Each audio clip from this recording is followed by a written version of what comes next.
Tune in to nostalgia. Tune in to now. Golden Radio Hour.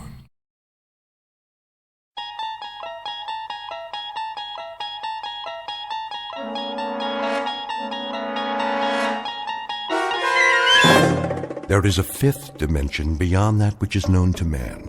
It is a dimension as vast as space and as timeless as infinity.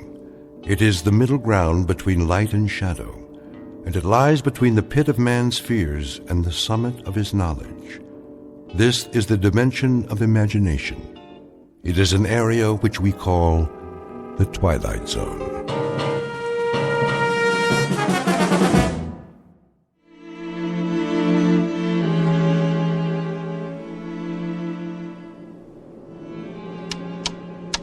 Hey, Magellan, how about a progress report? Coming up, Skipper.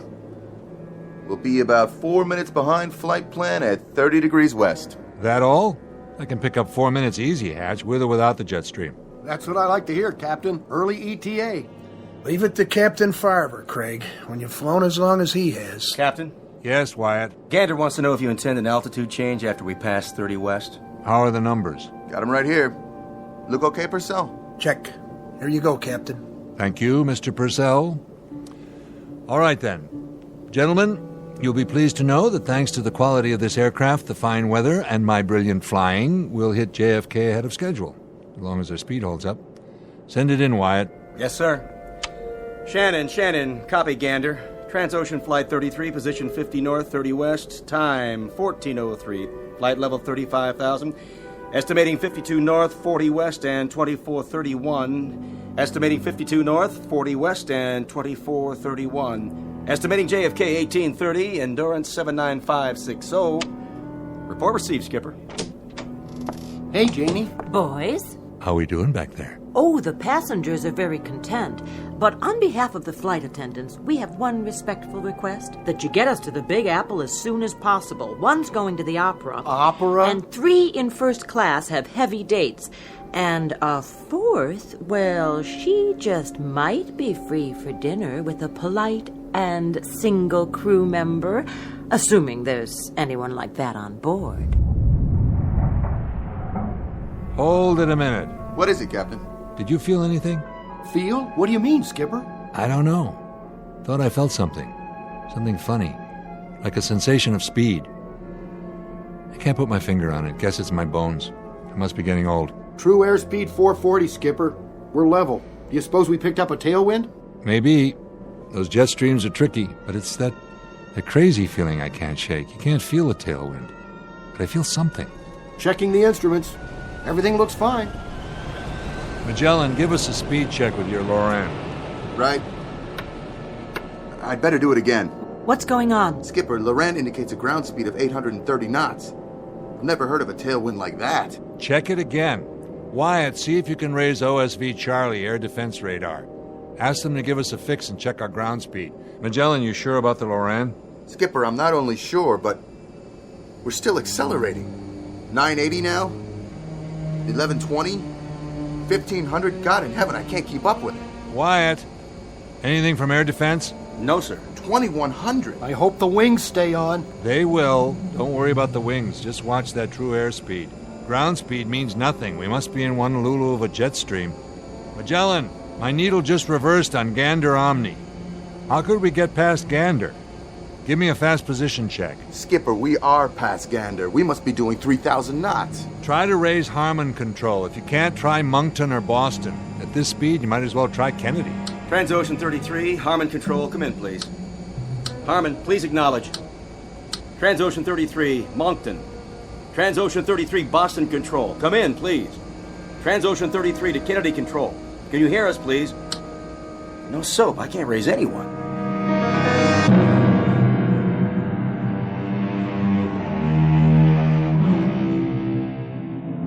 You're riding on a jet airliner en route from London to New York. You're at 35,000 feet atop an overcast and roughly 55 minutes from John F. Kennedy Airport. But what you're witnessing inside the cockpit of this plane is no reflection on the aircraft or crew.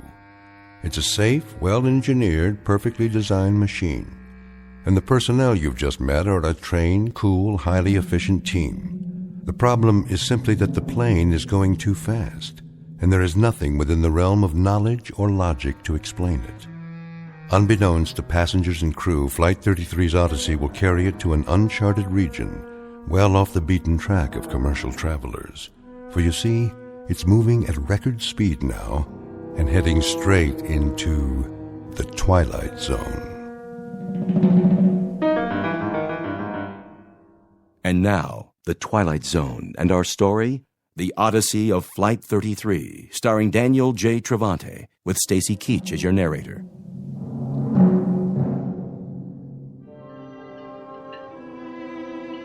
What is going on up there? We're a little behind schedule. The captain's trying to pick up a few minutes flight time. Well, he's going to pick up more than that. If he doesn't ease off, we're going to set a new transatlantic record. Help me, will you, Paula? Oh, sure, but... Get the beverage cart ready. Again? Yes, again. But it's going to roll all over the place. If it does, you'll just have to lock the wheels. Well, maybe we should wait. For what? Well, till the captain turns off the seatbelt sign. He hasn't turned it on yet. Well, why not? He's got other things on his mind. Like? Do as I say. Please. Oh, okay, Jane. Just the beverage service? And peanuts. Got it. I guess you must have told them. What? Delivered my message to the Flyboys. I've got 8 o'clock tickets for the Met tonight, the ride of the Valkyrie. I told them. Oh, thanks. I've always had a thing about Valhalla. Looks like I'm going to make the curtain after all. Come with me for a minute. Where? Back here, where it's private. We have to talk. About? In the galley. Listen to those engines. Oh, maybe you shouldn't have said anything. The guys are really showing off. They are showing off, aren't they? Let me put it to you this way. I just hope the Valhalla you're talking about is strictly at the Metropolitan Opera on 7th Avenue and 57th Street in Little Old New York, and not the real thing. Are we in trouble? Paula. Oh, my God, we Listen are. to me. How bad? They don't know yet. That's the truth. Is the cart full? Oh, yes, but... Go ahead and begin serving. Just like that? Coffee, tea, or milk with a smile. Oh, I should have gone to acting school. You can do it. I'll be right there with you.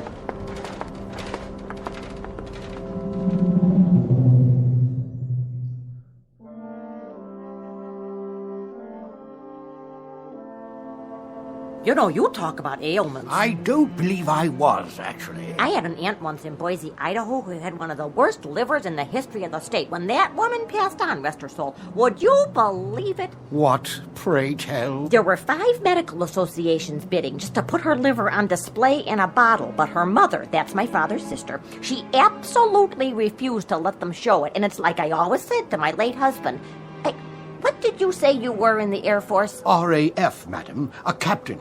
I'm now a military attaché at our British embassy in Los Angeles. A nephew of mine was in the Navy. He was on a cruiser or a PT boat or something, or was it a battleship? I say, did you feel anything? Well, I was a little queasy when we took off, but my late husband used to say that I had a stomach like a... That's odd. A lot of people have queasy stomachs. I have what they call... Quite odd, really. I had a distinct sensation of rapid acceleration, I should say. Well, here we are. This tray is for you, ma'am, and this one is... Got a case of the nerves, miss? Oh, I'm meeting someone in New York. My boyfriend. I don't want to be late, so I'm kind of, nervous. One lucky fella, that's all I can say. You got another one of those cute little trays for me? I just ran out. Well, I see one more underneath. Well, I have to go back to the galley. Excuse me.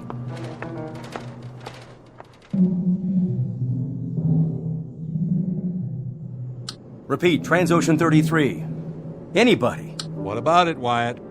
Not a thing, sir. Either they're off whack, everybody out there, or we are. Check your equipment again. I've checked it 4 times. Knock it off.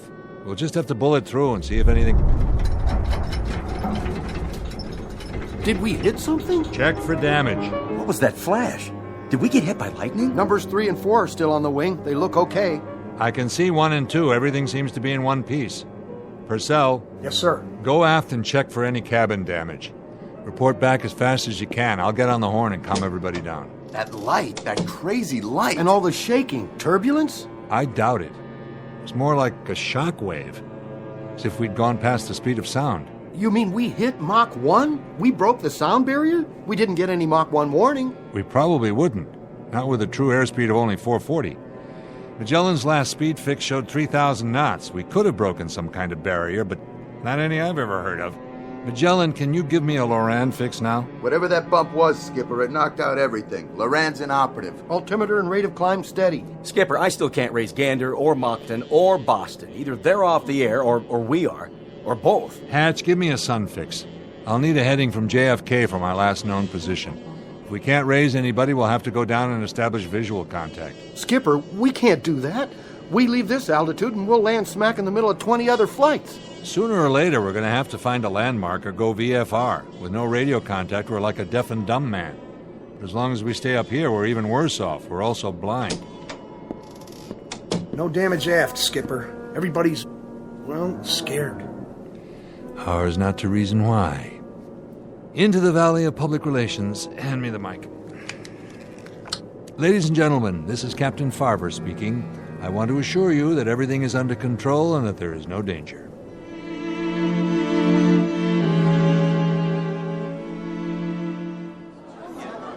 What a relief. The captain knows what he's doing. Do you think we're going to be late? I have a connecting flight. Oh, thank God. We encountered a little clear air turbulence back there, along with some kind of atmospheric phenomenon. Miss, I need another glass of juice. I spilled mine. Yes, of course. I just got this dress for the trip, and now... Dear lady, will you kindly listen to the captain? There's been no damage to the aircraft except for some temporary malfunction of our radio. We'll have that fixed in no time. Is it true? Paula, would you get the lady a new glass of juice, please? I repeat, there's no cause for alarm. We'll keep you posted. In the meantime, sit back, relax, and enjoy the rest of the flight. Answer me, will you? Is what he said true or not?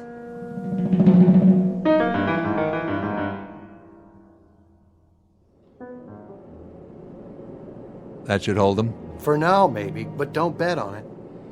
If we run according to schedule, we should be landing at Kennedy inside of the next 40 minutes. Until then, please keep your seatbelts fastened as a precaution. Remember, our flight attendants are at your service. Purcell, what's our fuel? 29,435 pounds. With the Loran out, I don't know what our ground speed is. But I've got a hunch we left that tailwind. I don't have the feeling of acceleration anymore. Magellan, how about that heading to JFK? Well, part of this is scientific, Skipper, and part of it's Kentucky windage. Try 262. That's as close as I can make it. 262 it is. All right, gentlemen, you know what we're up against. We're apparently out of touch with all ground radar points. We don't even know if we're on an airway.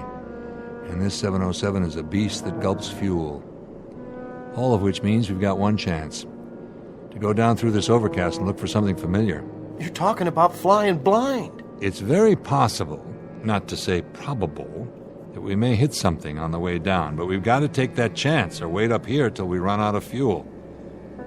I just wanted you to know where we stand. Now everyone keep a sharp lookout for other traffic. And I don't think a few prayers would be out of order. All right, Craig, we're taking her down. Now we're really in that fog bank. Can't see a blessed thing. Wait, there. What is... Skipper. I see it. And? I don't get it. It happens to be a fact, though. That's Manhattan Island down there. How could it be? Looks more like the middle of the Amazon jungle to me. Where's the skyline? Where are all the buildings? I don't know where they are, but we're over New York City. There's only one small item that's a little amiss here. The passengers are confused. We're over land, but they don't see any... Any what, Janie? Well, any buildings or bridges or highways or... Nothing but trees, some stretches of grassland and more trees. It's the right shape, but it can't be New York. Oh, that's Manhattan down there. See? There's the East River and the Hudson River. Sure looks like it. There's Montauk Point and every other topographical clue we need. The real estate's there. It's just the city and 8 million people seem to be missing. There isn't any New York City. It's disappeared. Come on, boys. You're joking, right? Skipper, verify something for me, would you? And in a hurry. Look. It's just not possible. The bringer of thunder. What? Down there, right below us, in the middle of all that foliage. You see it moving? All I see is a jungle. That thing there. The one that just pulled up a tree like a toothpick and ate the top off of it. I've seen him in picture books. That's a brontosaurus. Been extinct for, say, 150 million years. That, my friends, is the largest dinosaur that ever walked the earth.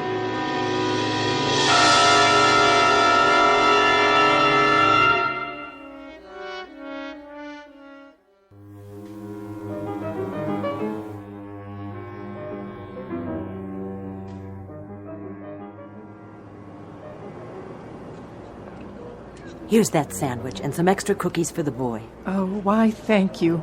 Oh, what is your name? It's Jane.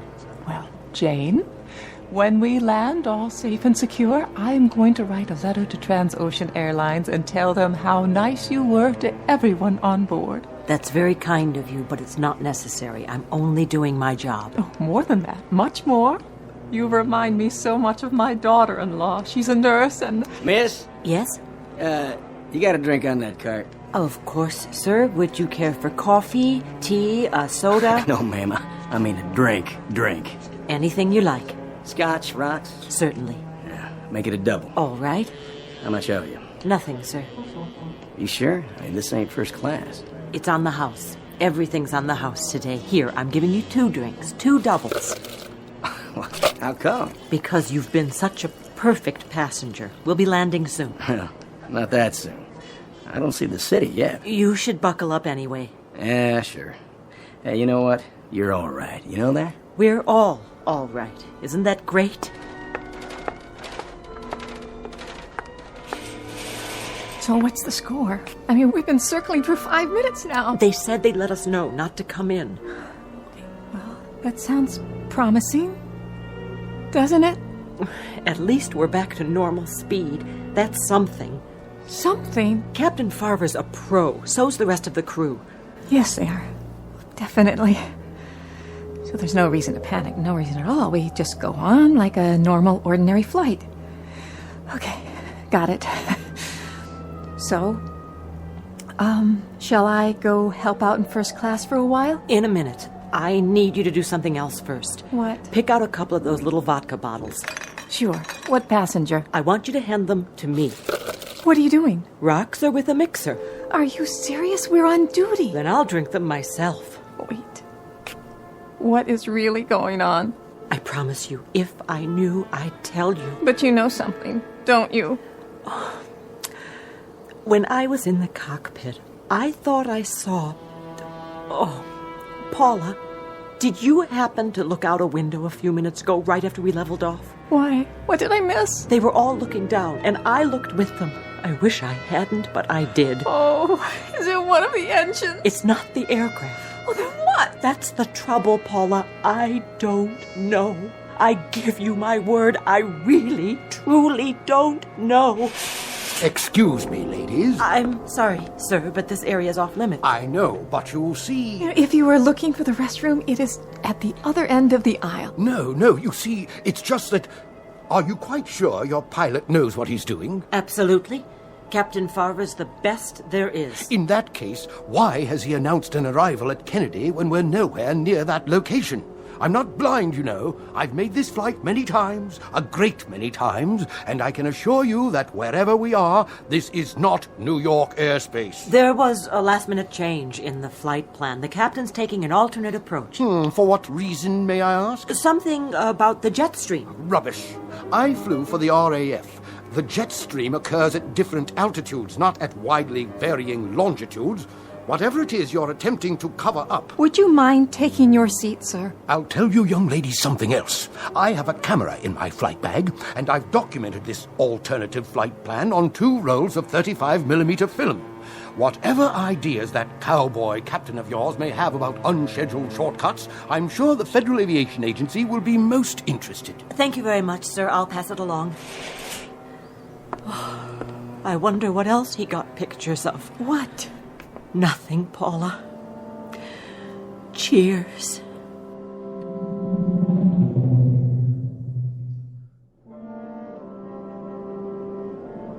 What do you think now, Skipper? Well, we've flown over what should be Schenectady, Albany, and points north. That's what you and Craig keep saying, but personally, I don't get it. Take a look. There's the topography. You can make out the coastline, the mountain ranges. But it's not any New York state I've ever seen, and neither have you. Admit it, Captain.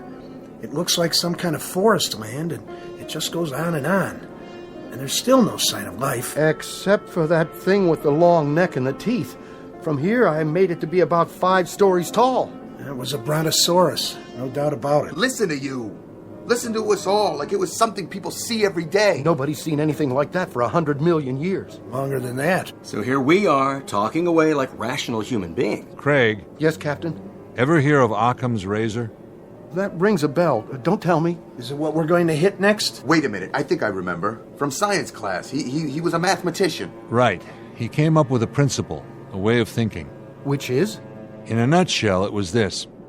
When you look for a scientific explanation, say for something that doesn't seem to have an explanation right off, you should go for the simplest answer that accounts for everything. All right. I got it. This is all a dream. I'm dreaming. I'm in a hotel room in New York with a big soft bed. I'm going to wake up any second now. Or you can't wake up, because, see, you're already dead. You died in your sleep. We all did. We just don't know it. You're not listening. I said the simplest answer that accounts for all the facts. That means everything that's happened. There is no way to account for it. All right. What if I said we were swallowed by a whale like Jonah? Would you buy that? No, because whales live in the ocean, not the air. Unless we already crashed in the Atlantic and didn't notice. Pretty big thing not to notice. Exactly.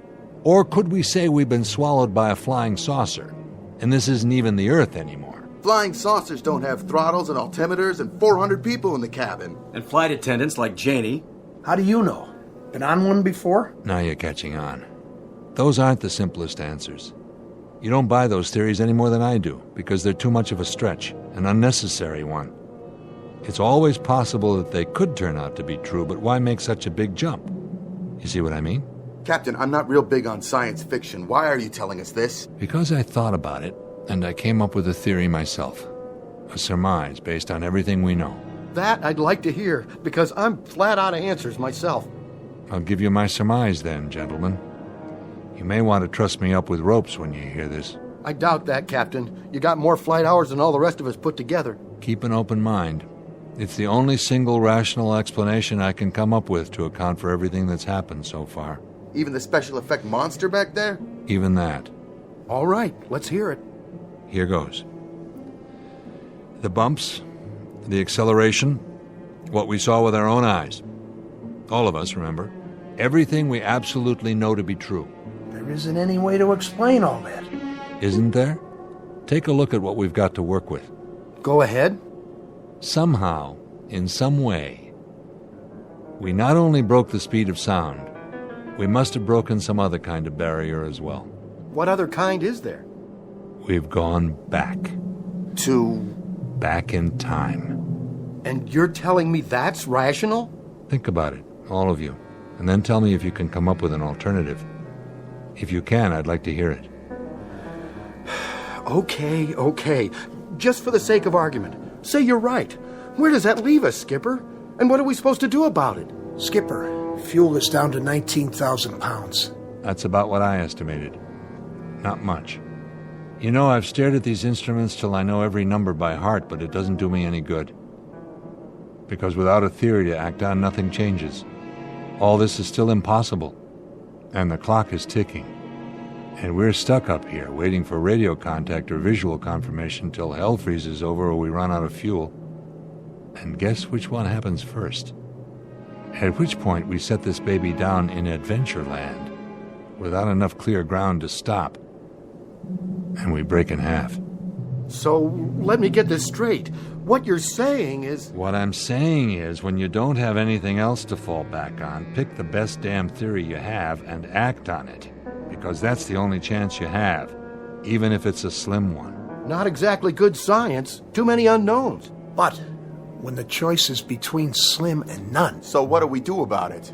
We rev this baby up till she's going as fast as she can. We climb until we hit that jet stream, and then we try to follow the same flight plan, and I mean exactly, and go back to where we came from. Is that all?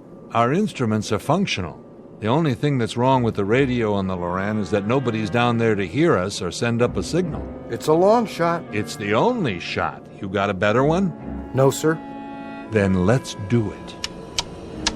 700 knots, 780 knots, 800, 900 knots. Skipper, I don't know if we're going to make it. Throttle forward. What are you doing in here? Hang on, Janie. Whatever you're doing, stop before you kill us all!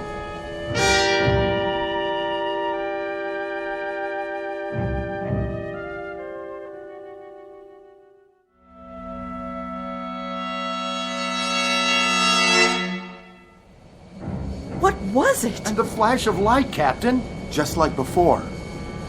Look, I know you've got your hands full, but somebody get on the pipe. I have at least 3 passengers close to hysteria. Skipper, we made it. We're back. Look! What? There she is.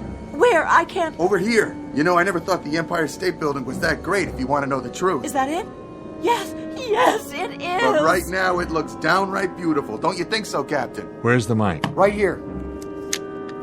Ladies and gentlemen, this is Captain Farver. We had some momentary difficulty back there.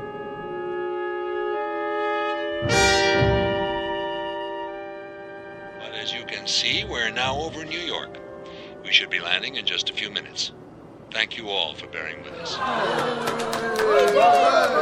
Bravo! He did it. I haven't prayed since... Down on my knees and Hey, look, the Statue of Liberty. It's right down there. Kiss the ground.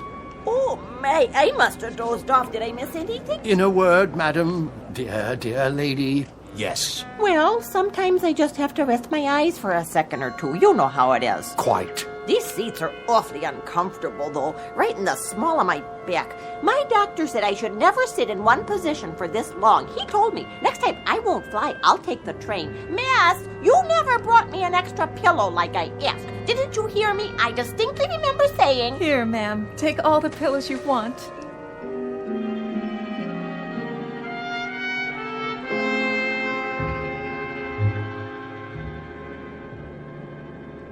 How about Kennedy? Nothing doing. Our VHF is still out. Maybe Kennedy's is too. Try high frequency. I did already, Skipper. Nothing from JFK. How about LaGuardia? Keep using high frequency. Somebody should hear us. LaGuardia, this is Transocean 33. LaGuardia, Transocean 33. This is LaGuardia.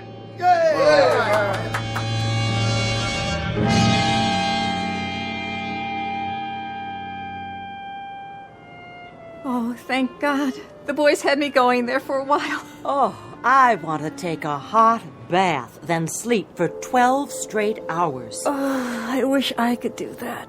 Oh, no. Are you on turnaround? Oh, no, it's not that. I thought you had your layover back at Heathrow. I did. You know, it's these time zones. I set my clock for London time, but I wake up on Eastern Standard. You ever try to order breakfast in the middle of the night? You get used to it. I know. Catch your Z's whenever you can. But a couple hours in the lounge just doesn't cut it. Not for me. There's always the taxi ride to the airport. That's good for a little shut-eye. Oh, 30 minutes in the backseat of a taxi in traffic? I don't know how you do it. I really don't. Sounds like they stuck you with a rookie schedule, Paula. I'll talk to Lynn at the hub office. She'll do something about it. That would be great. This kind of thing. I didn't know if I could handle it. You did fine. They didn't cover this in training. Not exactly. Has it happened before? Believe me, no. And it won't happen again. Should I collect the trays now? I don't know what the captain will say about this, but I'm going to break out the champagne splits for everybody.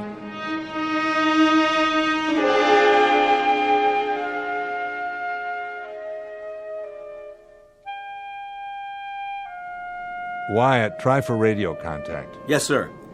This is Transocean 33, LaGuardia. We're on the northeast leg of the LaGuardia Range, and both our ILS and VOR appear inoperative. Request radar vector to JFK ILS. Nothing, sir. Keep trying. Transocean 33, LaGuardia. What are you, a wise guy? You like what? I got a live one. Yes! All right! A radar vector to Kennedy ILS. Can you do that little thing for me, LaGuardia? If it's not too much trouble, because you'll never, ever know how good your voice sounds to me right about now.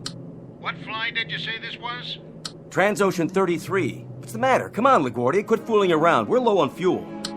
Transocean Airlines? What kind of aircraft is this? This is Transocean 33, a Boeing 707. You heard of that? Did you say a Boeing 247? Let me handle it. Be my guest. This guy's a hard case. LaGuardia, this is a Boeing 707. Don't give us any of this 247 jazz. You're a few decades behind the times. This is a 707, LaGuardia. A jet. 4 big, lovely Pratt Whitney turbines. Only they're getting hungry. We're low on fuel, and all we want is a radar vector to Kennedy. Now, do you have us in radar contact, or don't you? I don't know who you guys are, but we don't know anything at all about radar or jets or anything else like that. But if you're really low on fuel, we'll clear you to land here. Well, aren't you the generous one? Hey, don't go to any trouble on our account. Captain, the approach chart says their longest runway is less than 5,000 feet. Should we take a chance? Transocean 33, you're cleared to land on runway 22. Altimeter 2988, wind southward 10 miles per hour. The captain is to report to the CAA office immediately after landing. Roger. We'll stay in touch. CAA? Why, they haven't called the Federal Aviation Agency the CAA in more years than I've been flying. What do you want to do? All right, Craig, we're bringing her down. If you say so. It'll be like landing in a phone booth, but... Captain, circle again, will you? Why, something wrong? Take a look. What is it, Hatch? What are you? Still New York, all right. Will you take a good look? What are those two structures? Where? Those buildings right under us. Skipper, do you know what they are? Do you? I know exactly what they are. The Trilon and Perisphere. The who? I saw an old newsreel about it. They built it all and tore it down a long time ago, before I was born. But there's no doubt. That's the New York World's Fair. The 65 World's Fair? They must have left some of it standing. Funny, I never noticed it before. Not the 1965 fair, the one before that. But that was in 1939. I know they tore that one down. They did. So that means we're in 1939. We came back. We did it. We came back, but dear God, we didn't come back far enough. We can't land. We can't land at LaGuardia, not in 1939. We've got to try again. What about the passengers? I think we'd better let them in on it. What choice do we have? We owe them the truth. Ladies and gentlemen, this is your captain. What I'm about to tell you is something I can't explain very well. Your crew is as perplexed about it as you are. But if you look out on the left-hand side of this aircraft, you'll see directly below you an area that was once called Lake Success, and those buildings down there aren't the United Nations. They happen to be...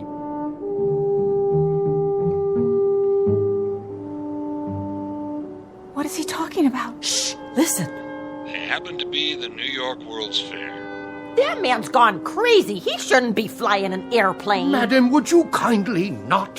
What I'm trying to tell you is that somehow, some way, in some manner, this aircraft has gone back in time, and it's 1939. We're going to try to increase our speed and go through the sound barrier, or time barrier, whatever it is, the same as we've already done twice before. I don't know if I can do it. I don't even know that we have enough fuel, but I ask you to remain calm and pray.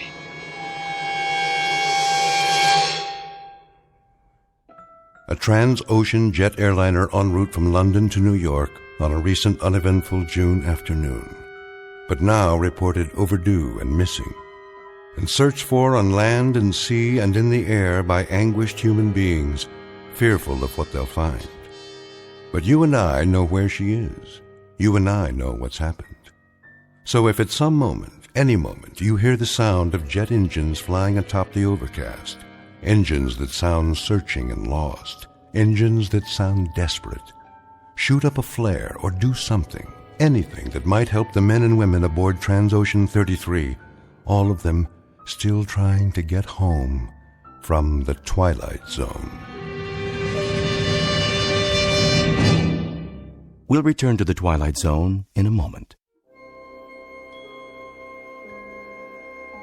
Hi, this is Carl Amari, producer of the Twilight Zone radio dramas. I'd like to take a moment to tell you about our official website at twilightzoneradio.com, where you'll get the latest news and information on these Twilight Zone radio dramas. Plus, at twilightzoneradio.com, you can digitally download 3 free episodes or any of our episodes for only $1.95 each. In this age of ever-changing technology, we've decided to make these episodes instantly available to you by making the Twilight Zone radio dramas a digital download-only series. This means that this series will no longer be offered on CD. The CD collections at our website are now being offered while supplies last at buy one, get one free. So be sure to get your favorites before they're sold out. Be sure to visit us often, and I'll see you in the zone.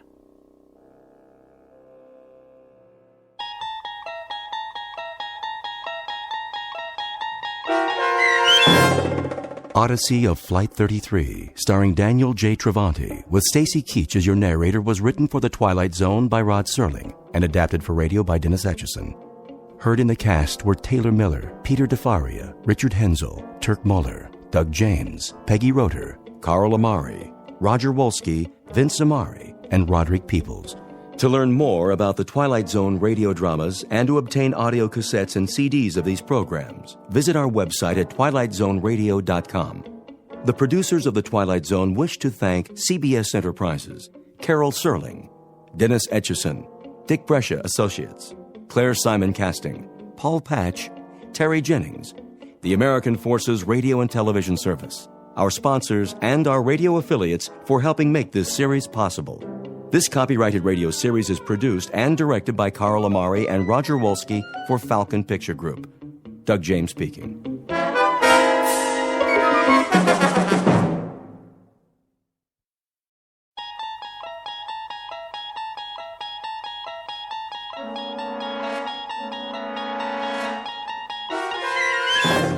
You unlock this door with the key of imagination.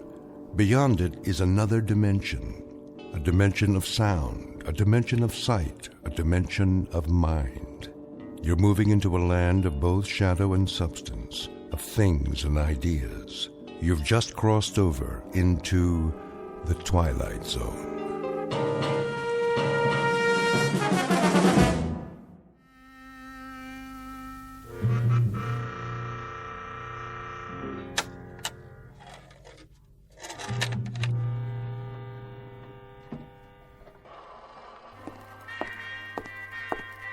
Jason, Yes?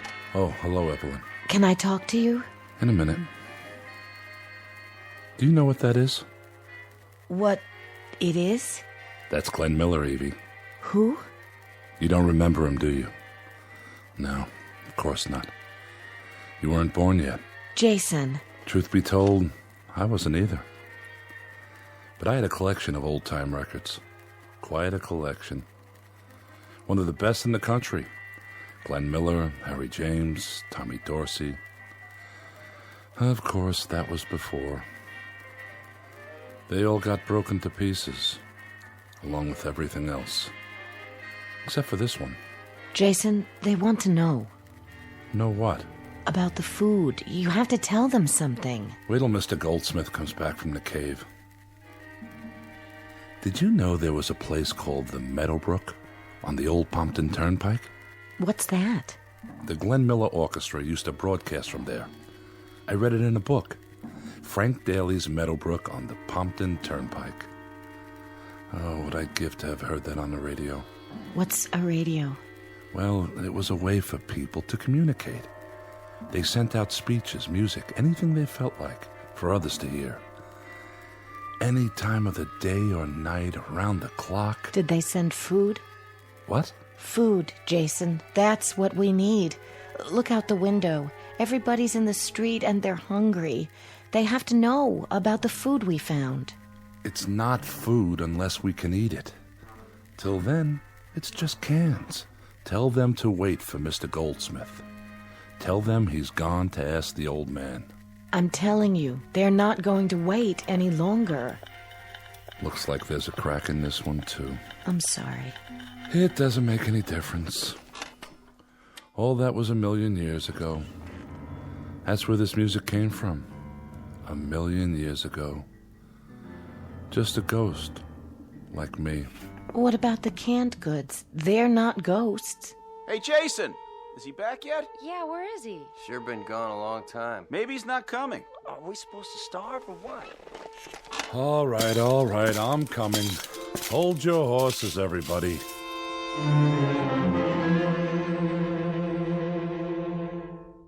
What you've just witnessed is the better part of a legacy, left by man for himself.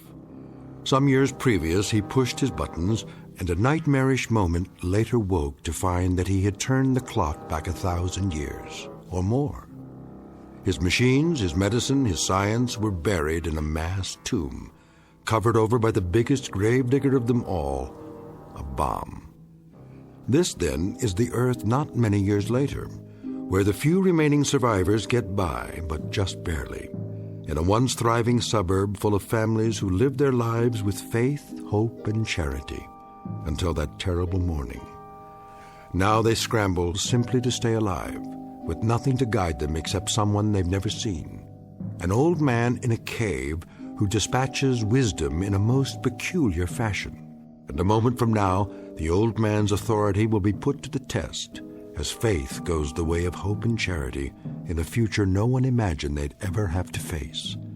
For this is a fragment of a whole, a remnant of what was once a proud race, now all that's left of humanity in the Twilight Zone. And now, The Twilight Zone and our story, The Old Man in the Cave, starring Adam Baldwin with Stacy Keach as your narrator.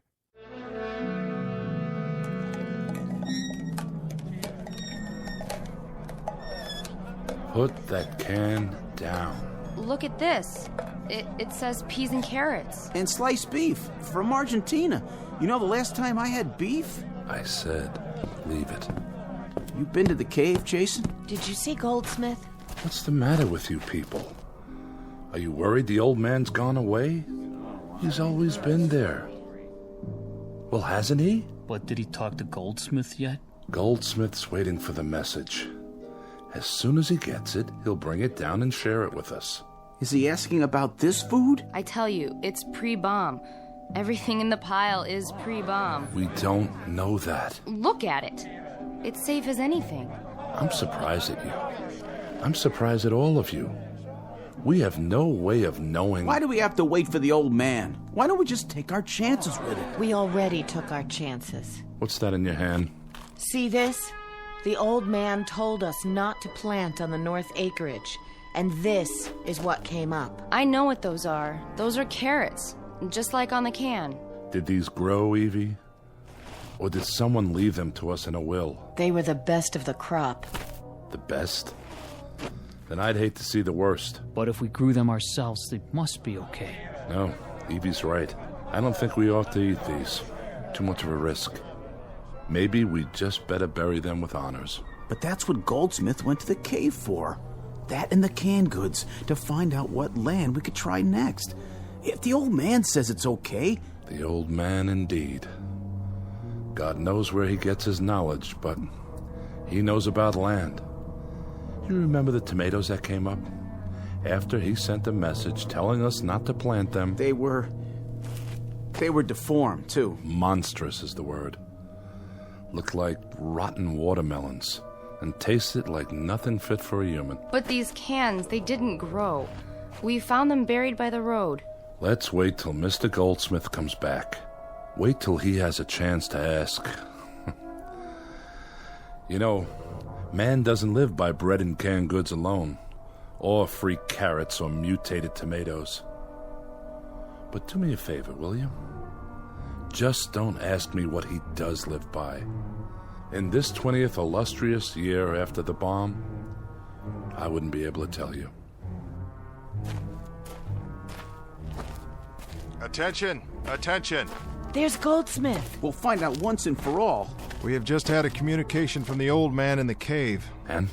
There is an 80% possibility of rain tomorrow. The wind is from the northeast. This means there will very likely be a high radioactivity count in the precipitation. All of you are asked to remain indoors and stay there until otherwise advised.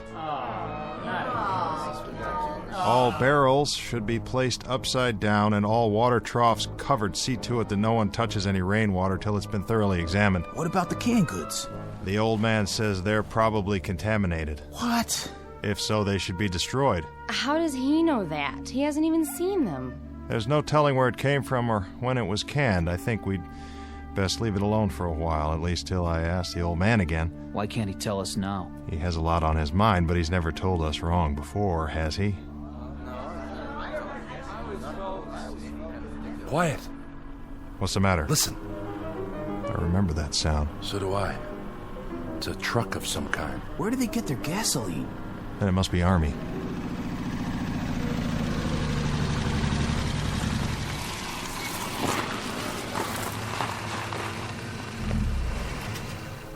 Private, stay with me. Yes, sir. The rest of you wait by the Jeep.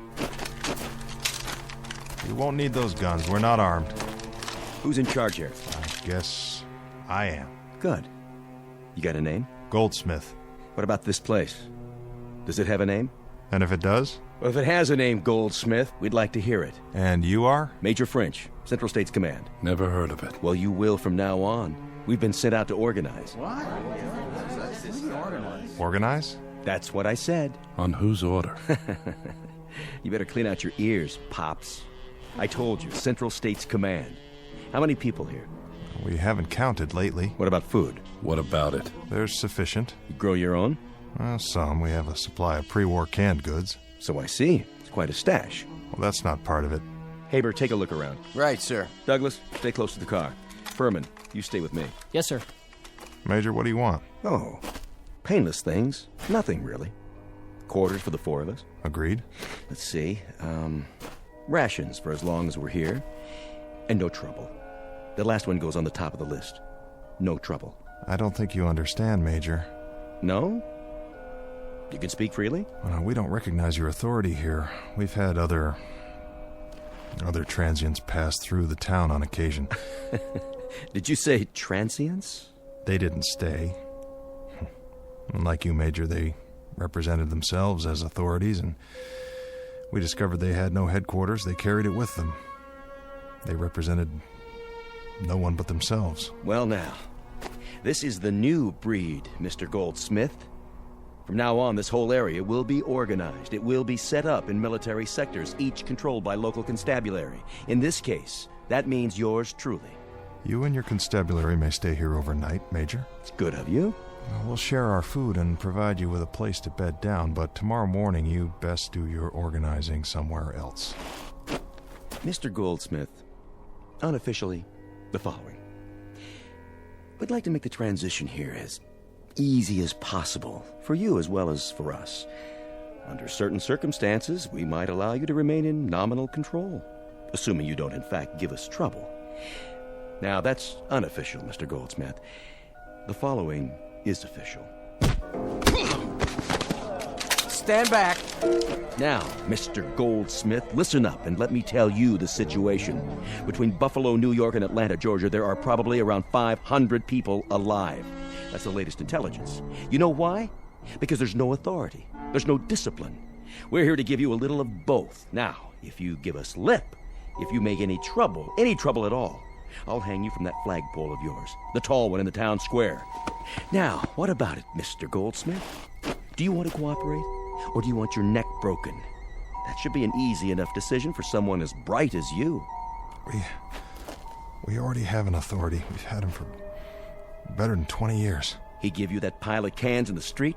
No, someone found it. What all have you got there? Poisons, contaminated food. Who says so? The old man in the cave. Oh, it's the old man in the cave, huh? Oh, yeah. Is that right? You idiots. You don't want organization. You'd rather starve to death. You'd rather listen to some nutso in a long flowing robe? It's not like that. Have any of you looked at yourselves in the mirror? Do you even have a mirror? You look like skeletons. You know that? That's what you look like, skeletons. So where's this old man who keeps you on a starvation diet? When does he come out and play? Well, he never comes out. He stays in the cave. I'm not surprised, Mr. Goldsmith. You know that? I'm not at all surprised. Off Lake Erie, there's a pack of weirdos who bay at the moon once a week. Yeah, they do. And what used to be Chicago? Oh, we got a swinging cult out there. They built themselves a statue made out of fissionable lead. This is their deity, mind you. And here, what do you have? An invisible old man in a cave. Of course, what else? Come on, Mr. Goldsmith. When you run it around the block a couple of times, doesn't it sound a little nutso, even to you? When we first came here a few months after the bomb, there were just a handful of people. They had survived because of the old man. And we were permitted to settle here only if we did what the old man told us to do. Oh, this one takes the prize, I swear. This one's the farthest out of anything I've heard yet. We've survived, Major. While most of the world was dying of radioactivity, strontium-90, the plague, we survived. Because of the old man. That's right. Because of the old man. He's telling the truth. Well, now, let me see if I've got this straight. He cues you, huh? He tells you what's radioactive, what's not, what's poisonous, whether the sun's coming out tomorrow. I mean, the whole bit. The whole bit, Major French. As long as he's alive, we'll be alive. All right, then. Let's go meet him. You can't do that. No? Why not? Well, I want to meet him. He must be some kind of genius, this guy. I say we send a team up to the cave right now and check out what he has to say. Please, Major, you don't understand. Then help me to understand. And there's only one way to do that. I want to meet this guru of yours, in person. Do I make myself perfectly clear? I want to meet him right now. Haber, Furman, Douglas. Sir. Move it out right away. Right away, sir. Where do you think you're going, Major? Off to see the wizard. I have the authority now, Mr. Goldsmith. It's not that easy. Oh? Where's the old man's cave? In a safe place. It is, huh? The mountainside. Well, then you lead the way. Fall in, mister. He won't talk to you. He will if I show him the business end of an M14. Major, you're not listening. It doesn't work like that. I've told you the only reason we've survived this long in spite of the radiation is because of his advice. Without him, we all die. Is that what you people believe? How about you, girlie? Mr. Goldsmith's telling the truth. The truth? And you? And you? The same goes for everybody here? Yeah. Well, you know what I believe? Why don't you enlighten us, Major? You're all suckers. Patsies. I don't think any of you will ever die of radioactivity. It's not in the cards.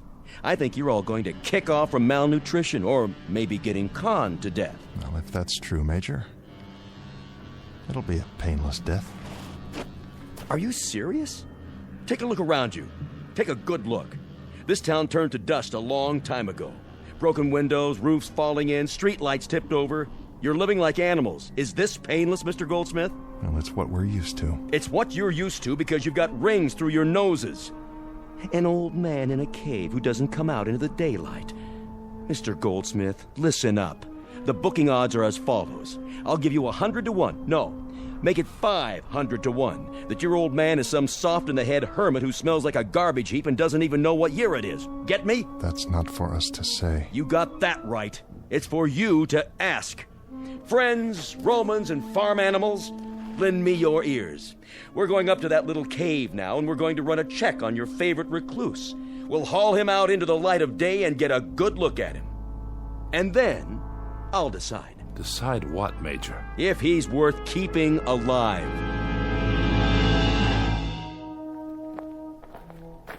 How much farther? Don't worry, Major. We'll be there soon. If you're trying to pull something, Goldsmith. Just beyond the burned-out trees, there's a rise, and then the mountains. I'll show you. Furman. Yes, sir? You and Douglas pull ahead. Haber, keep everybody on the path. No problem, sir. Goldsmith, do you realize what you're doing? I believe I do. But when we get there, what if they... What, Jason? What if they execute him? Then where will we be? Well, they won't. How do you know that? They can't. Have you seen the Major's eyes? That man doesn't care about anyone but himself. He's the kind who started this war. And if he has his way, the old man is finished. We'll see about that. Hold up, Major. I think we found it. Good. Everybody, stand back. Is this what you wanted to see, Major? It looks like a solid steel panel, sir. Built built flush into the base of the mountain. All right, Mr. Goldsmith, tell us about it. Nothing much to tell. How does it open? I don't know. To my knowledge, it's never been opened. Suppose I were to strip off your skin an inch at a time. Would that increase your knowledge? Oh, you could do that, Major, all the way to the bone. I'd have to tell you the same thing. I don't know how the door opens, or if it opens. The old man lives inside? That's right. And he never comes out? That's my understanding. I hate to press you, Mr. Goldsmith, but what does he eat? How does he live? How does he stay alive? I couldn't say. How do you know he's in there? How do you communicate with him? He sends out notes, messages, under the door. There's a small slot right here. Let's see. It's just wide enough for a strip of paper. I come every day at the same time, and he pushes another piece of paper out. It has the answers to my questions. He sends out messages under the door. We have a winner, gentlemen. This one takes the blue ribbon. The village idiots, led by an idiot. You in there! I've got a question. Your people are starving to death. They found a pile of food, but they're afraid to eat it. They're afraid of their own shadows. So, what's the word? Give me one good reason why they can't live like human beings. You listening, old man? Answer me. I'm the law here now. Are you deaf? Or do you want it all for yourself? Is that it? Open up. He won't respond to you that way. Well, of course he won't, because he's not in there. This is your answer, everybody. A big, fat zero. Major, please. You! Are you speaking to me? You believe this stuff? I suppose so. You suppose so? You suppose there's an old guy in this cave who sends out orders whenever he gets the urge? Man, oh man. I wish I'd been around when there was a Brooklyn Bridge to sell, because I could have made a fortune off this bunch. Furman. Sir. Shoot it open.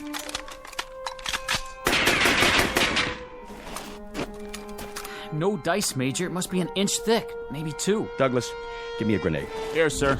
What's he doing? Better make tracks, friends. This one's going to do some damage.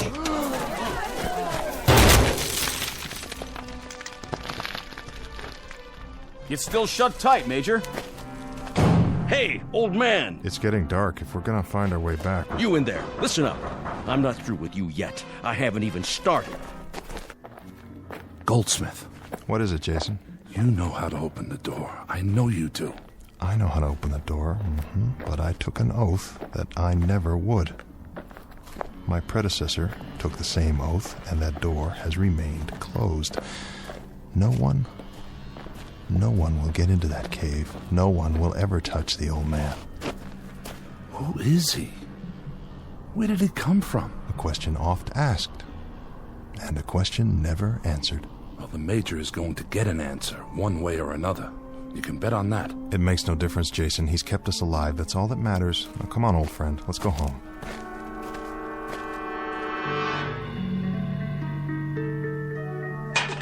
Now, time people, dig in. It looks all right. But the old man didn't say. But I'm so hungry. What should we do? Come on. What's the matter with you? Everybody choose 5 cans. Take your pick.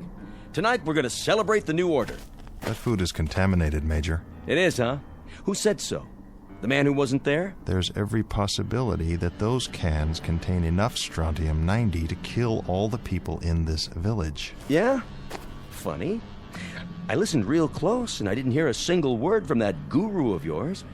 Haber, give me a bayonet. Sir. What are you doing? I'm opening a can of, what's it say? Tropical fruit salad. I remember fruit salad. Do you? The kind with the little red cherries. Let's see what else is in here. Pineapple, peaches, pears. I warned you. My stomach. You see, this is what happens when you... See what? Just a little performance for the yokels to keep them, on their toes. But you knew that, didn't you, Mr. Goldsmith? There's nothing wrong with this food. It's positively scrumptious. Well, say something. Tell me how disappointed you are. You're a nutcase, There's enough grub in that pile to keep you alive for years. There's enough poison in that pile to kill us all in days or hours. Much of it was canned after the bomb. We have no idea where it came from or who processed it. Some of the cans are only cheap plastic. It's porous. We have no idea what seeped into them from the air. Let's lay it on the line, shall we? Any of you who want a good meal for a change, dig in. For the rest of you who still want to play kindergarten, go home and gnaw on a bone. I'll try one. I guess it wouldn't hurt to sample it if we're careful. Don't be fools. Don't commit suicide because a couple of pack rats invade our homes and decide to turn things upside down. Let them be, Goldsmith. If they want to eat that stuff, let them eat it. The old man warned us about this. He told us it might be contaminated. We've got to bury it. Get out of my way. I say it's all right. He tested it. There's nothing you can do. If they're willing to risk it, that's up to them now. I'm afraid you're right, Evelyn. I've said my piece. The only thing left to say is, may God help us. Hey, looky! We just repealed Prohibition. All over again. Goldsmith, over here. Let him go. But I wanted to have a drink with them. Have one with me. I got plenty. What's that one? Single malt Scotch whiskey. Here, give it a try. Like Christmas. Just like Christmas, huh? Thanksgiving. Thanksgiving, too. You got a name? Jason. Jason. Where's your golden fleece? I'm a very literate man. I went to college. Did you know that, Jason? I went to college. What did you learn? Why, it's the famous Mr. Goldsmith, keeper of the legend, protector of the fables, Lord High Chamberlain of the cave. You look hungry and thirsty. How about a drink? You got 100 cases of that hooch inside. You want to start breaking every bottle? You got yourself a man's job. Do you have any idea? Do you have any remote idea what you've brought to this village? Mr. Goldsmith, what I've brought to this village is the first square meal any of them have had in 20 years, and the first hours of pleasure they've had since you started leading them around by the nose. Why don't you give up the ghost, old man? Unbend. Why not? Can you answer me? You came as intruders, but now you're murderers. There's no telling how many people will die because of what you've done tonight. The old man told us dozens of times about food like this. He warned us. Now hear this. The old man... Well, there isn't any old man in the cave. He's a lie. He's a concoction. You made him up. You cut him out of whole cloth. Nobody's seen him. Nobody's heard him. Nobody knows who he is or where he's from. He's there just the same, whether you believe in him or not. Prove it. We've survived for 20 years. That's all the proof we need. Speak for yourself. By the looks of it, I'd say there aren't many believers left. You're on your own now. Open the cave, Goldsmith. Prove it that way. Maybe I can explain something. Go ahead. There were 2 men here right after the bomb. Scientists. That's all we knew about them. When they died, they gave the secret to another man, and he gave it to Goldsmith. Now he's the only one who knows how to open the door.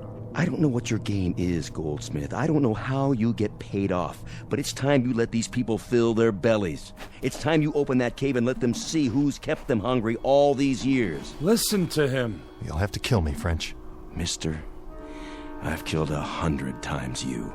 And that's how I've stayed alive. You, Jason, get your people together. You know what we have to do. Everybody follow us. Light some torches. We're going to the cave. We're going to open it. We're going to get the old man. Jason, for the love of God. You get it, Mr. Goldsmith? This is the Renaissance. This is the New Age. And you're going to usher it in. From now on, the people are going to eat and drink and walk in the rain. You're going to grow whatever you want, whenever you want, and your old man, whoever he is, he's going to abdicate the throne. Douglas, Furman. Any trouble, sir? Put Mr. Goldsmith in the back seat and see that he doesn't try to run. We're going to take a drive up to the cave.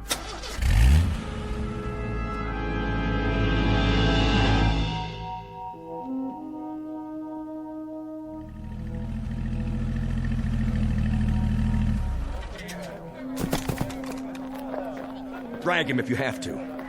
Mr. Goldsmith here is going to open the cave. He knows how. He can show you the old man. One thing he can't do is explain why you've been half-starved, half-frozen, and half-baked to death for all these years. Please, all of you, listen to me. There's no reason under the sun for this cave to be open. The only thing you need to know is that the old man has kept us alive. We're hungry. Do you understand? We're hungry. We've survived, but we haven't lived. He's never let us. He didn't drop the bomb, Jason. He didn't kill off the world. That's what we did to ourselves. All he's done is let us survive our mistake. All he's done is give us a chance to plant a seed again and let it grow. In that cave is all the compassion that's left on Earth. No more talk. Do it. Now. There's a switch under this rock. Let me tell you all something. Now the damage has been done. The destruction is complete. Irrevocable. You, Mr. French. When we talked about the ways that men could die, we forgot the chief method of execution. We forgot faithlessness. Enough! You've listened to him for years. That's all you've done. You've listened, and then, when he said jump, you jumped. When he said breathe, you breathed. And when he said starve, you starved. I'll tell you what's in this cave. Here's my prediction. It's a fanatic, a madman, who had to be kept locked up behind a steel wall, not to protect you, to protect him. Now you'll see for yourselves. What are you waiting for? Get him!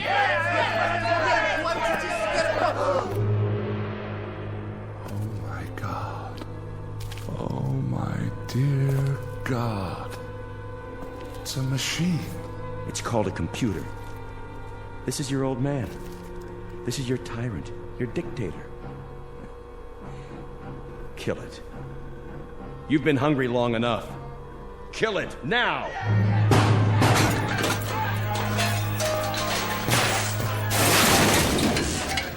You're free now. Hear me? Burn it. Burn every last trace of it. You're all free.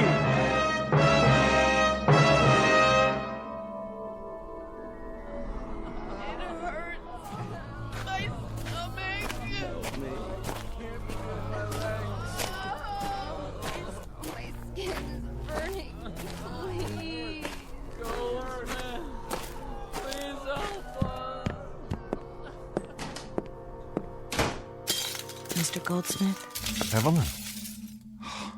I didn't think anyone else was alive. At least not for much longer. I took your advice. I didn't eat the food or drink anything last night. Why? I don't know. Faith, I guess, if that's what you call it. If it was good enough all these years, well, that must mean something. Does it? It didn't mean anything to Major French and his men. What are all those people outside? Not to any of them. Is there anything we can do? No. I know there might be a treatment of some sort to prolong their lives, but I don't have that information. It died last night back in the cave, along with all the rest of our knowledge. I know some things. I'm sure you do, Evie. For instance, it's going to rain today. Why, you can't know that. Yes, I can. I can feel it. Can't you? I'm not sure. Well, that's my prediction. We'll have to move the bodies, bury them. Yes, there are so many. You can hardly walk. I moved one already. You moved? Inside. He's laying down, over here. Goldsmith? That you? Jason? Jason, I'm so terribly sorry. So am I. I'm the one who's so sorry. You're not to blame. Maybe this has to be the destiny of man. I wonder if that's true. I wonder. Jake, I just...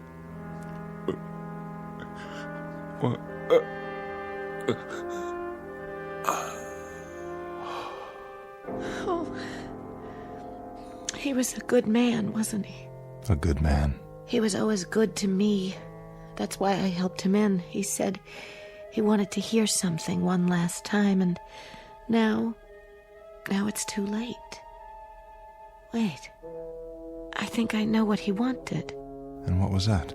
This.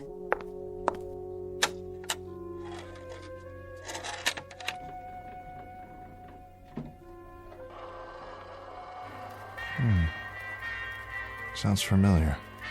Can't quite place it. I can. A man named Glenn Miller. It's called Moonlight Serenade. Well, I'll be There's your rain, Evie. Do you mind? Do you mind if we just sit here for a while longer before we move the bodies? No, I don't mind. At all. I like the sound. So do I, Evie. So do I.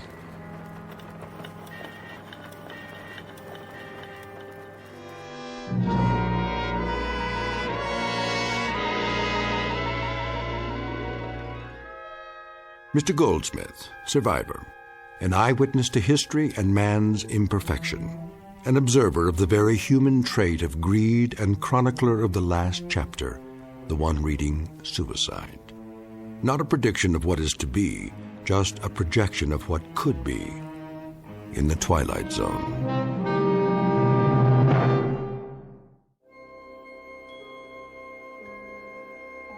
Hi, this is Carl Amari, producer of the Twilight Zone radio dramas. I'd like to take a moment to tell you about our official website at twilightzoneradio.com, where you'll get the latest news and information on these Twilight Zone radio dramas. Plus, at twilightzoneradio.com, you can digitally download 3 free episodes or any of our episodes for only $1.95 each. In this age of ever-changing technology, we've decided to make these episodes instantly available to you by making the Twilight Zone radio dramas a digital download-only series. This means that this series will no longer be offered on CD. The CD collections at our website are now being offered while supplies last at buy one, get one free. So be sure to get your favorites before they're sold out. Be sure to visit us often, and I'll see you in the zone.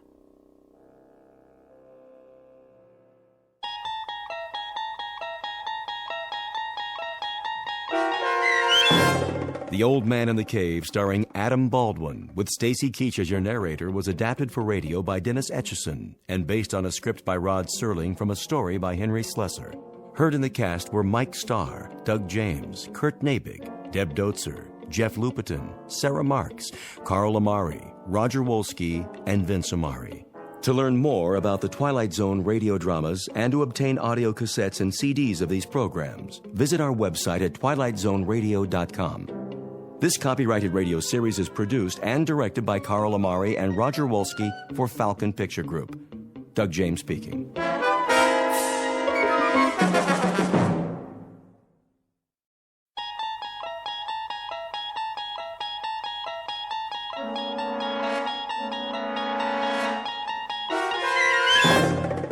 You're traveling through another dimension.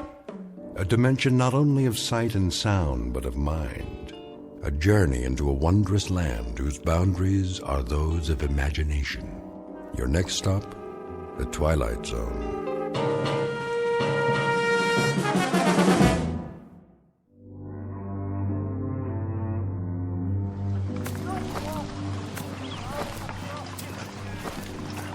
Sergeant? Yes, soldier? Can I ask you something? Go ahead, son. If it's whiskey you want, well, I don't have none. Not for days now. It's long gone. Oh, that's not it, sir. Oh, I thought maybe you wanted something for the pain. Your arm. You'd best change that bandage. I don't have anything, Sergeant, except my uniform, and there ain't much of that left. Here, take my kerchief. Oh, no, I can't. Sure you can. Come on now. Get that sling off. Make yourself a new dressing. You need it in the heat. Thank you kindly, sir. Go ahead and sit, if you like. Oh, no, I don't want to do that. I gotta keep moving. Why? There's no hurry. Not anymore. Well, if you can walk on that crutch, I figure I can as much on these 2 feet. Besides, I got a long way to go. How far, soldier? Alabama. I made it to be 600 miles. My folks will be waiting. Stop now, I might not get there at all. Now, you'll get there all right. We all will, one way or the other. Because we have to. No place else to go. Yes, sir. Going home. That's what I wanted to ask. You know the date today? I'm sorry, son. I lost track. I don't know, still April or thereabouts. Hey, Willie. That you? You know that boy? Sure I do. Sounds like Willie from Birmingham. We was together at Appomattox. You go on ahead. I gotta take it slow for a while. Much obliged. See you tonight, sir, when we make camp. Luck to you, son. God be with you.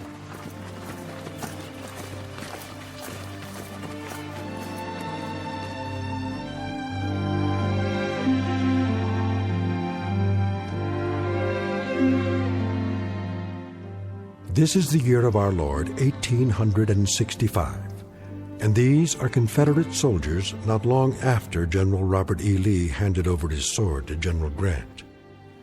Lee's troops have been released from duty, and for most that means traveling on foot, carrying with them the last vestiges of dignity and defeat. They walk these roads by the thousands, by the tens of thousands, with one goal in mind, to get home. They survived a war that cost more than 1 million lives, and those left are the walking wounded, bandaged, dirty, bearded, and exhausted, moving past burned-out homes in a burned-out land that now relinquishes a burned-out cause. But in a moment, the dusty road that began at Fort Sumter, South Carolina, and ended at Appomattox, littered with the residue of broken battles and shattered dreams, will terminate in a strange province that knows neither north nor south, a place we call the Twilight Zone.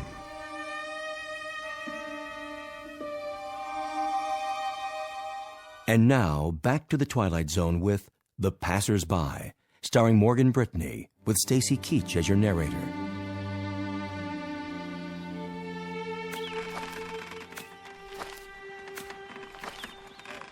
Miss? Yes?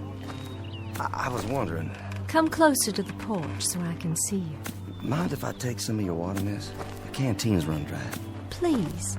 The well's just there. Have all you like. Thank you kindly.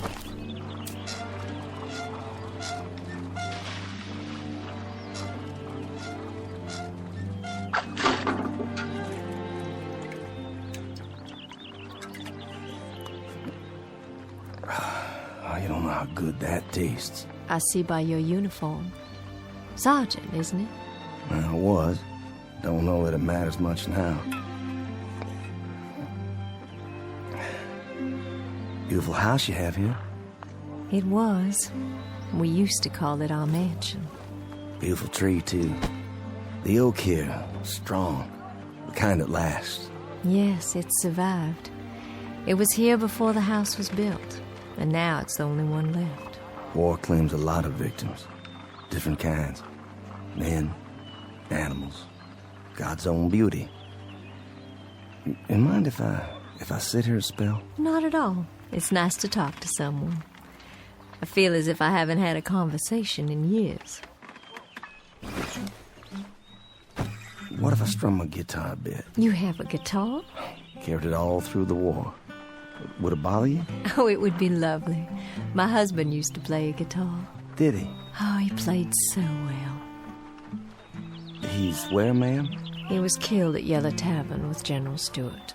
I'm sorry. You have a wife back home? No kin at all. It was just my father, but he died the first year of the war. I'm sorry. Ah, it's all right. It's been a while now. I mean the crutch. I didn't see it. You've lost your leg. No matter, ma'am. Didn't exactly lose it anyway. I know just where they buried it. Outside of Chickamauga. It must be hard walking for you. Do you have a long way to go? Why, I guess I do. I kind of lost track. Have you been on the road long? Reckon I have.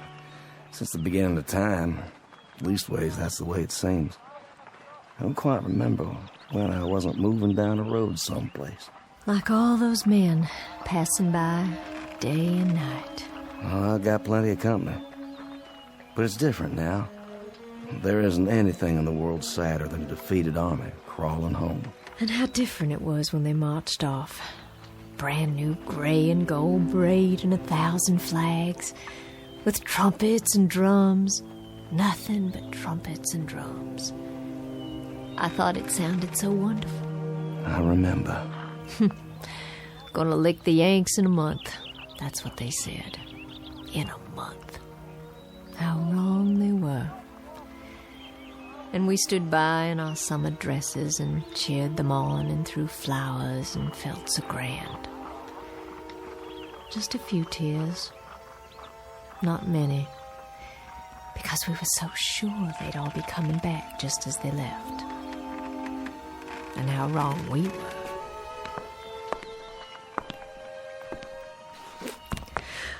Oh my. Anything wrong? I'm feeling a little dizzy. Ma'am, please sit down. I don't think you're well. It's the fever. But I'm on the mend now. It just left me weak, that's all. Just a little weak. And still they come. Morning and night, night and morning. The young ones and the old ones. And oh, how tired they look. How worn. Are there hundreds of them or thousands of them? More than that. And wouldn't you think there were so many, my Judd? Ma'am? Sergeant, do me a favor. Play your guitar real loud. I mean real loud.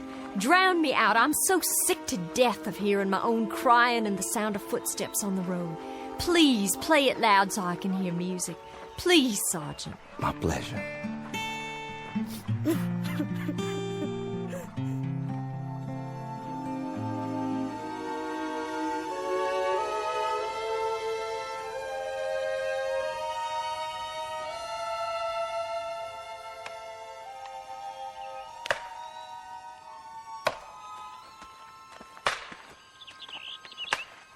Charlie? Charlie Constable, is that you?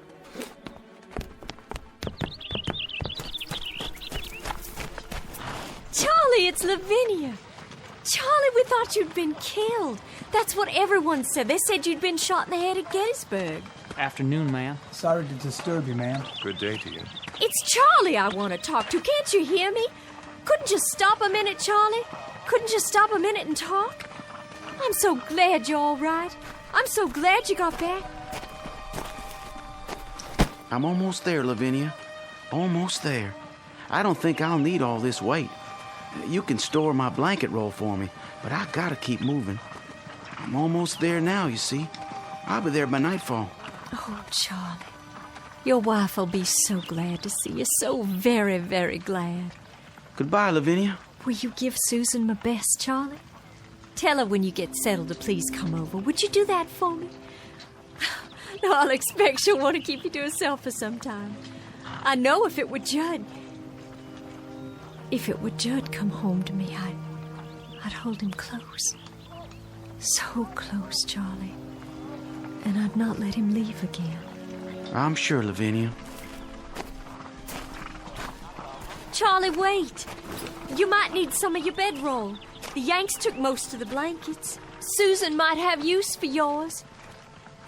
Well, I'll keep it for you then. Do you hear me? I'll keep it here for you.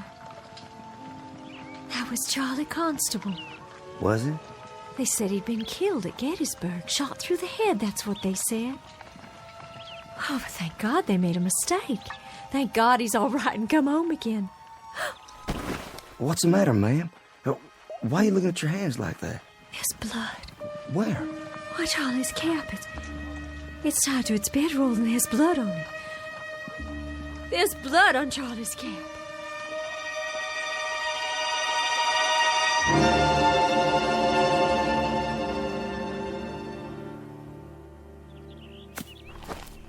Ma'am?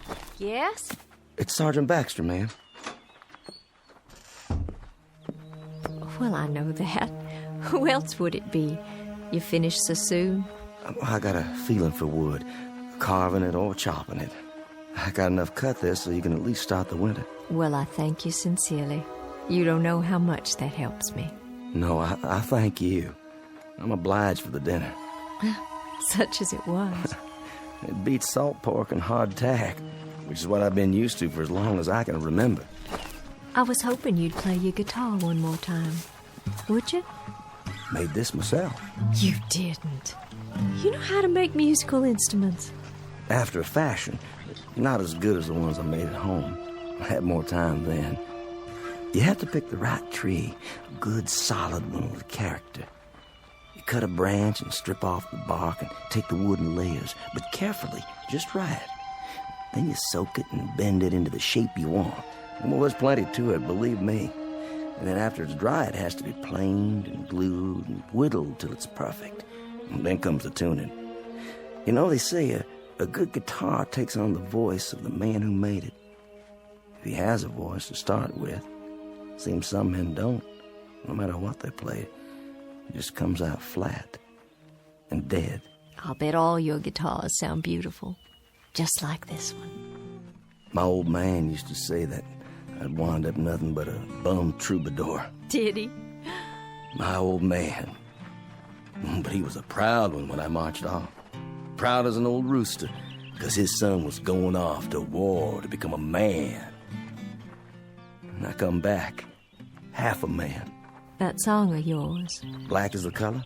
Judd, my husband, he used to sing that. Oh, I wish you could have met him. I wish so too. A very gentle man. A very nice and decent man. And I can remember nights he'd sit out on this porch and play and sing. Even the crickets would keep quiet. And the bullfrogs down at the pond. It was just as if they'd stopped their noise so they could hear the music. And then the Yankees came. Like blue locusts who had to eat away the trees and the land and everything on it. I owe them for much. For our house, our lawn, our trees, for everything that was. Including my husband's life, I owe them for very much. Ma'am? Why don't you leave here? This place is no good for you. This place is all I have. Just an empty shell of an old house and a burned-out field. But it belongs to me, and it's all I've got. You need something else, something different. Being here alone and sick and staring out toward that road, that ain't gonna cure anything. Fever, sadness, heartache. It won't cure nothing at all. What do you suppose happened to him? Your husband? The Yankee who killed my husband. You suppose he's marching home now, back to his own kin? Do you suppose he's laughing and singing and telling all his neighborhood about the rebels he killed? All the bullets and the heads he shot them through? I don't reckon that at all. You shouldn't either, ma'am. There's been a lifetime of suffering on both sides. I got a gun inside the house. An old shotgun. And I keep thinking about how someday, some moment, a Yankee will ride by, and I'll take out that gun, and I'll aim it at him. I'll aim it steady.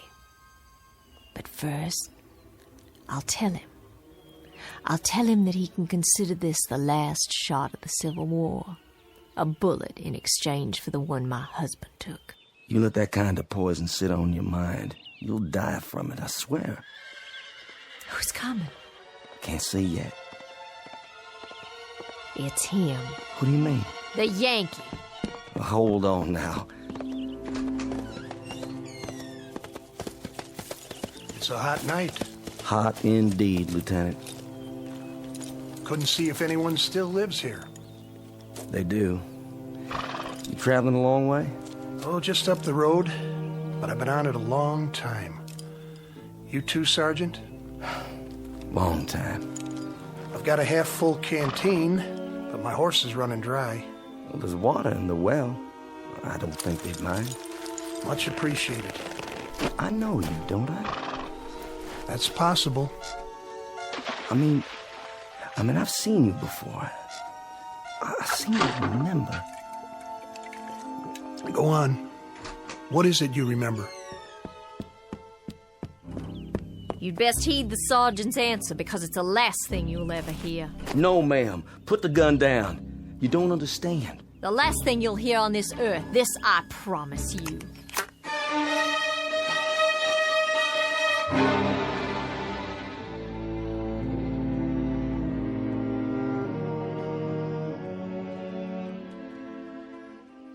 Ma'am, don't shoot him.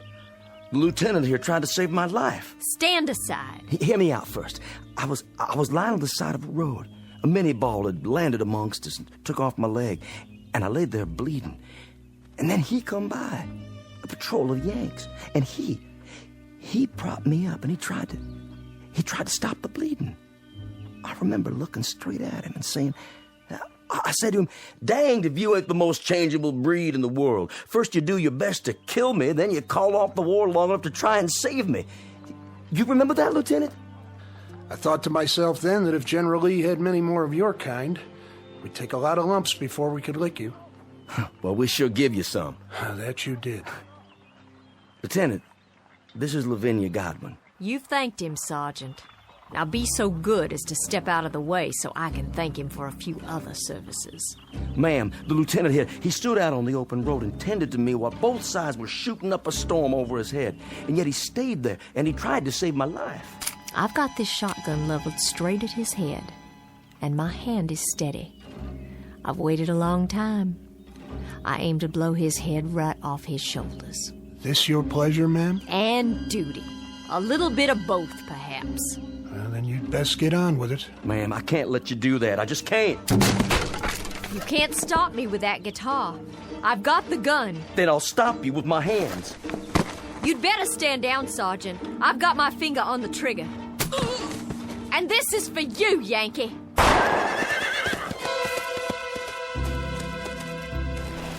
You could thank God for the darkness. That kept you from committing murder. Hasn't there been enough of that already? I didn't miss him. I couldn't have. I couldn't have missed him! No, ma'am. You couldn't have. But it doesn't make any difference. Not anymore. I remember now. I do remember. They got you that day. They got you in the back while you were kneeling over me. You took a bullet in the back and you fell right over. Yes, I think that's how it happened. I thought you were dead. I remember thinking you were dead. What's going on here? What's going on here? You'll understand. It'll come to you sooner or later. What will? I've got to be moving up the road again. Don't want to ride, do you, Sergeant? She's not the staunchest steed on earth, but she'll carry two. Thank you, but one's enough. As you like. Safe journey, Lieutenant. And to you. I wish you the best, ma'am. I do wish you the best. And this too shall pass. This too shall pass. Wait and see. I'm sorry I hit you, Sergeant. And your guitar, your beautiful guitar, I shouldn't have. I shouldn't have done that. Please, forget it. It's over. Those things he said. What do you suppose he meant? I have an idea, but I think we'll know for sure soon enough. Look. On the ground. What? It's wet. When he climbed on his horse, he was dripping blood.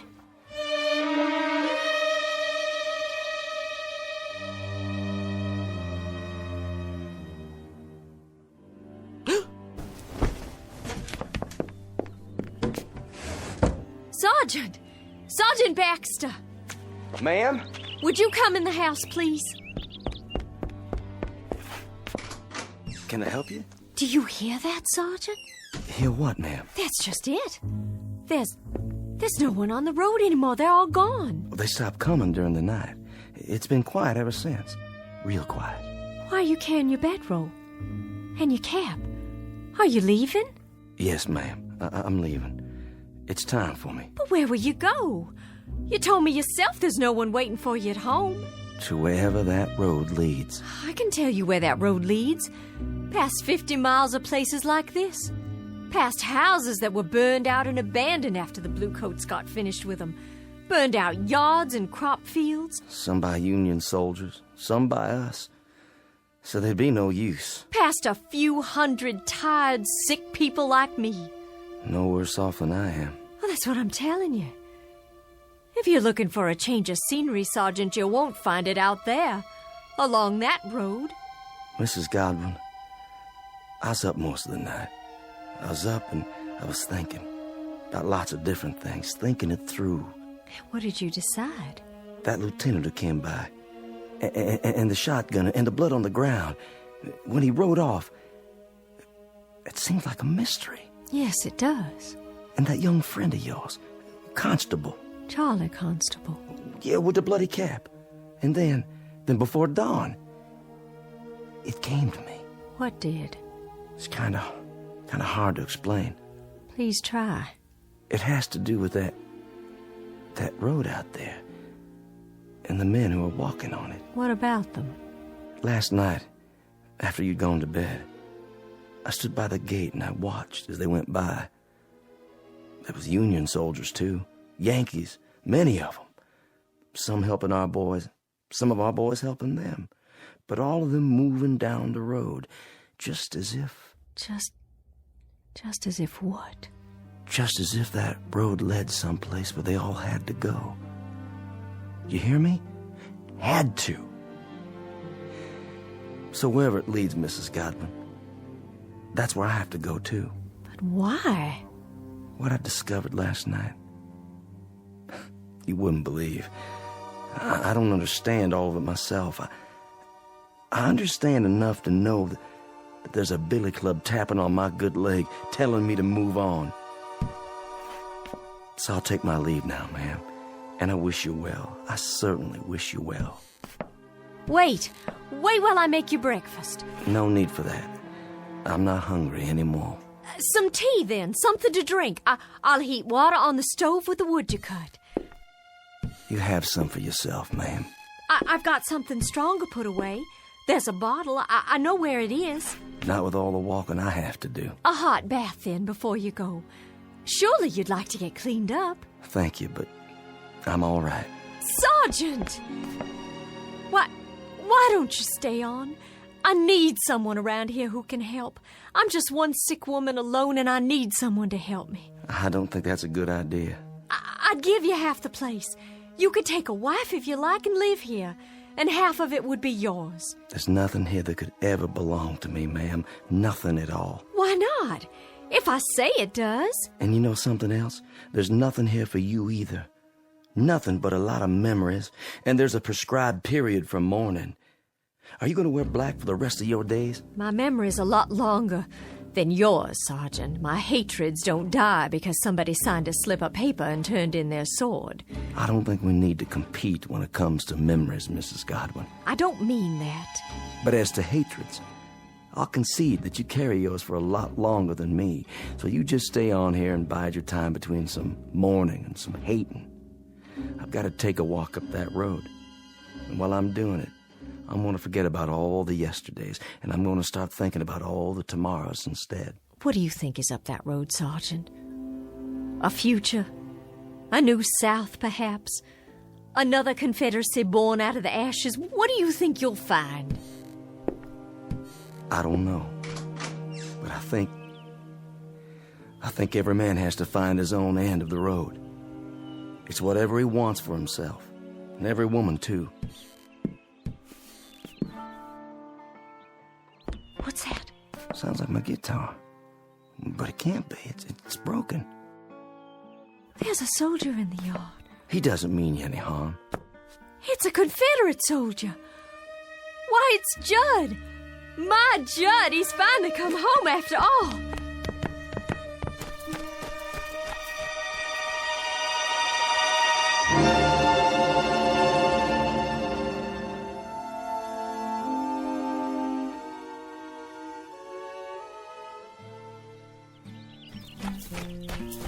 Oh, Judd, it is you. Lavinia? Hello, my dear. Oh, Judd, hold me. Tell me it's really true. And how fares my darling wife? Oh, I've been ill, Judd, very ill. Oh, no. But I'll be well again.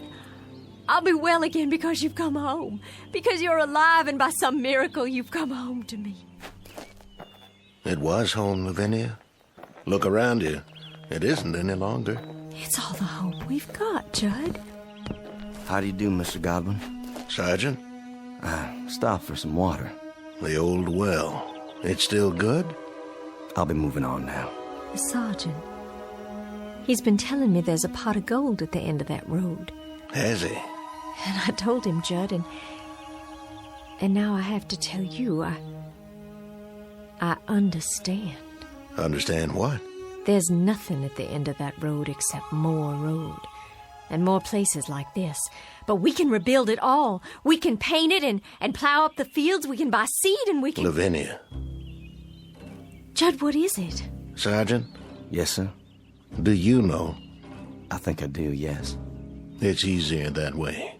I'm not sure, but I think I do. Goodbye, Mrs. Godwin. Goodbye, Sergeant. I'll no doubt be seeing you farther on. What does he mean? It's time now, Lavinia. Time? We've got to go. Judd, there's no place to go.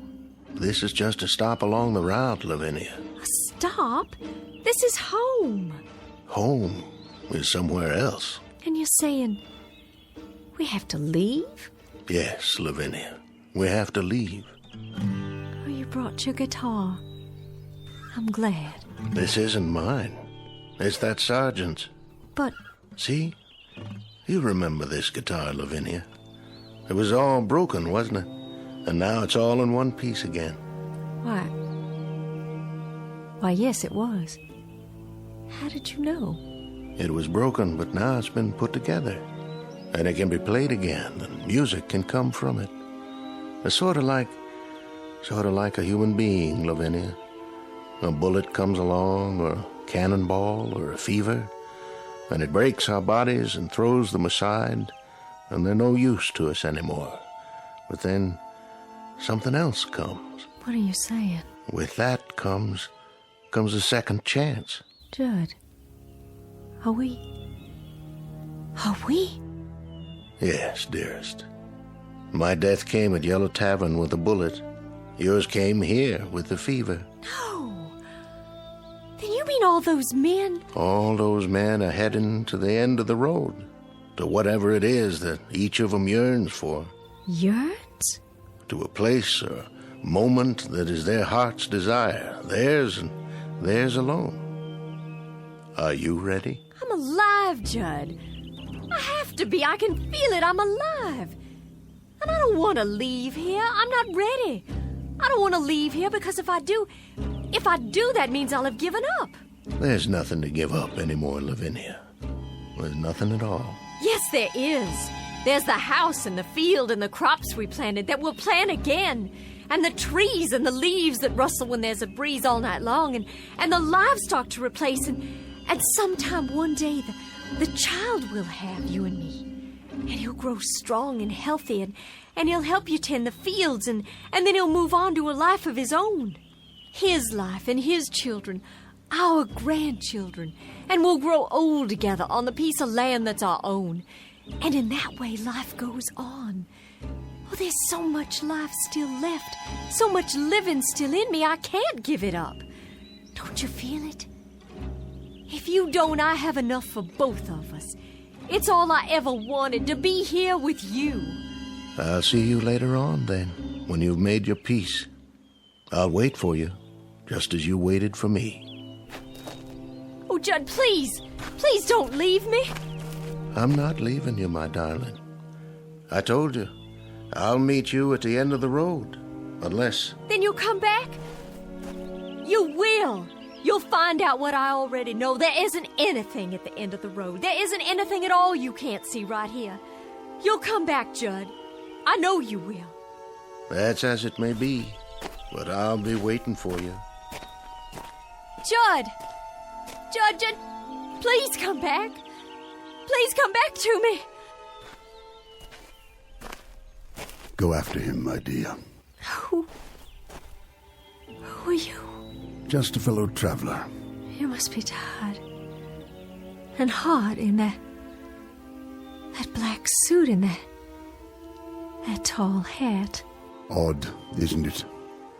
Passing strange how it doesn't seem to bother me now. I have some water if you like.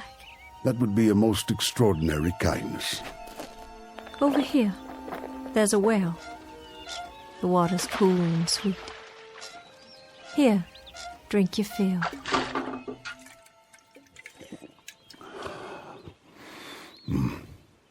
The sweetest I've ever tasted. I know you, don't I, sir? Do you? I'm sure I do. I've seen you, but not in these parts. In town? No, I don't think so. Don't worry yourself. Not on my account. But your face and that beard. May I tell you something, my dear? Please. Go after him. You must. Oh, but he'll be back.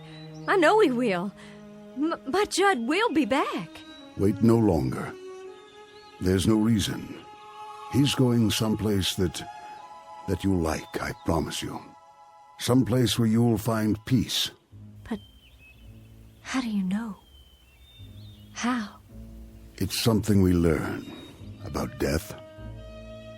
Something we all come to understand. You see, my dear lady, this road, it isn't the end. It's the beginning.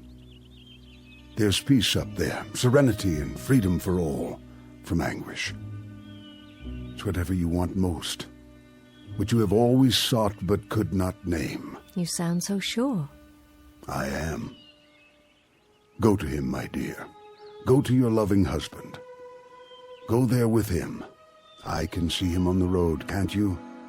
Standing in the sun with his arms outstretched, waiting to receive you. Your face. I know that face. I've seen it in the newspapers. But you were shot, sir. I read it. You were shot by an assassin at Ford's Theater, Washington. But that's so far from here. How? So far that I can hardly remember. It all falls away, like seeds in the earth. And so now, Mr. President, you're one of the...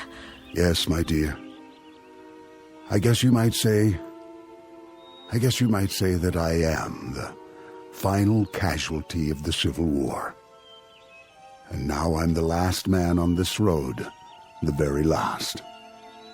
I think it only fitting that I be the last of the passersby.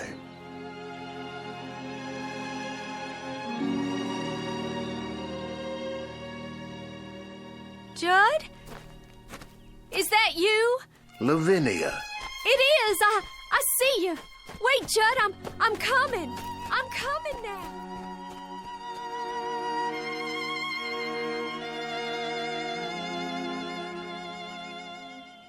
Lavinia Godwin, the mistress of a burned-out home, the image of woman in the aftermath of war, all women in all wars, suffering the final wound and the deepest, and now, at last, ready to be healed. Incident on a dirt road during the month of April 1865. And as we've already pointed out, it's a road that won't be found on any map, but it's only one of many that lead into and out of the Twilight Zone.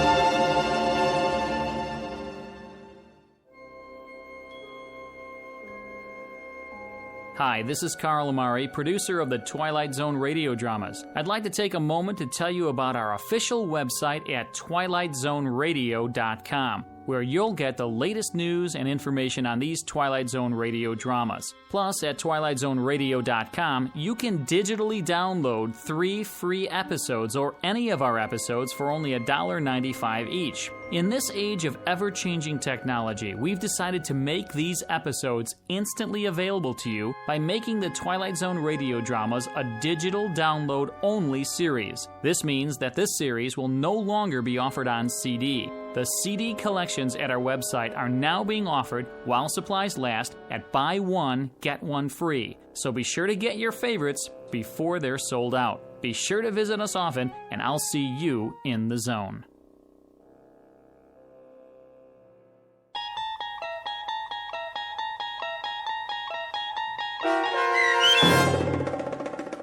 The Passersby, starring Morgan Brittany with Stacy Keach as your narrator, was adapted for radio by Dennis Etchison and based on a script by Rod Serling. Heard in the cast were Doug James, Jeff Lupetin, Turk Muller, Roderick Peoples, Norm Woodell, Carl Amari, Roger Wolski, Paul Patch, Don Longo, and Lynn Foley. To learn more about the Twilight Zone radio dramas and to obtain audio cassettes and CDs of these programs, visit our website at twilightzoneradio.com. This copyrighted radio series is produced and directed by Carl Amari and Roger Wolski for Falcon Picture Group. Doug James speaking.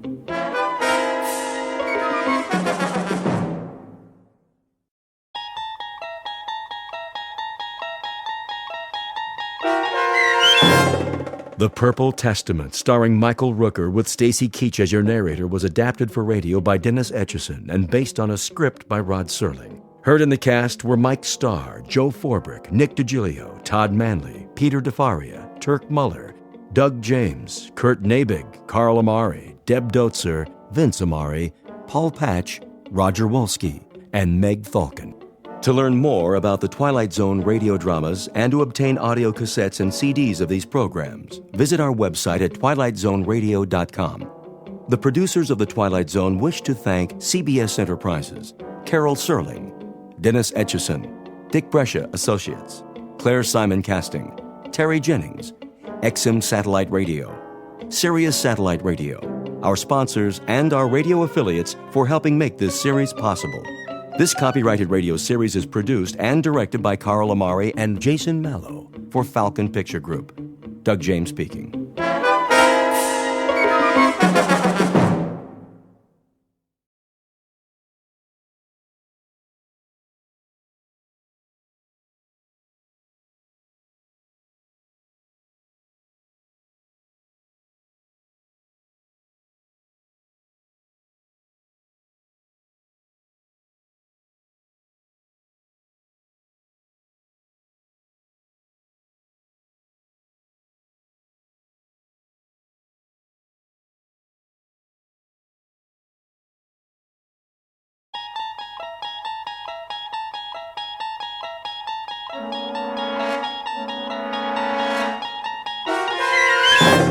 There is a fifth dimension beyond that which is known to man. It is a dimension as vast as space and as timeless as infinity. It is the middle ground between light and shadow, and it lies between the pit of man's fears and the summit of his knowledge. This is the dimension of imagination. It is an area which we call the Twilight Zone.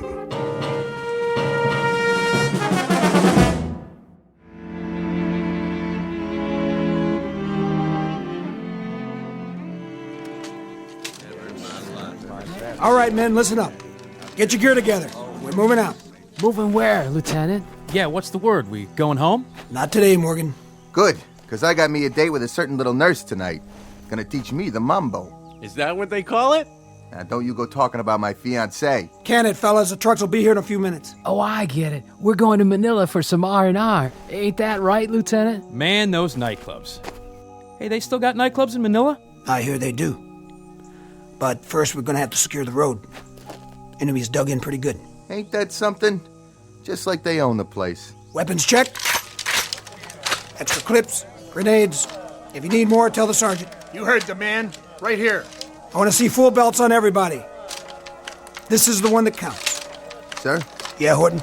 You gonna make it back tonight? What? By lights out. Oh, listen to him. Scared of the dark. Watch out, Horton. The cooties will get you. I just mean, well, that nurse. She's sort of expecting me. You should see her, sir. Brown hair, blue eyes. Yeah, don't worry about it. We'll be back in time for chow. Every last one of us. All right, fall in.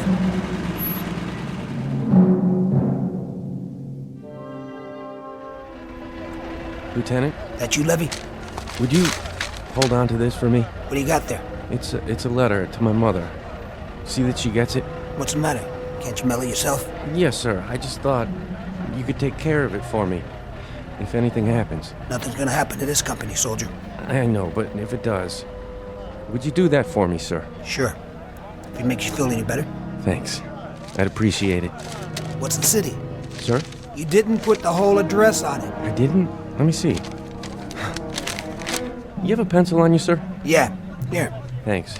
It's in Shaker Heights. You ever been to Shaker Heights, sir? In Ohio, right? Right. Real nice place. My mother, she's sick. I guess she's kind of holding on till I come home. But just in case I don't, I wrote her this letter. So she'll know I was thinking about her. She knows, Levy. You think so, sir? I'm positive. Thanks a lot, sir. Here you go. What are you doing? Nothing, sir. No smoking in the truck. Right. I mean it, fellas. Douse the butts now. Nobody's smoking, sir. Honest. Then where's that light coming from? What light, sir? The one under your chin. Stash the Zippo, soldier. He doesn't have a Zippo, sir. He doesn't even smoke. Then it must be yours, Hibbert. What's the matter with you? We're sitting on a ton of ordnance here. We know, sir. Orton? Nobody lit up. Don't give me that. It's true. Nobody's that dumb. All right. Must be my eyes. Hibbert. Morgan. Levy. Orton. Something tells me this must be the place. Okay, heads up. Rifles at the ready. Okay, move out. Single file. Infantry platoon, U.S. Army. The place, a road in Luzon, the Philippines. The year, 1944. These are the young men who fight. Despite their nervous jokes, there is an element of brutal sameness about these faces. They're dirty, desperately tired, hollow-eyed, each showing the aftermath of shock and violence, etched with fatigue and colored with the backwash of fear. As if some omniscient painter had mixed a tube of oils that are at once earth-brown, dust-gray, blood-red, beard-black, and the yellow-white of exhaustion, with these men as the models. For this is the province of combat, and these are the faces of war. But even here in this time and place, expect the unexpected, because this particular platoon has just crossed enemy lines to fight for their lives in the Twilight Zone.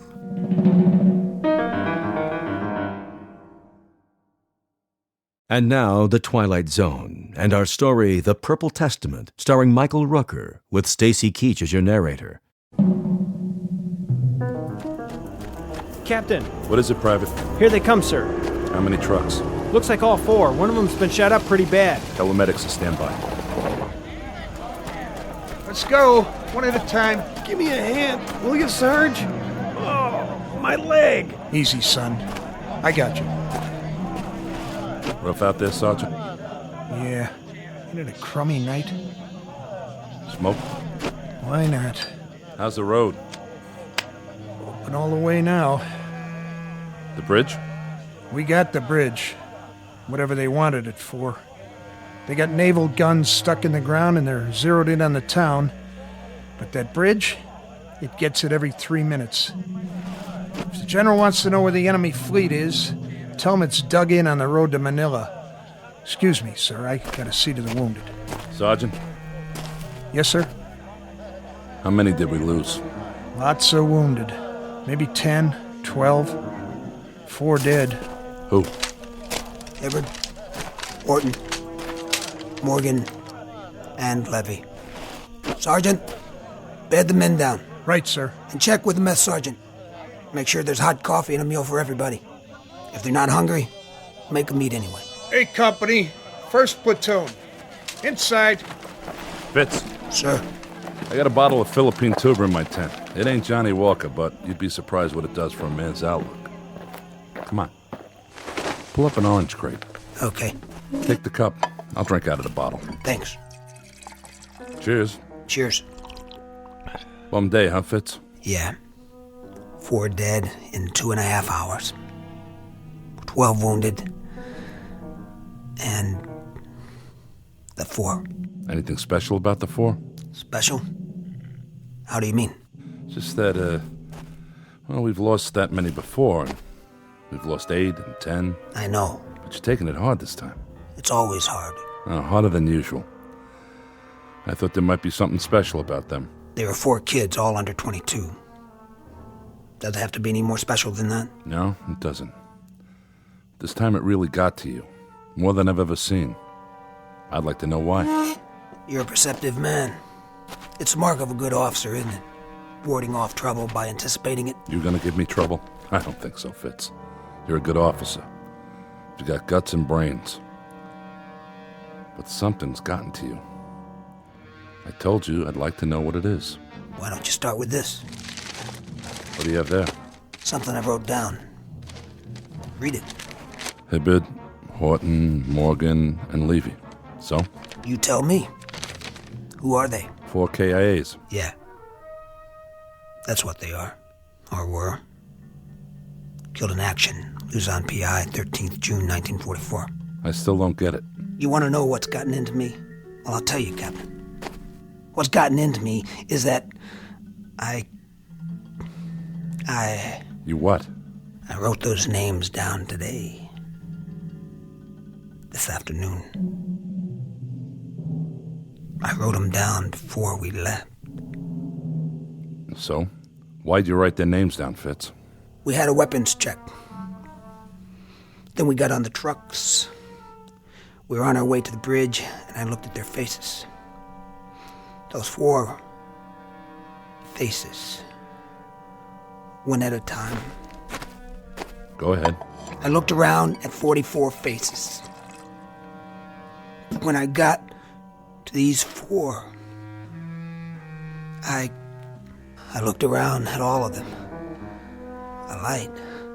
A light? Shining on their faces. First it was Levy, then the others. One by one. I thought somebody had a cigarette lighter on. Then I realized it wasn't that kind of light. What are you talking about? I can't describe it to you. It doesn't fit anything I'd ever seen. I just looked into their faces and I saw that light. And I knew this was their last day. I knew they'd get it. Oh, come on. I'm telling you, I knew.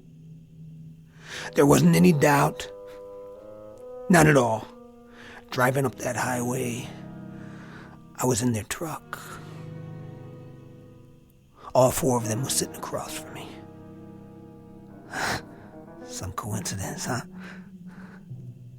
And then the light. The same odd light. It moved across their faces, one by one, completely separate from the others. It didn't touch anybody else. As if somebody had a flashlight or a searchlight or something, and it had picked out those 4 faces. And I knew. I just knew. That's a funny thing, all right. I'll give you that. But for now, maybe you ought to just pack it in. Get some sleep. No, I don't think I can sleep. All I can do is keep wondering. Is this the way it's gonna be from now on? Huh? If every time I stand in front of a platoon, ready to take them up, am I gonna look down the line and tell which ones aren't coming back? No, thanks, but no thanks. Finish your drink. What's in the bottle? I told you. Local brew. Lousy stuff. The kind of stuff that can make you sick. Or drive you out of your ever-loving mind. Take it easy. We're not supposed to know these things. Nobody is. We're not supposed to be able to tell. Isn't that right? So why can I tell? Huh? Why, Captain? Fitz, when did you write these names down? You know when. You sure it was today? Sure it wasn't yesterday? On the way back? In the truck? Today. This afternoon. That's when I wrote them down. I swear. That's when I wrote them down. Nurse? Be right there, Private. I can't feel my leg. I'll get your medication. Hurry, will you? Can't we do something about this man's leg? He's scheduled for surgery. We can only take one at a time. Nurse. Just a minute. Nurse, please. Hey there, Captain. Miller? How you doing? Oh, pretty good, sir, I guess. He's on the mend, Captain. Good job, Janie. Keep it up. Well, we're doing the best we can, sir, but we need more cots. I'll tell Sergeant Gunther. See if we can requisition some. That would be a godsend.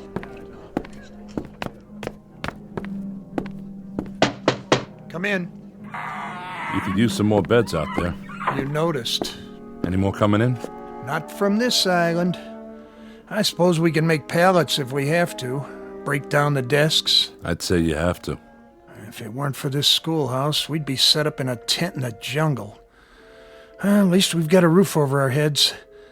But when it comes to sterile conditions, the proper supplies, you can see what we're dealing with. We haven't come that far from the Civil War. These men are lucky not to get gangrene. One day this war will be over, Sergeant. Till then, you're doing all you can. I know it, and you know it. Look at them out there. So many young men. All we can do is airlift the worst cases, sew up the rest, and send them back to fight again. I'm sworn to do no harm, but how can I promise that? We don't know what to expect, how many casualties we'll get each day. Unless, of course, your Lieutenant Fitzgerald is right. He believes it. If you'd heard him, you'd almost believe it yourself. How is he? Well, he took those pills to help him sleep, but I don't know if that's going to do it. I don't know either, Captain Riker. What do you make of it? Well, I'll be frank. The things you've told me are beyond my experience. I'd say he's delusional. But whether it's because of the stress or something more serious, I couldn't say. I'm no head shrinker. Did you look at his records? I've never been wounded. No symptoms of battle fatigue or anything like it till now. Why he should get an idea like this all of a sudden, I couldn't tell you. For the time being, you might want to pull him in while I run some tests. I'd appreciate that. See, the thing of it is, he's never complained about anything. Not so much as a headache. He's a good man. Came in as a cadre while we were still back in the States. He's one of the best officers we've got. I'll do what I can. He's here now, you know. In the hospital? I didn't see him. He went down to the 2nd Ward to visit one of the boys from his platoon. Well, when you talk to him again, Sergeant, go at it a little carefully. Sideways instead of head-on. I wouldn't like him to think I have any complaints about his performance. I understand. I'll get around to it as subtly as I can. But if he's going to break, it's best to know now, and not in the middle of some firefight. We can't afford to lose any more lives. His or anybody else's. Hey, nurse, where's my chow? Roll over, soldier, while I change your bandage. And keep your hands to yourself. Lieutenant, is that you? Fitz, what's wrong?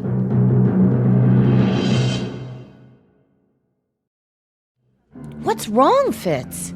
Nothing. But you look so pale. Where's Smitty? Down here, Lieutenant. He's gonna be all right. We put his arm in a cast. It should heal just fine. You gonna be here for a while, Janie? Are you kidding? I want to talk to you before I leave. Well, just holler like everybody else. I'm not going anywhere. How's the rest of the guys, Lieutenant? A-okay. Oh, that's great. Yeah, well, Porky took a piece of shrapnel on his finger. But you know Porky. That's about as bad as he ever got. I'll bet he belly ached a lot, though, didn't he? Just a little. That's one lucky kid, huh? Yeah, that he is. And you didn't come out so bad yourself. I guess not. Except I can't scratch myself with my arm up like this. Then you'll just have to call the nurse. That's not so rough, is it? No, not as long as it's Janie. Yeah, get you all patched up and you'll be as good as new. Ready to head home before you know it. That won't be too hard to take. No, sir, sure won't. Your cigarette went out. Here, let me light it for you. No, thank you, sir. No? Can you just lay it down for me? I won't be needing it for a while. Sure. I'll just put it here in the ashtray for you. Thanks. Look, Smitty, I got a couple things I gotta do. I'll come by later, okay? You take it easy here. Will do, sir. Anything you want? You got enough to read? Yeah, all I need. Okay. Take care now. Thanks for coming, Lieutenant. I'm glad I got to say goodbye. Oh, no, not Smitty. You dropped your lighter. Something the matter? What? No. Nothing. I'll be seeing you. Goodbye, Smitty. You okay, Lieutenant? Yeah, fine. I'm okay. Help me get him to a cot.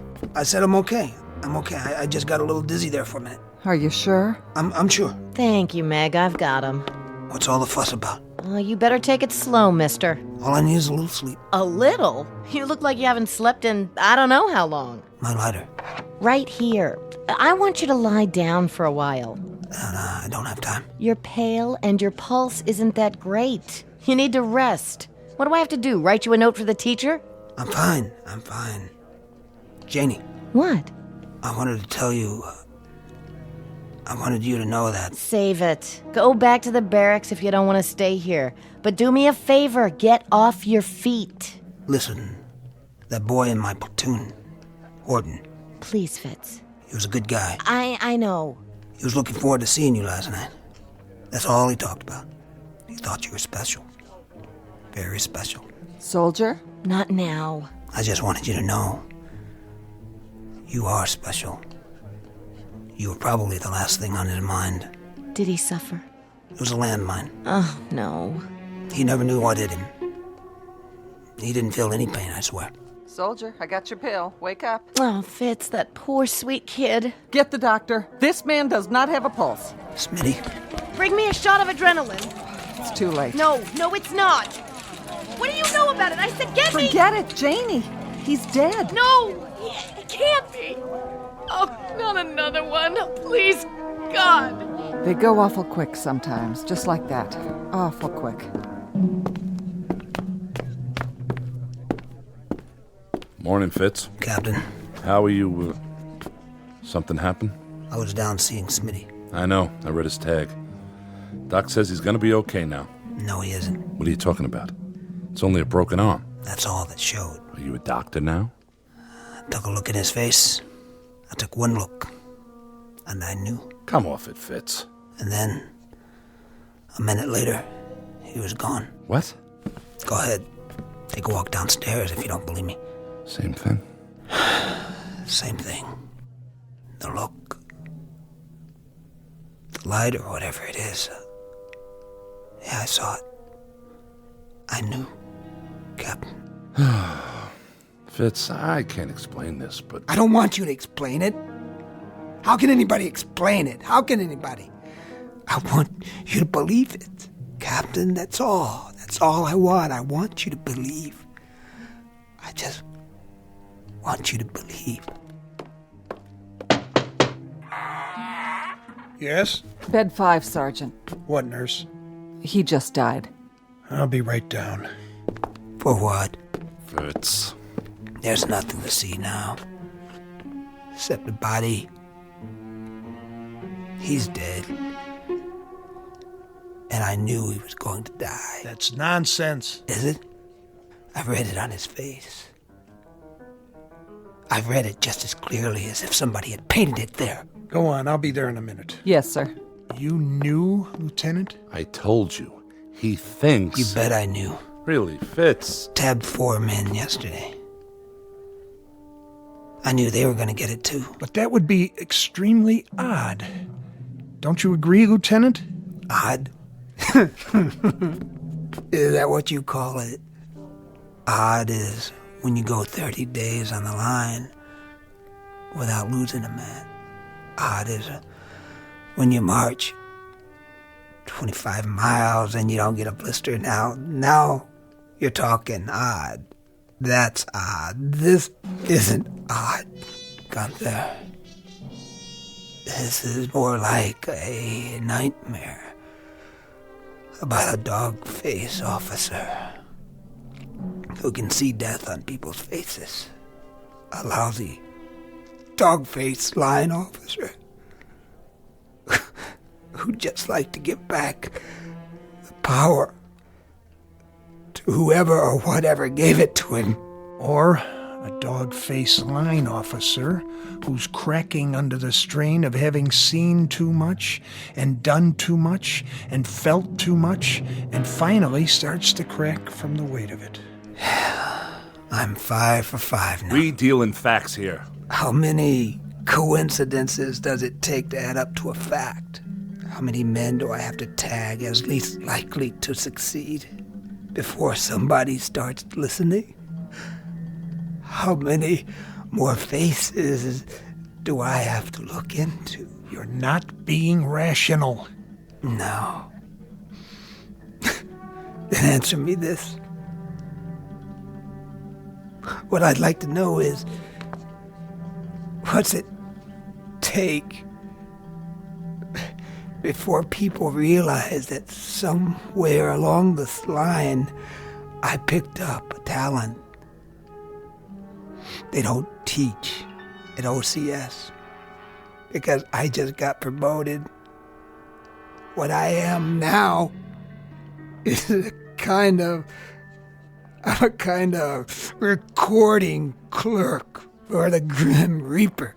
Come with me, Fitz. Let's go back to quarters. Okay, sure. Why not? But there is one thing you might do for now. While you're waiting and scratching and calling in the psychiatrist, just put some tape over my eyes. Or just poke them out right now. Go ahead, just do something so I won't be able to see. Just make it so I don't have to look at any more faces.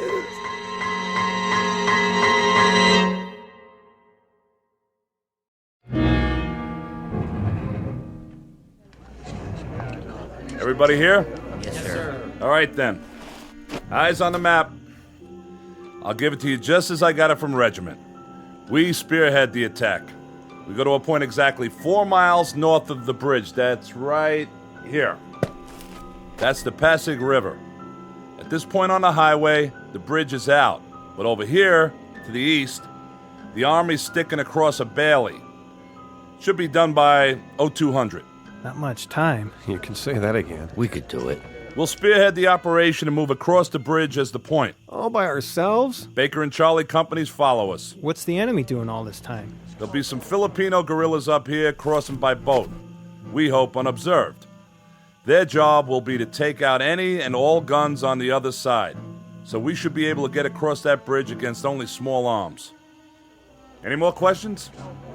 Then that's it. We've got 22 minutes before we load up on the trucks. Give each one of your platoons a good briefing. Belts, 5 grenades apiece, 6 clips of ammo, no backpacks. Got it, Captain. And let's get moving. And good luck. Yes, Fitz? Nothing. Think you're well enough to lead a platoon? Well enough, yeah. I'm well enough. Gunther thinks you'd be better off with 3 weeks back at division. You agree with him? Matter of fact, I do. This one won't take more than a few hours, but it could be messy. Captain, Something? What are you staring at? You, sir. I asked you. Captain, don't go. Did you see something, Fitz? Is that it? Yeah, I saw something. Something like with the others? Yeah, it was on your face. Just for a few seconds, but it was there. Sure it was. If you go... Say it. You won't be coming back. You can't go out there tonight. I have to. You have to stay here.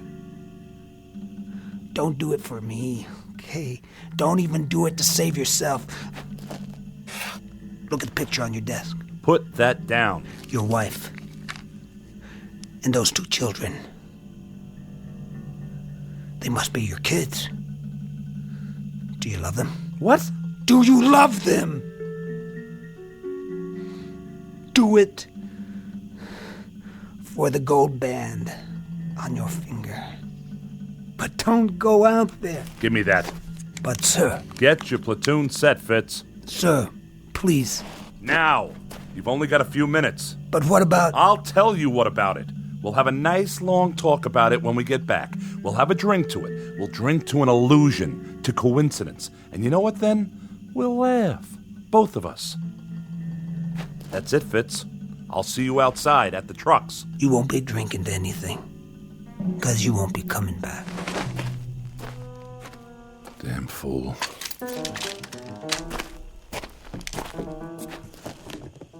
Marie, don't you worry about me. He doesn't know what he's talking about. I promise.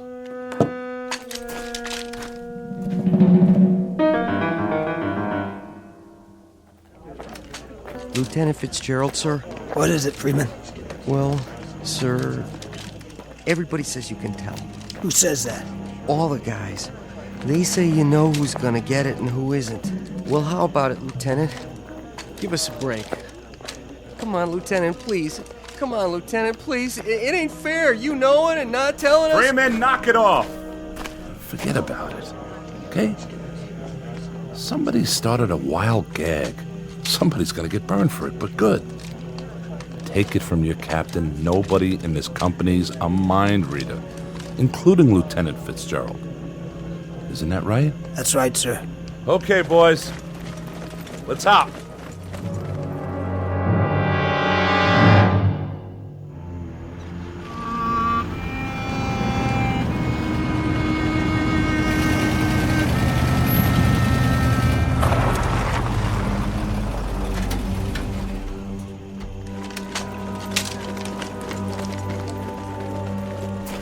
Welcome back, Lieutenant. Not so bad this time, huh? What's eating him? Sir? At ease, Fitz. I just came around to congratulate you boys on a good job. Thank you, sir. Cigar? Not for me. All the odds fell in on our side. Those guerrillas did a right handy job on the guns. You just walked right across, didn't you? Right across. Well, that's fortunate. You know, there must have been at least 6 or 7 25s that the Air Force picked out. If those guns had been operational, that would have been the longest bridge you've ever been on. Or the shortest. Sniper fire, that's all you had, wasn't it? Yes, sir. Sniper fire. We lost one man. I brought his dog tags back. A pity. There was one good man. You were good friends, weren't you, Fitzgerald? Yes, sir. Nice picture. Well, so much for Mrs. Riker's lovely wedding and 7 happy years and 2 fine sons. To have it come to this. God, but war stinks. It sure does. Stinks worse than you know. Much worse. Why, what do you mean? Lieutenant? Yes. Sergeant Gunther? Some orders have come through on you, Lieutenant. You're to go back to division. Back to division? That's correct. They'd like to look you over. It'll be a nice couple weeks rest. Well, he looks like he could use it. Better pack up your gear. Take it with you. Okay. One question. Yes? Who's going to pack Captain Riker's things? I'll have someone take care of it. Don't forget his wedding ring. Looks like he took it off. Set it down here before he left.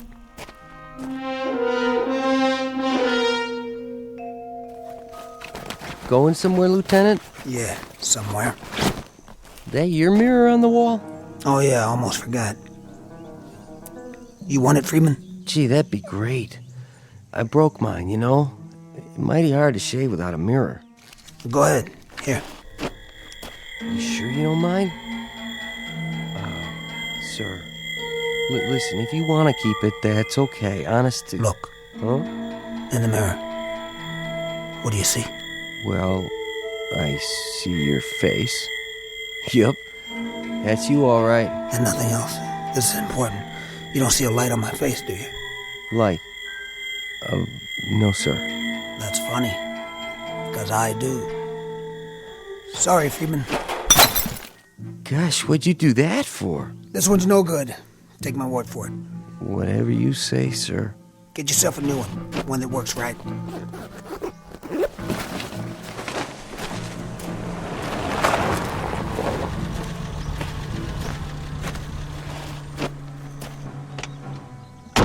Lieutenant Fitzgerald. Yeah. Ambulance is leaving now, sir, for division. Oh, right. This your bag, sir? What? Yeah. Yes, that's my bag. Can I put it in the ambulance for you, sir? Thanks. Whenever you're ready, sir. We're all set. I'm ready. You can ride up front with me, sir. Plenty of room. Thank you. You going back to division? Yes, sir. Taking the Cavite Road? I got to, sir. The bridge is out on the highway. Yeah, that's what I figured. Well, engineers think they spotted some mines just a mile up the road. Haven't had a chance to dig them out yet, so take her careful and stay close to the shoulder. Yes, sir. Thank you, sir. You might as well get comfy, Lieutenant. It's about a 4-hour ride. Is it? I doubt it.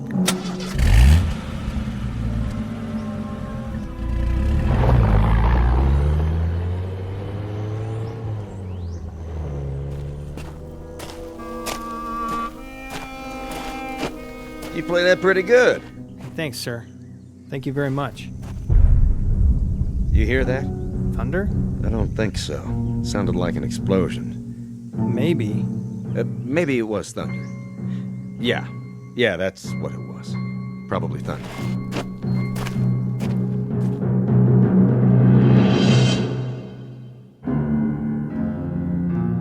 From William Shakespeare, Richard III, a small excerpt. The line reads, "He has come to open the purple testament of bleeding war."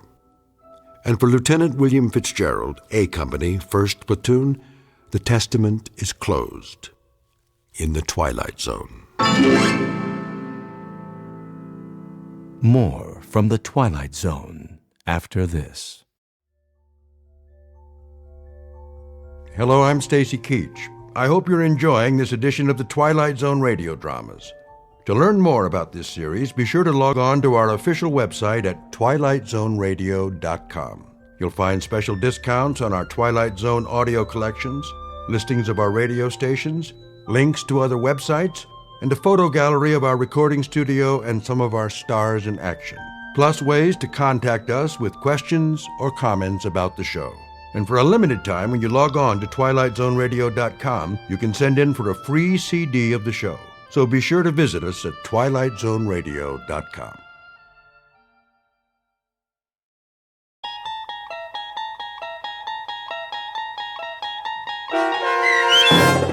The Silence, starring Chris McDonald with Stacy Keach as your narrator, was adapted for radio by Dennis Etchison and written for The Twilight Zone by Rod Serling. Heard in the cast were Craig Brawley, Christian Stolte, Jeff Lupetin, James Schneider, Derek Purcell, Turk Muller, Kurt Nabig, Carl Amari, Roger Wolski, and Vince Amari. To learn more about the Twilight Zone radio dramas and to obtain audio cassettes and CDs of these programs, visit our website at twilightzoneradio.com. The producers of The Twilight Zone wish to thank CBS Enterprises, Carol Serling, Dennis Etchison, Dick Brescia Associates, Claire Simon Casting, Terry Jennings, XM Satellite Radio, Sirius Satellite Radio, our sponsors, and our radio affiliates for helping make this series possible. This copyrighted radio series is produced and directed by Carl Amari and Jason Mallow for Falcon Picture Group. Doug James speaking.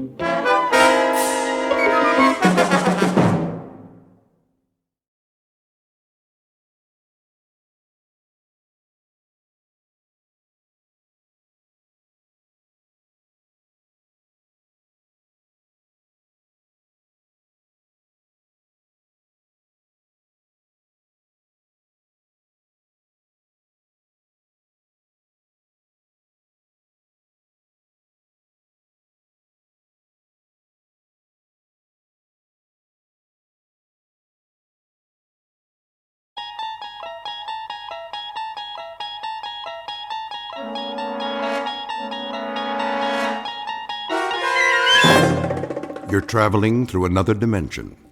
A dimension not only of sight and sound, but of mind. A journey into a wondrous land whose boundaries are those of imagination. Your next stop, the Twilight Zone.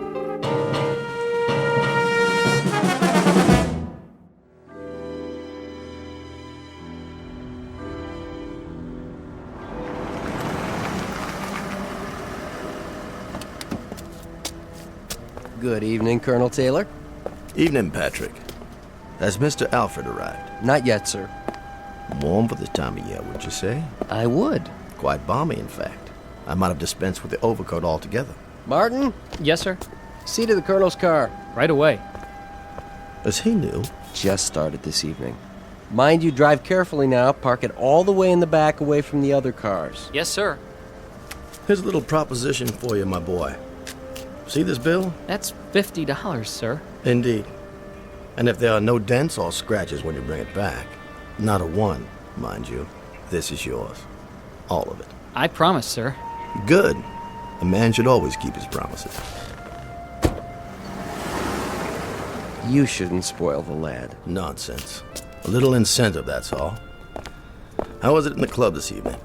The usual crowd. Is Mr. Tennyson here by any chance?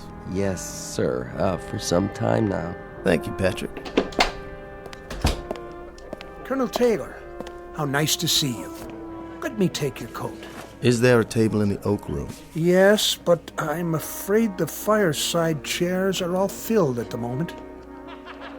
Mr. Tennyson, I presume. Yes, sir, it is. If you'd care for a seat in the card room. No, I'll find my way. Mr. Alfred arrives, please send him to the oak room. Of course. Well, I'll tell you something else, gentlemen. The most idiotic thing occurred in the market today. Just idiotic. I've been doing a little dabbling in the syndicate. It still has some oil holdings in the western part of Texas. Well, anyway, Jack Brewer, he handles our New York operation for us. He comes in on the floor, and I happen to be there. This was, about 10:30 this morning, and he waves to me, and he's got a sheaf of papers in his hand, and I can assure you, if there's anyone I don't want to see before noon on any given day, it's Jack Brewer. Raucous sort, a little crude. Nouveau riche, you know the type. Yes. Give you a light, Jamie? Not necessary. Not at all. Oh, this lighter? Solid gold. Gift from my dad when I got out of Princeton. Now, where was I? Jack Brewer. Oh, yes, of course. Charlie Sport, let me sit there, would you, old man? Your chair's much softer, and I'm afraid I'm just worn out. Not a problem. Much better. Now then. Oh, yes. Anyway, Brewer, I call him Brewer the Boar, walks across the floor to me with an intense voice, a voice absolutely shaking with intensity, sidles up and whispers. He's got a miserable habit of whispering sotto voce when everyone in the world can hear him. Anyway, he says to me, Jim, I've got to scrape up $250,000. Can you imagine? $250,000. And I'm The usual, sir? What? Oh, yes. The usual. It might be quieter in the blue room. No, this will do. Young Mr. Tennyson is in rare form tonight. Yes, sir. You're the only one who can handle it for me. This is Brewer speaking. To me. Well, anyway, to make a long story short. Mr. Jamie Tennyson, who at best is a dapper, albeit articulate ne'er-do-well. He is glib but shallow, well-groomed but worthless. His every gesture is studied, obvious, planned. He is a mannered dandy, devoid of character, and his presence in this gentleman's club is a social condescension on the part of the members. For this man's credentials are an accident of birth and nothing more. And across the room, a gray-haired ramrod of an ex-army officer, rock-hewn and coldly unemotional in his appraisal of others, but who was no longer able to conceal his distaste in an altogether gentlemanly fashion. And that distaste is about to take the form of a proposed wager. But it's the kind of wager that comes without precedent. It stands alone in the annals of bet-making as the strangest game of chance ever offered by one man to another. In just a moment, we'll learn the terms of the wager and what Mr. Tennyson does about it. And in the process, we'll witness all parties spinning the wheel of chance in a very bizarre casino called the Twilight Zone. And now, the Twilight Zone and our story, The Silence, starring Chris McDonald with Stacy Keach as your narrator.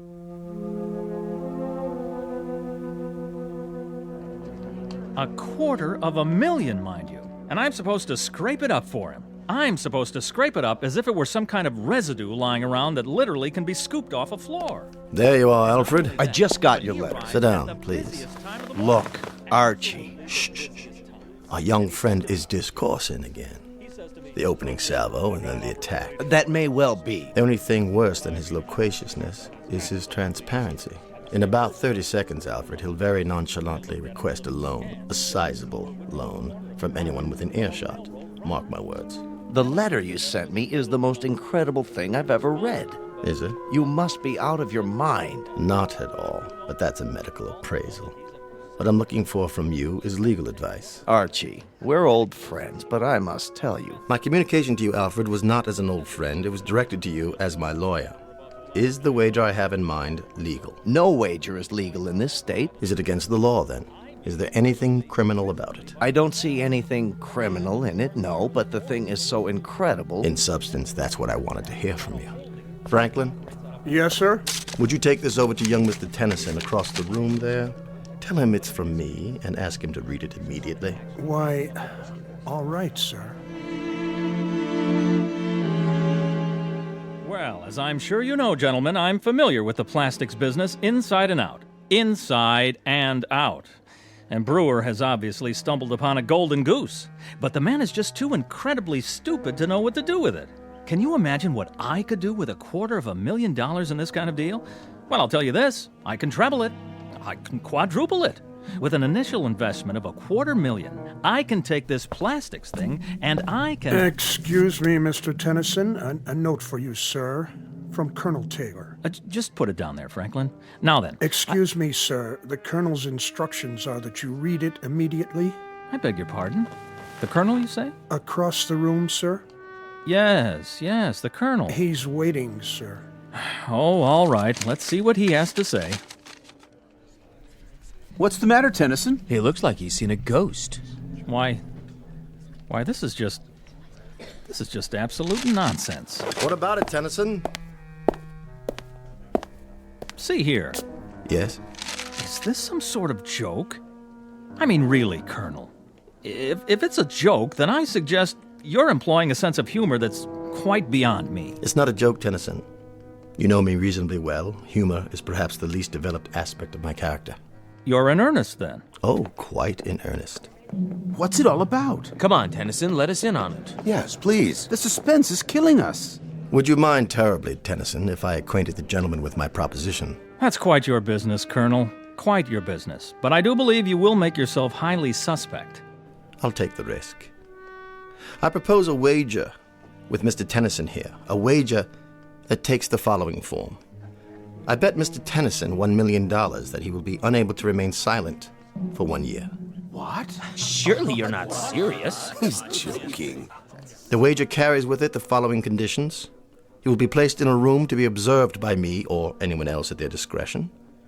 He will not be permitted to speak a word for a period of 12 months. Not a single syllable. He will be supplied with food, television, books, anything he wants by way of diversion. But he will make his wants known by pen and paper, not by voice. Incredible. Are you pulling our legs? $1 million? I don't believe it. What about it, Tennyson? First, let's establish that you're quite serious. Beyond any doubt. Then, may I ask the purpose of this wager? That should be obvious. That is, to anyone but you. I'm afraid it eludes me, Colonel. So perhaps you'd be good enough to explain to me why you're willing to risk $1 million? Risk? Hardly a risk, Tennyson. Well, hardly a risk at all. But if the wager is genuine... What I'm about to say would horrify the average man. But to someone as insensitive as you, it will probably mean nothing. Oh, is that right? I dislike you intensely, Tennyson. It goes well beyond the normal distaste I would feel for anyone without manners, without breeding, without principle. Beyond and much deeper. You've become a cause celeb with me. Your voice has become intolerable. See here. Each night I sit here, and the sound of it makes me wince. I cannot ask you to leave the club because I don't have the right. So, the thought occurred to me that I would be happy to risk, as you say, a large sum of money, just to have quiet. You see, Tennyson, you couldn't possibly remain silent for a year. It's not in your nature. You're a shallow, compulsively talkative, empty-headed ne'er-do-well, and to remain silent would destroy you. Your kind has to seek out an audience. So what I assume will happen, what I more than assume, I fully expect, is that you will very likely be able to withstand the pressures for 3 or 4 weeks, perhaps a couple of months, and then you'll have to succumb. Again, that's your nature. So you won't cost me anything, but what I'll derive from it is a month or 2 of delightful and very precious silence. What about it, Tennyson? Appeal to your sporting blood? Oddly enough, it does. It does appeal to my sporting blood. And that, of course, is patently ridiculous. There's nothing sporting about you, Tennyson. But I happen to know you're rendering your nightly financial folderol because you're in desperate straits. You've run out of your inheritance, and your debts are insurmountable. In short, you're a desperate man, and you do just about anything for money, except, of course, to remain silent for 1 year. Colonel, if this were Europe and the company were a bit more sophisticated, I should be forced to invite you outside for the things you've just said? Would you now? Yes, but the ground rules here are somewhat different. As it stands, I can either ignore you or call your bluff. I'm going to do the latter. I accept your wager. Careful, Tennyson. Surely not. Watch what you're agreeing to. Just a few more questions. Where am I to be incarcerated? In the solarium upstairs. It's no longer being used. With the permission of the Board of Governors, I'll have some work done on it. It will be a glass-enclosed living room with a private bedroom and bath that will remain unobserved. Around the room will be placed microphones, which you're to leave untouched. Your every movement will be recorded, and of course, as it follows, so will your voice. In the event you decide to give up, you will permit me or anyone else to observe you at any time. When will this start? I've been planning this for quite a while, and I've made all the necessary inquiries. The room can be constructed by tomorrow night. Oh, Archie, for the love You of... will enter any time after 10 p.m., and at 10 o'clock on June the 3rd of next year, you can leave the room. I'll have a certified check in the amount of $1 million waiting for you, assuming the impossible happens and you have remained silent for the full 12 months. Well, Tennyson, your questions answered? They are. I'll be back tomorrow night. Oh, and I would like the check placed on deposit in my name with a photostat of it available to be witnessed by every man in the club. Excellent. That's thoughtful and businesslike, Tennyson. You surprise me. That would be the normal procedure in a pawn shop or a fish market, but not in this club and not with me. My credit happens to be as well known as my honor, Mr. Tennyson, as any member in this room can attest. There will be no check placed on deposit. You will have to be satisfied with my word. Very well, then. So this will be a contest between my courage and your credit. And a year from now, 1 year from tomorrow's date, both can be proved beyond the shadow of a doubt. Precisely. Get my coat, Franklin. By all means, sir. Immediately. Until tomorrow, then, Colonel. And may the better man win, most definitively.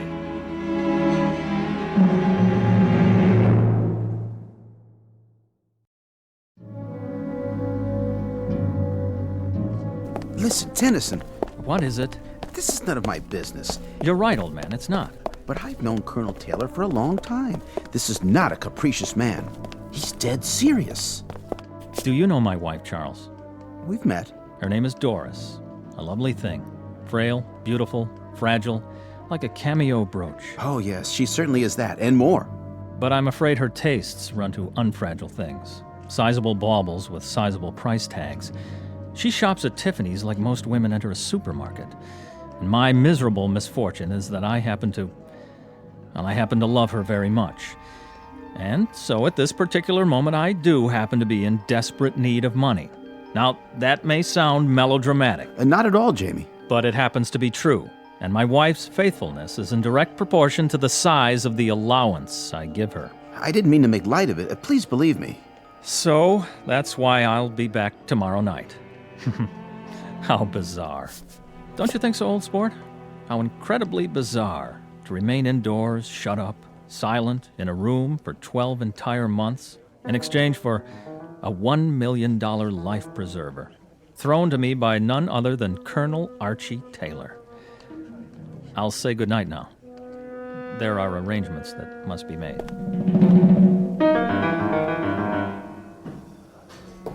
How's it coming, gentlemen? Right on schedule, Mr. Taylor. Almost finished. On the plumbing, the electrical outlets.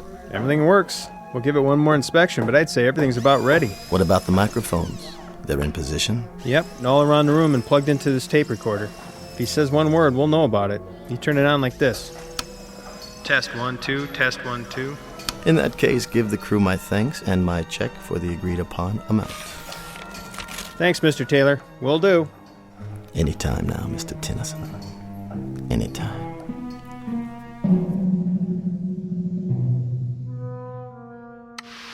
Hey, Debbie, get back in the flying saucer. Here come those booty bags. Hey, no problem. Trouble rolls off my back. Tonight on Classics Revisited, we bring you the BBC's dramatization of that timeless masterpiece, Peter Ibbotson. masters of darkness, and our terrifying story, Down There. Money got you down? Pick up the phone and dial now for the lowest interest rates. Do not attempt to adjust your television set. We control the transmission. Tonight you will travel from the height of man's dreams to the absolute limit.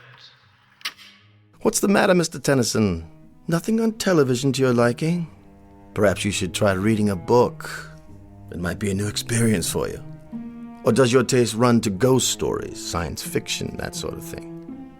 If you prefer, I could stock your bookshelf with trash like that. Bestsellers, even erotica. Something to keep a man's thoughts on other things. Excuse me a moment. Hello, Franklin. Mr. Tennyson's supper? Yes, sir. Eating well, is he? Appetite good? Well, not very much up to a week ago, sir.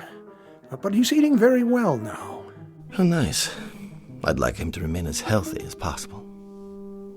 My conscience simply couldn't stand it if this experience damaged him in any way. Quite the contrary, sir. He seems in excellent spirits. And it's 9 weeks now. 9 weeks that he's been in there. 9 weeks. Really quite incredible. I gave him 4 to stick it out, 6 at the outside, but 9 weeks.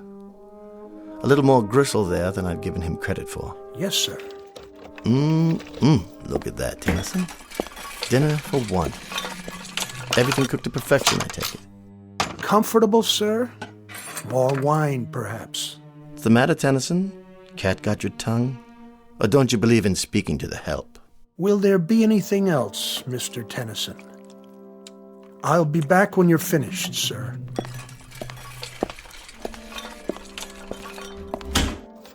Enjoy your meal, Tennyson. Sorry I can't stay, but I have another engagement with friends. A lovely little spot downtown, so warm and friendly. Perfect for conversation. You understand, I'm sure.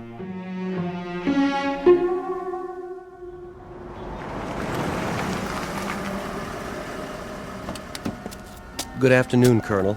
Patrick. I'll take care of your car, sir. I know you will, boy. Mr. Alfred inside, is he? Yes, sir.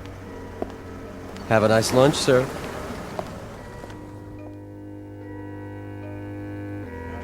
There you are, George. I reserved a table for us, a quiet one. Good. But then they're all quiet nowadays, aren't they?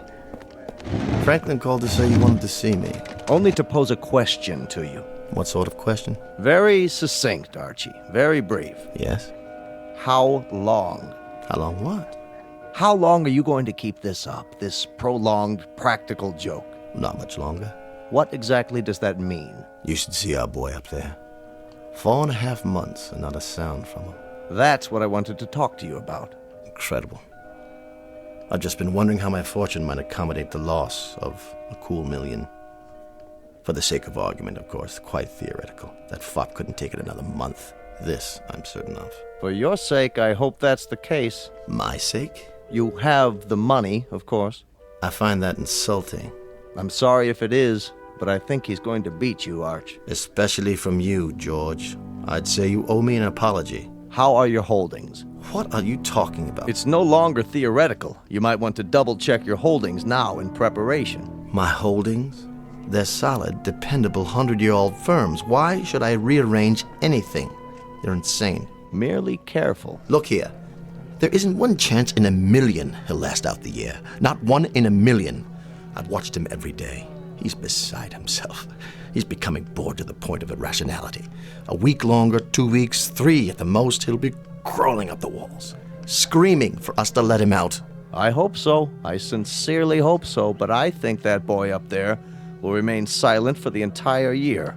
And I think you're going to owe him that cool $1,000,000. Nonsense. I just hope you've got it. That's all. I'm not going to sit here and listen to this abuse. It's not in the least personal, only something I feel you need to hear from someone you'll listen to.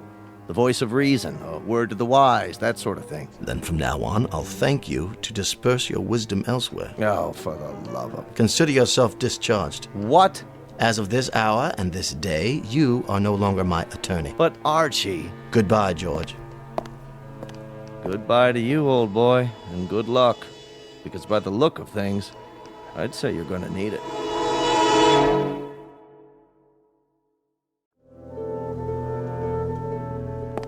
How are we doing today, Tennyson? Read any good books lately? Or are you meditating on the calendar? Awful of me to get you a calendar, wasn't it? What is it you're pointing to? Oh, yes, March already. So it is. In like a lion, as they say. Speak up. I can't hear you. What's that? A note? Well, bring it over to the glass so I can read it. Yes, I see it. 3 months to go, Colonel. The bet stands. Does it, Tennyson? Does it really? It's in early spring this year. Did you know that? You ought to see it. It's incredibly lovely out. Warm with the flowers starting already. All over the city. You really must see it. You don't know what you're missing. Why are you looking so smug? Well, you won't be so smug after I've given you something else to think about. It's the time of year when a young man's fancy gently turns to, you know the rest, and the young ladies, too. Your wife, for example, she must be desperately lonely for you. Desperately lonely. Why? Well, what's that pained expression? I was simply going to tell you that, as a matter of fact, she's been seen in the company of your friend. What was his name? Charlie, that's it. And other young men. Odd that she hasn't visited you, Tennyson. Don't you think it's odd? I happen to know you've sent her notes requesting a visit. And she doesn't even respond to the notes, does she? Tennyson, you may lose your wife. You're well aware of that, aren't you?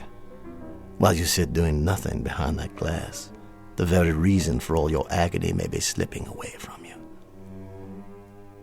Tennyson, why don't you leave? Why don't you leave right now?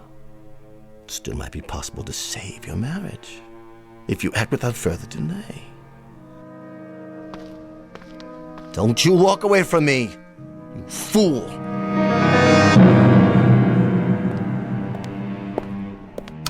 Tennyson, I know you can hear me. I saw your wife again. She's with that polo player fellow now. You know the one. The tall, attractive, blonde youngster. It's incredibly beautiful out today, Tennyson. Oh, it's incredibly beautiful. Birds and flowers and color. Absolutely lovely. And by the way, I saw your wife. She was getting into a little European sports car. Some young man was driving it. And here's Franklin with yet another meal. You must be quite bored with the club's menu by now, aren't you, Tennyson? Oh, Franklin? Yes, sir? Chilly up here, isn't it? I hadn't noticed, sir. Perhaps. The thermostat, does it control the temperature in Mr. Tennyson's room as well? I believe it does, sir. Then I'll just turn it up for a while. I don't want you getting chilly, Mr. Tennyson. Certainly not. I want to warm it up for you. Nice and warm.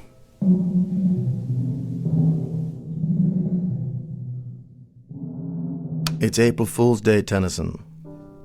You remember April Fool's Day? I think it was named after you. Because only a fool would stay in there as long as you have, knowing precisely what's happening on the outside. Your wife, I mean, Tennyson. Your wife.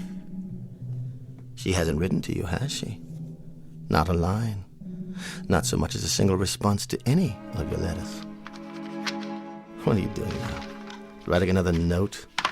Why bother? I see you sweating. Why don't you tell me how uncomfortable it is? Why don't you ask me to get you out of there? I suppose I could read one more if you prefer. Let me see it through the glass. You monster. Is that the complete contents of your missive? That I'm a monster? Hardly. You do me an injustice, young man. All I did was turn up the heat. That's no violation of the terms of the wager. At no point did I indicate what the temperature would be during your confinement. As to other matters, I'm merely a chronicler of your events on the outside. I'm kind of your personal gossip columnist. Let's put it that way. Tennyson, this nonsense has to cease. You've got to get out of there. I could tell you some stories about your wife.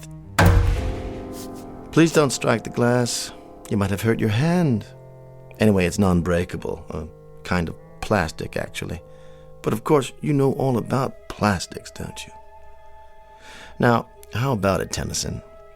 I might see my way clear to giving you $10,000. That would pay off a few of your debts and a little bracelet for the wife. Something to compensate you for months of loneliness. How about it, Tennyson? $10,000, man. $12,000. Say one word and I'll let you out. You're an idiot. You know that? You're losing your mind in there. I know you are. You're ready to crawl up the walls. Tennyson, listen to me. Make it $75,000 in cash. If you'll give up this ridiculous game and speak. Make it 100.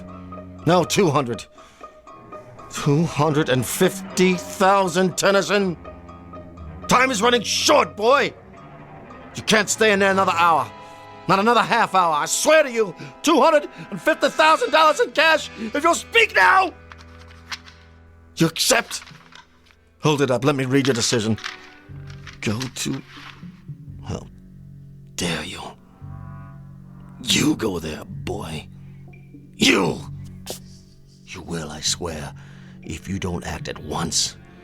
I'm about to withdraw my offer. I'm counting down.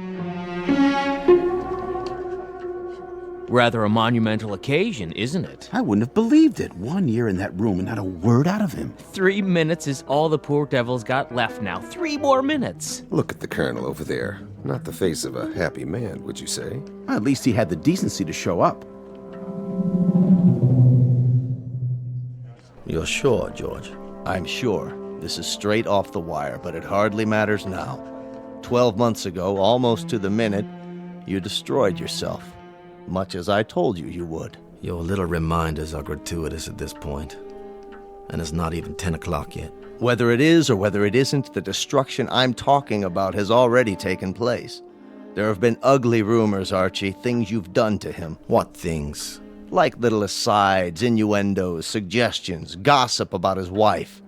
Even intercepting letters he wrote her before Franklin could mail them. You place such a premium on honor, Archie. But you haven't acted like an honorable man. George, you don't believe Please don't go to the trouble of denying it. I'm sure much of it is true. But this ugly affair has proven 2 things, hasn't it? That the boy up there is stronger than you gave him credit for, and that you are considerably weaker. That boy up there. A weak, simpering, half a mind, a fop with no guts, no courage, no nothing. How could he have done it? How could he have done it? I might just as well have made it 2 million or 3 million. Somehow it was impossible from the beginning. Gentlemen, Mr. Tennyson.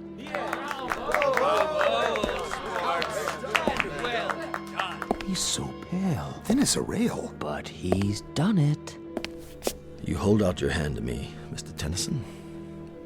Not to shake it, I presume, but to receive payment.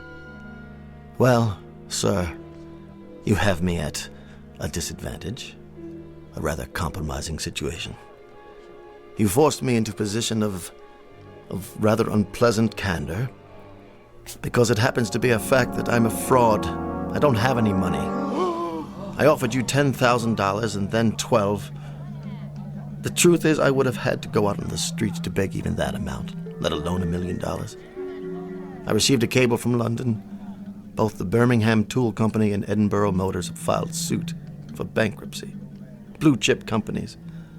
Every nickel I had was invested with them, and they no longer exist. In short, I'm busted. Broke. Yes, it happens also to be a fact that I have pride, bearing, taste, and exceptional breeding. But I've lost. Proving, Mr. Tennyson, proving that that you are by far the more substantial of the two of us. I will naturally resign. You have both my resignation and my apologies.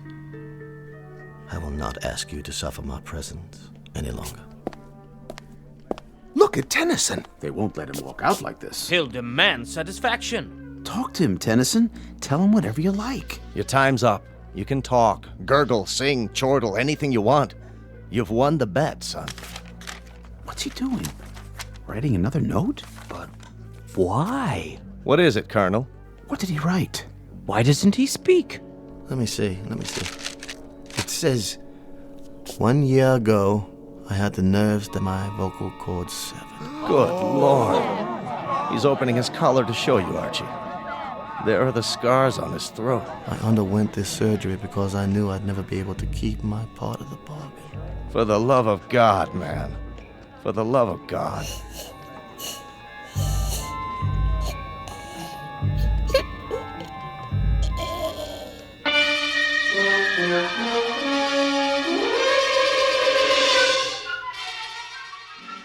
A bizarre and unlikely bet with two losers. Mr. Jamie Tennyson, who will go through life as a silent shell, the price to be paid for his weakness. And Colonel Archibald Taylor, who will spend the rest of his days in naked humiliation. The cost to him for all of this is the most precious possession he owned, his pride. And the point of it all? Simply that two men discovered somewhat belatedly that gambling can be a most unproductive pursuit. For somewhere beyond these two, a wheel was turned, and both their numbers came up. The number was Black 13. If you don't believe it, ask the croupier, the very special one who handles high-stakes roulette in the Twilight Zone. More from the Twilight Zone after this. Hello, I'm Stacy Keach. I hope you're enjoying this edition of the Twilight Zone radio dramas. To learn more about this series, be sure to log on to our official website at twilightzoneradio.com. You'll find special discounts on our Twilight Zone audio collections, listings of our radio stations, links to other websites, and a photo gallery of our recording studio and some of our stars in action, plus ways to contact us with questions or comments about the show. And for a limited time, when you log on to twilightzoneradio.com, you can send in for a free CD of the show. So be sure to visit us at twilightzoneradio.com.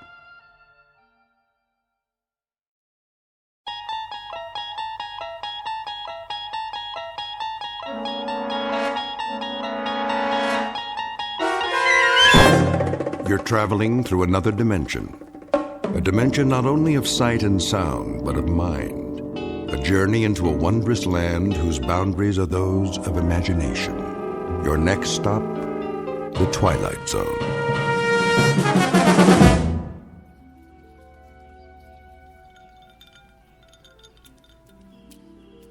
Diane. What? Come here and sit down. In a minute. What are you doing? Going for a swim. What does it look like? Now? Of course now. Before the sun gets too high. But you haven't finished your drink yet. It's not going anywhere, Eddie. Right now, this pool looks positively delicious.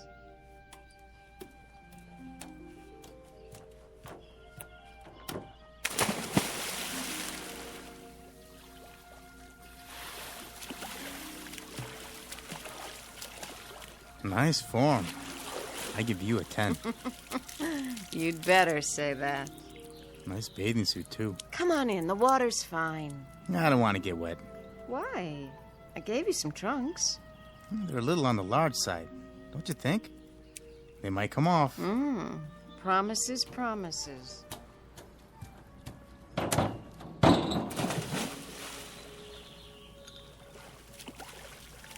Diane, please. I'm lonely over here. All right.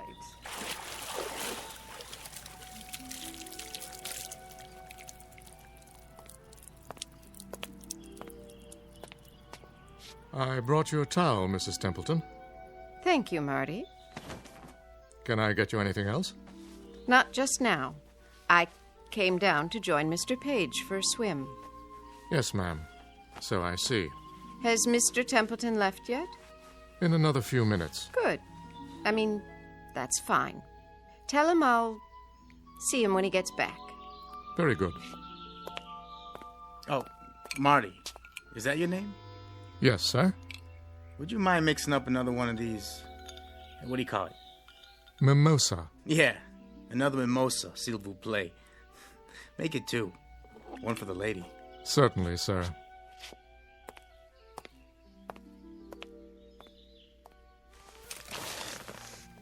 Rub some lotion on my shoulders, would you, Eddie?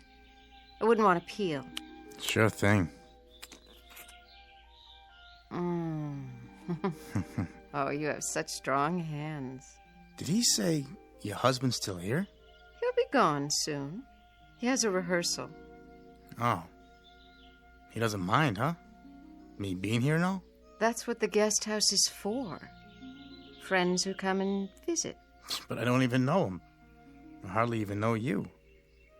How long has it been? Since yesterday? I know a friend when I meet one. We are going to be friends, aren't we? Yeah, you better believe it. Lie down. What? So I can do your legs. Not yet, Eddie. There'll be plenty of time. They're really red. You don't want to burn, do you?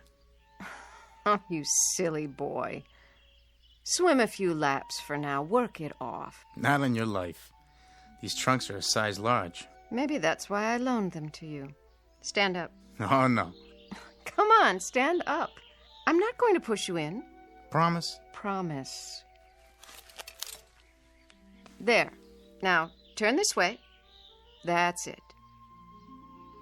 Hazel. Hazel who? Your eyes. I wanted to see what color they are in the sun. And yours are green. So I've been told. You know, maybe we shouldn't be out here like this. Why not? I just saw somebody at the window. What do you care? We're not doing anything, are we? No, but if that's your husband, I feel kind of funny. Why? Because you're all wet? Hey, you promised. Didn't you know? Promises are made to be broken.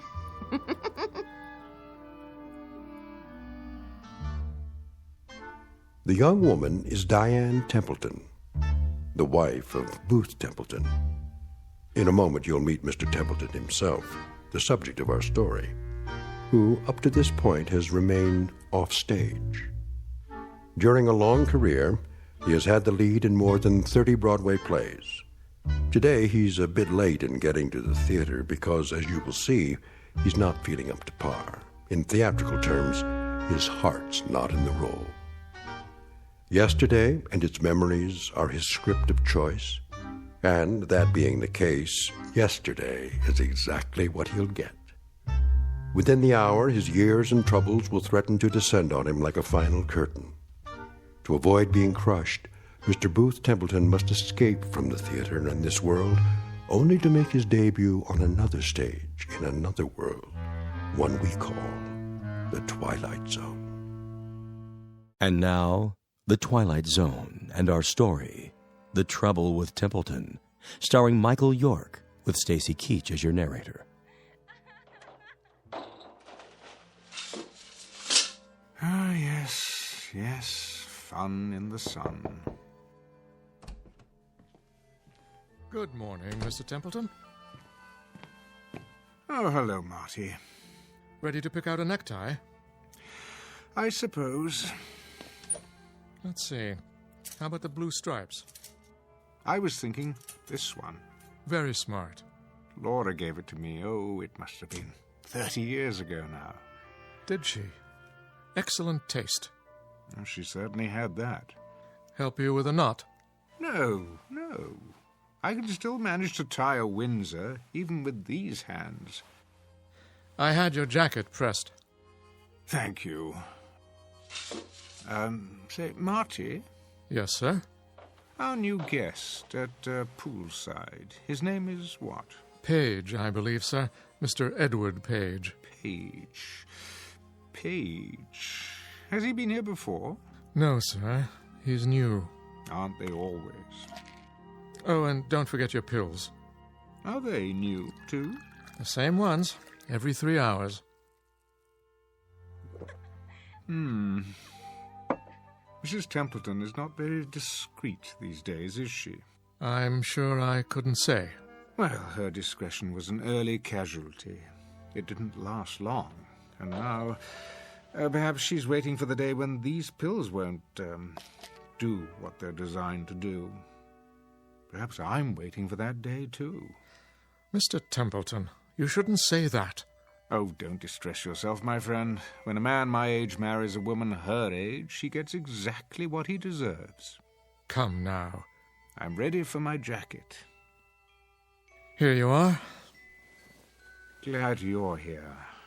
I'm old, Marty. Mr. Templeton, you'll never be old.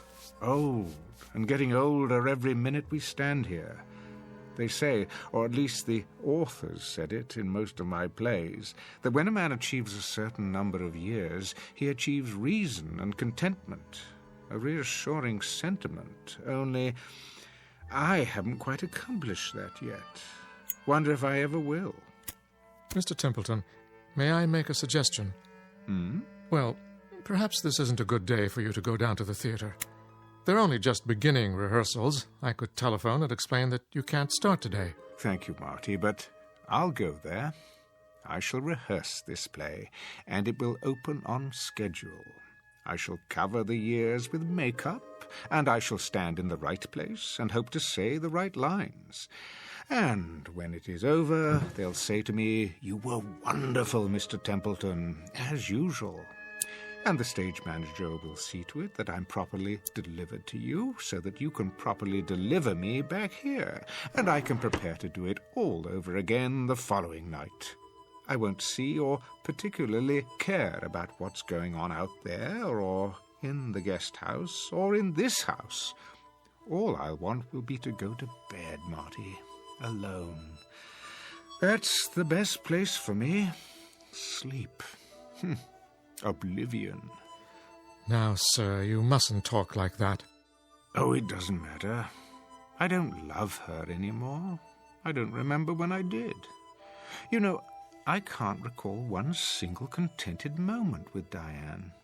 I haven't had many contented moments in my life, though I do recall a few long ago with Laura. Did you know that this was her music box? Please, Mr. Templeton. She was the freshest, most radiant creature God ever created. 18 when I married her, Marty. 24 when she died. We didn't have long together, my first wife and I. But I'm forever grateful for those years. Sir, don't do this to yourself. You know, there are some moments in life that have an indescribable loveliness to them. The world is transformed. The sky, the sun, a single blade of grass. The simple act of waking up, knowing that each day is full of treasures beyond compare, such as those moments with Laura. They're all I have now. You understand that, Marty? Yes, Mr. Templeton, I believe I do. But that was... Don't distress yourself, old friend. I'm all right. I'm quite all right. Now, where's my scarf? Here, sir. I'll go downstairs and bring the car around. You do that. Hi-ho, hi-ho, it's off to work I go.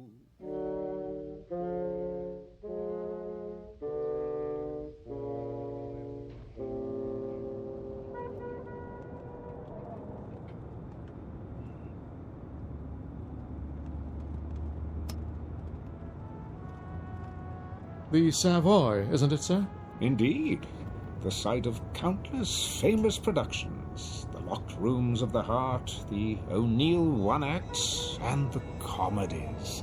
Dixie Dugan at the races, her simian husband, so very many. I see the theatre just ahead. Well, what do you know? The old marquee is still there. It's so much more dramatic by night. The Great White Way, ablaze with stars. You should have seen it then, Marty. I did, sir. At least some of it. Not at its peak, of course. But the first Broadway play I ever attended, you had top billing. I waited outside to congratulate you. Remember? Yes, of course. People did that in those days. Fans, autograph hounds, gathered at the stage door. Here we are, sir. I'll wait for you in the loading zone. I might be a while. Never a problem, Mr. Templeton. I brought my book to read. Unless a policeman comes along, in which case I can circle the block and find a place at the corner or in the alley. I'll keep an eye out for you. Actually, it shouldn't take long today. First rehearsals are a simple read-through. If you care to go to lunch... I'll be fine, sir.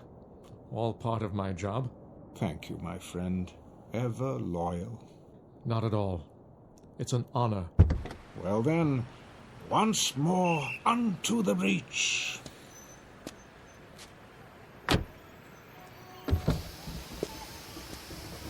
Oh, and sir... Yes? Do break a leg, so to speak. Very kind of you. I will.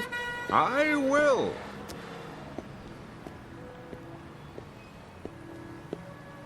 No billboard yet. I remember every time a new one went up... You're late, Booth. What's that? After 12, kiddo. Is it really? The boy wonder won't like it. And who is the boy wonder? Why, Arthur Willis. Willis. The director. No. You must be mistaken. Duff Mead is our director, a dear friend of mine. Was. Canned him last night. Surely not. We need someone with more pep, zip. Not my racket, but I know what's good and what's bad as well as the next guy. I wanted to drop by this morning and let everybody know that I'm personally interested in this thing. Art Willis is okay with you, isn't he? Well, I've heard the name, of course, but I don't actually know him. Mr... I'm Sid Sperry. Remember that name? Why, I believe I'm your angel. Beg pardon? That's what they call them, isn't it? My money's backing this play. Oh, yes, Mr. Sperry. I'm rather forgetful about names. Always have been. Okay by me, just as long as you don't forget your lines. I'll do my best. Come on, I'll walk you in. Just stepped outside to have a smoke myself. Yes, of course. I can hardly wait. Always a pleasure to begin rehearsals.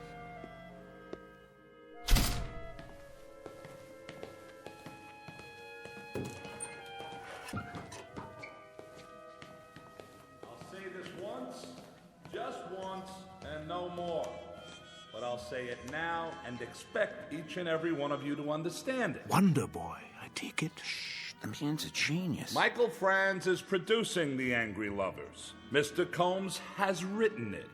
You have all been hired to act in it. And I have been contracted to direct it. So, make no mistake about what we are here to do, and make no mistake about me. A ship has only one captain. I am in charge. I will direct every aspect of the production my way at all times. Is that clear? Yes, Mr. Willis. Quite clear, Mr. Willis. I like that. Like it very much. In control, that boy, right from the start. We're in good hands. We, Mr. Sperry, Templeton, Sperry. Oh, yes, Mr. Sperry. I apologize. How impolite of me. I won't forget again. I'm sure you won't. So, now that we're all here... Almost all of us. The elder member of the cast. Call us home. Yes, Mr. Willis. Call him and tell him that if he's not here, I'll have no choice but... That won't be necessary. Well. Booth Templeton, Mr. Willis, is it? Never mind, Janine. Yes, sir. So, you finally decided to put in an appearance. No offense intended. How do you do? Hello. Welcome. It's a pleasure, sir. Thank you. Some members of this company are young. Some are old. But neither condition precludes any of us, young or old, from ignoring the basics. Cooperation is what is required in my plays.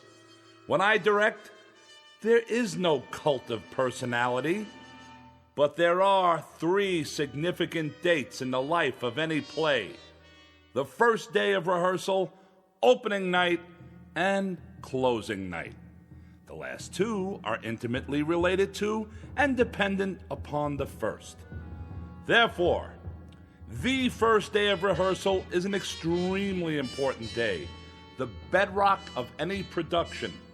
Of course, my mistake. But now that When I call rehearsal for 12 o'clock, Templeton, I mean 12 o'clock for everyone, young and old. Everyone in his place and ready to work. Are you ready to work with us, Templeton? Why, I asked you a question. I expect an answer. Speak up, Templeton. Templeton, speak up, man. No, I'm... Where does he think he's going? The stage door. Come back here. Oh, come back. Templeton, you come back here right now. There he is. Is it really him? Ruth Templeton. Yeah, Mr. Templeton. You were really wonderful. May I have your autograph? Please, Mr. Templeton, sign my program. Oh, mine too. You don't understand. Yeah, could you sign my program? What's all this?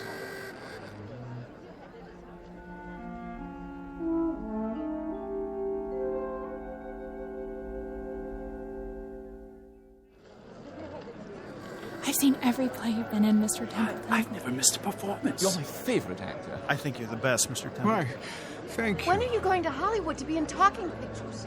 Talking picture? Have you met Greta Garbo? You'd be great together. Just one autograph, please. Sign mine. That profile is so handsome. Please, I'm very tired. If you'd let me through. This way. What? Around the corner. Can't believe I just met Booth Templeton. Bye, Mr. Templeton. See you tomorrow for the matinee.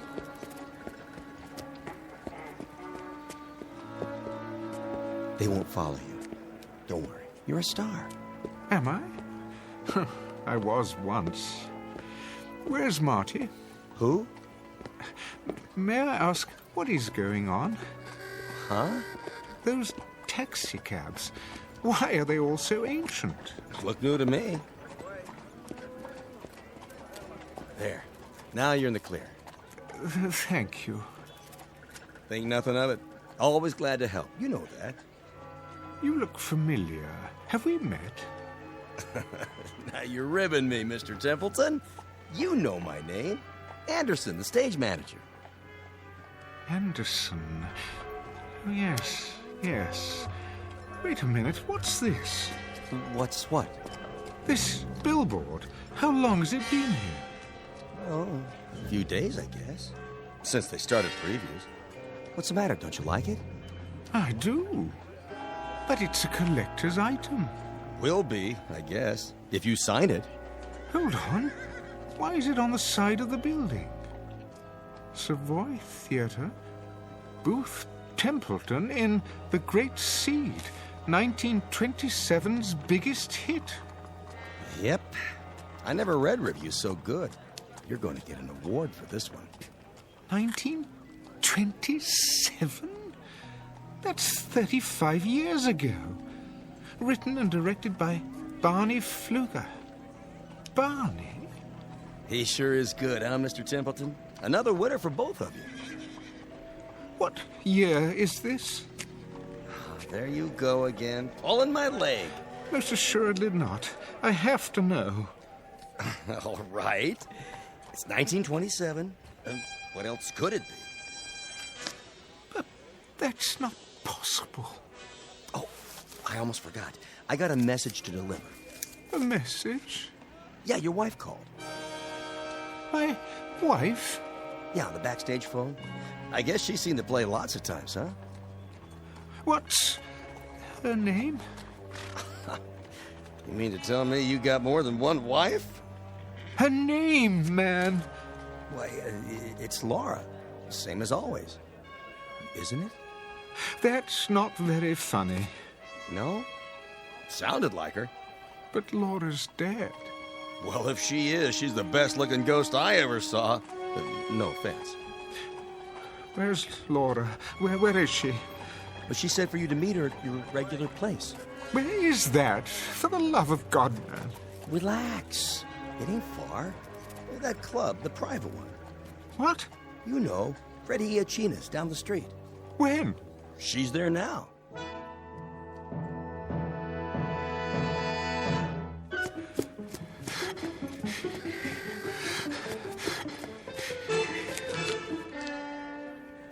Oh, it isn't possible. Freddie Iachina's the way it used to be. Unmarked because of the prohibition. I'd know this door anywhere. Yeah? Freddie. Oh, hi, Mr. Templeton. Come on in.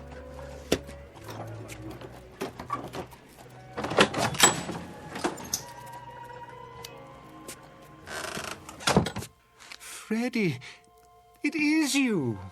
What'd you expect? But I'd swear this is your old speakeasy. Can't be too careful these days. Always expecting a raid or something. Why, this is fantastic. Where the elite meet to eat. Nick! Make my friend a drink. What'll it be? Nothing right now. Suit yourself. One Manhattan, one old-fashioned, a screwdriver, and a glass of beer. Table 7. Coming right up. Freddie, my wife. Yeah? Is she here? Sure. Came in a little while ago. But she's not at our usual table. Table 3, over there. What do you have tonight? Steaks or chops? Nothing. Freddie, we're not staying very long. If you change your mind, let me know. I will.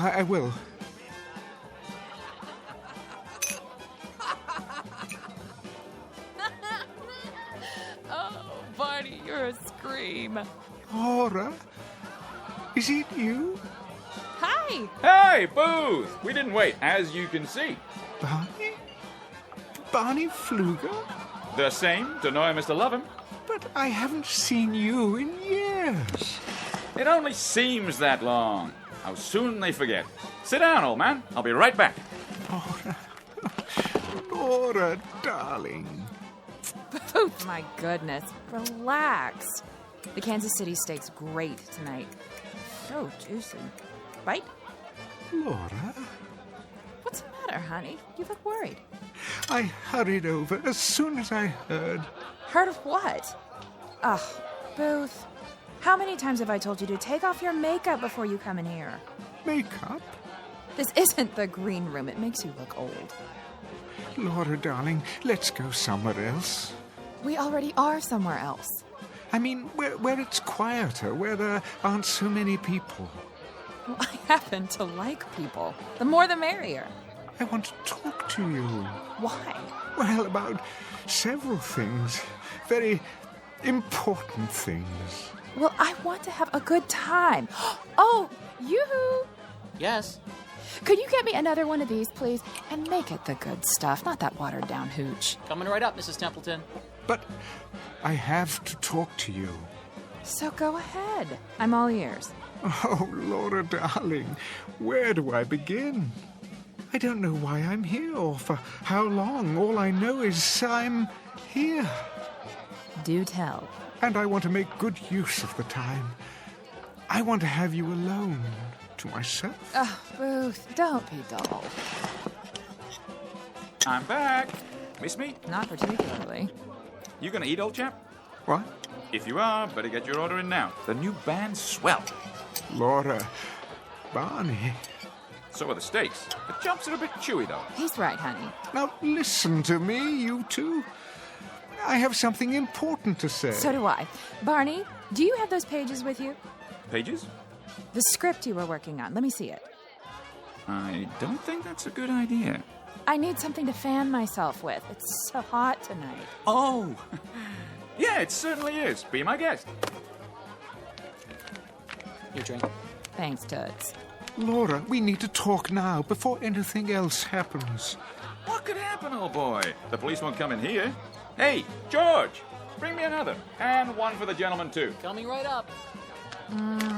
I'd be glad to get into a cold tub. Laura, please, put that down. Give it here. Look at you, Booth. You're ridiculous. Will you tell me one thing? But that's what I'm trying to... Why on this glad green earth are you wearing an overcoat on a night like this? I mean, really. You look like Rudy Valley. I'm not so sure that it is a glad green earth.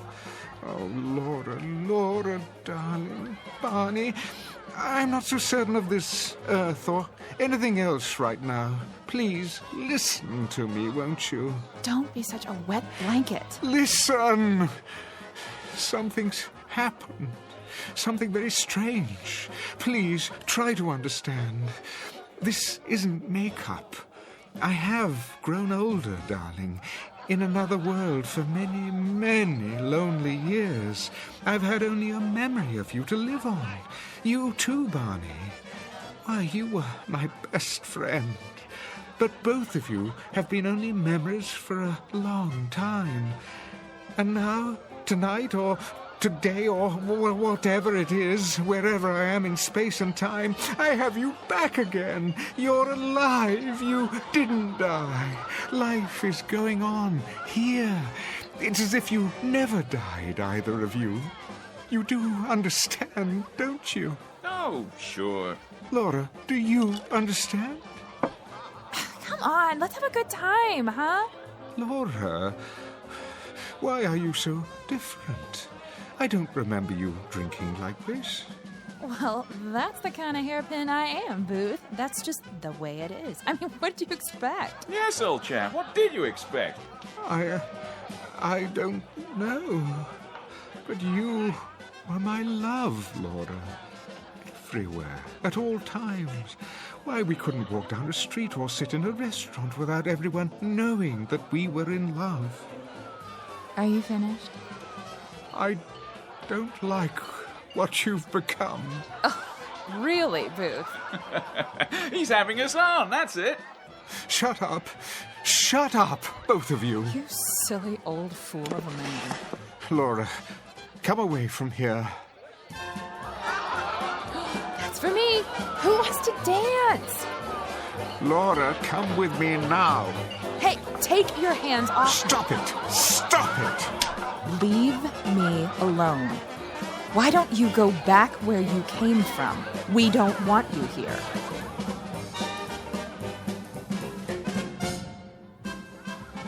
Laura, you slapped me. Oh, leave me alone. See here, Booth, let's not have a scene. Isn't anyone going to dance with me? How about you, Barney? Oh, no, I can't do the Charleston, you know that. Come on, you old stick in the mud. Let's cut a rug. Look at that girl dance. I say, Laura, you're a real flapper. Stop. Stop, I tell you. Something wrong here? Yes. It's all wrong. She won't listen. Take it easy, Mr. Templeton. Have a good time. That's the problem. Time. Who knows how long this will last? It's a gift. Every moment of it, every second. I can't let her squander it. Have a round on the house. No, you don't understand. I'd say you're the one who doesn't understand, old boy. This place is for the young. If you can't get with it, perhaps you should go somewhere else.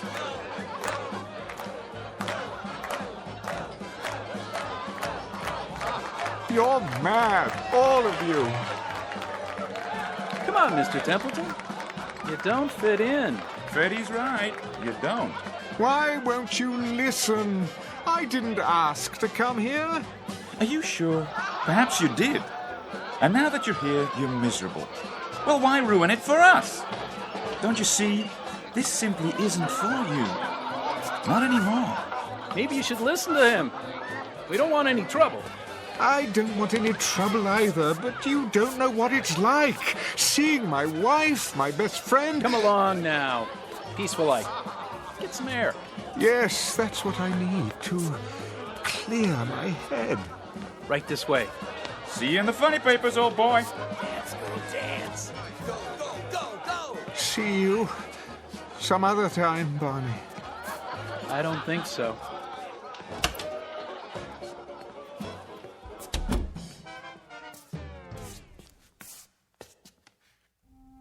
Oh, Barney. What have we done? What we had to do. I miss him. Me too. Do you think he knows? If not right away, then later. He'll figure it out. But when, Barney? It's for his own good. You love him, don't you? I do. Then try to remember that. Hold on to it. For his sake.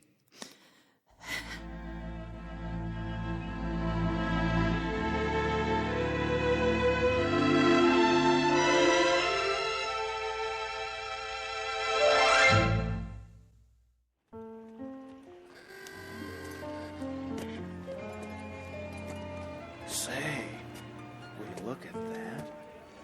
Is that him? Sure is. Mr. Templeton? What do you want? My wife's your biggest fan. We just saw the great seed. You were brilliant. Great show. I'm sorry, May I have your autograph? Not now, please. What are you? Stuck up? All we want's an autograph. Very well, then. There. Oh. I'm afraid I must be going. It's fantastic. The cars, the clothing, just as they were. The lights, the marquees. Find her all right, Mr. Templeton? What? Your wife. Oh, yes. Yes, Harvey. I suppose I should thank you. Where you headed now? I honestly don't know. Need a cab? Yes. No. I mean, my driver. Where has he gone? Your driver? His name is Marty. He said he'd wait for me in front. But that was hours ago. It was still daylight. I don't follow. Never mind. It's not possible for him to be there and here as well. I always hail you a cab. Most nights, at least. When you're not going over to Freddy's. Harvey, may I ask a favor of you? You bet. Just listen to me for a moment. Don't say anything. I want to confirm something. Shoot. Well, you see, I seem to be having a problem with my memory. It happens to the best of us. I'm serious. I honestly don't know what I'm doing here. The last thing I remember, I was in the theater, the Savoy. This is the Savoy, isn't it? Better be, or I'm working the wrong place. I was here this afternoon to begin rehearsals. For what? This one just opened. Going to run for months, if you ask me. A director named Willis, the boy wonder of Broadway. Never heard of him. The play was called The Angry Lovers. Yeah? What were they angry about? It doesn't matter. Well, that's where I beg to differ. My wife and me, we never go to bed mad. Do that and you drive yourself crazy.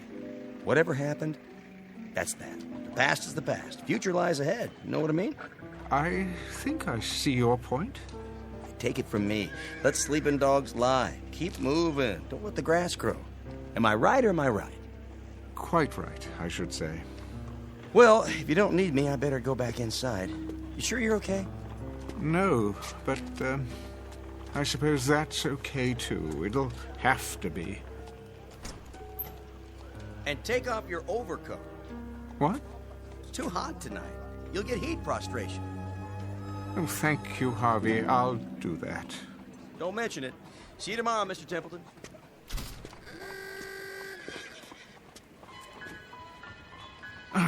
Why did I wear this blasted thing? What was in the pocket?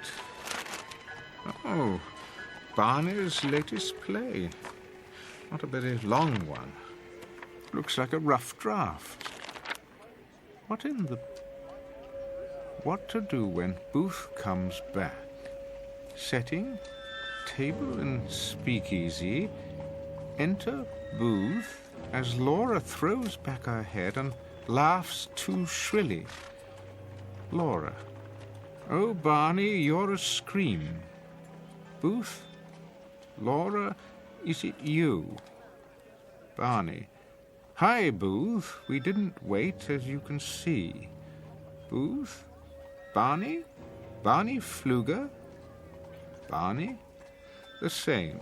To know him is to love him. Sit down, old chap. I don't believe this. It is a script, but for what? Laura, why don't you go back where you came from? We don't want you here. They were acting the whole time. But why? For me? Yes. Yes, that's it. They wanted to tell me something, to leave them here, in the past, to go back to my own life and live it. That's what they wanted me to understand.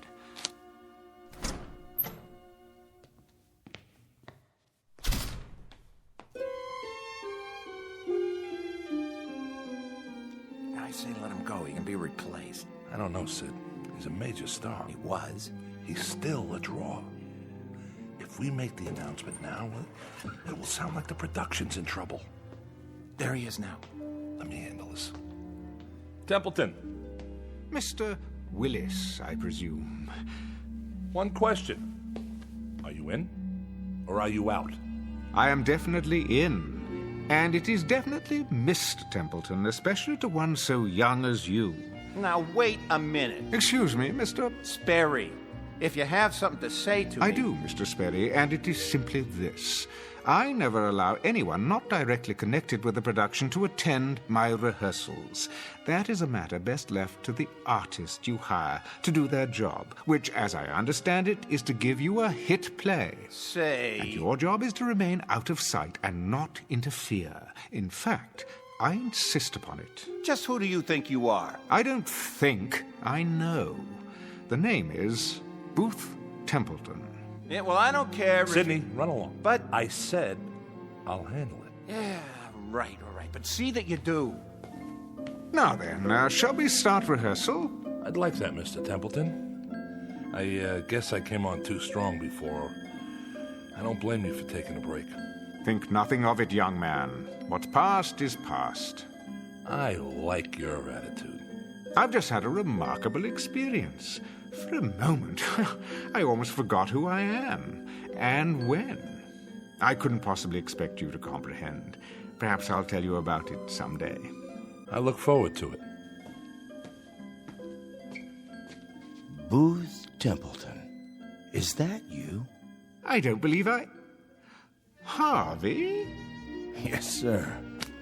Good to see you, sir. Harvey Anderson, you're still stage manager at the Savoy after all these years? Wouldn't miss it for the world. Like I always say, the future lies ahead. Everyone, break time's over. Do you know, Mr. Willis, you were right. The first day of rehearsal is the most important date in the life of a play. And this will be our first day to begin anew.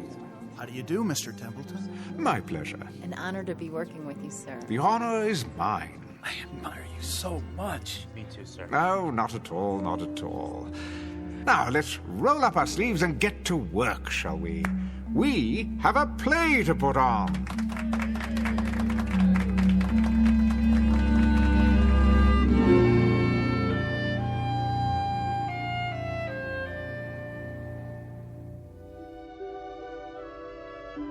Mr. Booth Templeton, who shares with most human beings a hunger to recapture the distant past, moments that soften and blur with the years. But in this case, the characters from his past blocked his return and sent him back to his own time, because for the living, the future always lies ahead. Mr. Booth Templeton, who discovered in his pocket a round-trip ticket to the Twilight Zone.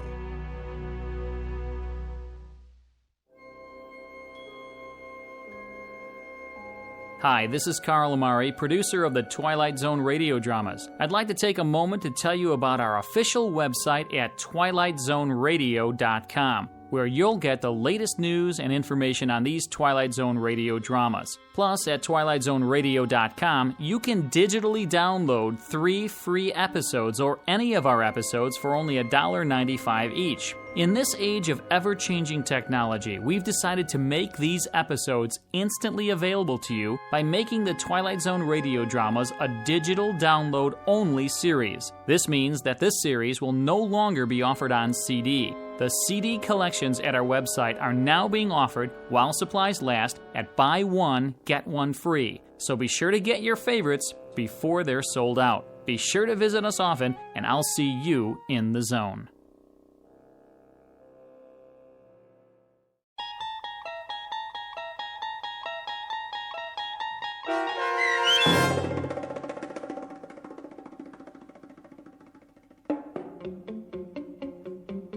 The Trouble with Templeton, starring Michael York, with Stacy Keach as your narrator, was adapted for radio by Dennis Etchison and written for The Twilight Zone by E. Jack Newman. Heard in the cast were Mike Starr, Rebecca Spence, Nick Sandys, Frenette Lebo, Rick Arthur, David Darlow, Doug James, Tom McElroy, Roy Anderson, Tom Lally, Carl Amari, Linda Ryder, Terry Lopez, and Vince Amari. The producers of The Twilight Zone wish to thank CBS Enterprises and the Rod Serling Estate for making this series possible. This copyrighted radio series is produced and directed by Carl Amari for Falcon Picture Group. Sound design and custom Foley effects for The Twilight Zone by Cerny American creatives Bob Benson, Craig Lee, Michael Slaybach, and Matt Sorrow. To learn more about the Twilight Zone radio dramas and to contact us, visit our official website at twilightzoneradio.com. Doug James speaking.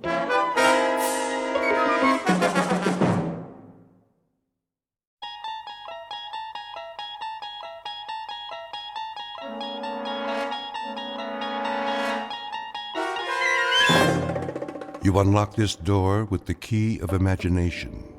Beyond it is another dimension, a dimension of sound, a dimension of sight, a dimension of mind. You're moving into a land of both shadow and substance, of things and ideas. You've just crossed over into the Twilight Zone.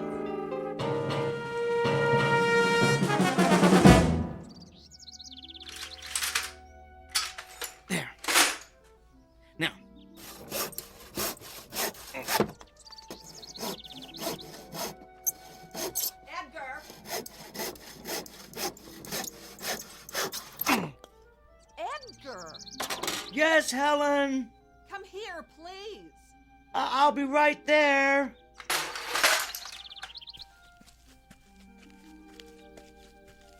Well, come on, hurry up.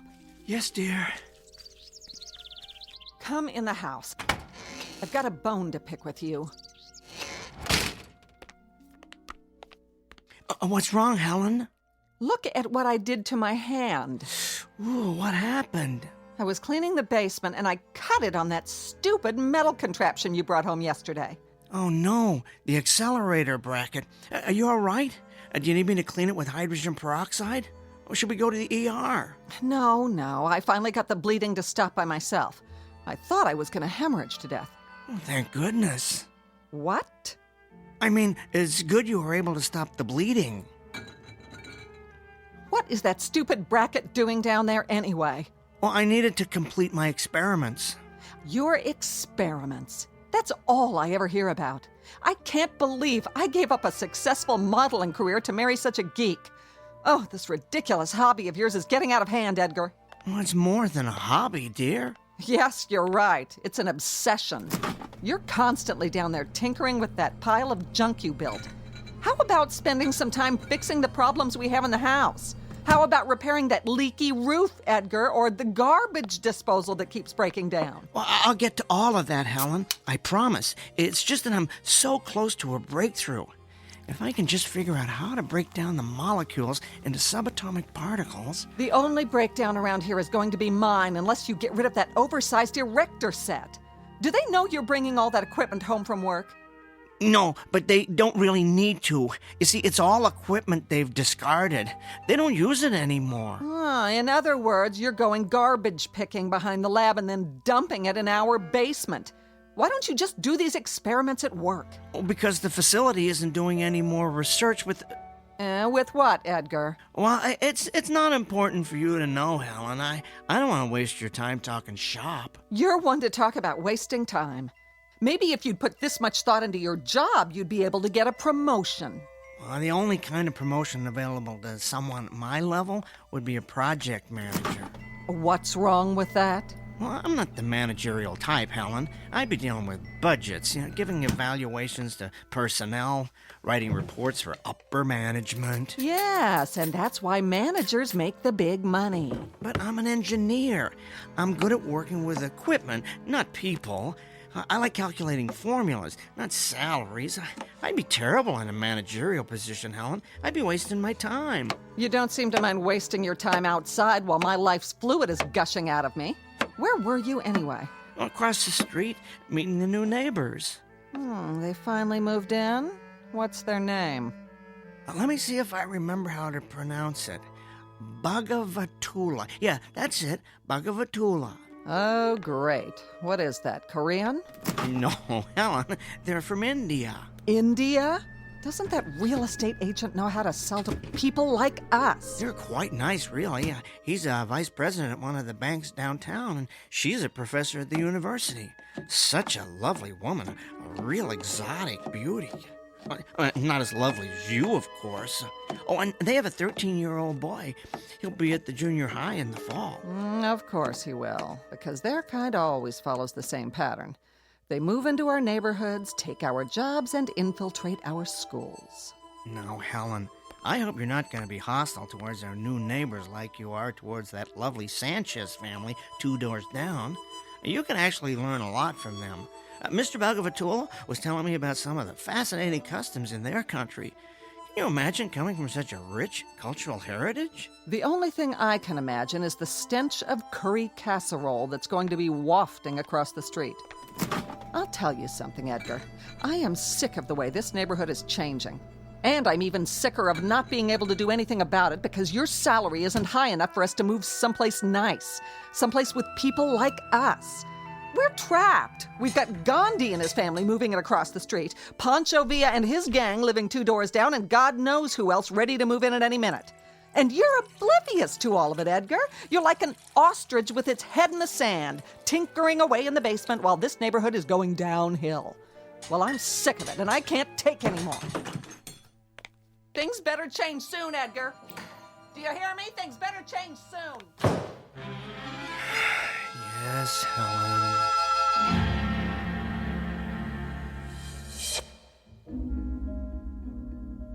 Portrait of a tragically mismatched couple, Edgar and Helen Peabody, a textbook example of opposites attracting. He was attracted to her breathtaking beauty, while she was attracted to the fortune that would result from marrying a brilliant up-and-coming young scientist. Alas, her beauty turned out to be only skin deep, while neither his fame nor fortune ever materialized.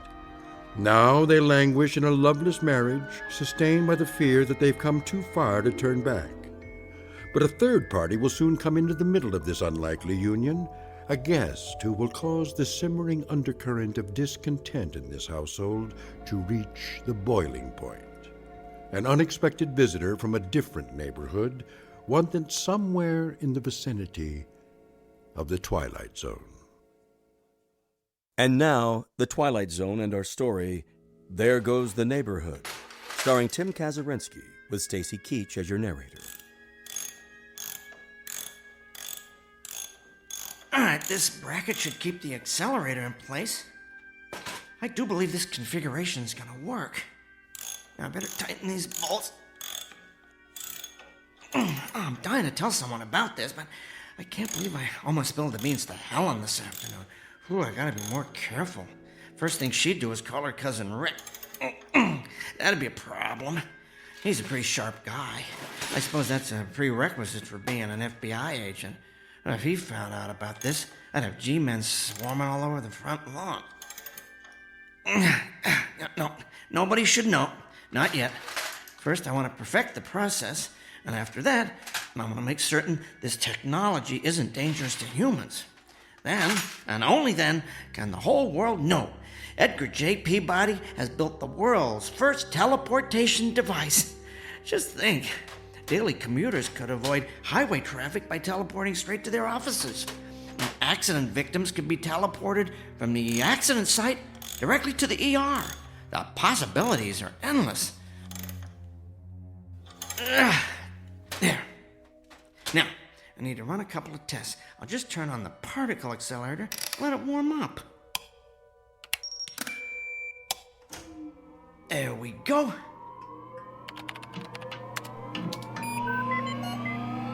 Reminds me of that old super heterodyne radio receiver Dad had when I was a kid. Always had to let that baby warm up.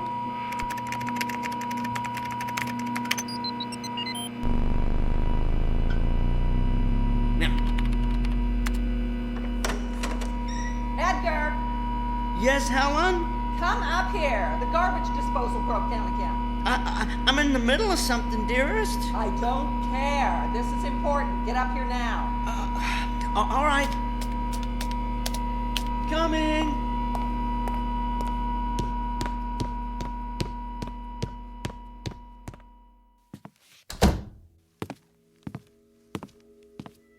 Well, it's about time. I've never seen such a slowpoke. What's wrong with the garbage disposal?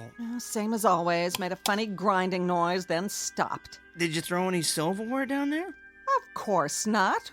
What do you think I am, an idiot? Oh, no, dear. I'm just trying to isolate the problem. Well, you're the one who wants to be an engineer for the rest of his life, so stop isolating and start engineering a way to repair this thing. I'm going to go down and throw some clothes in the washer. You let me know when the disposal's fixed. All right. Now let's see what the problem is here.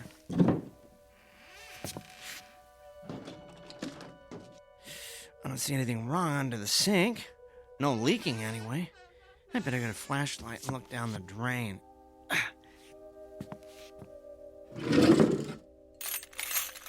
Now, where'd I put that thing? Used to have a flashlight in here. What on earth? Oh, Edgar! Downstairs! Huge! Kill it! What is it? Another spider? No! Bigger! Harry! Kill it! Oh, if it's Harry, probably is a spider. Oh, where did you see it? Stairs! By the stairs! I'll roll up this newspaper and use it to vanquish the beast for my beauty. Hurry!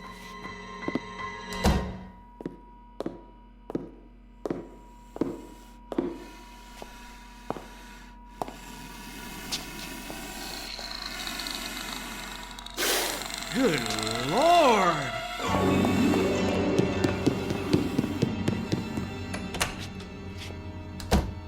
Oh, did you see it? I saw it! How big would you say it is? 3 feet high, maybe? About 4 feet long? Oh, what do you think? I think I need a bigger newspaper. No, you dolt! What do you think it is? I don't know. Where did it come from? I don't know. Oh, it moves so fast. I know. It looks like it has about 30 legs. Little ones that let it glide along like a millipede. A really big millipede. Oh, you have to kill it. Maybe we should call animal control. That's not an animal.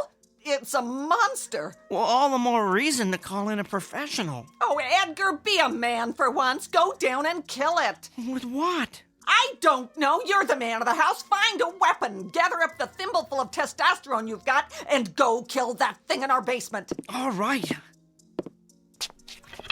I'll take this broom. Whatever. Just get down there. Here goes. I'm going to close this door behind you. Well, why? So it doesn't try and get up here. Actually, that's a good idea. We don't want it running around the living room. It might try and get out the front door. Yeah, plus, I just shampooed the rug. Oh, great. With the door closed, I can't see a thing down here. I hear it. I think it went over by the furnace. Probably likes the warmth. So dark. I'm gonna have to turn on the light.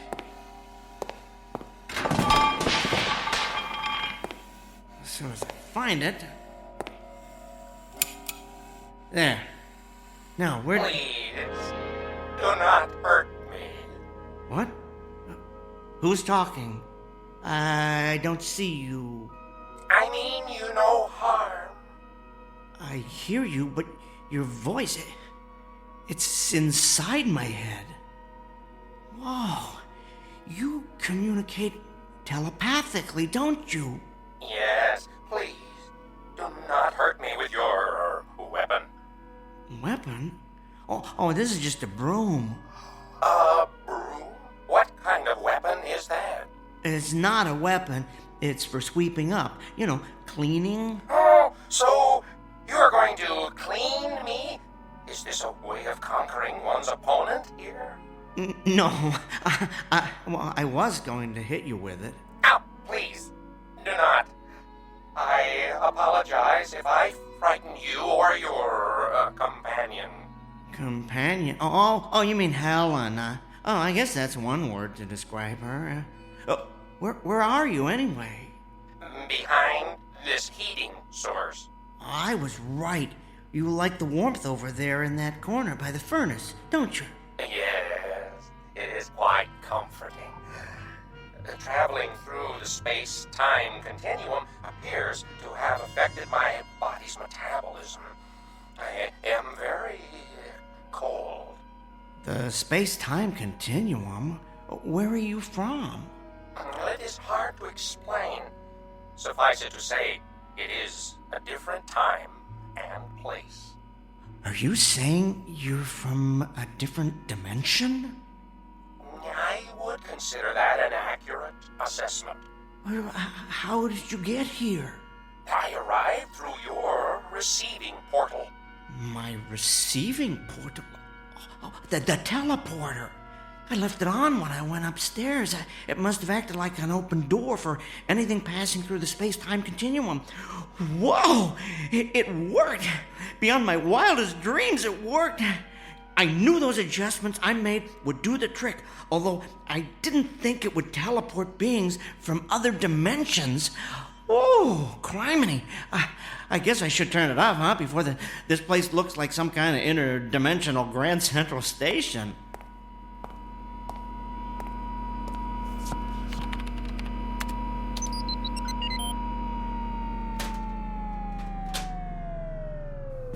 Here. I guess I can consider my latest modifications a triumph. I have successfully teleported a being from another dimension to a basement in Hackensack, New Jersey. You have been experimenting with teleportation? Yes. I have as well. So, teleportation isn't a standard mode of transportation where you come from? No. I have been conducting trials in secret. Oh, I know the feeling. I was an engineer on a teleportation project at my company a few months ago. Out of the blue, the government ordered us to cease and desist, but they never explained why. I've heard it's because they're experimenting with the technology themselves for a secret military weapons project, but I think it could be used to improve our way of life. That's why I've been continuing my experiments by myself down here. Where I come from, it is feared that teleportation would make escape too easy. Escape from what? From a race that recently overthrew our government. They call themselves the Masters. They now hunt down and exterminate members of any race unlike their own. Well, that's awful. So I take it that where you come from, everyone doesn't look like you?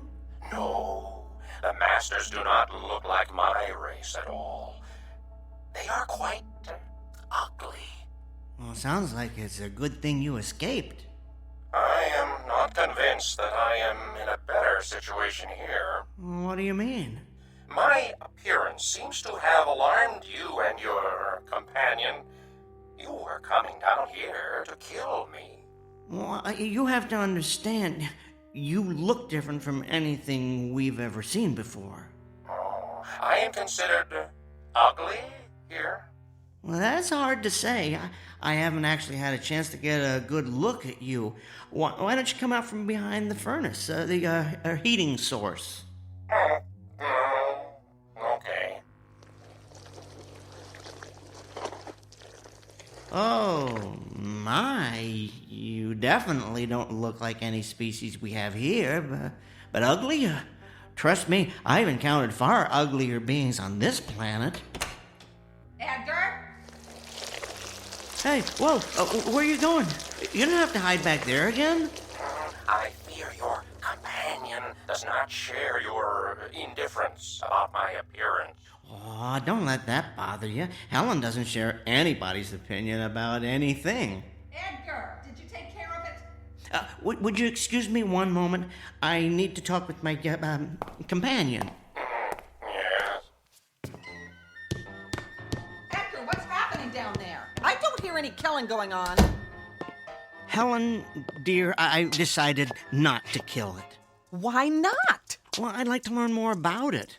Well, fine. Kill it and slice it open. Then you can look around in its guts and learn all you want. Well, I'm not talking about its anatomy. I want to keep it alive, observe its behavior. I don't know, ask it some questions. Ask it questions? Helen, sit down for a moment. Edgar, what's going on? Just listen to me. I'm not sure how to tell you this, so I'm just going to come right out and say it. That creature in the basement, it's from another dimension. It arrived here through the space-time continuum from a place where it has suffered unbearable persecution. Well, I would like to learn more about it, find out where it came from, whether it's from some alternate universe on Earth, or perhaps some other planet in a distant galaxy, and maybe even find out if I can help it. Edgar, you have officially gone over the edge. I mean, I've always considered you eccentric, quirky even, but I never realized there is a hole in your marble bag. Helen, I'm telling the truth. Okay, let's assume for the sake of argument that you are. How did that thing get here? Well, you have to promise not to tell anybody this, but that contraption, as you like to call it, the one I've been building in the basement, it's a teleportation device. The creature was passing through the space-time continuum and employed it as a destination portal. Give it to me in English, Edgar, not your usual geek speak. Think of it like someone getting off a train at a specific station, except in this case, the train travels through different dimensions. Great. So we're harboring the commuter from another world. Where's the phone? Who are you calling? I'm calling someone to come and kill that creature. No, Helen. Yes! It's not enough that the neighborhood's been invaded by foreigners from other countries. You have to put out the welcome sign for a giant insect from a different dimension. I've reached the end of my rope, Edgar. It's time to put an end to all this.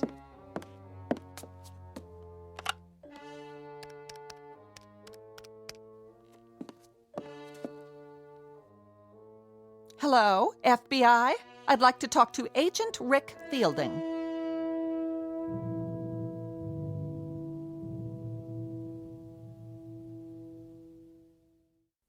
Helen, please, put that phone down. No, Edgar. There's an illegal alien in our basement, and you're clearly not man enough to take care of it, so I'm calling someone who is, my cousin Rick.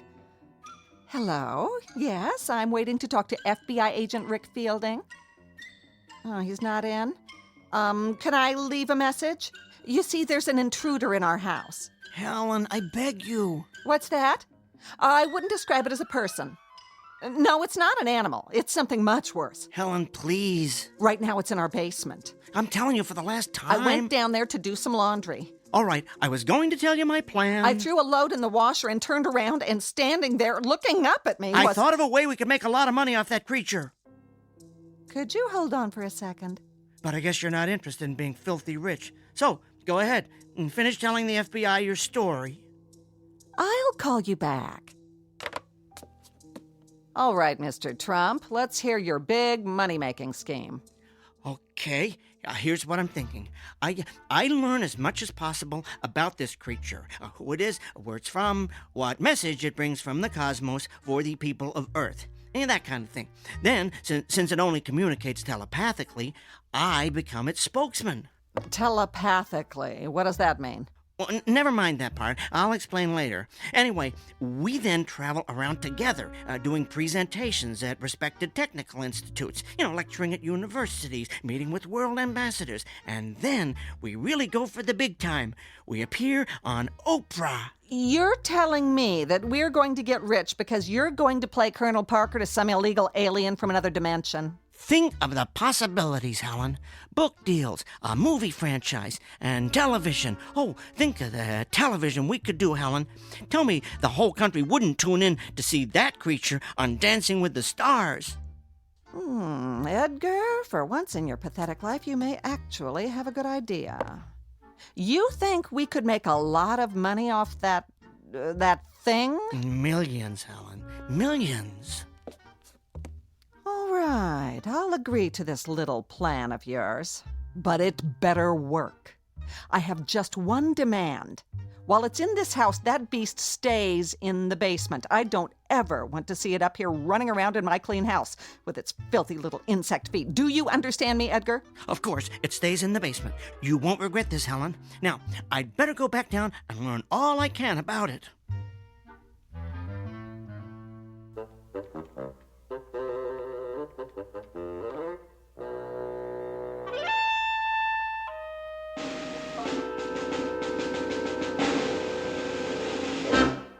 So then, I finished up by telling her we could make millions. And this convinced her to let me stay alive? Are you kidding? If money's involved, Helen's all over it.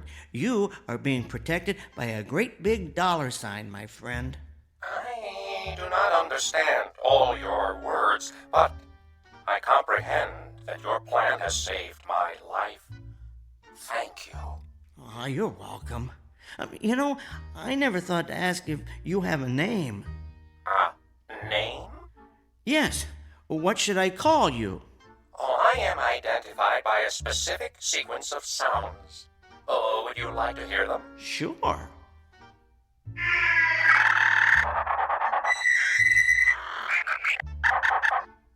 Fascinating, but I don't think my tongue could handle that. How about if I call you Al? Oh, is there a meaning to this Al? Let's just say it's short for alien. Oh, I find this appropriate.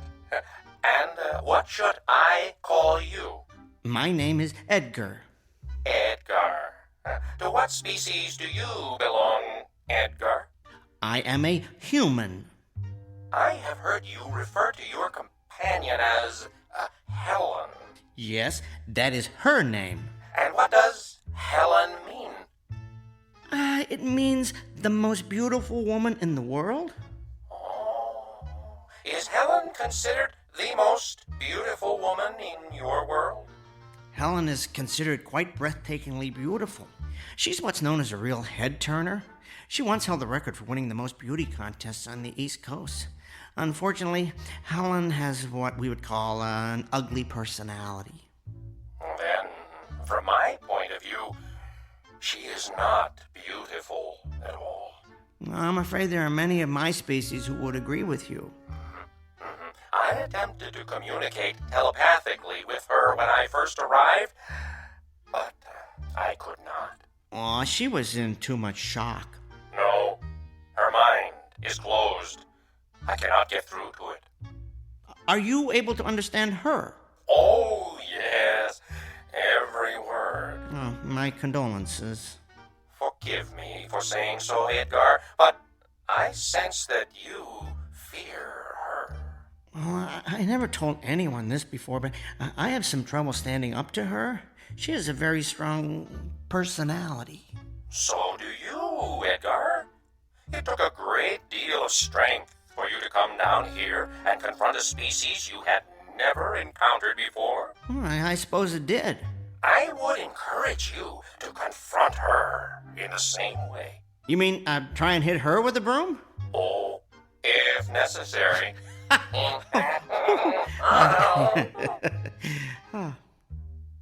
Listen, Al, I've been thinking, maybe we could share our knowledge of teleportation with each other. You know, sort of combine our brain power and see if we can perfect the process.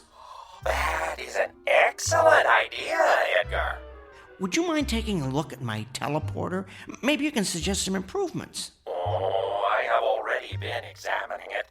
You have come up with quite an impressive design. Oh, for a human. Well, thanks, Al.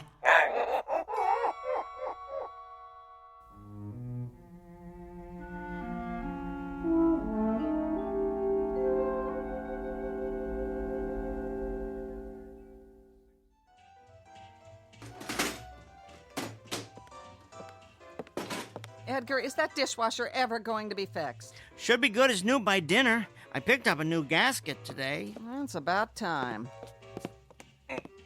There. I need to go down to the basement, get a different wrench, though. I'll come with you. I need to throw a load of wash in, and I don't want to go down there alone. We remember what happened the last time I went down to do the laundry now, don't we? Don't worry. He won't bother you. He likes to stay warm behind the furnace. Good. I don't intend to be a prisoner of the main floor just because you've decided to start taking in intergalactic strays. Interdimensional here. Whatever. All I know is I've had an uninvited house guest for 3 days that looks like it crawled out of a horror film. Everybody in their place, and a place for everybody. That's how it used to be before all the foreigners started moving into our neighborhoods. Yes, dear. I'll tell you what we need.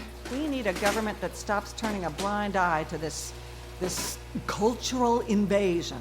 We need to send all these outsiders back to where they came from. So you've said before, dear. I found that wrench I need. I'm going back up. Now, don't take forever to fix it. Yes, dear.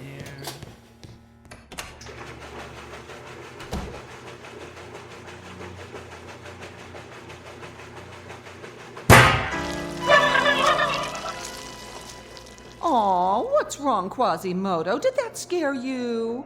Well, don't worry. I just accidentally let the washing machine door slam shut.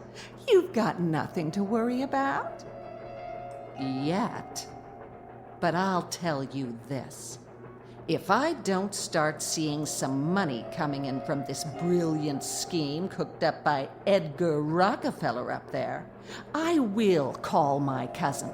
And the FBI will come here to see what Edgar's doing with that telethingy, and you will be hauled away and dissected like a frog in a 7th grade biology class. You don't fit in here. You're contributing to the decline of what was once a perfect neighborhood. So you just stay down here in the dark where you belong.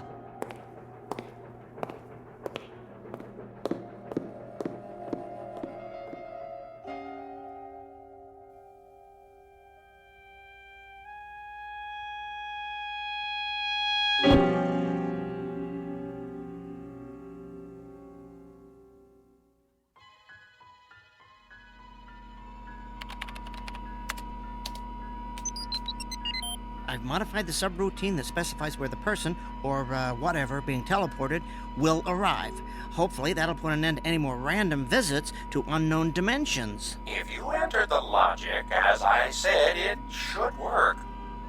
I had been working quite extensively on it before I left my own dimension. So, Al, do you ever, miss where you come from? Yes. I do not miss the persecution, of course, but I do miss my home. Mostly, though, I feel... What, Al? I feel guilty about being here. Guilty? Why? I believe I am contributing to the decline of what was once a perfect neighborhood. Where'd you get that idea? Well, Helen mentioned it. Oh, look, don't worry about Helen. I'll make certain she doesn't bother you anymore. As far as I'm concerned, you are an honored guest here. Oh, thank you, Edgar. That is very thoughtful. But that is not the only reason I feel guilty. You see, I have left my kind in a place where they endure abuse on a regular basis. It is not right that they suffer, and I do not. Perhaps I have made a mistake escaping from there. Well, you simply displayed a survival instinct, Al. Now, that's something all living creatures do, no matter where they come from. I understand what you are saying, but I cannot help feeling that I have abandoned my species. I have been thinking that perhaps I should go back. Really? Yes. I would only have two regrets about leaving. One is that I would miss you, Edgar. Oh, thanks, Al. I miss you, too. What's your other regret? That I did not get to see more of where you live.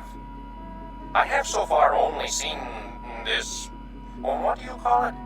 Hackensack basement. That's true, isn't it? Okay, Al, you and I are going on a little field trip to the main floor. You can get a look at my world through the living room window. No, but I thought Helen did not want me on the main floor. Helen's out getting her hair done. She'll never know. Come on, let's go upstairs.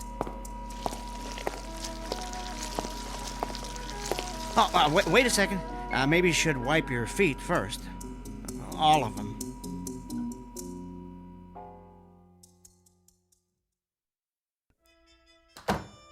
Well, here's the main floor.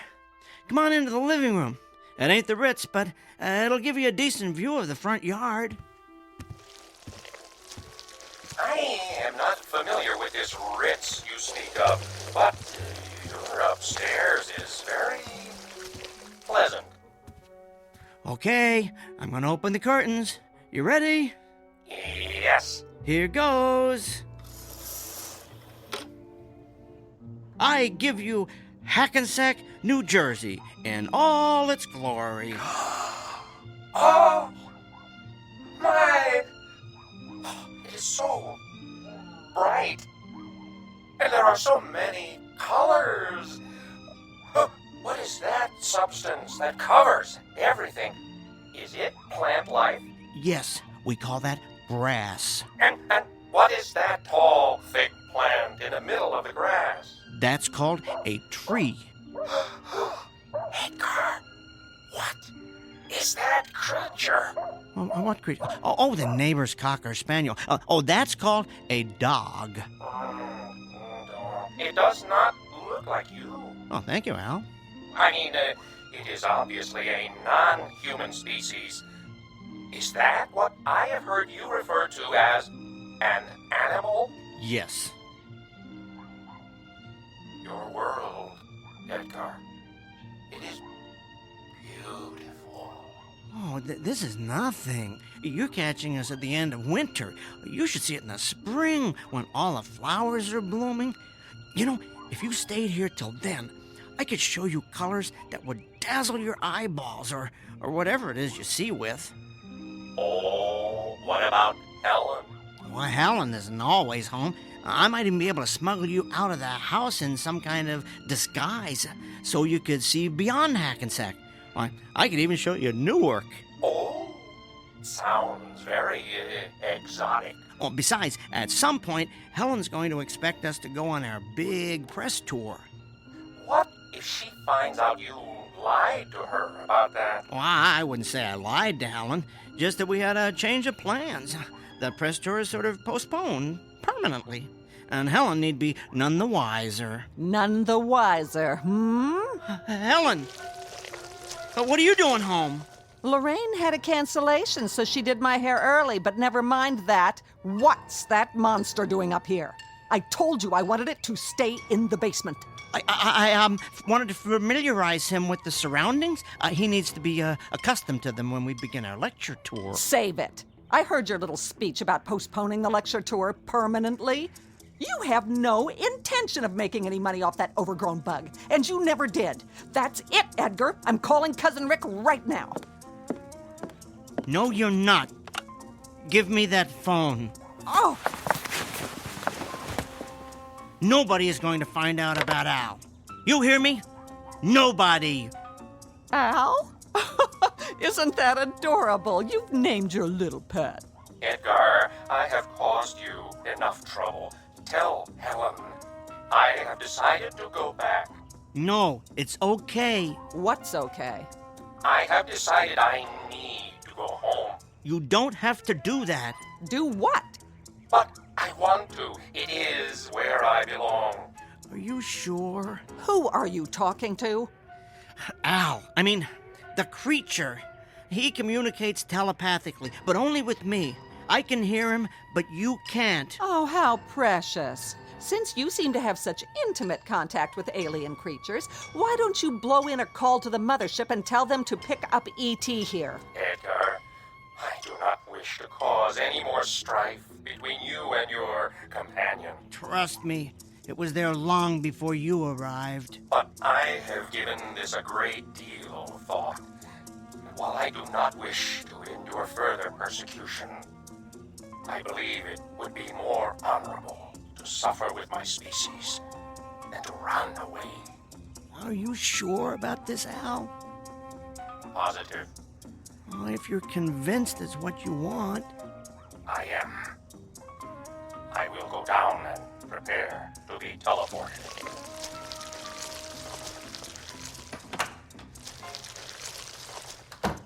Edgar, will you tell me what on earth is going on? Yes, Helen, I'll tell you. Al has decided to return to his world. Yeah?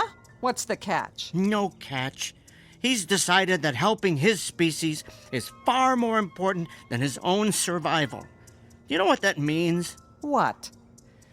It means that in spite of the fact that he comes from a place you've never heard of, grew up in a culture you are completely unfamiliar with, and communicates in a way you could never hope to comprehend, he is a far nobler creature than you will ever be.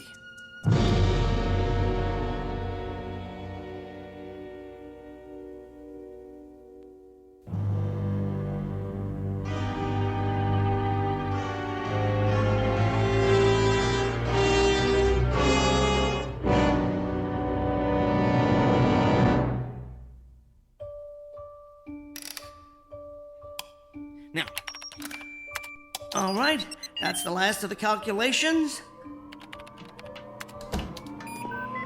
I can't believe I let you fill our basement with all this junk. Helen, what are you doing down here? I want to be here to watch you throw the switch. That's not necessary. Apparently it is. I couldn't trust you to do something as simple as keep that overgrown insect in the basement, so I certainly don't trust you to send it back to Planet Cockroach. No, fine. Just stand right here so you're out of the way. There. Al, are you ready? Yes. All right, you stand over here. Good. That's perfect. Edgar. Yes? You have been a good friend to me. Thank you. Al, it has been a genuine privilege to know you. Come on, enough with the teary goodbyes. Just get it over with. All right, I'll run the activation sequence. Here goes. So long, Quasimodo.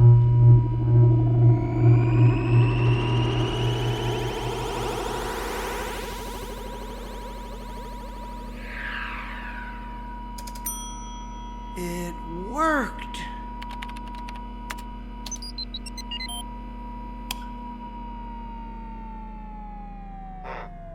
Edgar, if it worked, why am I still here? Al, my multi-legged friend, I had a change of heart. I do not understand. What is this change of heart? In this particular context, it means I decided not to send you back. I took your advice and stood up to Helen. I sent her there instead of you. Why? Well, I started thinking about where you're from. How there's a race there called the Masters, the fact that they've declared themselves superior to all other races, the way they exterminate anyone who's different from them. And I came to the conclusion that Helen would be right at home there. I cannot argue with your logic. Come on, let's recalibrate the teleporter. We need to figure out how to transport an entire species of many-legged creatures to a more compassionate neighborhood.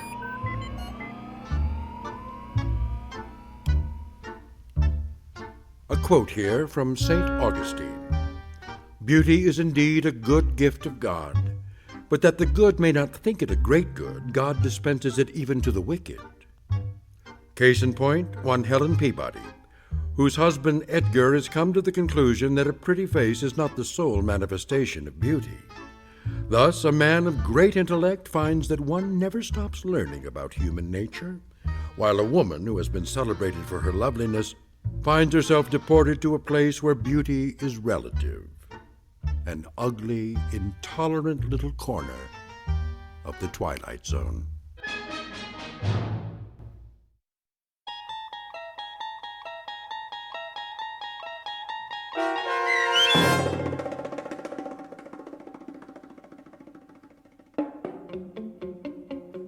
There Goes the Neighborhood, starring Tim Kazurinsky with Stacy Keach as your narrator, was written for The Twilight Zone by Barry Rickert.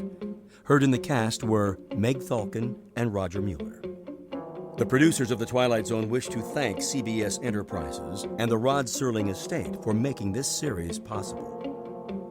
This copyrighted radio series is produced and directed by Carl Amari for Falcon Picture Group and Westwood One. Custom Foley effects, sound design, and mixing are done in the Cerny American Sound to Picture Theater by Cerny American creatives Bob Benson, Craig Lee, Todd Beyer, and Tim Cerny. To learn more about the Twilight Zone radio dramas and to contact us, visit our official website at twilightzoneradio.com. Doug James speaking.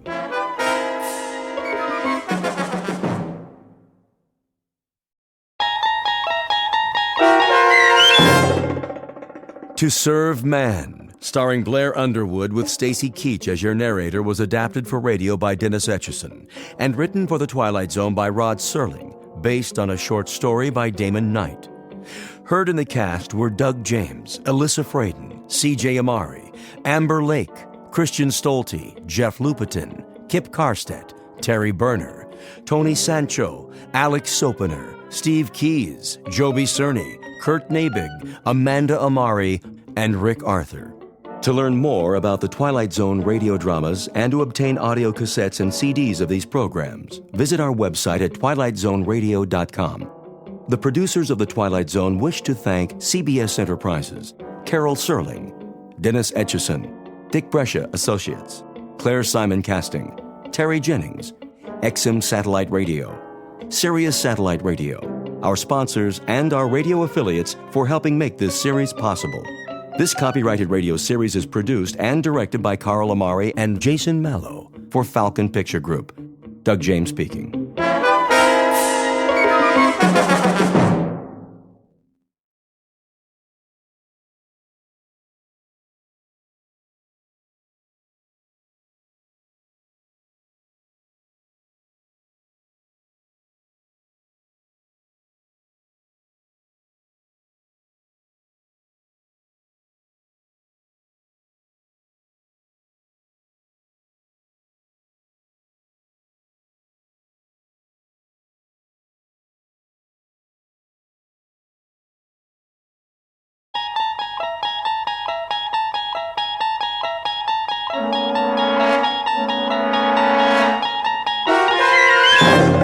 You're traveling through another dimension. A dimension not only of sight and sound, but of mind. A journey into a wondrous land whose boundaries are those of imagination. Your next stop, the Twilight Zone.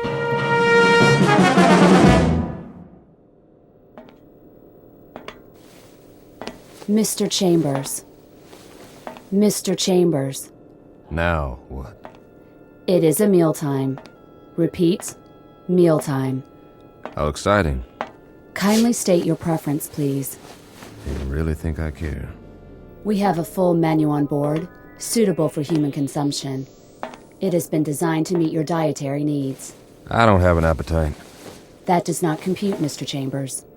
I said I am not hungry, all right, ship? Very well. I'll let you know when.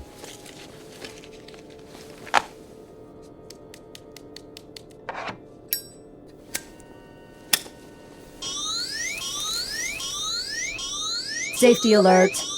Oh, but it's just a cigarette. Please extinguish all smoking materials at once. Please extinguish. Okay. Deposit in appropriate receptacles. This is a mandatory safety measure. I heard you. Thank you for your cooperation. This is going to be a long trip. It is for your own good. Cigarettes are harmful. They are extremely hazardous to your health. And traveling through outer space, that's not. Comparisons are relative. Is that right? Please define your frame of reference. Well, here's a reference for you. The moon. Which moon? Anyone will do. As in, why don't you go take a flying jump at it? Kindly repeat. Forget it. You do not care for food at this time. Leave me alone. You do not care. Yes, I do not care for food at this time. Very well. Very well, very well. Oh, ow! Oh, my hand. Please refrain from striking the walls of your sleep module. How do you expect me to sleep if you won't stop talking? We only seek assurance that your needs are being met. Your well-being is our primary concern. Yeah, right.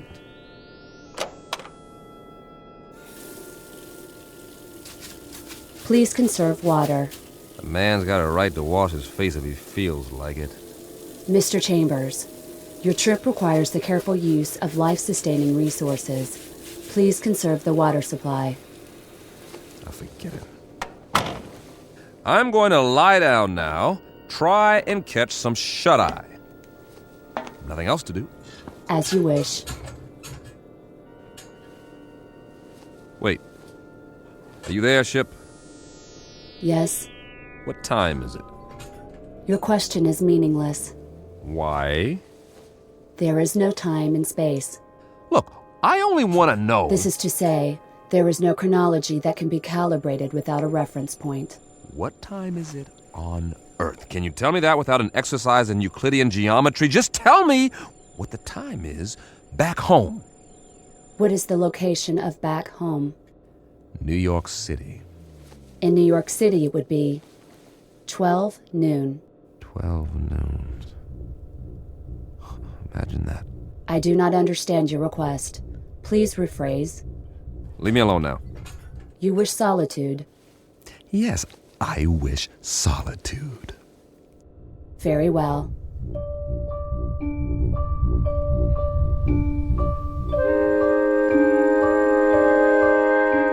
Respectfully submitted for your perusal, one Mike Chambers, linguist and cryptographer, formerly attached to the Pentagon. A highly educated individual who can break any code and decipher any language, at least on Earth. A man who shook hands, figuratively speaking, with a modern-day Christopher Columbus from another world. The height of this creature, a little over 9 feet, give or take a few millimeters. Weight, in the neighborhood of 350 pounds. Origin, unknown. Motives? Well now, therein lies the tale. And it's no ordinary one. You'd best hear the story from Mr. Chambers himself. Just remember, you're not on the Earth anymore. You're traveling at something close to light speed on a journey that will take you directly through the Twilight Zone.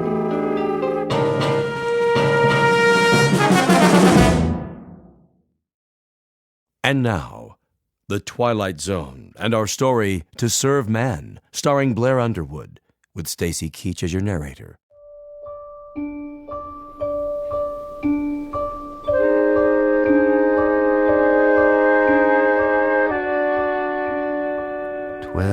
Noon. Somewhere, but not here. This is the way nightmares begin, or more to the point, the way they end. Very simple, direct, and unadorned, incredible. And yet, even while they're happening, we learn to live with them. We digest and assimilate new information as best we can, beginning with the smallest bits, the ones that are easy to process. So, if it's 12 o'clock noon back home, the only home you've ever known, that's what occupies your mind. You don't think about sidereal time or when it will be 12 o'clock the next day or the day after that. We live in the moment, but that's precisely what we should have been thinking of. All of us. Tomorrow and the day after tomorrow.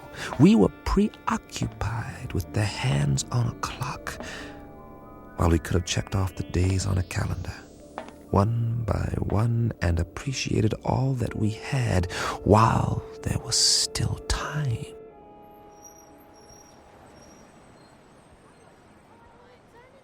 It started on an April day. It was noon then, too. and people walked and drove and bought and sold and fretted and laughed as they have always done, the world went on much as it had, with a tentative tiptoeing along the precipice of crisis. There was the economy to worry about, and wars, and the Middle East, and all the other myriad problems, major and minor, that had been with us for years, but they had somehow begun to lose their edge. I suppose because we had grown so accustomed to them. And that's when it happened. Mommy, what's that? Why, I don't know. Something flying over in the sky. It must be an airplane. But it's so bright. I know what it is. It's a flying saucer. Oh, it can't be. Look, it is. That's when we first heard they had come. And that's when we should have prepared ourselves, but we didn't. Instead, we milled around like farm animals, worried only about our creature comforts, while the Secretary General of the United Nations made the first official announcement. I watched that broadcast, the same as you did, live from the lobby of the UN in New York City. It came from the lobby, not the General Assembly. That rather large auditorium was empty, not due to a long lunch hour or an ambassadorial walkout or even the end of the world. The representatives of all nations were at that moment watching their television sets and listening to their radios, much as were their peoples around the world. For, as it turned out, this would be a rather momentous afternoon. Ladies and gentlemen of the press, is this thing on? If you could move back, please, the Secretary General will answer all your questions. Move in. I'm trying. Get the shot. Where's the other mic? Take Evening News Remote. Take one. Get it now. This is live. Mr. Secretary, if we can have a shot of you. Look at the cameras, please. Please, ladies and gentlemen, may I have your attention? Quiet, please. No questions just yet. I have a prepared statement. I say I have a prepared statement. Would you give me your attention, please? I'll read it now, if I may. Ladies and gentlemen, I should like to recapitulate the events of the past 11 days. On the 14th of March, shortwave broadcasts were received in the principal capitals of the world. It was established that these transmissions did not originate on Earth. Rather, their origin was extraterrestrial. The first messages were merely announcements that there would soon be multiple landings at various points around the globe. We were assured that these landings would be peaceful and that there was no cause for alarm. Nevertheless, United Nations forces were put on alert. As you know, these broadcasts continued to grow in strength for several days. Is it true that they've landed? Please, no questions yet. At 11 this morning, Eastern Standard Time, the first landing took place in an area outside Newark, New Jersey. We have subsequent reports of additional landings in Russia, Norway, the southern coast of France, Rio de Janeiro, and several other locations. It is the position of the United Nations that it would be premature to assume hostile intent. Our recommendation is that the world's countries remain calm and make no show of force. All governments are being apprised of these events as they develop. The current situation at present is therefore... What do they look like? Yeah, what do they look like? Are they human? Or are they little green men? What do they want here anyway? As of this moment, we do not know who they are or the purpose of their arrival. We know only that several of their craft have touched down and that... Hold on, Mr. Secretary. Who's that? Looks like the guys from the Pentagon. What are they here for? Must be something big. Sir. Tell them that we have to do this. Are you sure? Quite sure. We've cleared it with the White House. All right. It seems that one of the craft has just landed a few blocks away. One of the representatives of the visitors is apparently on his way to this building. Now? All the wires there. Give me a direct feed. Now. It appears that he has requested an audience with the General Assembly. That's correct. In a few moments, we'll reassemble in the... Good Lord.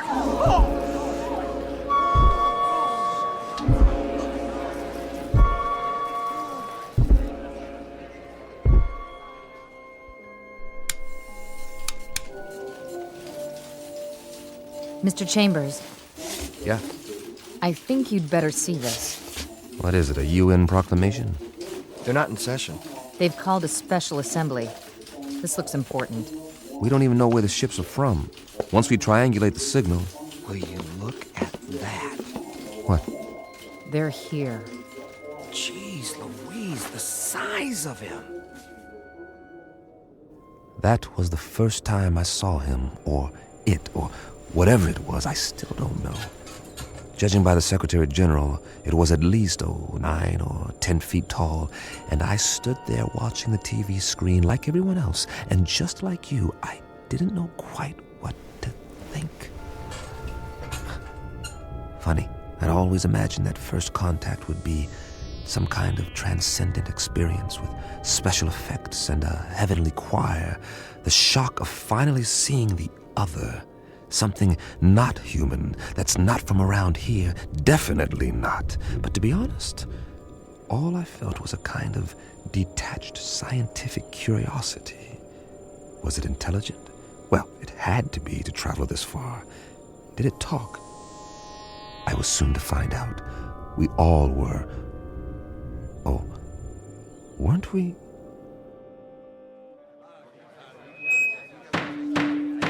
Come to order, please.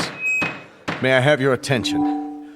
Not all of our member nations are here yet, but our visitor has requested an opportunity to address the Assembly. So, for the moment, I would ask you all to be patient. Please, order! Order! Remain calm! The floor is yours, Mr. Or rather... Ladies and gentlemen of Earth, we greet you in peace and friendship. We come from a planet beyond your solar system and well beyond your galaxy. A planet far more developed than yours. Why are you here? To establish Hey, what's that book? Get a picture of it.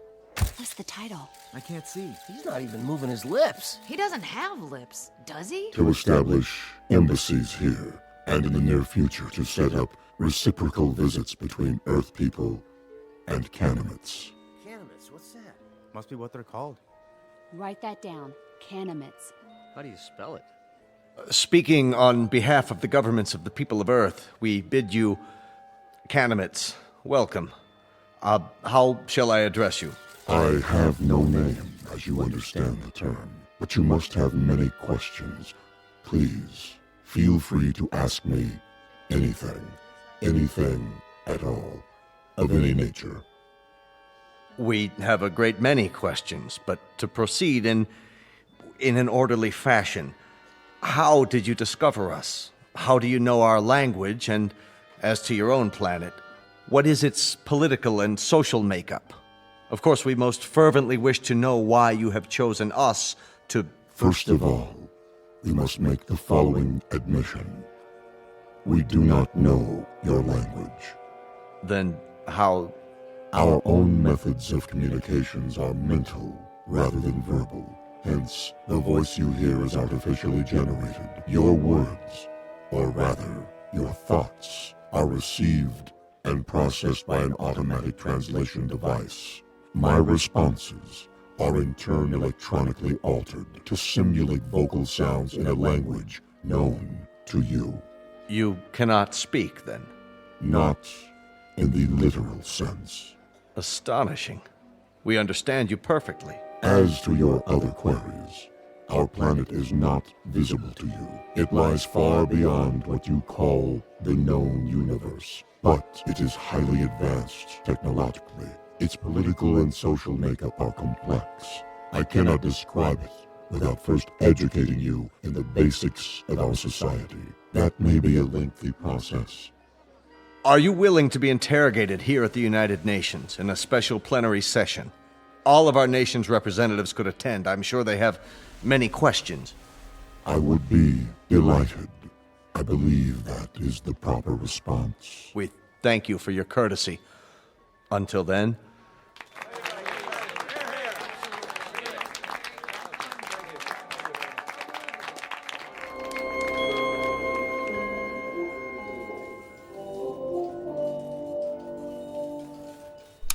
Well, that's it.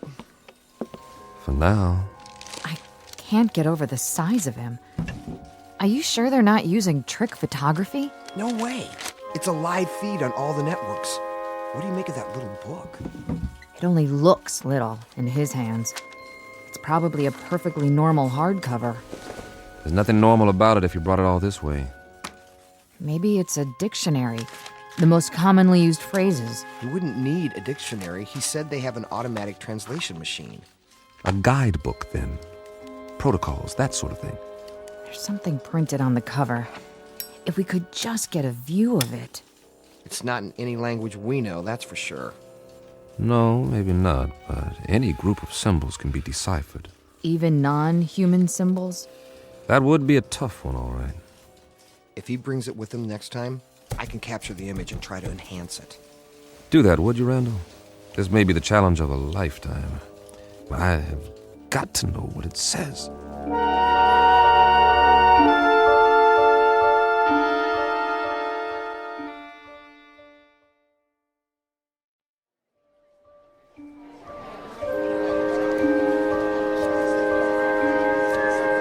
Come to order, please.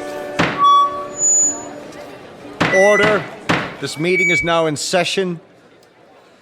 Members of the General Assembly, our visitors, the Canamites, have graciously acceded to our request that their representative appear before us to answer further questions. The meeting is now called to order. We will proceed with the first inquiry. Senor Valdez of Argentina is recognized. Please use your microphone. You may remain seated. Why, may I ask, why exactly have you chosen our planet for this visit? It has come to our attention that Earth is plagued by many catastrophes, both natural and unnatural, all of which could be easily prevented. We are here to help you. Recognizing Dr. Denis Levesque, the representative from France. Your question, please. Monsieur Canamet, my government wishes me to ask you, what is the nature of your help? What form will it take? Indeed, if we should choose not to avail ourselves of this assistance you mentioned, your response would be? We will not force anything on you. You may accept only that which you choose. For example, on the morrow, tomorrow, that is, we will demonstrate an alternative power source, molecular in nature, which can supply a form of electricity to entire continents for the cost of a few dollars, or rubles, or pesos, or any other currency. You will find it extremely economical. Mr. Grigori, the Russian delegate, you have the floor.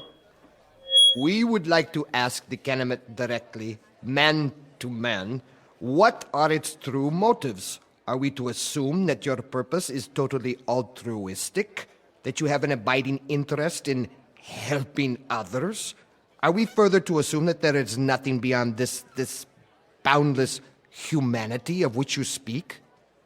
There is nothing ulterior in our motives. You will discover this for yourselves soon enough, by testing the various devices we make available to you. What devices? I think the representative has answered your question. For example, we can show you a simple way to add nitrate to the soil and end famine on Earth. We can demonstrate the principles of a practical force field to cloak each nation with an invisible wall, impenetrable by bombs, missiles, or any other weapons. This will bring international peace for all time, if that is what you want. Of course it is what we want. Of course it is what we want. In return, we ask that you trust us. Only that you trust us.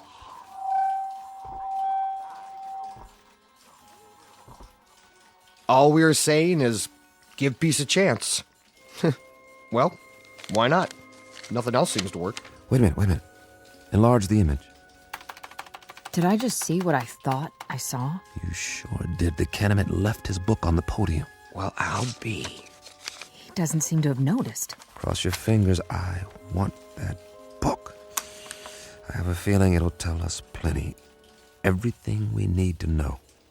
If we can decipher it. Get on the phone and call the floor now. Tell one of the aides to pick it up with a stack of papers. Anything. Stage a distraction if necessary, but get it. Okay. That book may turn out to be the most important one ever printed. Here or anywhere else in the known universe.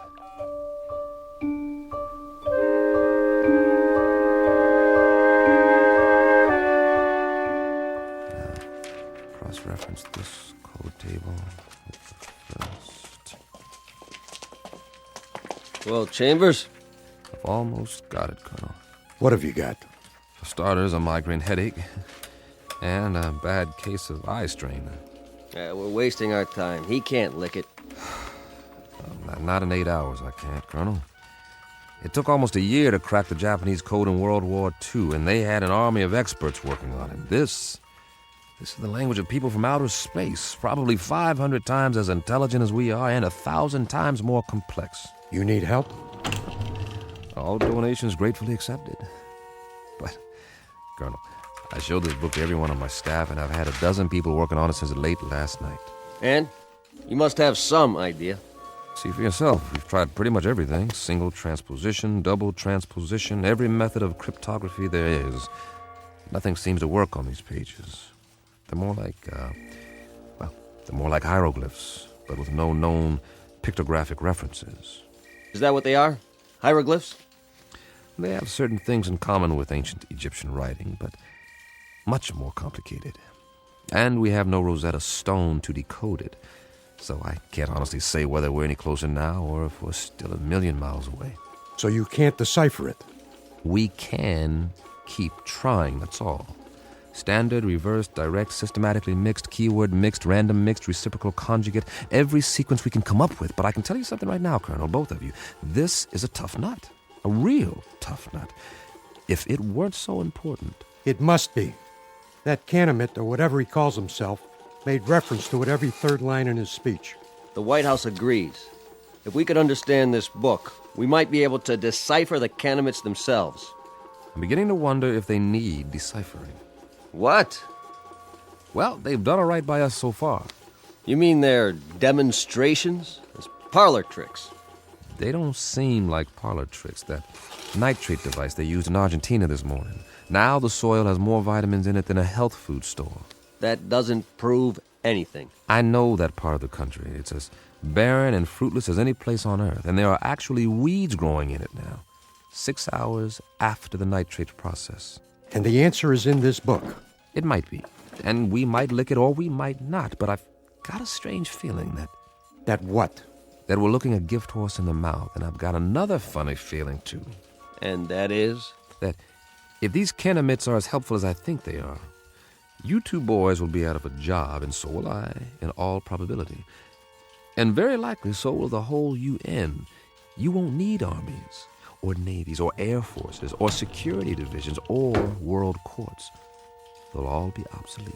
Am I to assume, Mr. Chambers, that this is a scientific analysis, or just some Kentucky windage? I don't know what it is, Colonel, beyond an instinctive feeling. The same feeling tells me that when everyone on Earth gets enough to eat, when there aren't any more wars or diseases or famines, this world is going to be a Garden of Eden that stretches from pole to pole. Your optimism is refreshing, Mr. Chambers.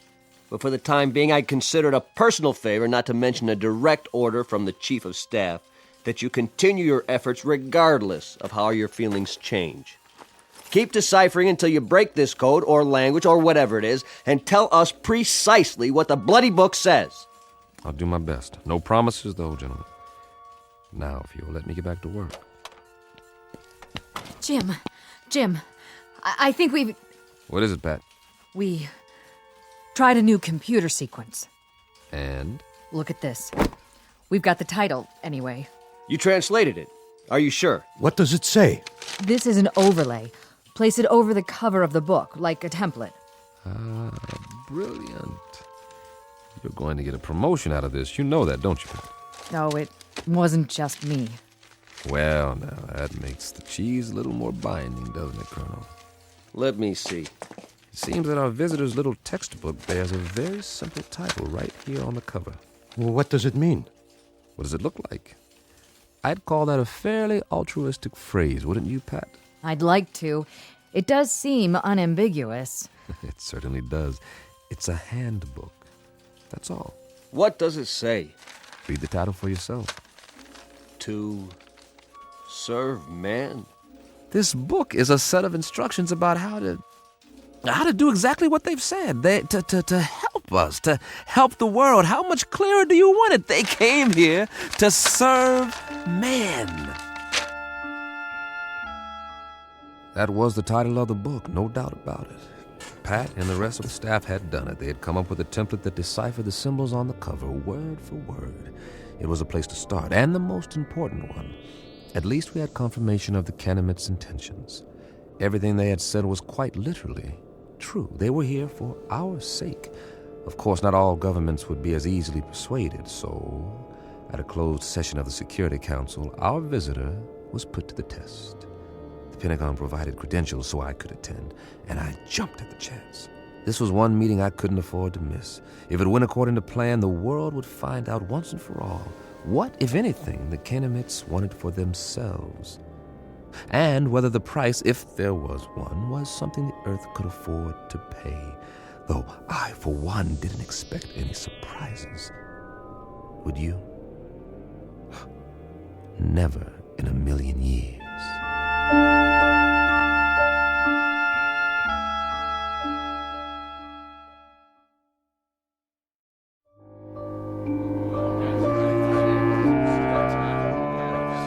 Gentlemen, let's begin. If you'll please be seated. The purpose of this meeting is to acquaint you with certain tests conducted over the past week. At the request of several delegates, and with the full consent of our guests, the Canamites, these tests were photographed and recorded. You may now view the results. The tests were conducted by members of the National Science Academy and witnessed by a team of experts. If you'll watch the monitor at the front of the room. Lights down, please. Begin the tape.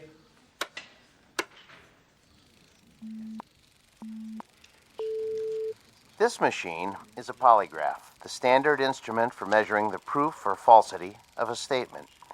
Since the physiology of the Canamites is unknown to us, our first objective is to determine whether they react to these measurements as human beings do.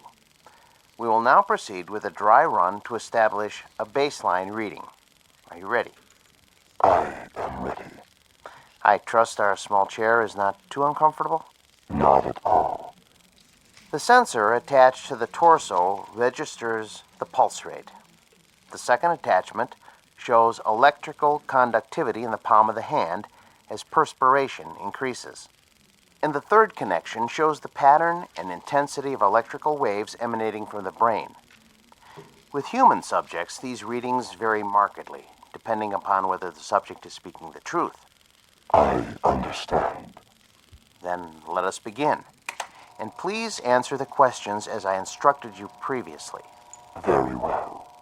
Regarding the relative size of Canamites and human beings, tell me if you would, which is taller, a human or a Canamite? Humans. I shall now repeat the question. Which is taller than the other, a human or a Canamite? A Canamite. Very good. Next question.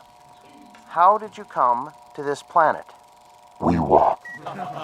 Once more, how did you come to this planet? In a spaceship. Excellent. My colleagues and I are satisfied that the mechanism is effective. Now, I shall ask our distinguished guest to reply to the question put forth by several UN delegates, namely, what is the motive for the Canamites in offering so many gifts to the people of Earth? On my planet, there is a saying, there are more riddles in a stone than in the philosopher's head.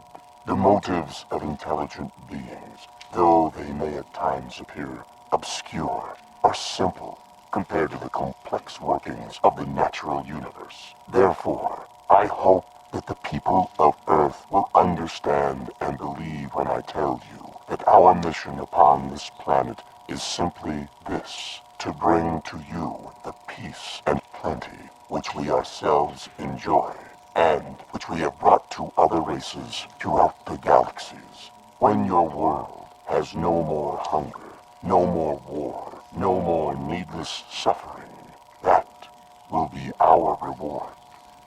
Thank you. Most profoundly. There you have it, gentlemen. Lights, please. I should like to pose a question. Yes, Grigori. Who is responsible for that circus? I assure you, Grigori, the tests were quite genuine. A circus, a second-rate farce. If they were genuine, Mr. Secretary, why has debate been stifled? There'll be time for discussion tomorrow, the next day, and throughout the week. No one is stifling debate. I would remind the delegate from Russia that everything the Canamite has promised is not only worked, but worked beyond our expectations. The force field that was tested yesterday morning, nothing could get through. And suddenly we find ourselves in a brave new age, when none of us need fear a hydrogen bomb or a missile. We are on the threshold of peace, Monsieur Gregory. Peace as we have never known it. Niet. I say niet.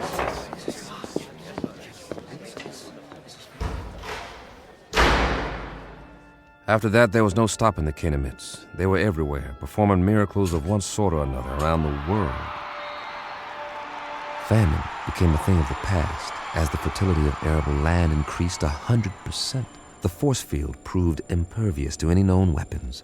Then came a cure for cancer, heart disease, what have you, and all from a simple injection.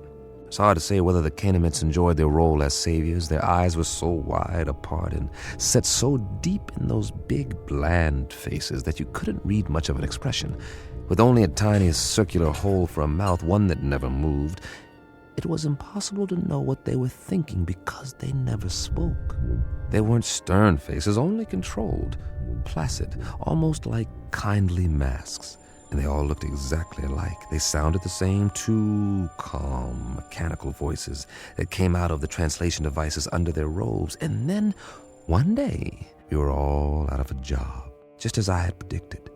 The computers and fail-safe machines in the Pentagon sat idle, covered in plastic sheeting, because no one was needed to run them anymore. As for code breakers, I might as well have stayed home.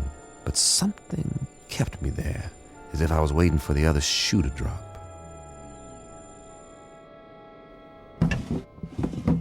Mr. Chambers? Over here, Pat.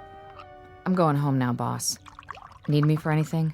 Like what? This isn't exactly a beehive of activity anymore. You can say that again. The new story of mankind. Nobody needs to decipher anything because, well, there aren't any more codes. Because there aren't any more secret messages. I know. Drink? Well... One for the road, on the house. All right. Odd. What is? I mean, not reading about wars or insurrections or anything anymore. There's a rumor that they're going to disband the United Nations inside of a month. Here you go. The new millennium. Cheers. Cheers. How many Canamites are here? Anybody ever figure it out? A few thousand, I guess. They've got embassies in every country now, and for everyone that comes, 1,000 of us take off on one of their ships. The reciprocal visits they promised. Now that's the odd thing, the ease with which human beings adapt. It's fantastic. One day an astronaut orbits the Earth in a little rinky-dink tin can, and they think it's the biggest moment in the history of mankind. A few years later, They're standing in line waiting to get on a ship that'll take them a zillion miles into space, and they act like they're going on a picnic in the country. That's human beings for you. Nothing phases them.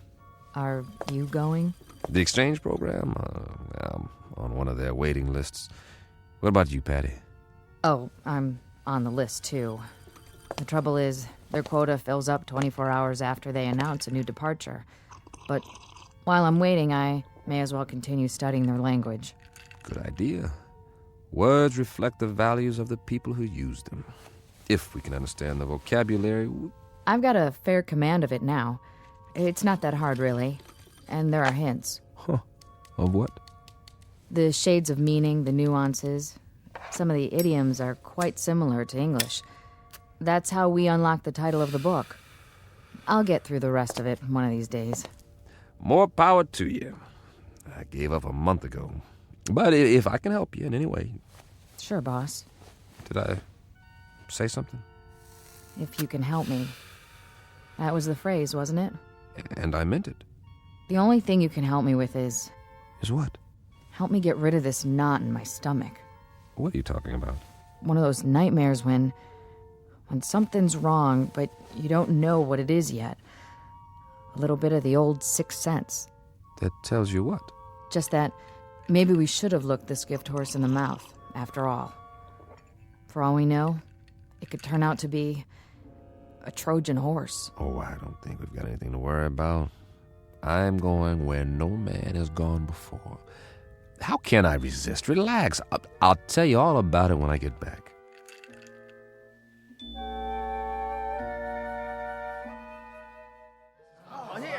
Please, get in line. One piece of luggage per person. This way to the loading platform. I'm so excited. I can hardly wait. What do you think it's going to be like? They say they got an average temperature of 76 degrees on their planet, and the sun never goes down. Wouldn't that be something? And their clothing, it's metallic cloth, just beautiful. Kind of like spun gold. My sister has a brochure. The day you land, they take you on a shopping tour, and you can have as much of it as you want for free. It's just one big holiday when you get there. They've even got a form of baseball with leagues and everything. Man, I don't think I'll ever come back. And the whole trip, it's millions of miles, mind you, the whole trip only takes a few days. May I help you with your bag? Why, yes, you may. Ooh, they're so polite. Please, keep the line moving. Watch your step.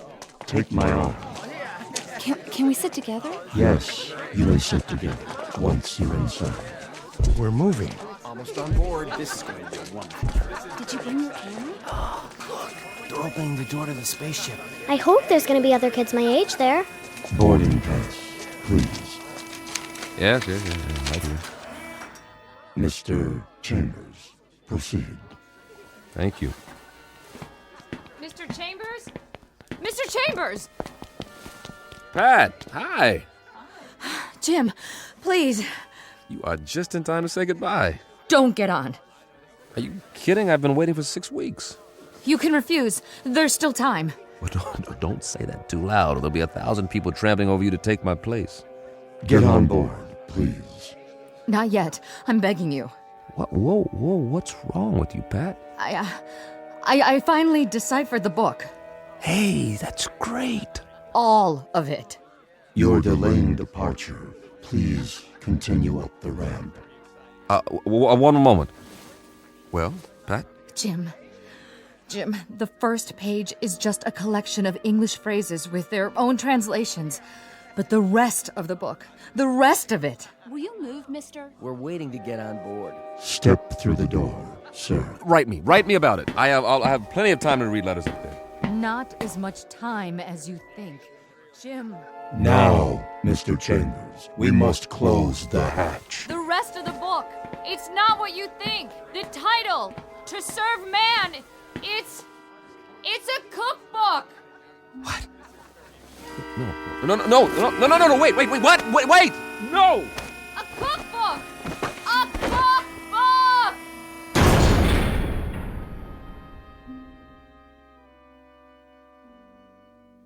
A very specific difference in points of view.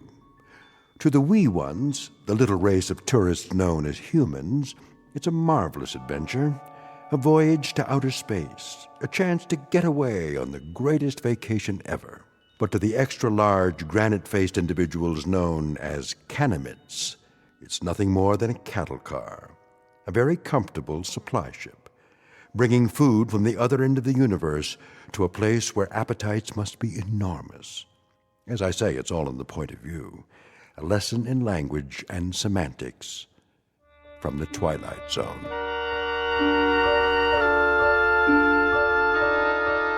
More from the Twilight Zone after this. Hello, I'm Stacy Keach. I hope you're enjoying this edition of the Twilight Zone radio dramas. To learn more about this series, be sure to log on to our official website at twilightzoneradio.com. You'll find special discounts on our Twilight Zone audio collections, listings of our radio stations, links to other websites, and a photo gallery of our recording studio and some of our stars in action, plus ways to contact us with questions or comments about the show. And for a limited time, when you log on to twilightzoneradio.com, you can send in for a free CD of the show. So be sure to visit us at twilightzoneradio.com.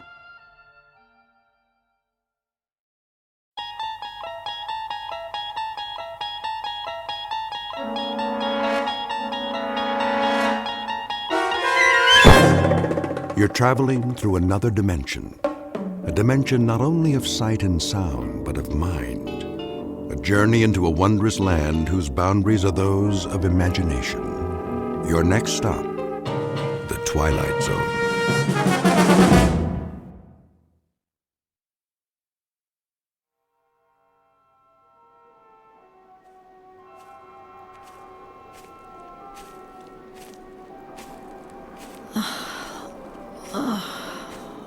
Я така змучена. Я голодна. Нема людей. Нікого іншого нема. Нема звірів. Нема птахів.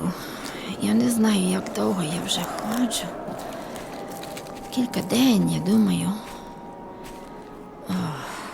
Тут запах смерти. What is that? I can't see it through the vines.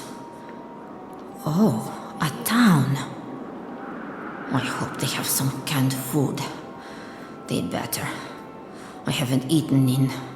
I can't remember how long. Make sure your weapon's in working order. The first rule for a soldier. I wonder what they call this place.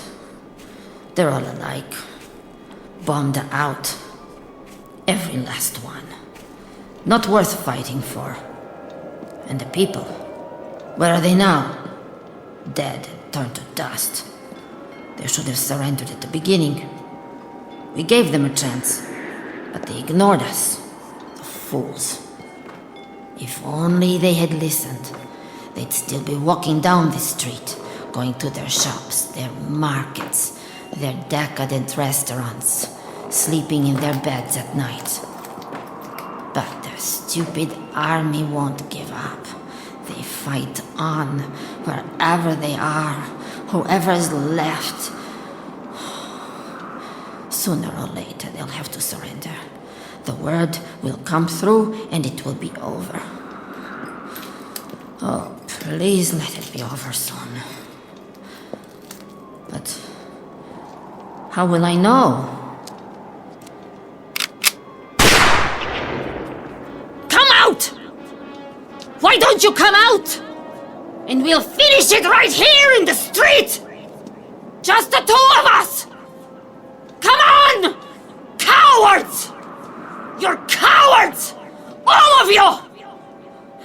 Cowards! You cowards! Cowards!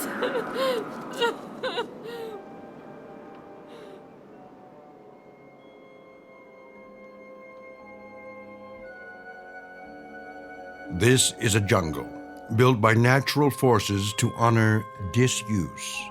commemorating a few eons of nature left to its own devices. To all appearances, it is a backward step in evolution, a return to an earlier, more primitive state. But it's also another kind of jungle, the kind that grows out of the human race's war with itself. Hardly an important battle, this one. Not a Gettysburg or a Marne or a Iwo Jima. More like an insignificant corner in the crazy quilt of combat. But it was enough to end the existence of this little city. It's been 5 years since a human being walked these streets. This is the first day of the 6th year, according to the old calendar. The time? Make it 100 years from now, or sooner. Or perhaps it has already happened 1 million or 2 years ago. And into this lifeless setting has just walked a soldier in a tattered uniform.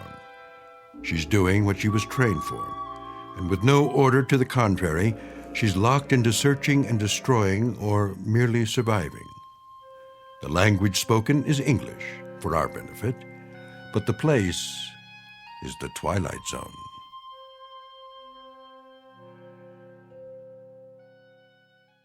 And now, The Twilight Zone and our story, 2, starring Don Johnson, with Stacy Keach as your narrator.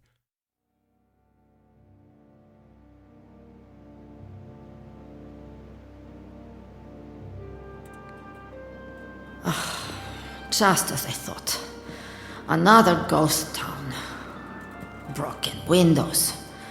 Empty shops. What did they sell? Civilian clothing. How quaint. Something at the corner. Oh, an old army truck. But which army?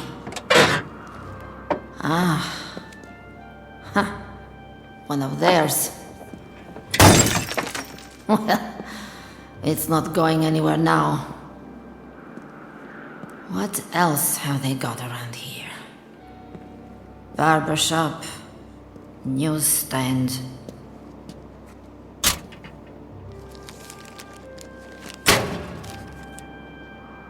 Pictures of the war. Troops landing.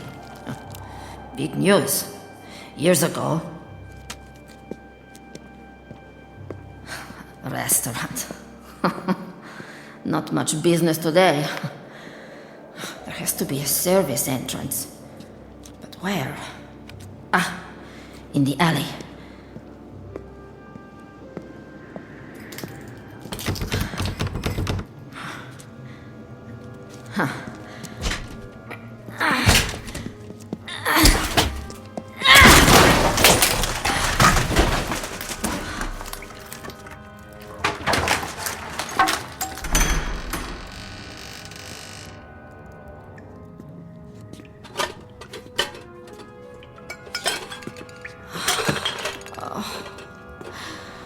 Somebody got here before me.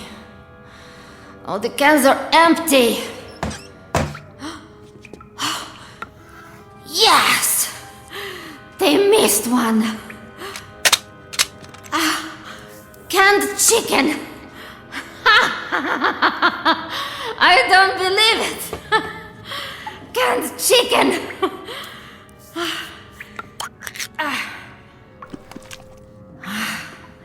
Smells fine.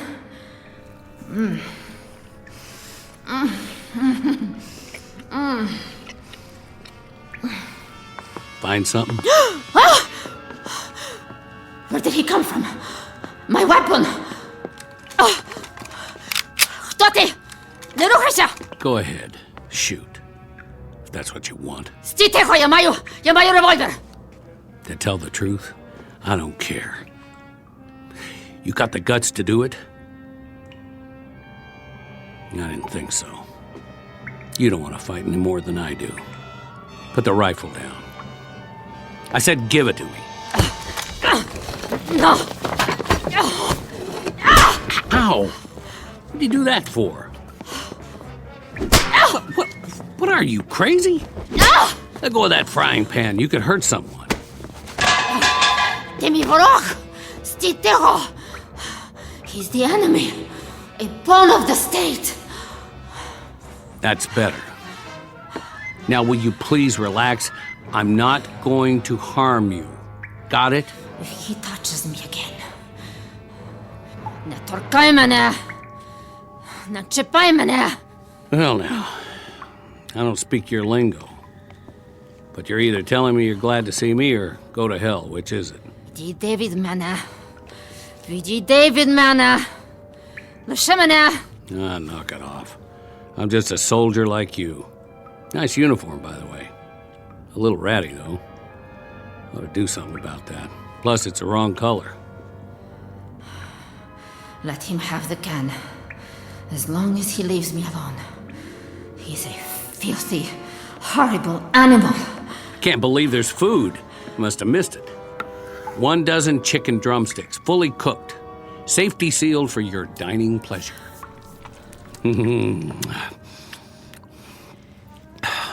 That's mighty tasty, if I do say so. I prefer the white meat myself.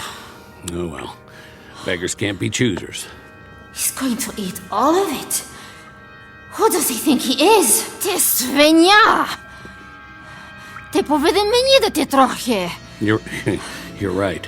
Better slow down. Eat too fast and I'll get stomach cramps. Ти холера. Я тебе заб'ю! Whoa, down. Settle down. Hey, I said cool it. Now stay down for a while. The rest will do you good. There's the menu for today. Well, pretty boring if you ask me. Could use a little something to wash it down. Bottles. Nope. The cupboard's bare. Canteen's nearly empty, too. Stuff dripping out of those pipes ain't fit to drink. Who knows where it came from? You got any water in your canteen? Hey, I'm talking to you. Come on, quit faking it. I didn't hit you that hard. Did I? Out like a light. Hardly anything to her. Skin and bones. Must not be eaten regular. Let's see what you're carrying in that belt.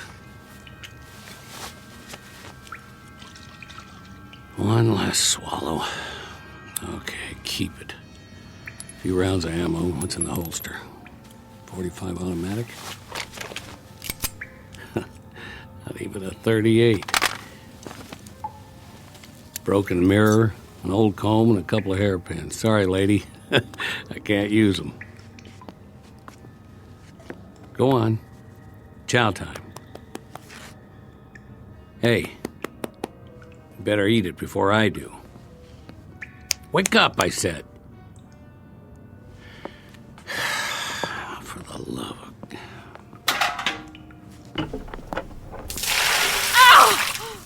Easy. Easy. Now, no more fighting, got it?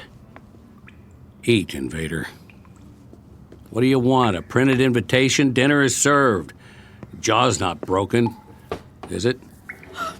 I didn't think so. That's it. Go ahead. Not bad, huh? There you go. Food, good. You follow? Me, Tarzan. You, Jane.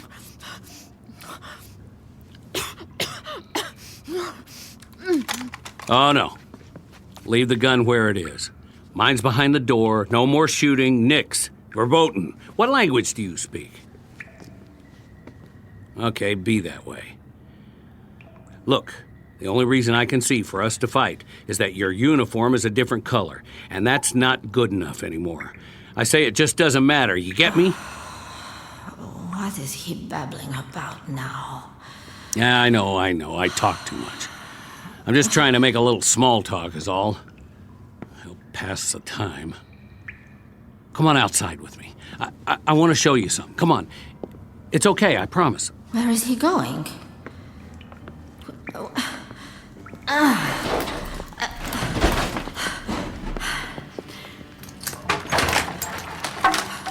Over here.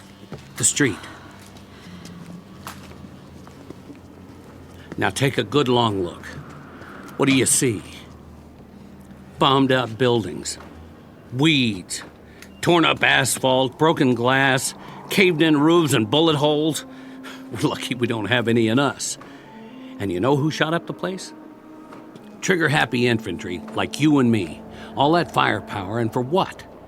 Nothing here but a bunch of skeletons, bodies they didn't even bury. The future of city living. Comprende? Capiche? Had to bring your weapon, didn't you? Well, who you gonna shoot? I know. The old ways die hard. I got mine too. See? Same as yours. With a different language and a serial number on the side. Don't you get it? They were all made in the same factory. Somebody wanted us to fight so they could sell these and bombs and planes and missiles and I don't know what for cold, hard cash for the economy when there was one. And now it's over. No more countries or borders or noble causes or dogs or birds in the trees. All gone, blown away. Use your head. What's the sense in fighting? Who's the enemy? Can you tell me that? Hear ye, hear ye. Know ye by these presents that I do hereby declare peace upon the entire world. As of this day, this war is officially over. The silent majority. They never did have much to say. But you heard it, didn't you? So that means the motion passes. A majority of 2. Where are you going? Don't you like my company? I'll admit I'm a little mouthy sometimes, but I can button it. You'll see. Give a guy a chance. You know, I'll bet you're really very pretty under all that dirt. Parlez-vous pretty? Let me see. Tres belle? Bonita? Oh, I know what you're thinking. Don't worry, I'm not that kind of guy. If I go on blabbing, we'll end up in another fight. If I could just make a better impression. I'm going in that storefront over there. See that red and white pole? They call it a barbershop. Well, they used to. It's about time I got cleaned up. Make a new man out of me. Then we can start all over again. Just don't you run off with somebody else while I'm gone.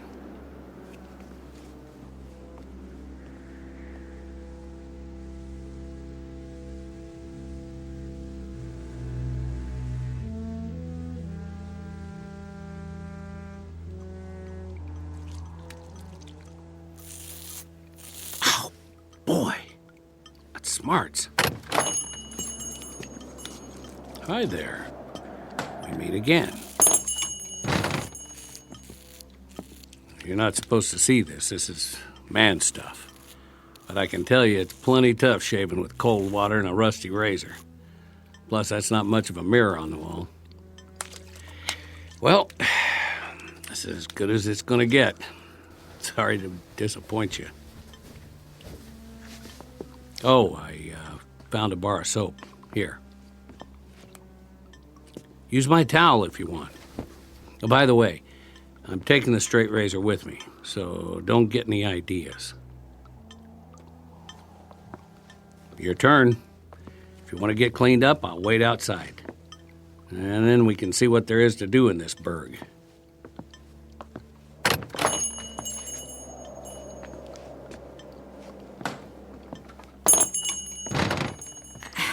I don't understand a word he's saying.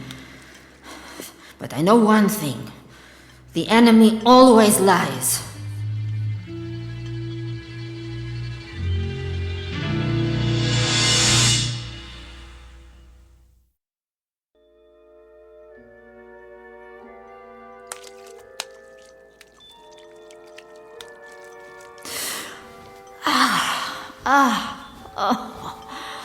Better. A little.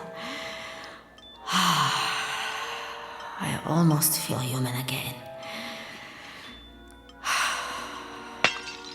What is he doing out there? So violent. I swear, if he hits me again, I'll cut his heart out.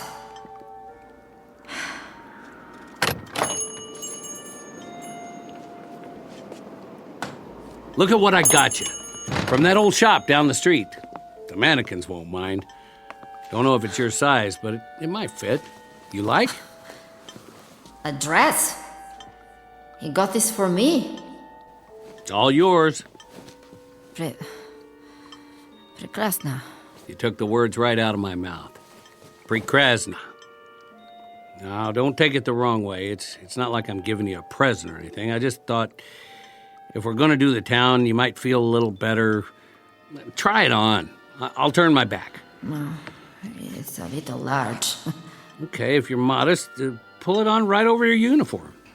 It might fit.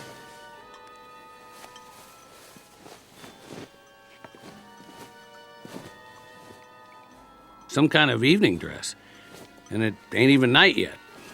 Well, that's all right. Nobody's going to take our picture for the paper. Check it out in the mirror, what's left of it. There's a little piece of glass there in the corner. See? Oh. What happened to my hair? Greasy. Awful. Oh, I need a pair of scissors.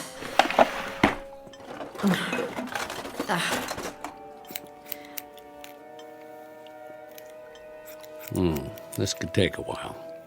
Meet you at the corner.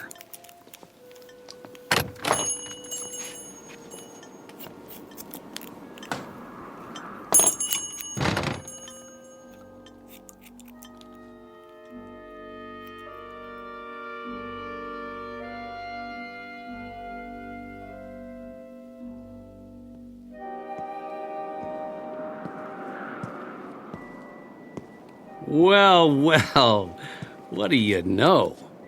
It's a female human. One more thing, though, if you don't mind my saying. You really ought to do something about those army boots. They just don't go with the outfit. Maybe we'll find a shoe store. I could use a pair of tennies myself. You don't have to walk back there. You're not a squaw. Oh, I get it. You want to keep an eye on me. Well, at least we don't have our weapons. You know, it's not polite to shoot people in the back. His words are so coarse. What an ugly language. Uncivilized. You know, I used to live in a town like this. Close enough. Houses on the side streets. My folks had one just like that one. See it through the vines? I'd walk home after school, stop in at Old Man Wilson's for an ice cream soda, or the mom and pop store. What is he raving about now? He never stops. Telling me his life story, probably. As if I cared. Or sometimes I'd hang out at the park. I bet they got a park around here. Of course, it'd be overgrown by now. Have to hack your way through it with a machete. But it's my duty to keep an eye on him.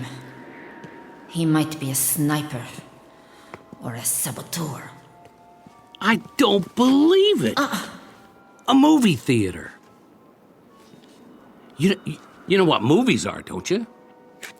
They have them where you come from. Sure they do. Everybody loves movies. Well, come on. I'll buy you a ticket. What? Hey, wake up in there. You got a couple of paying customers. A film emporium. To entertain the masses with propaganda. Let's sneak in. Nobody's watching. Just have to move some trash away from the door. After you. Ugh. Ugh. What is that stench? Something very bad in here. Don't you love the smell of buttered popcorn in the afternoon? Reminds me of cholesterol. You want something from the candy counter? I'll see what they got.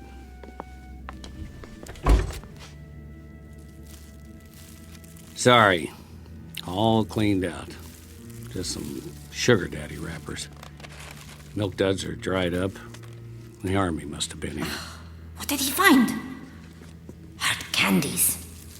I like hard candies. Not even a junior mint. We better grab a seat. Wonder what's playing. There's a poster for coming attractions. My Favorite General and Furlough Romance. Couple of winners, huh? And some guy. Look at the medals on his chest. And her. I didn't know they had uniforms with miniskirts. She sure got that animal look in her eye. Is it true? Do chicks go for guys in parade dress? That's what's wrong with me, huh?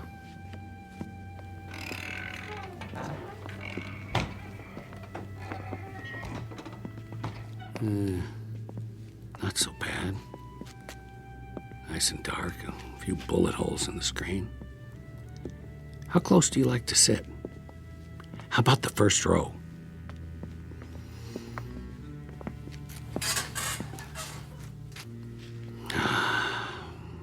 I spent plenty of Saturdays down front.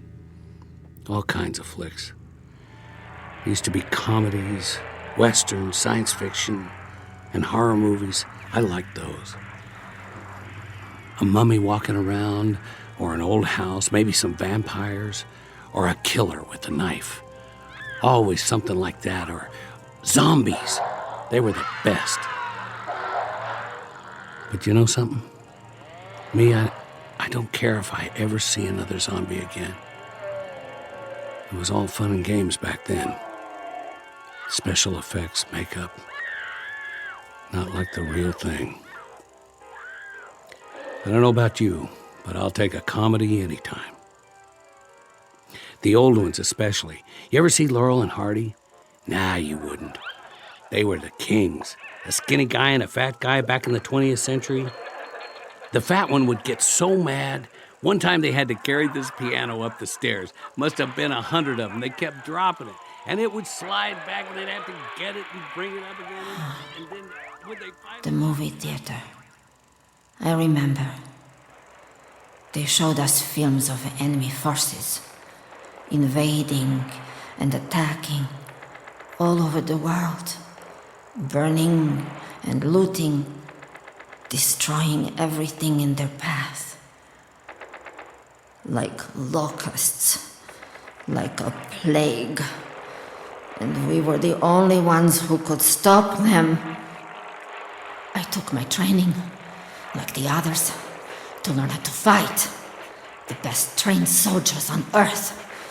We would stop the aggressor and restore order in the world. But it went on and on. He would not give up. He would not give up. Like this one.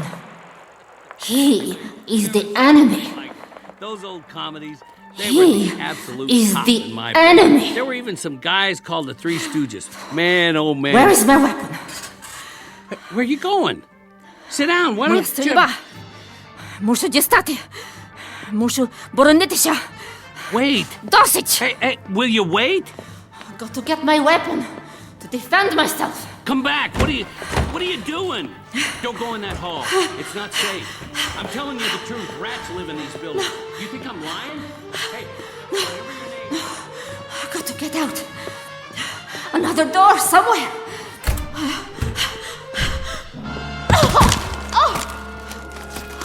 What did I trip on? Bones. I told you not to go. Lord, dead soldiers. They must have been trapped. Sick. Don't touch them. What's left of the bodies might be infected. Keep your hands off that gun. You'll get the sickness. Do you want to die like them? Do you? Стій тихо! Я тебе заб'ю! All right. Two can play that game. Now, you want to pull the trigger? We'll do it on 3. Maybe they're loaded, who knows? If they didn't run out of ammo before they died, I can't even tell what their uniforms look like anymore. Of course, even if these guns fire, the barrels are probably stopped up. That could be fatal. Chamber will blow up in your face, or mine, or both of us. Your call, soldier. On my count. 1, 2... I don't want to kill him. I don't want to kill anyone. You made your point. You're tough. Me? I don't want to play. Watch what I'm doing. I'm setting this gun down again, where it belongs. With the dead. You see? Nice and slow. Now I'm going to turn around and walk out of here. If you still want to shoot, shoot. Thanks for the movie date. It was fun while it lasted. Я слаба. Я слаба. Я не можу. I'm weak. I'm weak. I'm weak.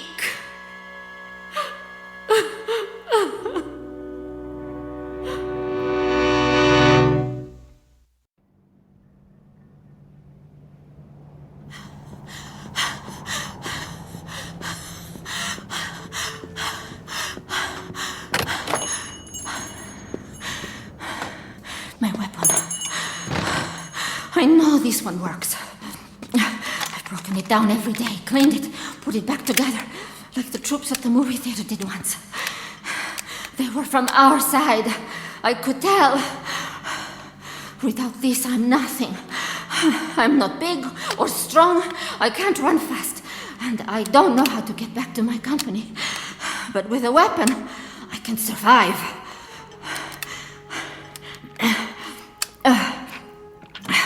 Not many rounds left. I have to make them last.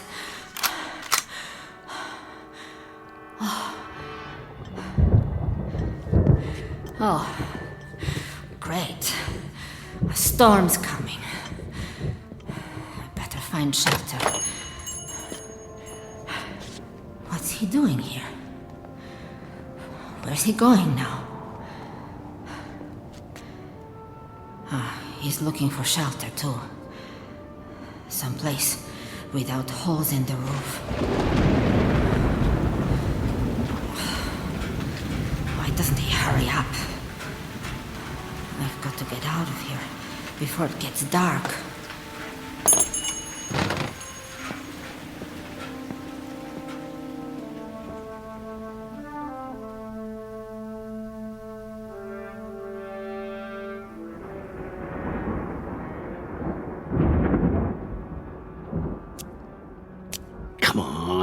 Light. What's wrong with these matches? Not wet, just old. There. Now let's get a fire going. Good. Chimney's drawn. House isn't damaged at all. And they left tons of newspapers. Find some wood, it'll burn all night. Furniture should work.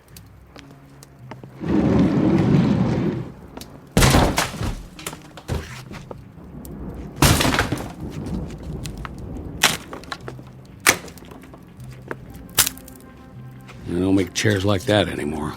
Solid hardwood. This ought to last. Where is she? Crazy soldier. Use your eyes. There's a whole house here they didn't hit. Big enough for both of us. What's the matter? Not good enough for you? Hey! Can you hear me? Coming out of the rain! Got a fireplace and everything. All right. Stay out there and fight your war. All by your lonesome. Sleep tight!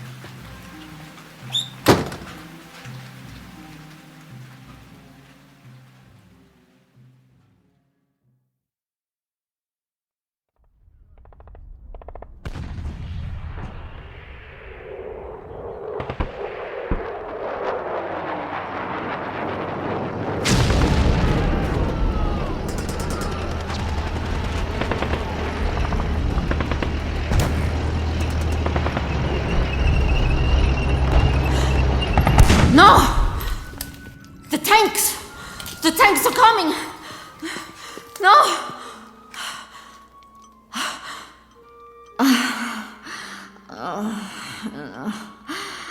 No, a dream. No, that's all. A dream. Always the same. Good morning, mannequins. Hope you slept well. I certainly didn't.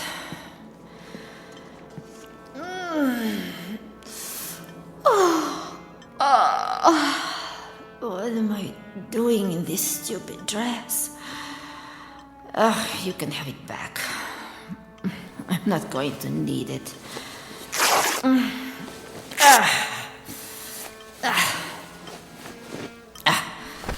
have to find something to eat. But where? There isn't any place left.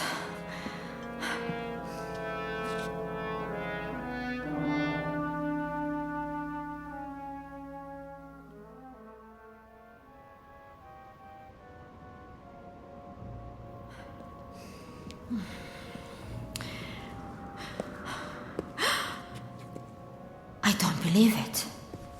One house is still standing. How can that be? The troops must have missed it. Is that smoke from the chimney? It's him. He's already claimed it. Food? What the? You? Good shooting.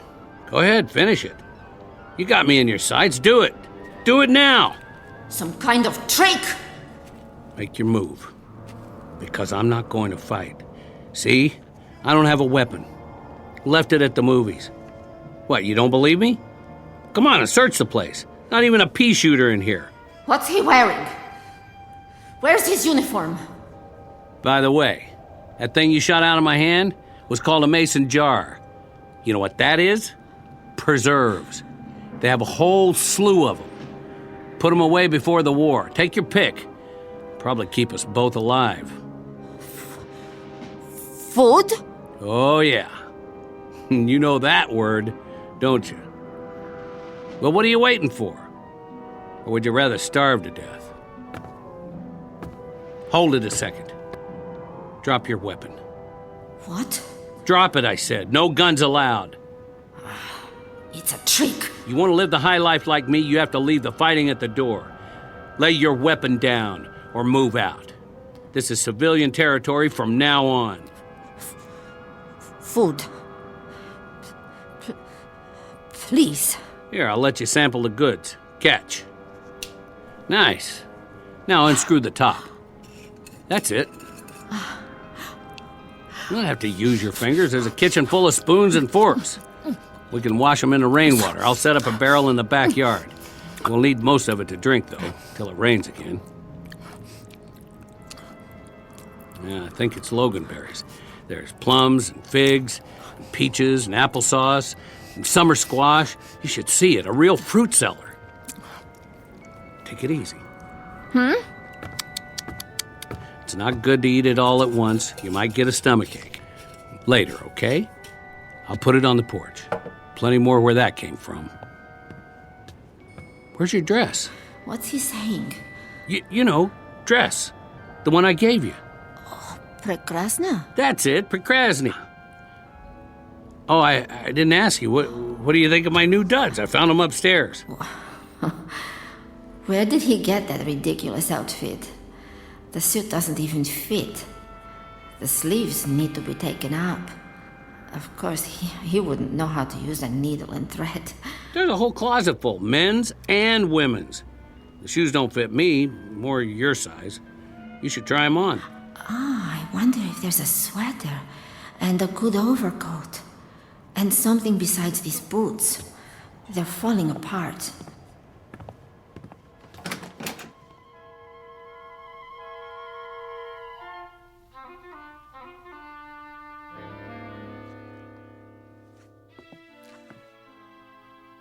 You all right in there? Poczekaj, ja nie gotowa. Take your time.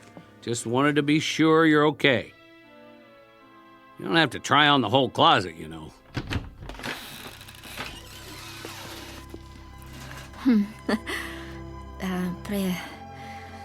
Прекрасно? Whoa! Get a load of you! He doesn't like it. I should have known. I'm ugly. Ugly. I don't believe my eyes. No. No, you. Listen, I've never seen anyone who looks like you do right now. The skirt, the blouse, and you did something to your hair. Did you brush it or what? Don't you dare change those clothes. You look absolutely perfect. The death washed away. Gone for good and never coming back. Shh. Listen. Get over here. You know what that is? A real live bird. How long it's been since you heard one? A mockingbird? No, a robin redbreast or something. But it's alive. We're going out. And you know what we'll do? We'll take a walk to the park. Yes, that's it, the park. Like regular people, you and me. And we'll look at the sky and clouds, and we'll make small talk. We will, one way or another. And you know what we'll talk about? The same as anybody else. The weather. And what we're going to have for dinner, and maybe we'll even crack a joke or two. Bet you haven't had a real laugh in a long time. Am I right? And then we'll stroll back home, taking our time like it's Sunday afternoon. It's gonna be a whole month of Sundays from now on. His voice is different. And his face. It isn't a bad face. Not really. I like it better when he smiles. Did you check the shoes yet? Try these. Wait, I gotta do something. If we're going out, where's the brush? And a comb? He is actually combing his hair. And put on your coat. It's damp out. I wouldn't want you to catch cold. You ready? Прекрасно. You can say that again.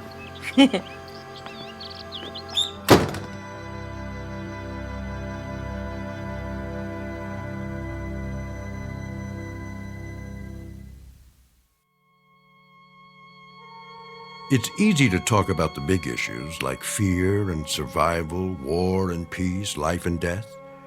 Instead, we've turned our attention to something both smaller and greater. Because in the end, it may be that politics don't add up to all that much. This has been a love story, stripped to its bare essentials, about two lonely people who, against all the odds, found each other in the Twilight Zone.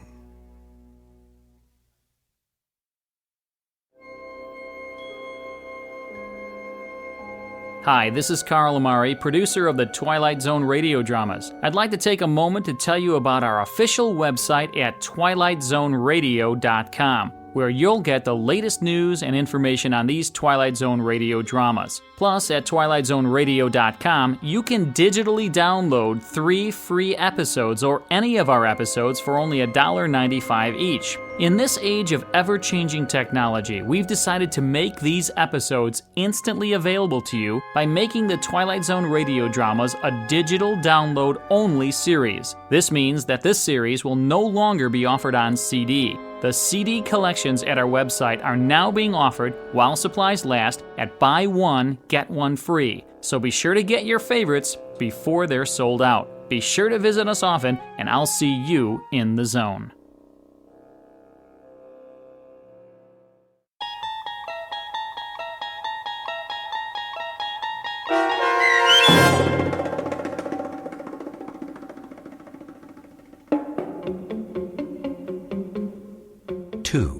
starring Don Johnson, with Stacy Keach as your narrator, was adapted for radio by Dennis Etchison and written for The Twilight Zone by Montgomery Pittman. Oksana Fedonusian was featured as the woman. The producers of The Twilight Zone wish to thank CBS Enterprises and the Rod Serling Estate for making this series possible. This copyrighted radio series is produced and directed by Carl Amari for Falcon Picture Group and Westwood One. Sound design and custom Foley effects for The Twilight Zone by Cerny American Creatives Bob Benson, Craig Lee, Matt Sorrow, Tim Cerny, and Todd Beyer. To learn more about the Twilight Zone radio dramas and to contact us, visit our official website at twilightzoneradio.com. Doug James speaking.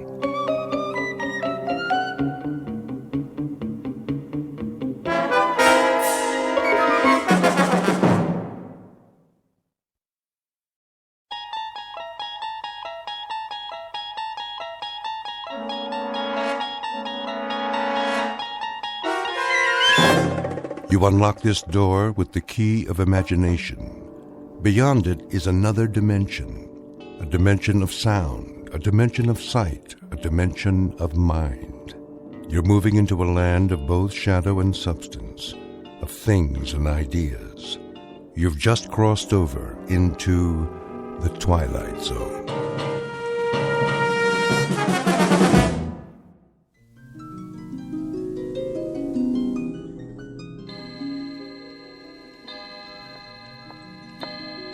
Uncle Simon? Uncle Simon? Do you want your hot chocolate upstairs? Uncle Simon, I have your tray. Can you hear me? I said, do you want your hot chocolate upstairs? Garbage head. I'm right here. You don't have to yell. Oh, I scared the life out of me. Oh, did I? Where were you? In the basement, of course. Where else would I be? You told me you were going to take your afternoon nap. And I shall, after I finish my work, as usual. Well, my wilted blossom, what's on your mind? Anything? Your hot chocolate's ready. So I gather. I'll take it in the study. That's fine, Uncle. But you know, you might try extending yourself sometime. Just sufficiently to let me know where you are. Well, I can narrow it down for you, Barbara, my love. If I'm not upstairs in my bedroom, I'm downstairs in my laboratory. In either case, you simply bring the hot chocolate to one place or the other. Clear? Utterly. And if I'm in neither place, that means I drop dead en route. And you can just bring me a bottle of formaldehyde and a rose. You have such a sense of humor, Uncle. You should have tried stand-up comedy. No, wait. They didn't have comedy clubs in your day, did they? Burlesque, then. You could have gone into burlesque. A regular George Burns. That's an idea. I dare say I should have been a bit more comfortable than you in such a setting. Do you even know how to dance, Barbara? Uncle Simon. Not necessarily as a headliner like, say, Gypsy Rose Lee. In the chorus, perhaps. That might be more your style. Ever let yourself loose? Oh, for a fast Charleston? Uncle Simon, I am very busy. No, I didn't think so. Most unlikely.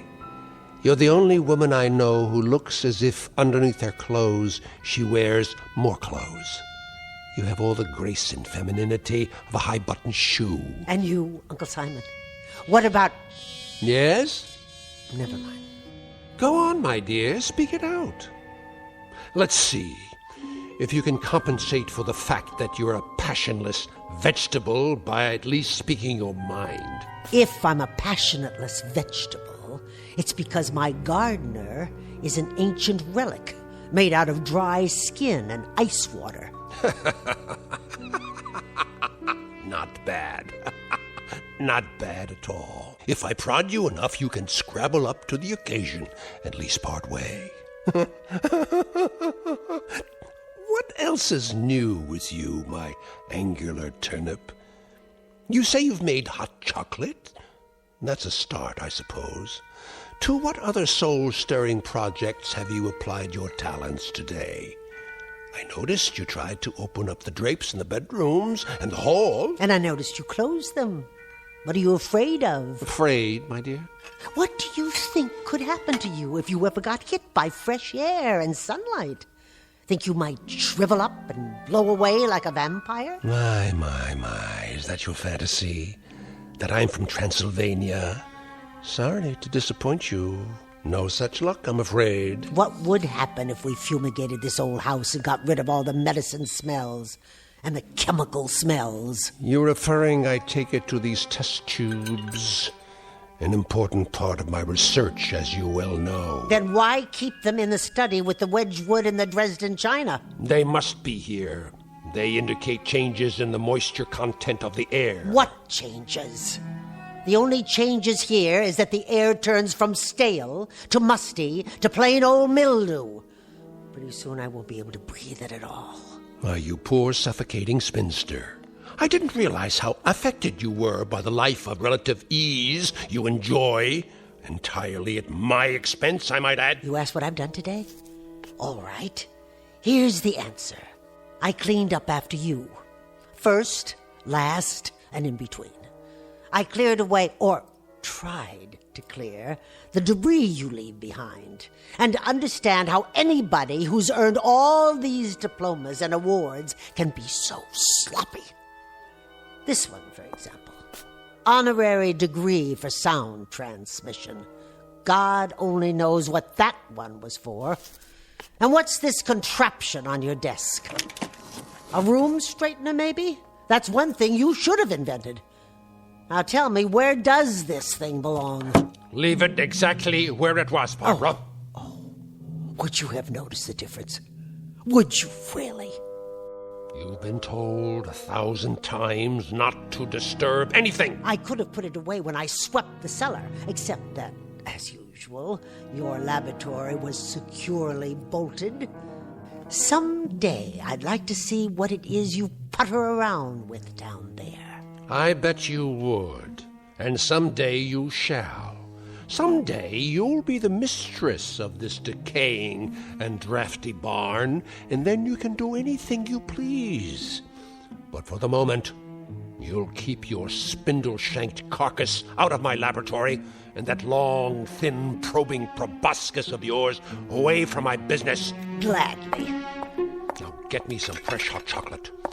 Put it in the English cup today, and if it's not hot, I'll throw it on the floor, and you'll have even more to clean up.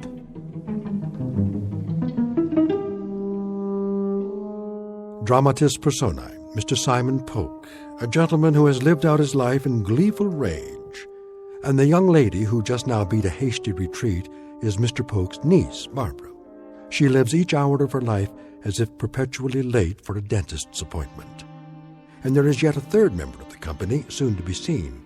He now resides downstairs in the laboratory, and he is, well, the kind of character you'd expect to find only in the Twilight Zone. And now, back to the Twilight Zone with Uncle Simon, starring Beverly Garland and Peter Mark Richmond, with Stacy Keach as your narrator. I'll make you some fresh chocolate. Barbara! Uncle. Question. Yes? A point of information. Go on. Perhaps you can enlighten me. If all you've said is true, why do you stay here? I was under the impression I was needed. You are. That answer explains why I keep you here. It doesn't even remotely suggest why you stay. You want it quite honestly, I presume. Indeed. You may be short on beauty, my dear, but a lack of candor is not one of your deficiencies. I stay. I live for the moment that I can see you buried. And on the day when I come back from your funeral, I'll open up a bottle of wine. I want to be compensated, Uncle Simon, for 25 years of being shrieked at, insulted, berated, humiliated, stepped on, ground underfoot like this old rug. Is that sufficiently honest for you? Mm-hmm. I wish you well, good and faithful Barbara. And I won't even come back to haunt you, my word on that. But unasked, I offer the following observation free of charge. Oh, I can hardly wait. If you had an ounce of gristle or an inch of intestine, you would have murdered me years ago. So as to your 25 years of abject misery and unspeakable indignation, life has a way of dishing out justice. In other words, you deserve it, kid. Now play your role and get me my hot chocolate before I think of something more complicated for you to do.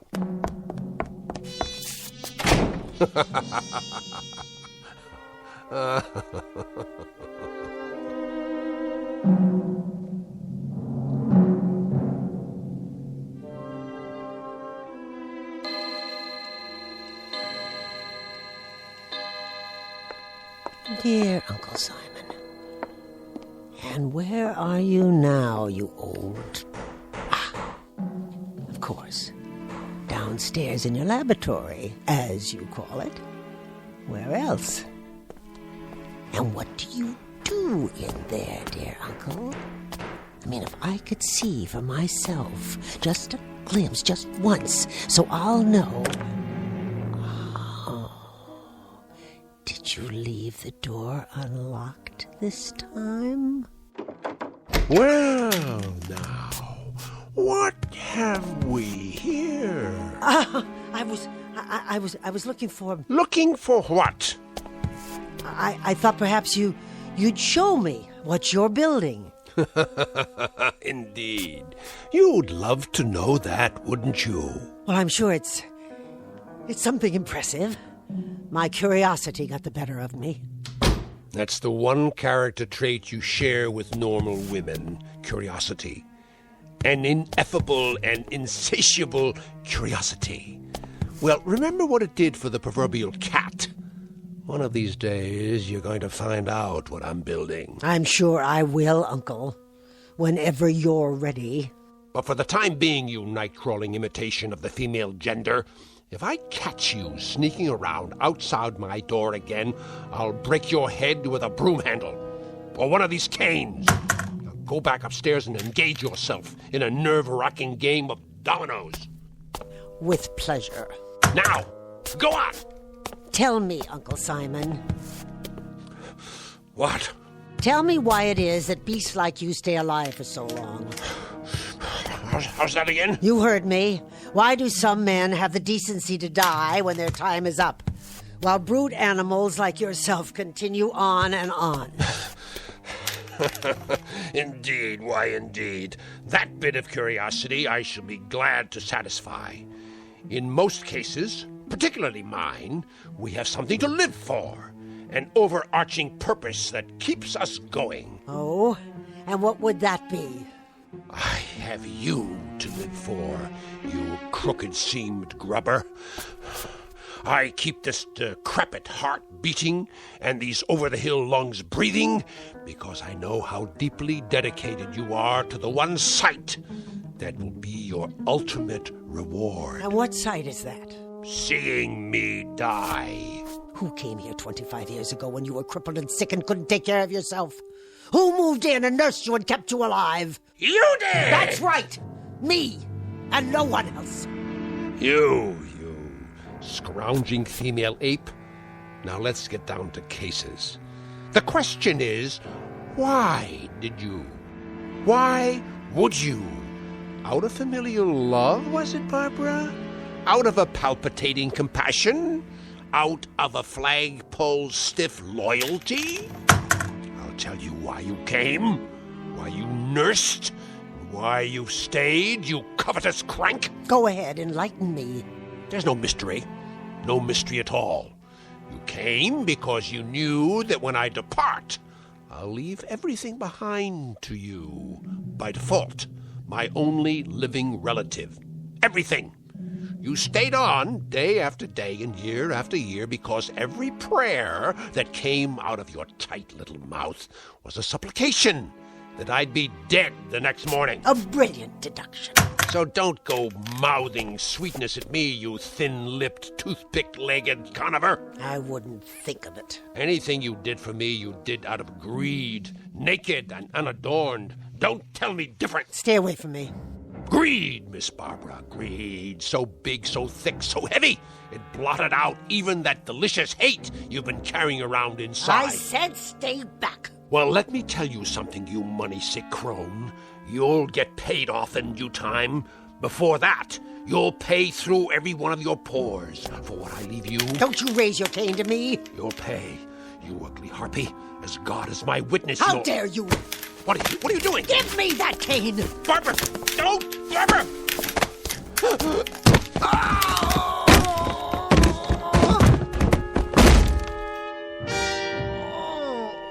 Uncle? Barbara! What? Barbara, help me. What, Uncle? Barbara, please! I didn't quite hear you.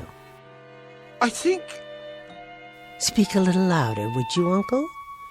Tell me, what is it you wanted? I think my back is broken. What's that? You want some hot chocolate? Would you like it in the Dresden cup or the Wedgwood? What is your pleasure this evening, Uncle? Barbara!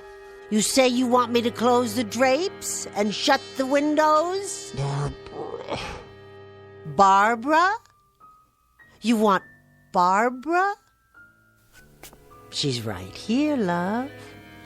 She's standing right above you. Can't you see her? Please. Can't you hear her? You ancient albatross with the dirty, dirty mouth? Oh, but you're so pale. Let me pinch some color back into your cheeks. No. There now. That's better. How does that feel? Uncle Simon. Oh, Uncle Simon, don't die quite yet. If you can hold out, try. Try just for a second. I want to tell you something. I want to make an announcement. As of this second, I have quit suffering for you. I'm no longer sewing, Uncle Simon. As of right now, I'm going to reap.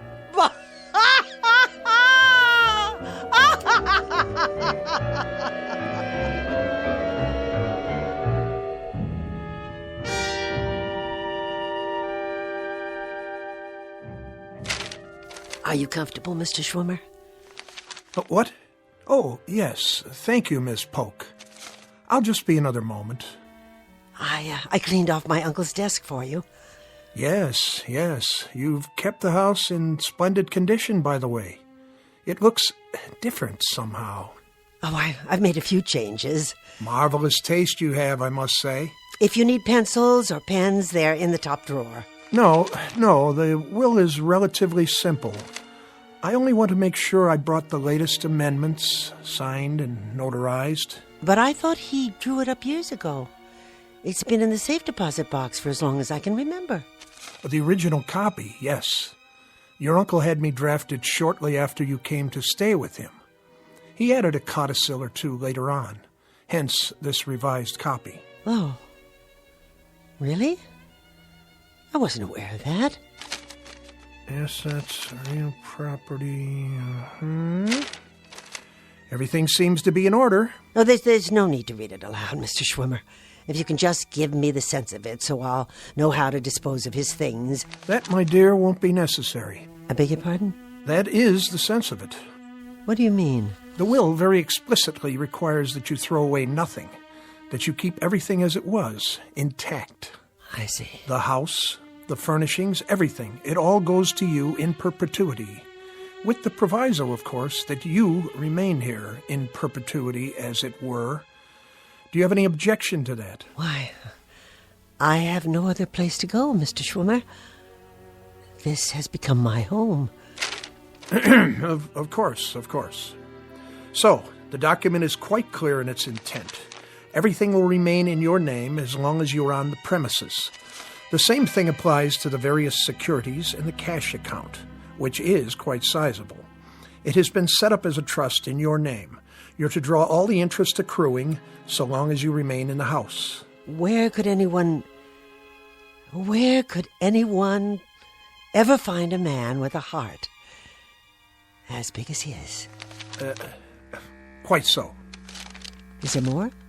Well, the sense of this, Miss Polk, is that to qualify for your inheritance, there is one additional stipulation.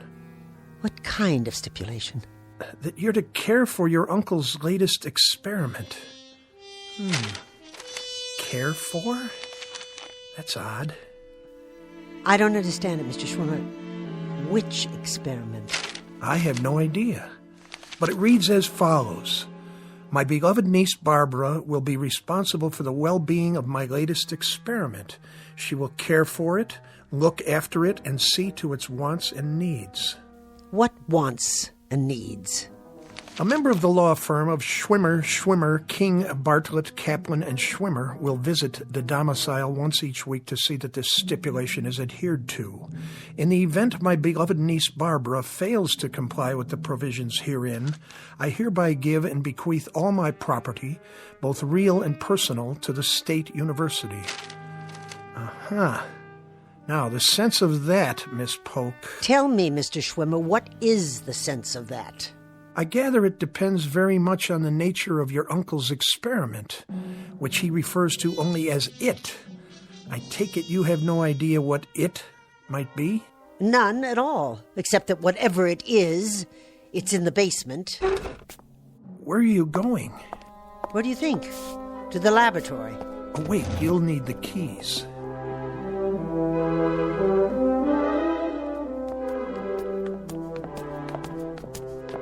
He always kept it locked. Your uncle was a genius. I'm sure he didn't want his work to fall into the wrong hands. Not even mine? A matter of national security, perhaps. At last. His inner sanctum. Not particularly foreboding. I must say, it looks like any research lab at the university, with a few pieces of gear I haven't seen before. He was always ordering new parts, all the latest test equipment. And you don't know what he was testing? He chose not to share that bit of information with me. To protect you, I'm sure. But we'll know soon enough. What's behind that other door? Where? Against the wall, at the back of the room. I don't know. Do you have the other key? It must be the large one. How this relates to his will, though, I'm not at all sure. Now, this piece, this is interesting. Looks like a metal glove. I wonder what it does. I wouldn't touch it if I were you. Why, it's part of a mechanical hand with an arm attached. I said don't touch it. Sorry. Good Lord. There's something attached to the arm. It appears to be a complete metal figure of some sort in the shape of a man. It must be 8 feet tall. I think we better go now. How do you do? What? What are you?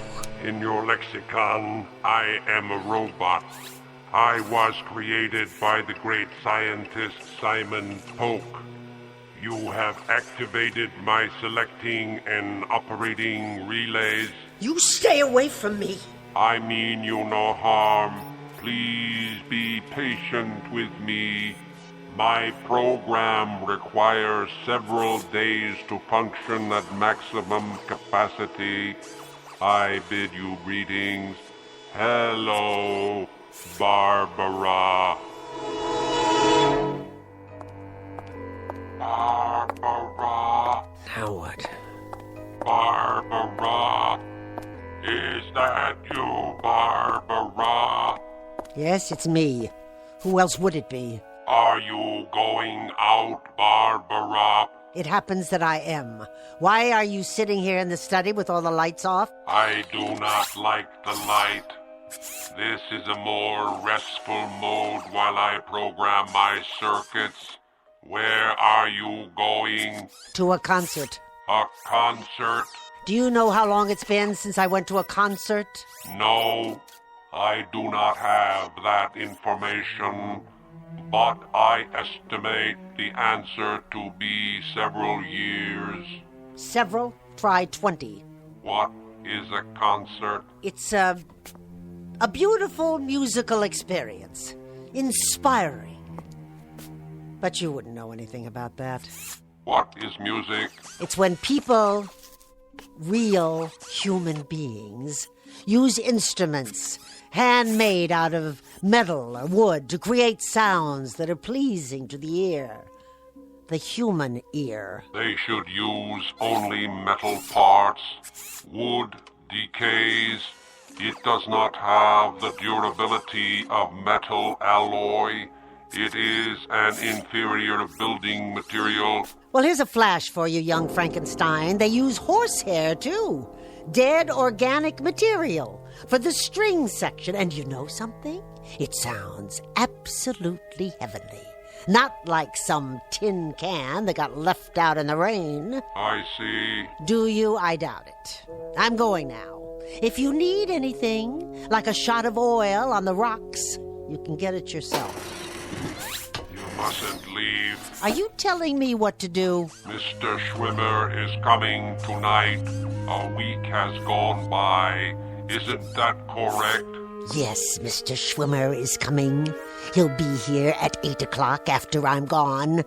So you just sit tight. Good. Good? Good for what? He will check my condition.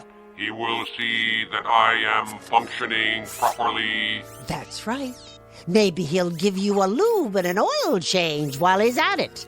You see, Barbara, I am like an infant. I mature gradually. Soon I will have all my faculties. I will be able to perform all my faculties and functions. I will be a whole being. Oh, how nice. How perfectly grand for you. You'll be a whole being. And then what? Or can you think that far? I will take on human attributes, those that your Uncle Simon saw fit to give me. Oh, that'll be an improvement, because he certainly didn't see fit to give you any human attributes so far. You look like something out of an old science fiction movie. Or the Tin Man and the Wizard of Oz. You're a joke. Joke? Ah, I understand your meaning. Simon Polk was known for his sense of humor. He could have been a comedian. Uncle Simon? Oh, yeah. Hysterical. The crown prince of comedy. Bye now, Tin Man. Wait. This is interesting. This is very interesting. It is coming through now. What is? A craving. A new craving. A craving? As in hunger? For a machine that doesn't eat? Hot chocolate. A beverage made from dried cocoa beans and sugar. I would love a cup of hot chocolate.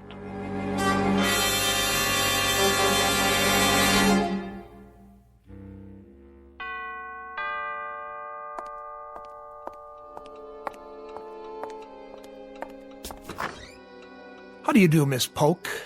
I hope I'm not late. Late? My, you look outstanding in that dress. And those earrings. I've never seen you looking quite so outstanding. Were you going somewhere? No. I wasn't going anywhere. Not anywhere at all. And how, may I ask, is our young Master Polk doing this evening? Right this way. We've been waiting for you in the study.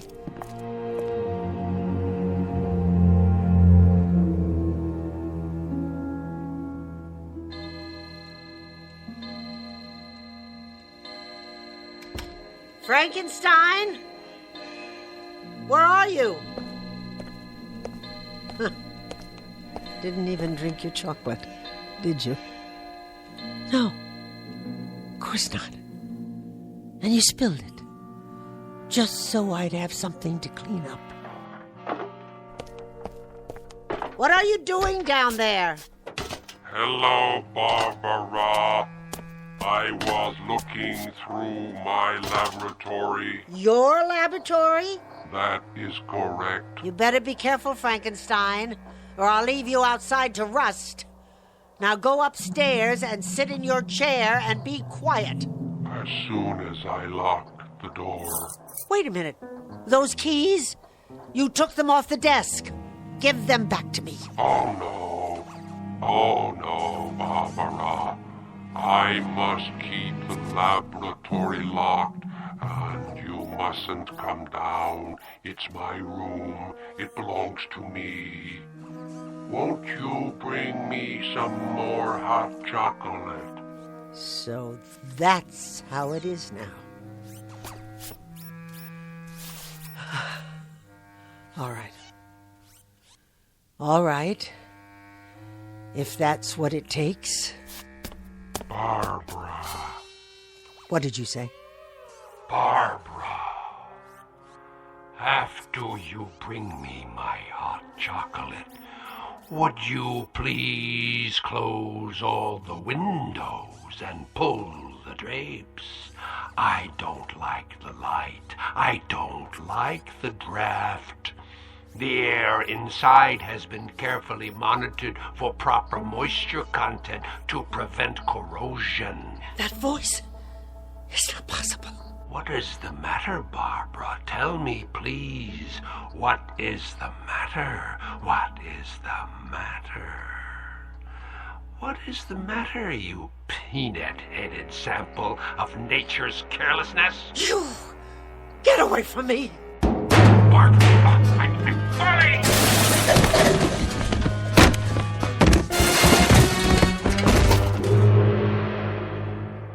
Barbara! Barbara! My legs, they're bent. I can't get up. Barbara, help me.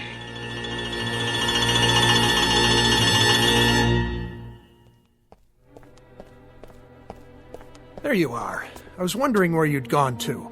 I brought you some tea. Oh, thank you. That's lovely. But I'm afraid I can't stay. No? Another engagement, alas. Tell me, how are you, Miss Polk? I mean, really. Fine. Thank you, Mr. Schwimmer. Glad to hear it. It is rather quiet these days. Doesn't seem to say much, even after all these weeks. He makes his wants known. Pity about his legs. But he manages to get around, doesn't he? Indeed he does.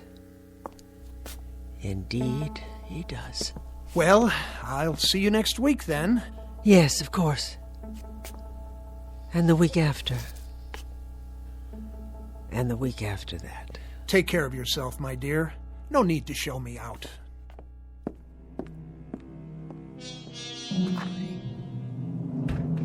Barbara! Here! In the study!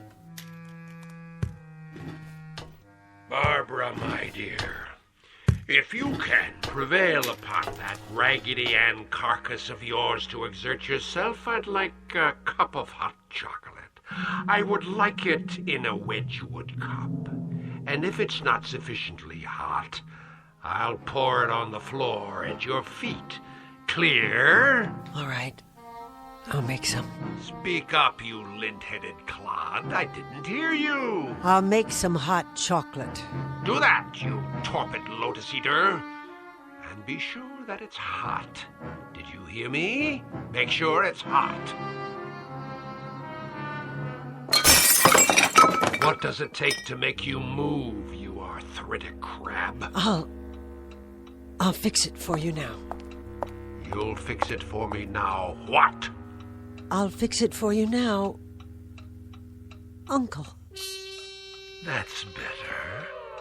I'll be at my desk, working on my notes. Yes, Uncle.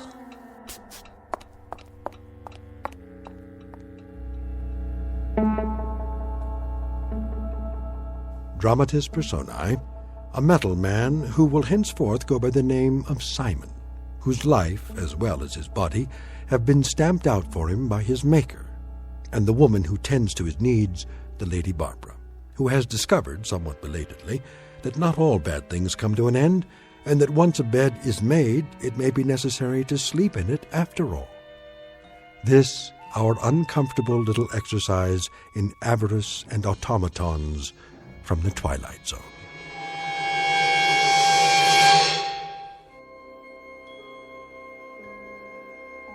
Hi, this is Carl Amari, producer of the Twilight Zone radio dramas. I'd like to take a moment to tell you about our official website at twilightzoneradio.com, where you'll get the latest news and information on these Twilight Zone radio dramas. Plus, at twilightzoneradio.com, you can digitally download 3 free episodes or any of our episodes for only $1.95 each. In this age of ever-changing technology, we've decided to make these episodes instantly available to you by making the Twilight Zone radio dramas a digital download-only series. This means that this series will no longer be offered on CD. The CD collections at our website are now being offered while supplies last at buy one, get one free. So be sure to get your favorites before they're sold out. Be sure to visit us often, and I'll see you in the zone.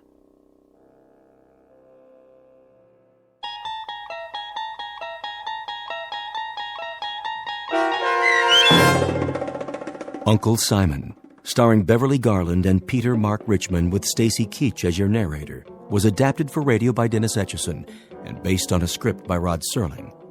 Heard in the cast were Turk Muller, Doug James, and Daniel Bryant.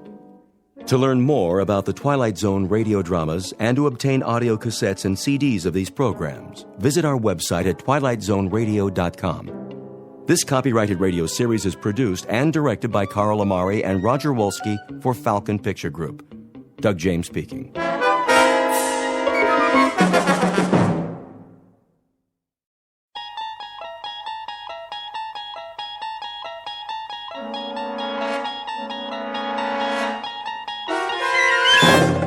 There is a fifth dimension beyond that which is known to man. It is a dimension as vast as space and as timeless as infinity. It is the middle ground between light and shadow, between science and superstition.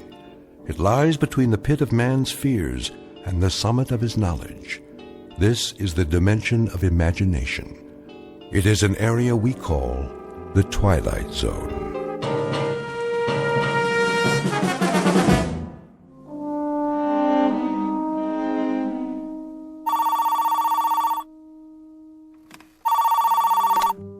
Yes. Sloan? Yes, Mr. Hendricks? Sloan, I'm sorry to call you on a Sunday morning. Well, that's all right, sir. But this won't wait. What won't? The Monmouth account. They're flying in ahead of schedule. The meeting's moved up to Tuesday. I've got them penciled in for 2 o'clock Wednesday. I know. But apparently they have other business in Manhattan. The word on the street is that they're talking to another agency. So we'd better get our ducks in a row, fast. I see. How's the presentation? Well, I was going to work it up in the morning, run it by you, order the storyboard. There's no time now. We're in a crunch. We need a run-through right away. But if I redo the pitch, the old boards won't work. I'll put the art department on call. They can work all night Monday if need be.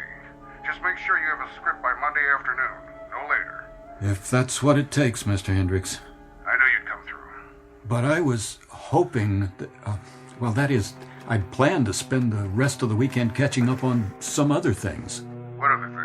Well, there's the Bartleby account. The Bartleby account can wait. We need a different angle for the fall TV spots. I was going to clear the decks today, think it through in, a new light. We have to go on the back burner for now. Our main focus for the next 72 hours is Monmouth. Sorry to dump this on you with such short notice, Sloan. I understand, sir. Guess I'll just have to burn the midnight oils again. I'm counting on you, Martin. I know you are, sir. See you in the morning. In the morning, 24 hours, But not today, not this afternoon.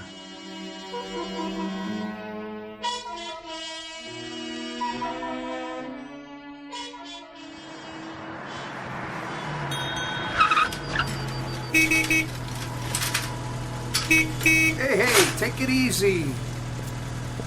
What's your problem, mister? How about some service? How about some peace and quiet? I'm sorry. Will you fill it up, please? Sure. I drove out from the city. No kidding. Guess I'm not used to this. Country road, no traffic, open space. All this peace and quiet. Yep. The things I've missed for such a long, long time.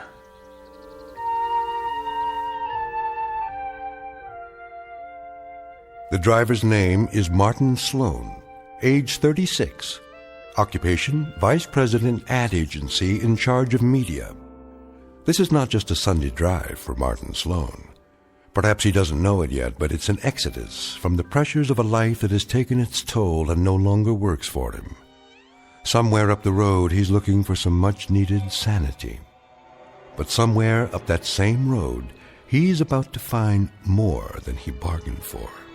He may not have noticed, but he's just taken an unscheduled side trip into the Twilight Zone.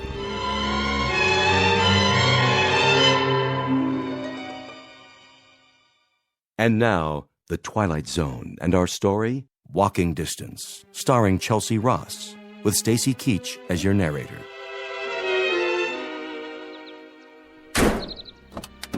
That's a sweet little sports car you got there. I suppose. One of the rewards. Could you take care of it for me? Take care of it how? Oh, I was thinking a lube and an oil change. Oil's fine. I checked under the hood. Looks good to me. You can do it, can't you? Oil change and a lube job? Sure. If you have the time. Today? No business on Sunday. I don't mind waiting. Well, this car don't really need it, I'd say, but... Please. Take about an hour. I'm in no hurry. Okay, if that's what you want. Not much to do around here in the meantime, though. That's all right. I'm off the clock. You know, this road looks familiar. Is that Homewood up ahead? Just like the sign says. How far? Mile and a quarter. I used to live there. It's where I grew up, as a matter of fact. I haven't been back in... Oh, it must be 20 years. That's so. More like 25. And then this morning, I just... I got in the car and drove. Guess I reached a point where... Well, I had to get out of the city, as far away as possible. You know the feeling? Can't say I do. One more meeting, phone call, presentation, another problem to solve. If I'd stayed home today, I probably would have jumped out of a window. Oh, don't want to do that. Sometimes you feel like you don't have much choice, so you get behind the wheel and head for Homewood, I guess. Walking distance, is it? Maybe a mile and a half. That's walking distance.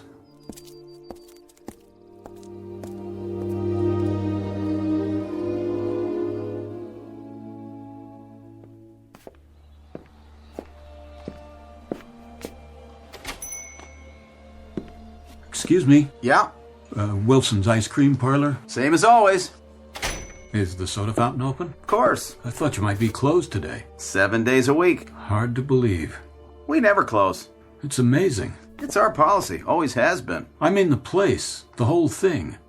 Even the stools look the same. So, what'll it be? I wonder. Yeah? You still make those great chocolate sodas? 3 scoops. I used to spend half my life in this drugstore. Really? I grew up here. The one thing I remember always ordering, that was a chocolate ice cream soda with 3 scoops. And it was 10 cents, too. No kidding. You know, you look familiar to me. As if I've seen you before. I got that kind of a face. It's been a long time. 20 years at least. That's when I left here. I wish I had $1 for every hour I sat at this counter. From grammar school right through 3rd year high school. Long time. And the town outside, even it looks the same. Really amazing, you know? After so many years, exactly the same. That'll be a dime. Oh, sure. A dime? 3 scoops? That's the way we make them. Hey, you're gonna lose your shirt at this rate. Nobody sells sodas for a dime anymore. They don't? Where'd you say you're from? New York. Oh, you make a great soda. Taste okay? Wonderful. Guaranteed or your money back. Funny how many memories you connect with a place. I always thought if I ever came back here, it'd probably be all changed. But it's just as if I'd left yesterday. You want anything else? No, thanks. Look at the street. Just as if I'd been away overnight. I'd almost expect Mr. Wilson to be sitting in the stockroom and sleeping just like he always did before he died. That's one of the images I have. Old man Wilson sleeping in his big comfortable chair in the other room behind that door. Thanks very much. That's $1. That and this. It's worth it. And more. So long, mister. Come back anytime.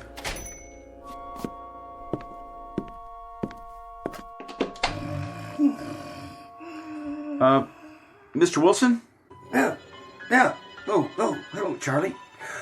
Just rested my eyes for a minute. Sorry to disturb you, but we're going to need some more chocolate syrup, Mr. Wilson. Oh, well, good. I'll order some this afternoon. Okay, Mr. Wilson. I'll get back to work now.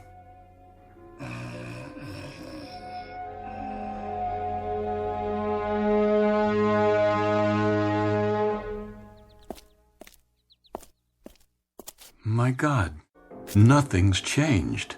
The streets, the houses. The Van Burens lived in that one. Mulrooney's over there, and Dr. Bradbury. Hi there. Hi. You're playing marbles. I didn't know kids played that anymore. Everybody does. You pretty good at it? Not bad. I used to shoot marbles, too. We gave them special names. Uh-huh. Yeah, Aggies and the steel kind, the ball bearings we got off streetcars, we called them Steelies. I know. The ones you could see through, they were Clearys. You still call them names like that? Uh-huh. And see that telephone pole? Over there we used to play hide and seek. Right on this street. This street? You were on this street before? I never saw you. I used to live in that corner house down there. Did not. Yeah, the big white one. The 2-story Victorian. The Sloan House? That's right. Oh, you still call it that? Still call it what? The Sloan House. My name's Sloan. I'm Martin Sloan. What's your name, son? You're not Marty Sloan. I know Marty Sloan, and you're not him. Huh, I'm not, huh? You want to check my driver's license? See? Right here in my wallet in black and white. Hey, where'd you go, son? I didn't mean to scare you off.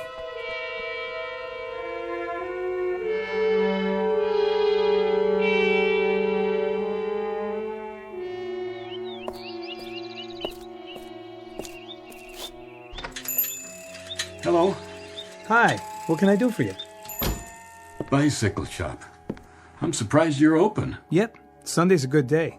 Kids come in, want me to fix a flat, always something. You know how it is. I do. I came in here once a week at least when I was a boy. Had quite a few flats fixed myself. You did, huh? What kind of bike? A Schwinn. My dad bought it for me on my 9th birthday. I thought it was the greatest thing going, better than a car. I fixed the dents, repainted it. I'll bet you did. Not the brakes, though. When those went, I always took it here. For reflectors, too, and new, what do they call them? Handlebar grips, the big rubber ones. You have any Schwinns? Over there. Old ones, new ones. You've got quite a selection. Some are collector's items. Looking to take one home? No, I don't have a son. For yourself, then. Some folks buy them for nostalgia nowadays. What are you doing to that one? Fixing the spokes. Gotta have them all in place to balance the wheel. You know, I haven't thought of that in years. What's that? Why, I used to take cards, ordinary playing cards, and clip one to the front wheel with a clothespin. Yep. And it made the greatest sound. Clickety-click. You got a deck of cards by any chance? Wait. Here's a business card. I'll hold it while you spin.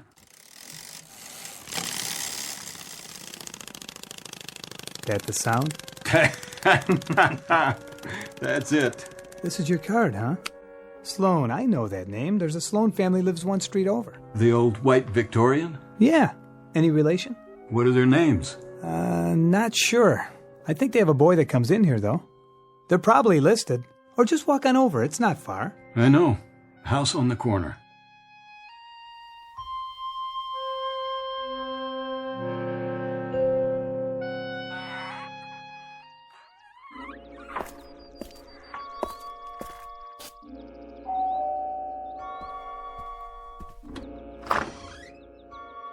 Yes? Dad. Who did you want to see? Dad, it is you. Who is it, Robert? And Mom. Is that Mom? Who are you? What do you want here? Why are you both here? How can you be? It's impossible. Who is it? What do you want, young man? Mom, don't you know me? Who? It's Martin. Martin? What in the world? He's a lunatic or something. Close the door. Wait a moment, Mom. You mustn't be frightened of me. This is Martin. I grew up here. What's the matter with you both? Don't you know your own son? That's enough. You've upset my wife. Don't lock me out. Please, look at me. And don't come back. Mom? Dad?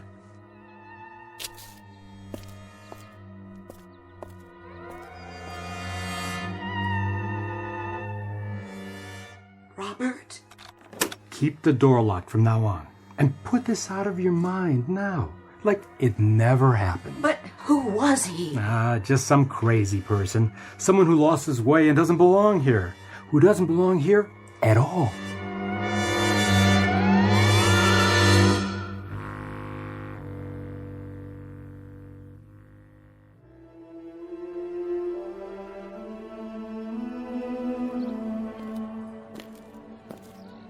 Get your cotton candy here. Ice cream for the kids. Hello there. Hello. Going down to the pavilion? Why, yes. So am I. Beg your pardon? I say I'm going the same way. Have we met? I don't believe so. Forgive me for bothering you. Oh, you're not. I just thought you might be a friend of my husband's. A visitor, that's all. But it feels like home already. This town is like that. Everyone's so friendly and relaxed. There's no crime or... What a beautiful baby you have there. Thank you. She's my pride and joy. She must enjoy these walks on a lovely Sunday afternoon like this. Well, she can't walk yet, but with a carriage, well, we can both enjoy it. Wonderful spot, isn't it? The park? Oh, it certainly is.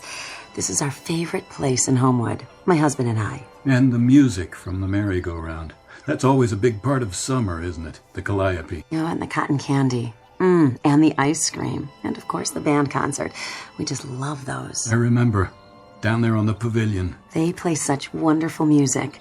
Sometimes they make dinner first, and we bring it here in a basket. It's like, I don't know, like a picnic when you were a kid.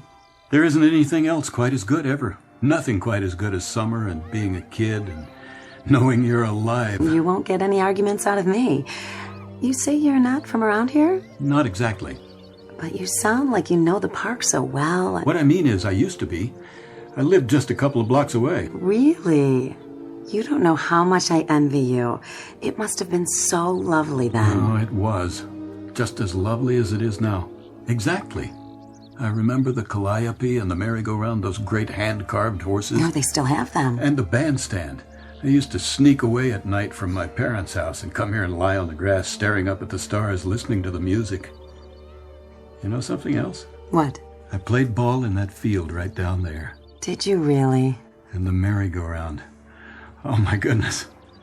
I grew up with that merry-go-round. Look. What? See the post? Which one? Oh, that one. That one there. I carved my name on it one summer. Boys are always doing things like that. I was 11 years old, and I carved my name right on that post. Just like that boy's doing right now. That boy? See him? You, there! I wasn't doing nothing. I know. I just wanted to see what you were carving. It's not my knife. Sure it is. That's your pocket knife. Go on, pick it up. And this is your name on the post. Let's have a look. Martin Sloan. But that can't be. You're... Yes, sir, but I didn't mean nothing, honest. Lots of kids carve their names here. No kidding. I'm not the first one. You're Martin Sloan. Sure, that's who you are. You have to be. That's the way I looked with that cap on my head. I gotta go. Martin? No, Martin. Martin, don't be frightened. Martin.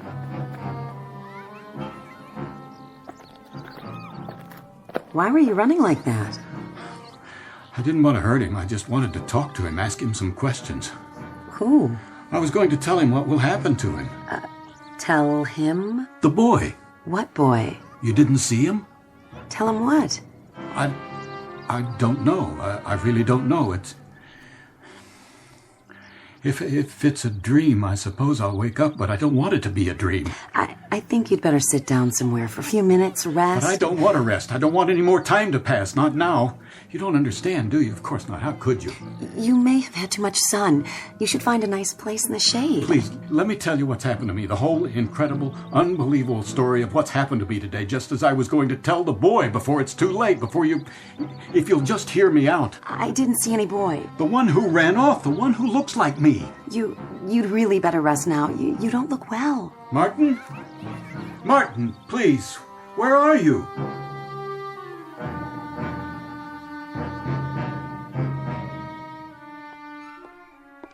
Robert, what are you doing sitting out here on the porch? Just thinking, dear. Of what? I don't know. Nothing much. Shall I sit with you? If you'd like. Let me clear away the dinner dishes. There's another piece of pie left. Maybe later. Look at that moon. I think I will join you. Remember how we used to sit in this swing, listening to the wind and the elms as if it were talking just to us, while we made plans? Of course I do. Hurry back. It's been a long time. Yes, it has.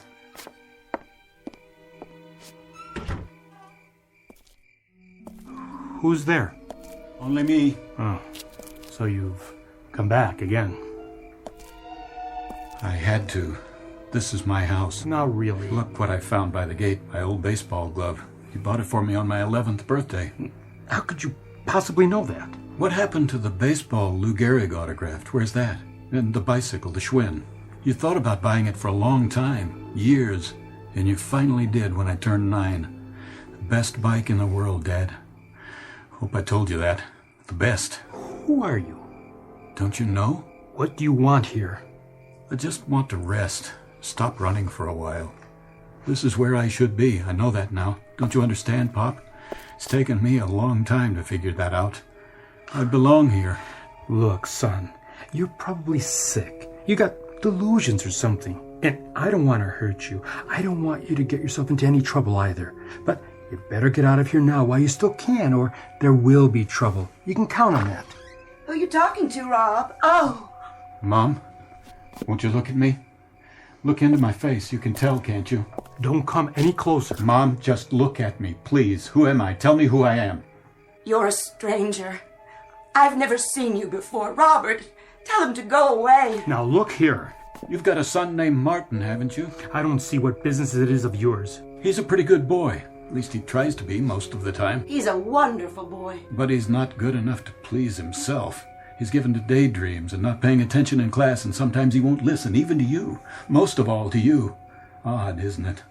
He has to find things out for himself the hard way. That must hurt you. That's enough. He goes to Emerson Public School. How did you know that? The month of August he spends at his aunt's farm near Buffalo, and a couple of summers you've gone up to Saratoga Lake and rented a cottage there. And once I had a sister. She died when she was a year old. Rob, where is Marty now? In bed, sleeping. You put him straight to bed, didn't you? I'm Marty. I'm your son. Please! Take your hands off her. You've got to believe me. I'm your son. Martin, look, my wallet. See? All my cards are in here. All my identification. Read them. Go ahead, read them. No! Please, they'll show you. I didn't mean to. It's all right. I deserve that. I'll leave the glove where I found it. Good night, then. I'm sorry. I didn't mean to do that. Let him go.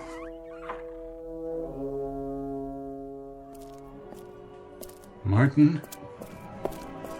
Martin! Where are you? I've got to talk to you.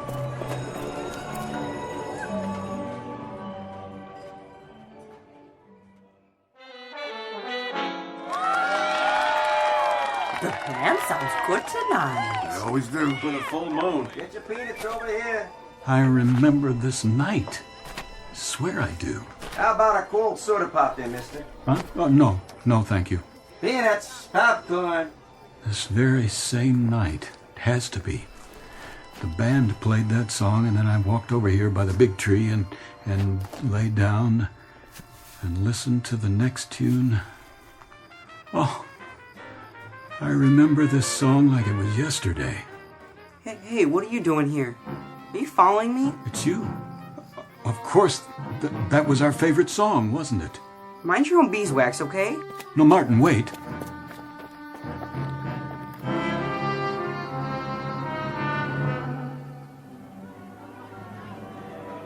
Last ride of the night on the carousel, right here. Let me through. Nope, son, not without a ticket, you don't. I got to. He's chasing me. Whoa there, wait your turn. You can't cut in line. Did you see a boy, 11 years old? Is that your boy? You best teach him some manners. I've got to stop him. Where's your ticket? Hey, you can't just jump on. It's already started.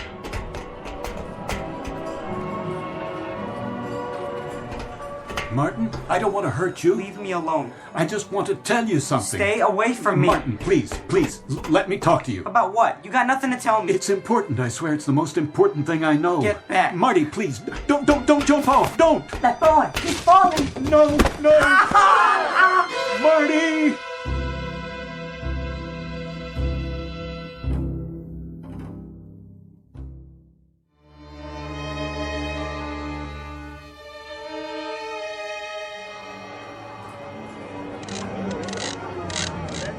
Stand back. The boy's hurt. His leg, he's bleeding. Oh, it's my leg, too. We'll get him out. Lift him up. Be careful. His leg is broken. Somebody get him to a doctor. Easy. Take it easy with him. His cap. Don't forget his favorite cap. We've got him. Oh. I only wanted to tell you that this is a wonderful time for you, special time. Don't let any of it go by without enjoying it. There won't be any more merry-go-rounds after tonight, no more cotton candy, no more band concerts. I only wanted to tell you that this is the wonderful time. Now, here. That's all, Marty. God help me, that's all I wanted to tell you. That's it, folks. Park's closed. Everybody out. I'm going. Who's there? I can't see you with the lights off. I thought you'd want to know that my boy will be all right. He may limp some, the doctor says, but he'll be all right. I thank God for that. Here. You dropped your wallet by the house. Did you look inside? I did. And? It told me quite a few things about you. Nothing too bad, I hope. Driver's license, cards, the money in it. Seems that you are Martin Sloan. You're 36 years old and you have an apartment in New York. That's right. It says your driver's license expires some 25 years from now. The dates on the bills? Those dates haven't come yet either. So you know now, don't you? Yes, I know.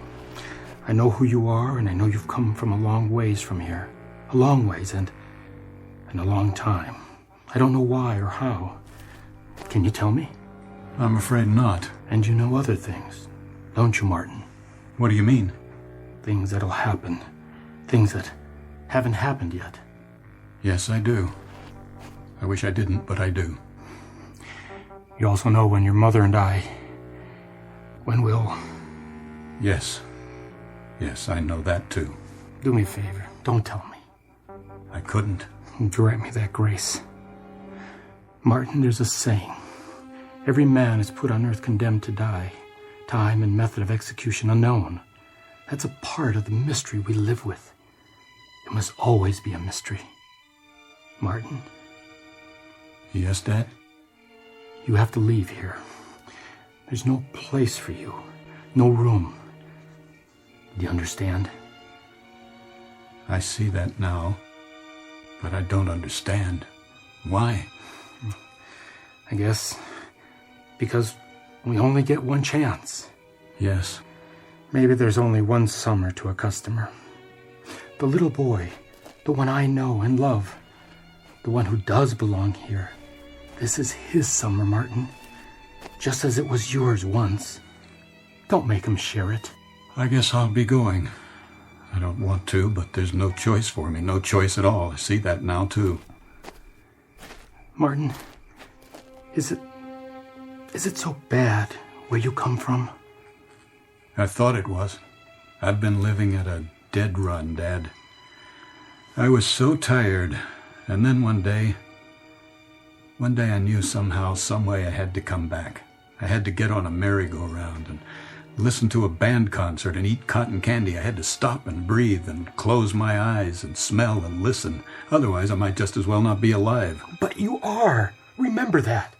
And when you go back to where you came from, maybe you'll find that there are merry-go-rounds and band concerts where you are. You've been looking behind you, Martin. Try looking ahead. I'll try. Promise? I promise. Goodbye, Dad.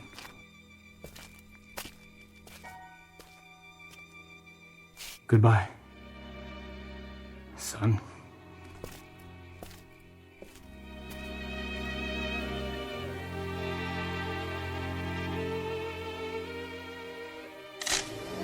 What?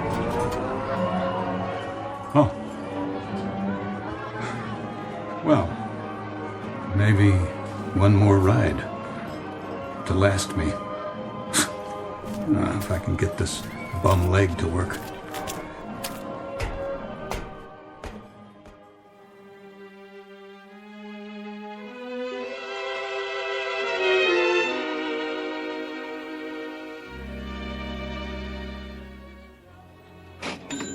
How much is this? $17.98. Shall I ring it up for you, ma'am? If you would.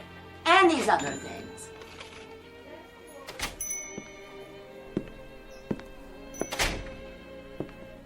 Afternoon, sir. May I help you? Is this Wilson's? Wilson's Drugstore, yes. And the soda fountain? Over there in back. Thank you, miss.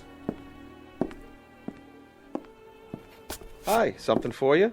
What happened to Charlie? Charlie? I don't know any Charlie. He used to work here. I'm the only one who works here now. Do you make chocolate sodas? Sure do. How many scoops? As many as you want. 3? 3 will cost you extra. 50 cents. A whole 50 cents, huh? You got a deal. Coming right up. How's old Mr. Wilson? Who? Used to own this place. That was his office in the back room behind that door. Oh, he died. Long time ago. Must be 15... No, more like 20 years now. Before they remodeled the place. Oh, I didn't know. What kind of ice cream you want? Sorry? We got 15 flavors. I've changed my mind about the soda. That's okay. Oh, these stools weren't made for bum legs, were they? Guess not. Need any help? No, thank you. I can walk just fine once I get on my feet. Get that in the war? No, as a matter of fact, I got it falling off a merry-go-round when I was a kid. Freak thing. Fell into the machinery. A merry-go-round? Over in the park. Oh, yeah. They tore that down a few years ago. Condemned it. Little late, I guess. How's that? Little late for you, I mean. Very late. Very late for me. I gotta be going. Well, come back. I don't think I'll be coming this way again. Take care, then. That I will. From now on.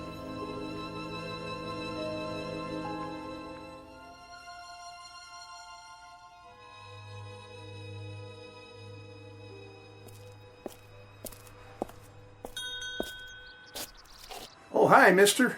Wondered what happened to you. Nothing much. I just, took a walk. Thought maybe you weren't coming back. Was I gone that long? Oh, not really. Just seems that way.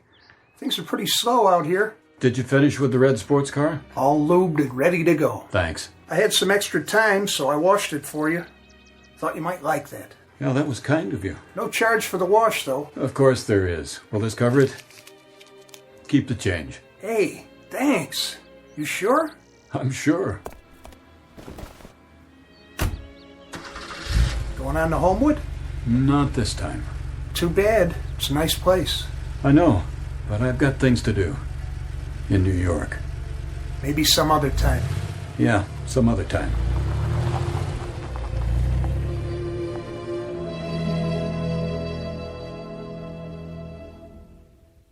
Martin Sloan, age 36, vice president in charge of media, successful in most things, but not in the one effort that all men try at some time in their lives, to go home again. And, as with all men, perhaps there'll be an occasion, A summer night sometime when he'll look up from what he's doing and listen to the distant music of a calliope and hear the voices and the laughter of the people and the places of his past. And perhaps across his mind there'll flit a little errant wish that a man might not have to become old and outgrow the parks and merry-go-rounds of his youth. And he'll smile then, too, because he'll know it is, after all, just an errant wish. Some wisp of memory, not too important, really. Some laughing ghosts that'll cross a man's mind that are a part of the Twilight Zone.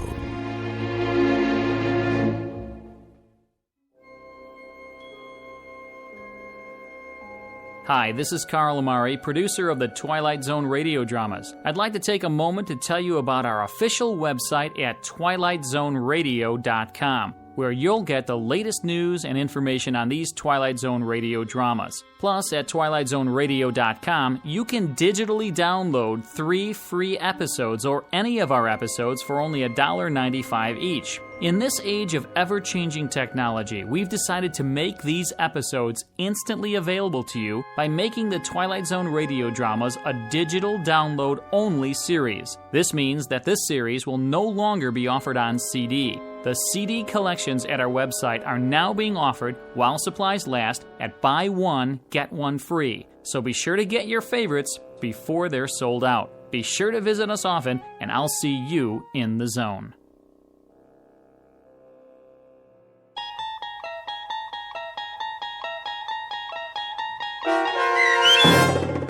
Walking Distance, starring Chelsea Ross, with Stacy Keach as your narrator, was written for The Twilight Zone by Rod Serling and adapted for radio by Dennis Etchison. Heard in the cast were Turk Muller, Rick Komanek, Jeff Lupetin, Doug James, Adam Tangway, Tony Castillo, Linda Ryder, Lynn Foley, Bruce Grossman, Laura Russell, Mike Aljadeff, and Peggy Roeder. To learn more about the Twilight Zone radio dramas and to obtain audio cassettes and CDs of these programs, visit our website at twilightzoneradio.com. This copyrighted radio series is produced and directed by Carl Amari and Roger Wolski for Falcon Picture Group. Doug James speaking.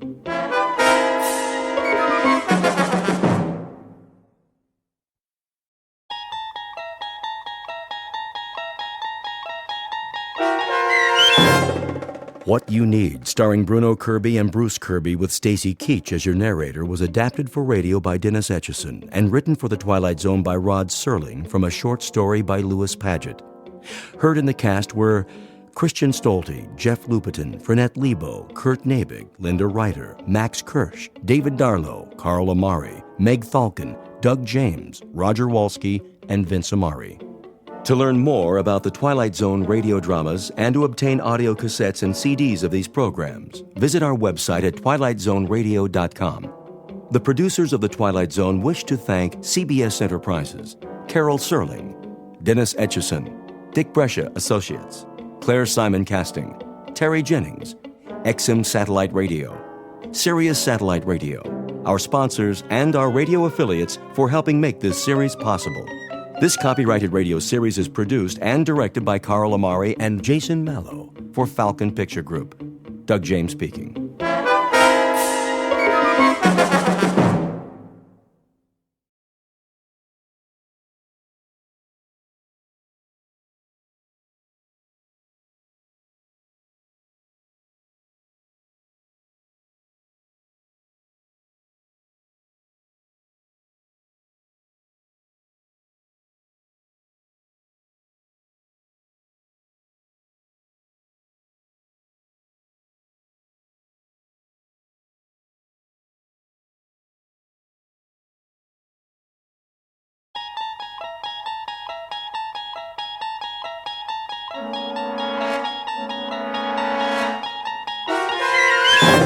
There is a fifth dimension beyond that which is known to man. It is a dimension as vast as space and as timeless as infinity. It is the middle ground between light and shadow, and it lies between the pit of man's fears and the summit of his knowledge. This is the dimension of imagination. It is an area which we call the Twilight Zone.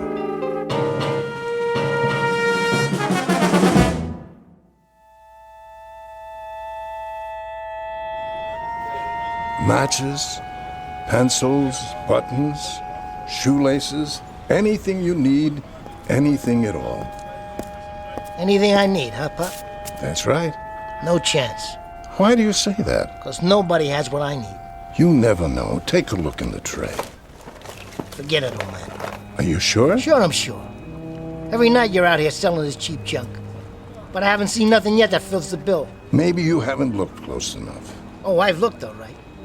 Needles and thread, thimbles, eyeglasses. Where'd you get all this stuff? From a flea market? Here and there. It's a hobby of mine. You never know what people will need. What people will need. You're crazy, Pop, you know that? You're out of your ever-loving tree. Am I? You can bet on it. Standing here like this, nobody ever stops, right? Oh, once in a while they do. Sure. Why would they? All you got's junk. Why don't you trade it in for a tin cup? Stick a sign around your neck that says, "Poor me, nothing to eat and no place to go." That wouldn't be correct. I have a room of my own. Yeah, right. A cardboard box in an alley. Actually, it's a rooming house. Been there quite a few years. I pay rent like everybody else. With what? Nickels and dimes? What do they give you for crap like this? People give what they like. A little or a lot. Sometimes, nothing at all. Then you're loonier than I thought. Face it, you're a bum. Why don't you admit it? Nowhere to go and nothing to do. You mean, like you? Listen, you old codger. I got lots of things to do and plenty of places to do them in. Fact is, I'm on my way someplace right now. I got business. I know. In that bar. It's where you're going. You'll walk in, but when you come out a few hours from now... Hey, you don't know a thing about me. Not a blamed thing. So keep your trap shut. Sorry if I've offended you. I only meant that we're all exactly where we belong. The only shame is in not knowing opportunity when we see it. An opportunity, say, to improve our lot. Yeah? Well, I'm doing plenty to improve my lot. Just you watch. But you're going nowhere fast. You're gonna stay right here till you rot. You're yesterday's news, old man. You're a big fat nothing. If you say so. I wish you a good evening, sir. Shoe polish? Ballpoint pens? Get lost. I got business. Important business. Chewing gum? Candy?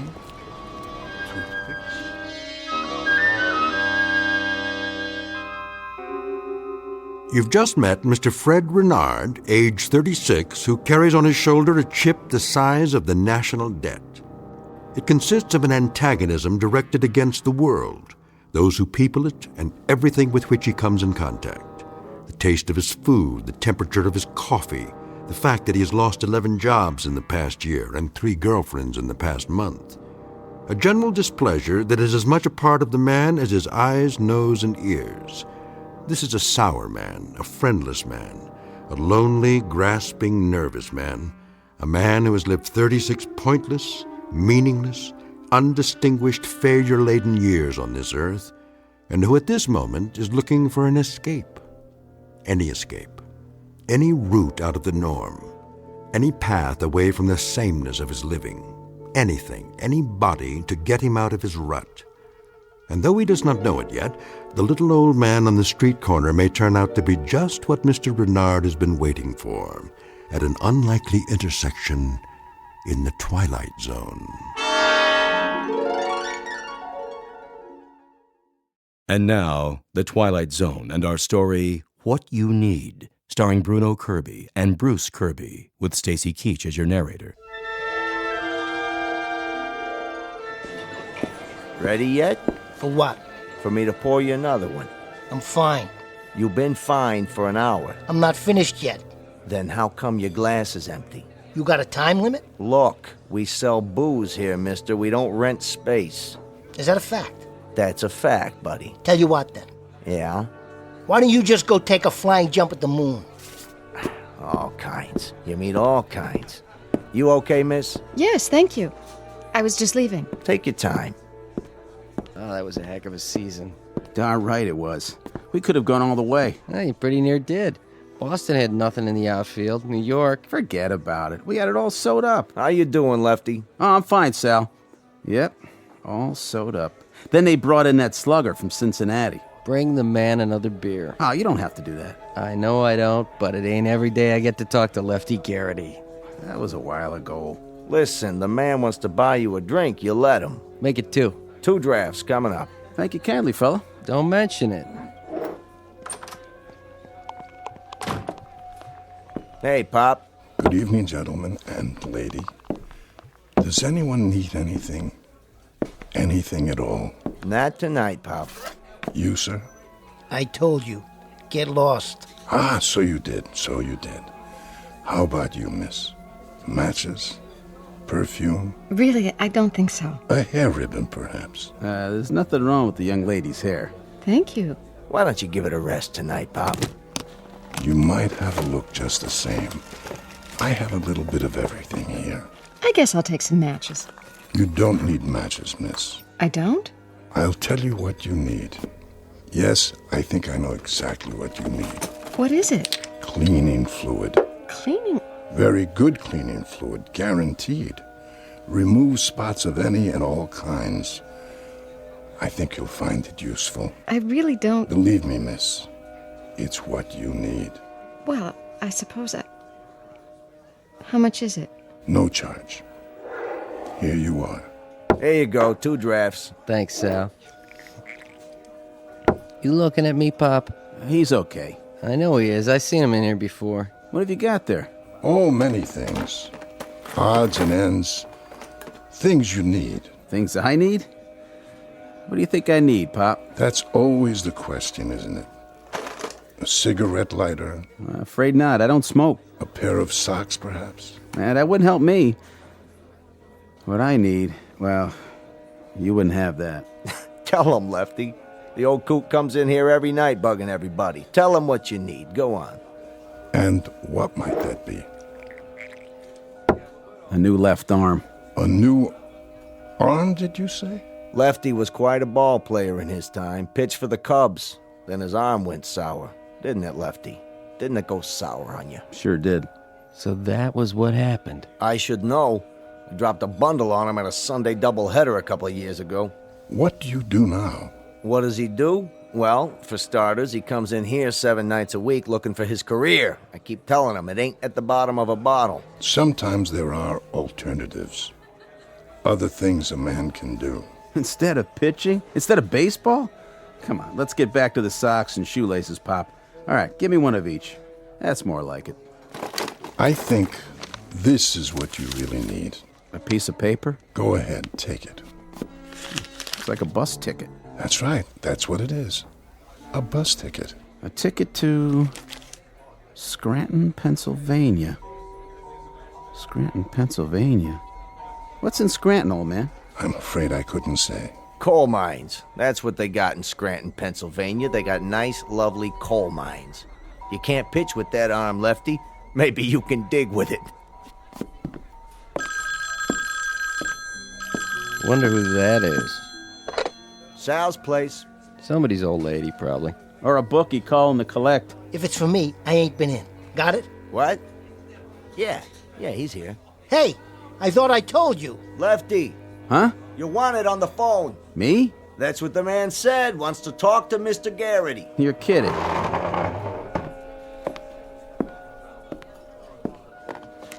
Hello? Yes. Uh-huh. But... He never got any calls before. No? Are you sure? Maybe it's his wife. Nope. He's not married. When? Hey, listen, if this is a gag... Right. I understand. Uh-huh.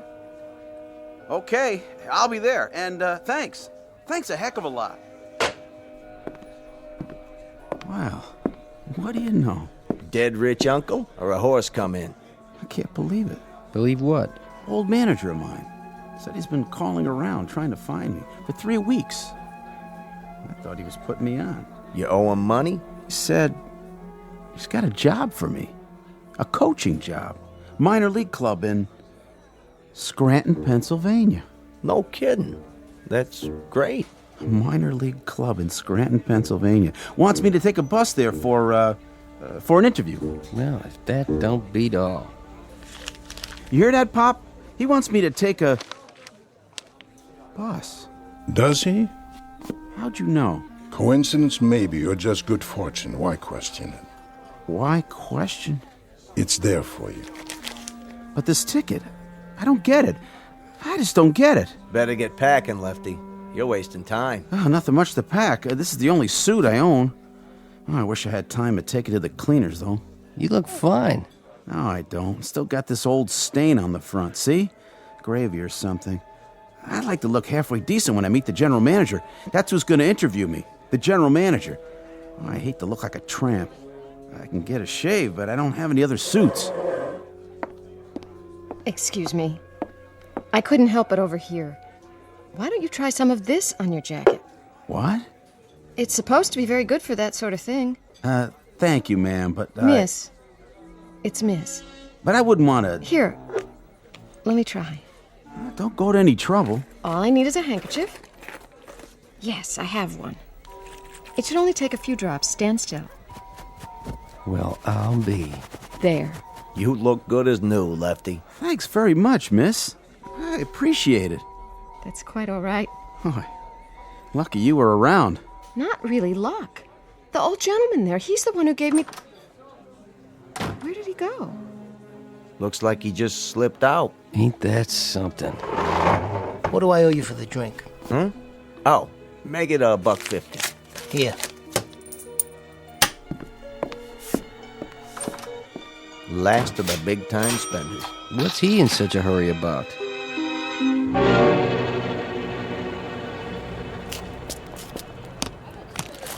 Candy, breath mints, pencils. I saw what happened in there. Something for you after all? A flower for your lapel. Is this what I need? That's up to you, sir. Or a nice necktie. I have several different designs. What do I need, old man? You tell me. One needs different things at different times. What do I need now? What do I need tonight? It's late. You stay right here. What do I need? Try this. What? Is this a gag? Because if it is... Oh, it's no gag. Then what in the... It's what you need.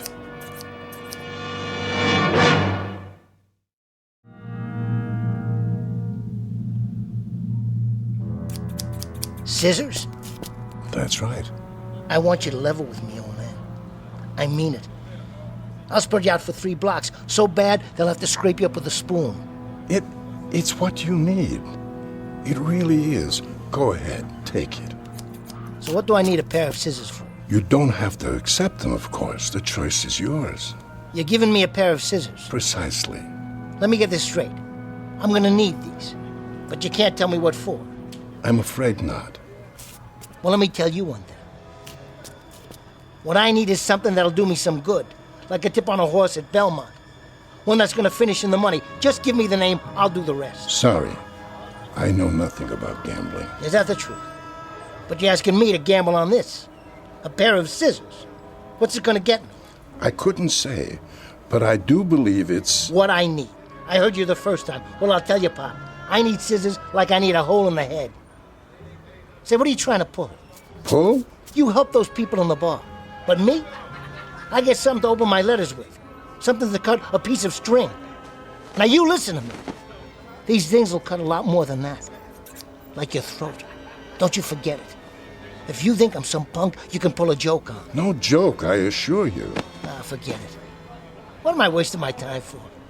You're just a nickel and dime loser. I got better things to do. I got business, big business. Very well, then.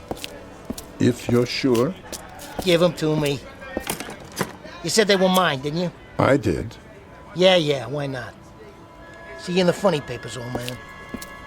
Perfume, lipstick, kitchen utensils, anything you need.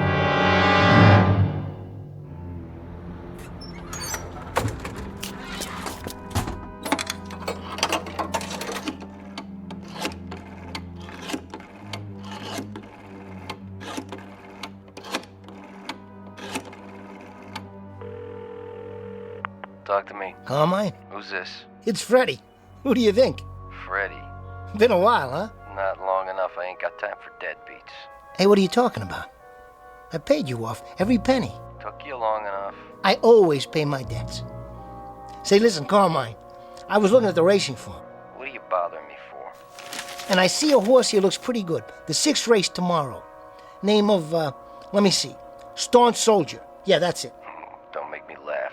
That nag couldn't steal a purse from an old lady. I don't know, Carmine. Says they're taking the weights off. Plus he's getting a drop in class. Sounds like a sure thing. So I was thinking, why don't you put a C note down for me across the board? What are you, a comedian now? What'd you say? Must be something wrong with the line. You heard me. Come on, you know I'm good for it. No more credit, Freddy. But I tell you, I can make a mint. Don't con me, buddy boy. All right, $50. On the nose. I don't want to be greedy or nothing. She's coming in at 17-1. You know how much money that is? I told you I ain't taking your bets. Now get off the phone. I got a business to run. But Carmine, I swear. Carmine. Carmine! Why, that dirty, lousy 2-bit.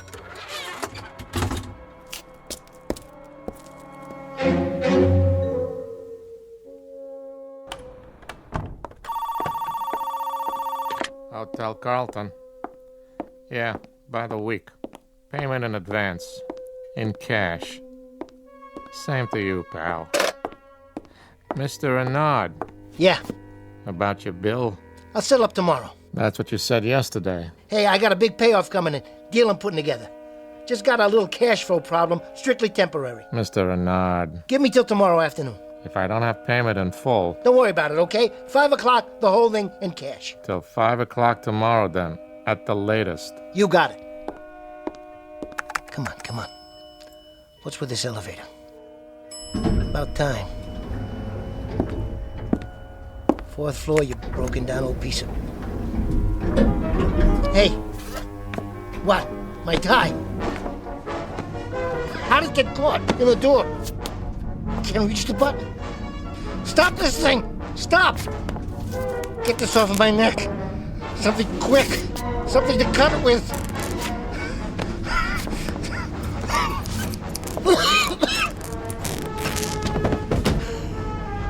There. I don't believe this.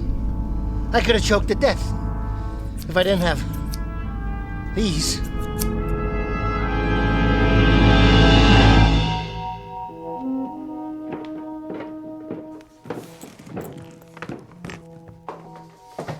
Billy! Evening, Mrs. Ricciardo. Oh, hi there, Mr. Pettit.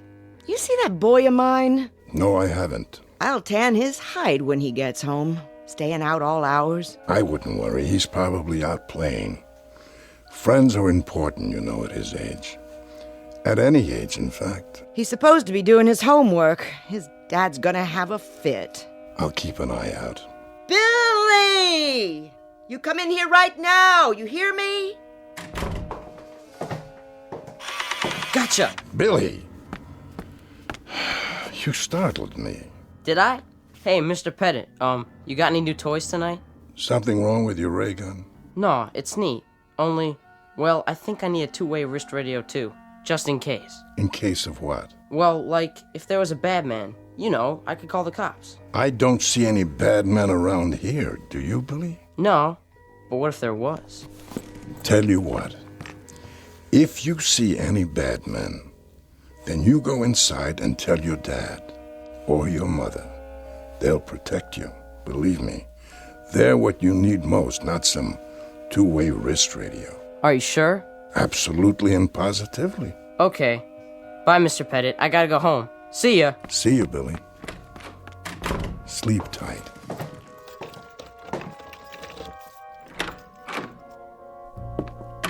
Now, where's that light switch? You! Is this what I need? A spool of thread? Who let you in? You gotta get a new lock on your door. I could open this one with a toothpick. How did you know where I live? No problem. I'm real good at figuring things out. You told me you had a room in a hotel. All I had to do was ask around. I'd appreciate it if you'd leave now. You missed this. Here, Pop. Nice button. Is this what I need? Please, just go. Sure thing. Only you and I are gonna have a little talk first. It's late. I'm an old man. Nice pair of scissors you gave me. I'm glad you like it. Now, if you don't mind... Saved my skin. You should have been there. Why? I was on an elevator seat, and my necktie got caught in the door. Ain't that the craziest thing? Couldn't reach the controls, so I had to use the scissors to cut it off before it choked me. How did you know? I don't know anything. I think you do. I asked you a question. How? What difference does it make? It might make a lot of difference. What have you got? A fortune-telling machine in here? Some crystal ball? No, nothing like that. But you can look ahead, can't you? See the future. Sometimes. Then you're an A1 dummy. You got $1 million talent, and you dribble it away for nickels and dimes. You're a loser. Shh, please lower your voice. Now you listen to me, old man. Your losing days are over. From now on, you got yourself a partner. I don't need a partner. I don't need anything. I'm content, Mr. Renard.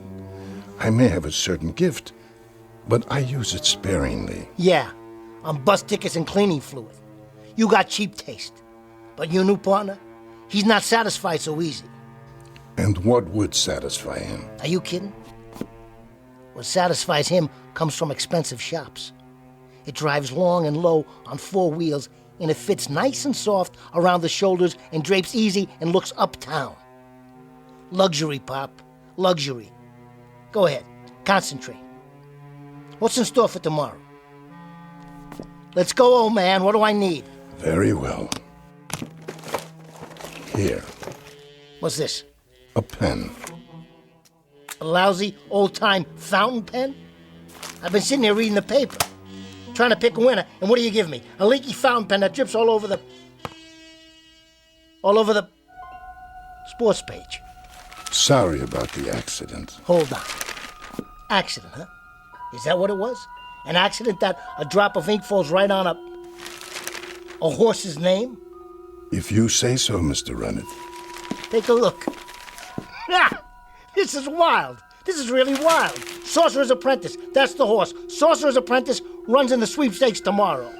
Does it? Hey, Pops. Hey, you're all right. A leaky fountain pen. That's just what I needed. See you later. Yes, I suppose I will. In fact, I'm almost certain of it.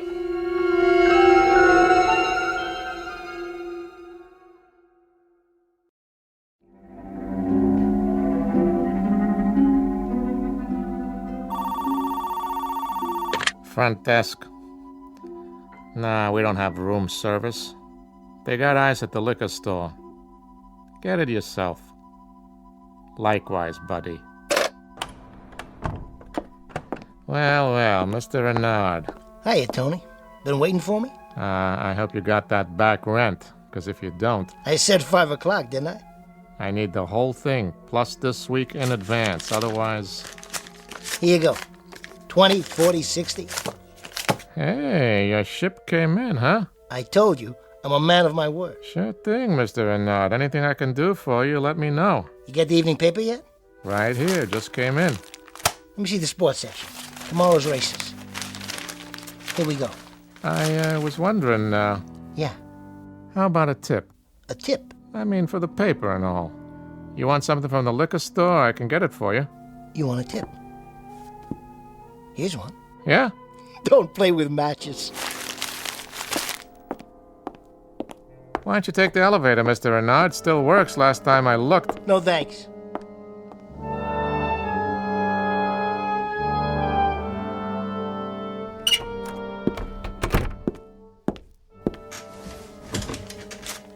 $210, $215. Still got $220 left. It's gonna be $1 million. I'll parlay it all 7 races. Not just horses either. Prize fights, football, baseball, basketball, anything. Come on. Talk to me. Come on. I got some bets to put down, starting with... Told you, Freddie, no more credit. Listen to this. Put your ear close to the phone. Get off the line. Hear that? Cash on the barrelhead.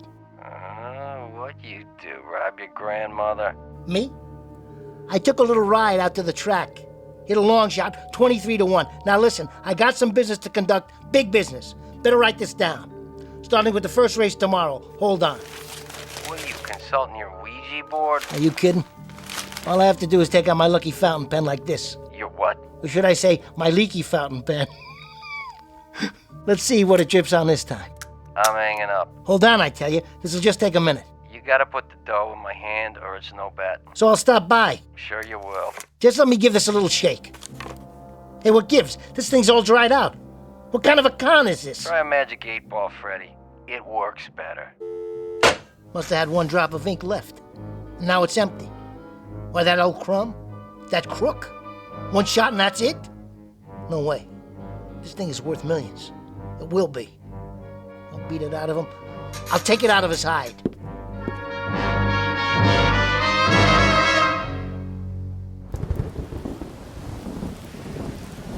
Buttons, needle and thread, shoehorns, anything you need. There you are, you old coot. Mr. Renard. That's right. Whatever your name is. Pettit. That's me. Well, Mr. Pettit, you sure came up short this time. Oh, how's that? The pen you gave me. Yes, I remember. It don't work anymore. Is that right? No ink comes out. What a shame. So I can't pick any more winners. You've already won a great deal, Mr. Renard, for a man in your circumstance. How do you know? You must have. And the things we need, we only need once. What's that supposed to mean?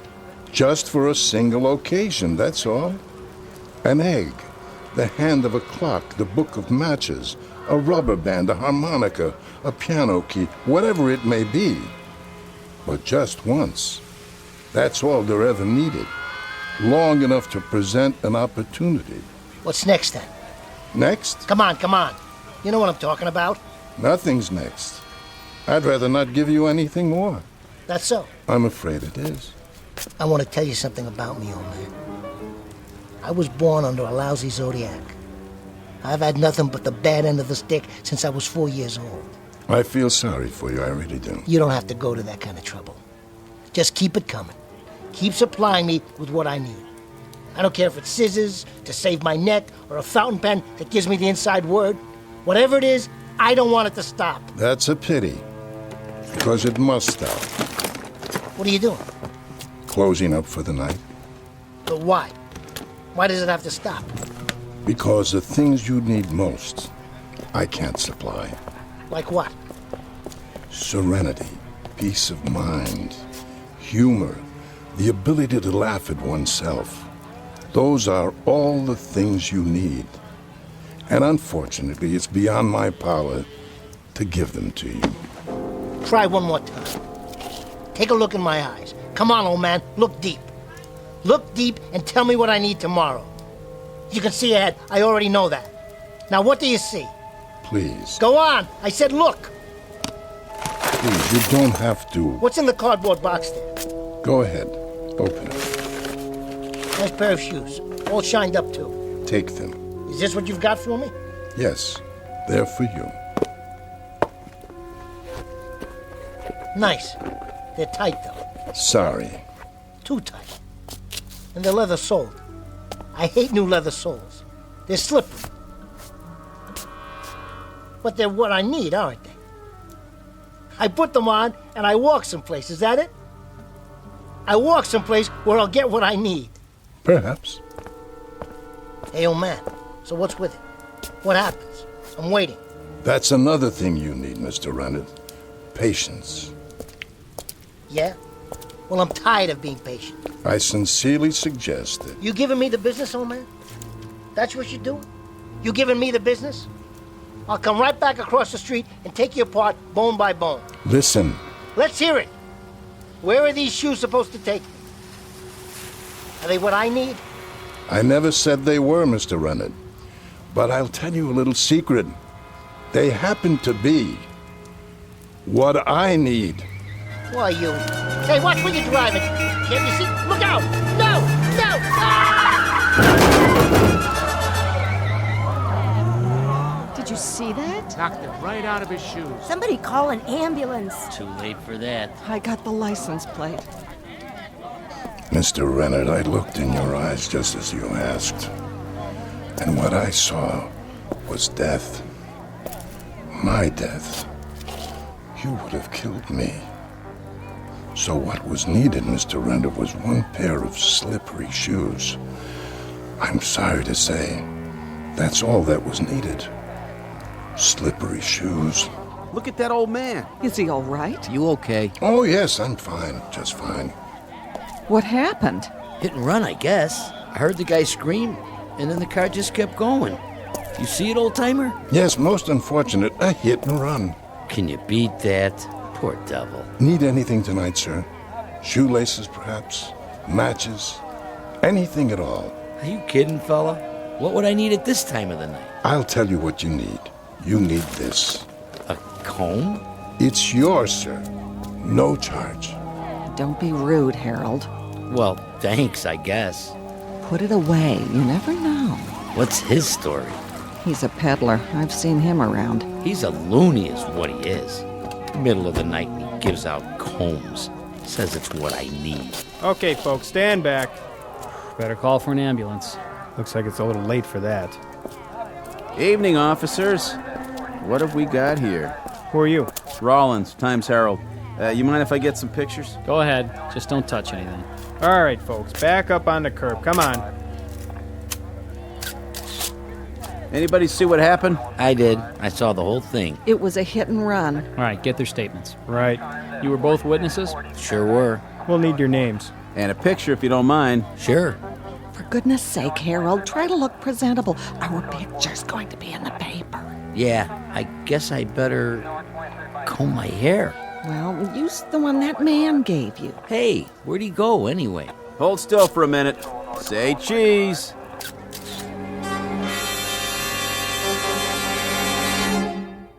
Street scene, night, a traffic accident, and a victim named Fred Renard.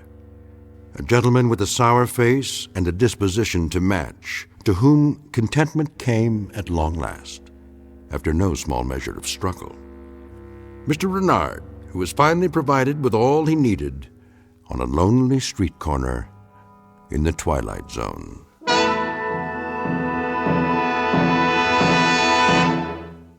More from the Twilight Zone after this. Hello, I'm Stacy Keach. I hope you're enjoying this edition of the Twilight Zone radio dramas. To learn more about this series, be sure to log on to our official website at twilightzoneradio.com. You'll find special discounts on our Twilight Zone audio collections, listings of our radio stations, links to other websites, and a photo gallery of our recording studio and some of our stars in action. Plus ways to contact us with questions or comments about the show. And for a limited time, when you log on to twilightzoneradio.com, you can send in for a free CD of the show. So be sure to visit us at twilightzoneradio.com.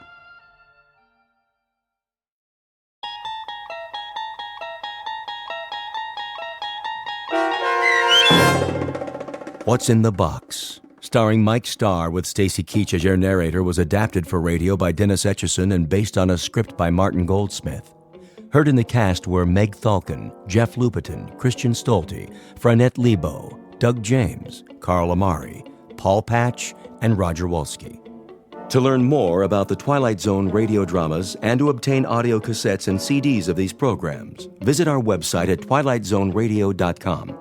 The producers of The Twilight Zone wish to thank CBS Enterprises, Carol Serling, Dennis Etchison, Dick Brescia Associates, Claire Simon Casting, Terry Jennings, XM Satellite Radio, Sirius Satellite Radio, our sponsors, and our radio affiliates for helping make this series possible. This copyrighted radio series is produced and directed by Carl Amari and Jason Mallow for Falcon Picture Group. Doug James speaking.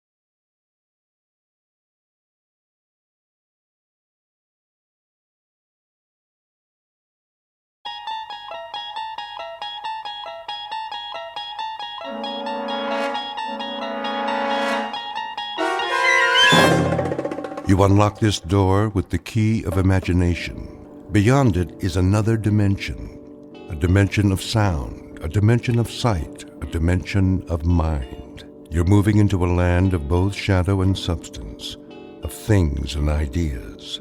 You've just crossed over into the Twilight Zone.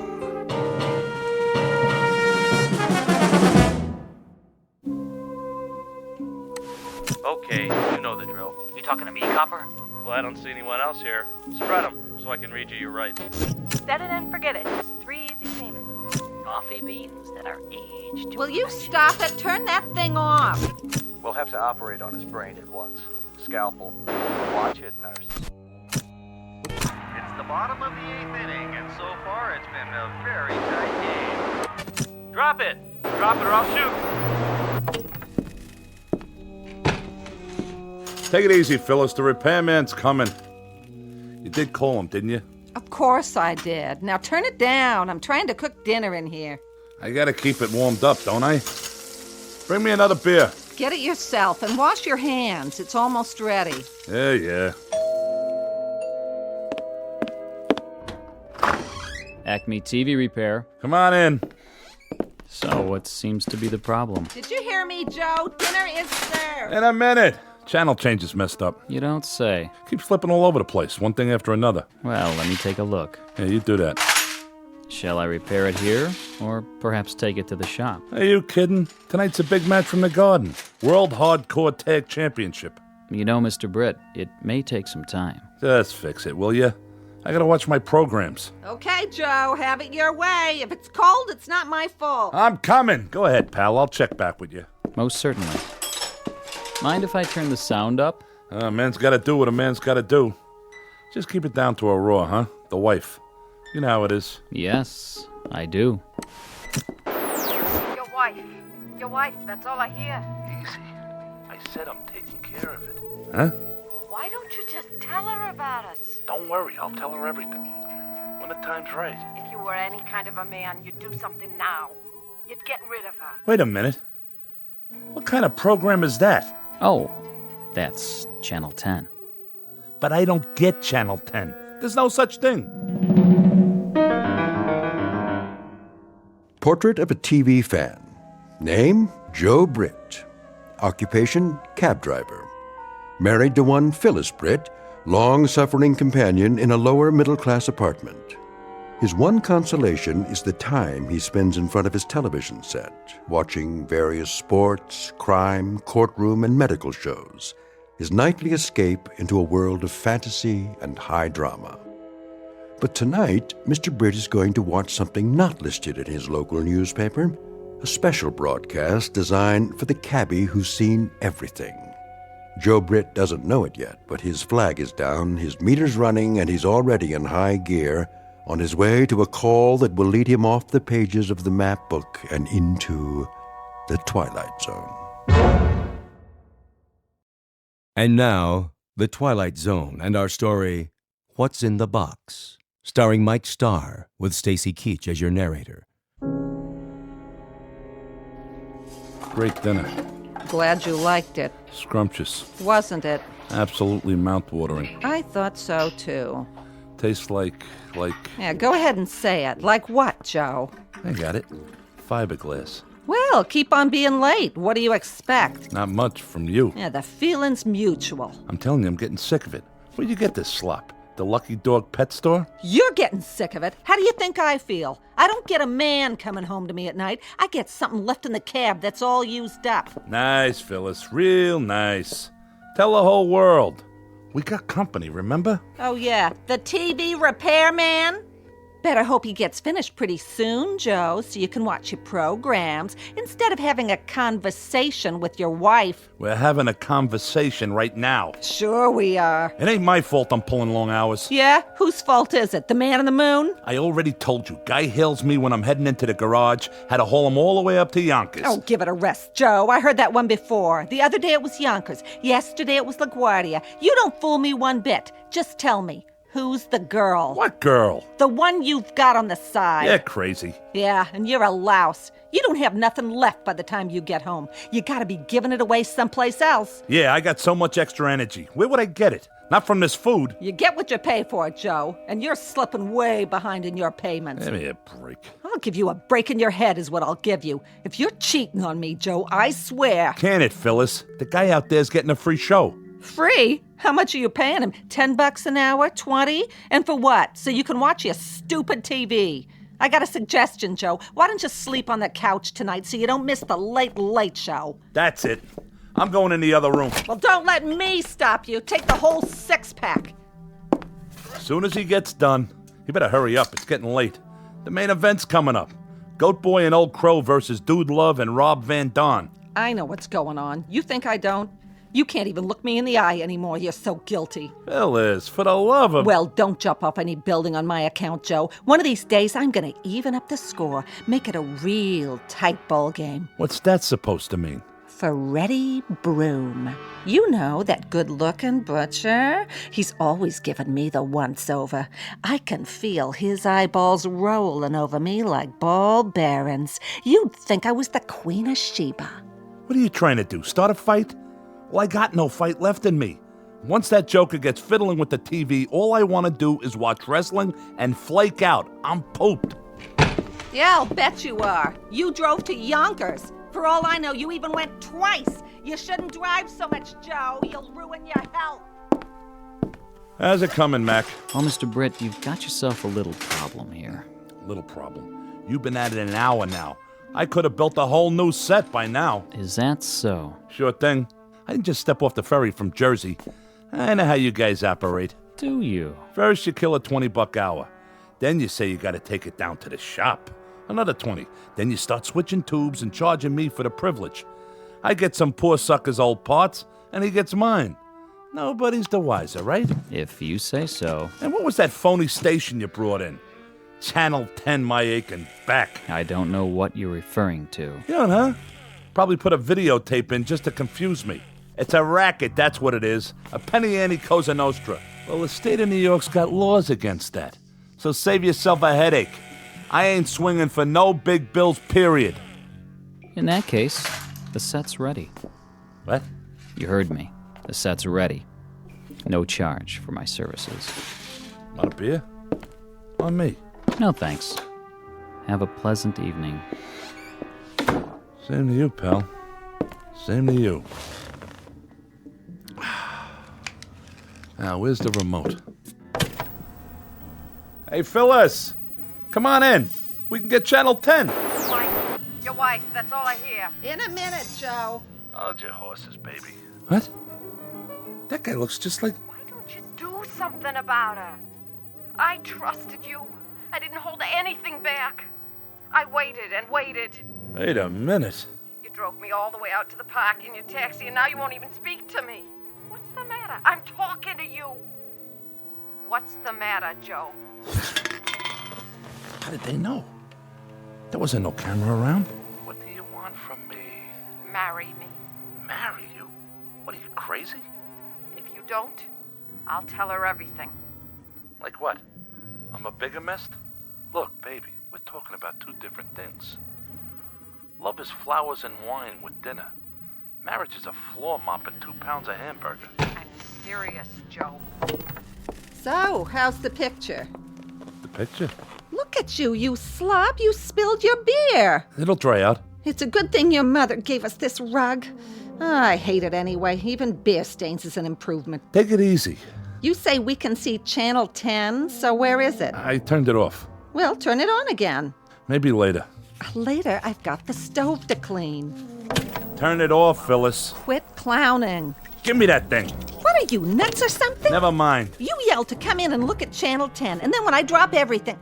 What's the matter? Is the set still on the blink? Yeah, I mean, no. Well, there must be something screwy. You know there's no Channel 10 around here. Did you try the other channels? Let me see that remote again. Get your hands off that! Listen, Phyllis. Are you by any chance trying to pull a fast one? I don't know what you mean. That guy. Who was he? What guy? Don't give me that. The guy, the repair guy. Oh, him? How do I know? I never saw him before. No? You're the one who called him. I told you to call a repairman. I didn't say which one. You picked him out. Oh, you're suspicious. Well, Casanova, you can relax. When I even up the score, it'll be with that butcher, Freddie Broom. He's got the most expressive hands. Oh, I've watched him cut meat. You should see what he can do to tenderize it. He sends me right to Yonkers. Yeah, sure, that must be it. He did something to the TV. They can do all kinds of cockamamie things with electronics. You're acting like a lunatic. Okay, who was he? Before I crack you one in the mouth. Like I told you, I don't know. The regular repair guy, he's on vacation. So you were yelling to get the set fixed tonight so you can see every drop of blood on Goat Boy's forehead. Excuse me, I mean forehead. All right, knock it off. You don't have to read my horoscope. Where did you get this, Fink? Let go of me. From the phone book. Where else? What's wrong, Joe? He didn't fix it right? No, he fixed it. He fixed it perfect. You should have seen this. This Channel 10. Nah, never mind. I'd like to. Turn it on. No. It's nothing. Honest. Go finish your cleaning up. I'm sorry I yelled at you. See, I guess the traffic got to me. Yeah, that's it. Well, something sure did. You keep this up, Joe, you better see a psychiatrist. Take my word for it.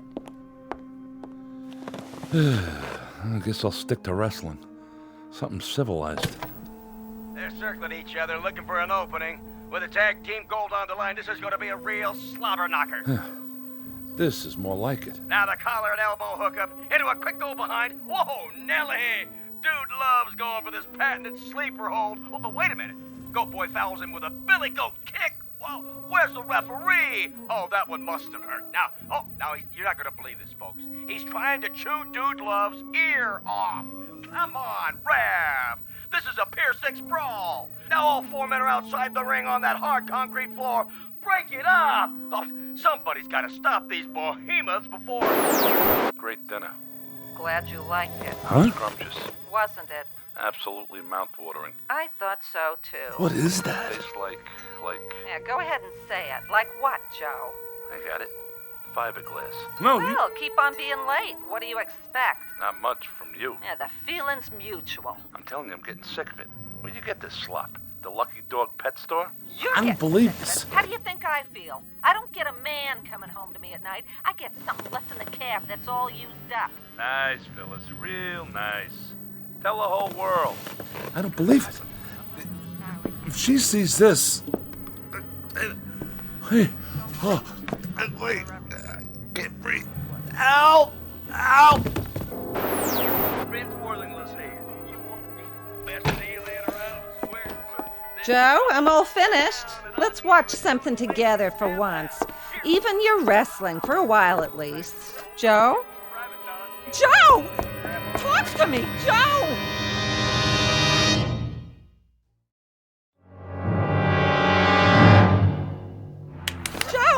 Joe, wake up. Are you all right? What happened? I don't know. Here, get up on the couch. I must have fainted or something. Are you okay? Yeah, sure. What happened? Maybe something I ate. Yeah, that's it. It tasted kind of funny. Well, why wouldn't it? I had to heat it up 3 times. Twice would have been enough. Now listen to me, Joe. Huh? It may be your heart. Oh, come on. I'm serious. All that overtime, it's not good for you. You ain't kidding. You'd better go to bed while I call the doctor. No. There's nothing wrong with me. Sure, Joe. You just keeled over for no reason. It's the television. What? There's something screwy with the TV. Are we on that again? Phyllis, I got something to ask you. I'm listening. Here, put your feet up. You want some hot chocolate? This is important. Are you sure you never saw that repair guy before? I'm going to call the doctor. Come here. Sit down. I told you I got something important to talk about. All right. What is it? Phyllis, what would you say if I told you that I saw myself? Oh, Joe, please. I'm serious. wearing my regular clothes, just like I look right now. I'd say you looked in the mirror. I do that all the time, and I don't like what I see either, but it's nothing to faint about. Like Frank Sinatra said, that's life. Nobody's getting any younger. But what are we going to do about it? The moving finger writes and haven't written a... I said, listen, I'm talking here. Phyllis, I saw myself on TV. Really? Was it that candid camera? I hope you were smiling. You always had a real nice smile. No, it wasn't the candid camera. What would you say if I told you I saw you on TV, too? When? Just now.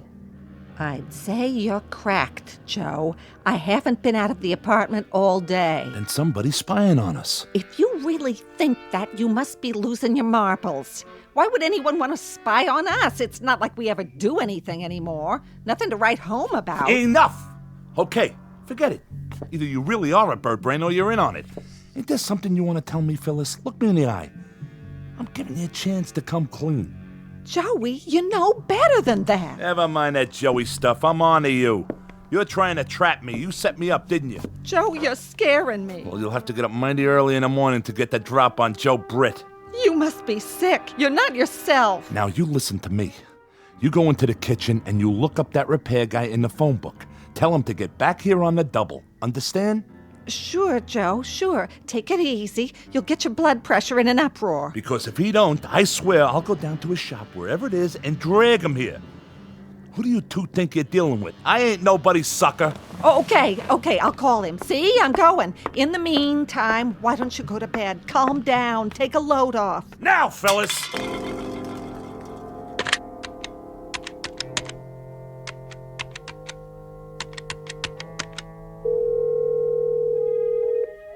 Hello? This is Mrs. Britt. Yes, I think you'd better get over here right away. Calm down, she says.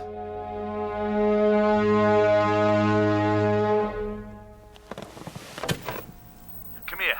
What do you see now, huh, Joe? What do you see? I'm on to you. You're nuts. We'll see about that. Ha! Missed me. I'll kill you. What's that? Say it again, Joe, so the neighbors will hear. I have witnesses. I said I'll kill you. Oh, no, you don't. Not my mother's face. Stand right there. Put it down, Joe. It's an antique. Yeah? An antique, huh? What's it gonna be worth in a minute? You lousy, no good. Come to Papa. Get away from me. I got you cornered. No place to go now. I don't like that look in your eye. Unless it's out that window. Joe, put it down. Not the vase. Don't you try to run or I'll smash it, I swear. No! Get away from the window. Let go of me! Phyllis! Phyllis, honey! Oh. Phyllis. Phyllis! Yeah? What's the matter now, Joe? Joe? What's the matter? Can't you hear? Can't you see? Look! Look at what? The TV! What about it? On the screen! There's nothing on the screen. See for yourself. But I saw it, I tell you. You and me right here in this room. What are you talking about? Channel 10 again? I told you, Joe, we don't get Channel 10. It's a trick. It's gotta be. Somebody's playing a trick on me. Why? Why?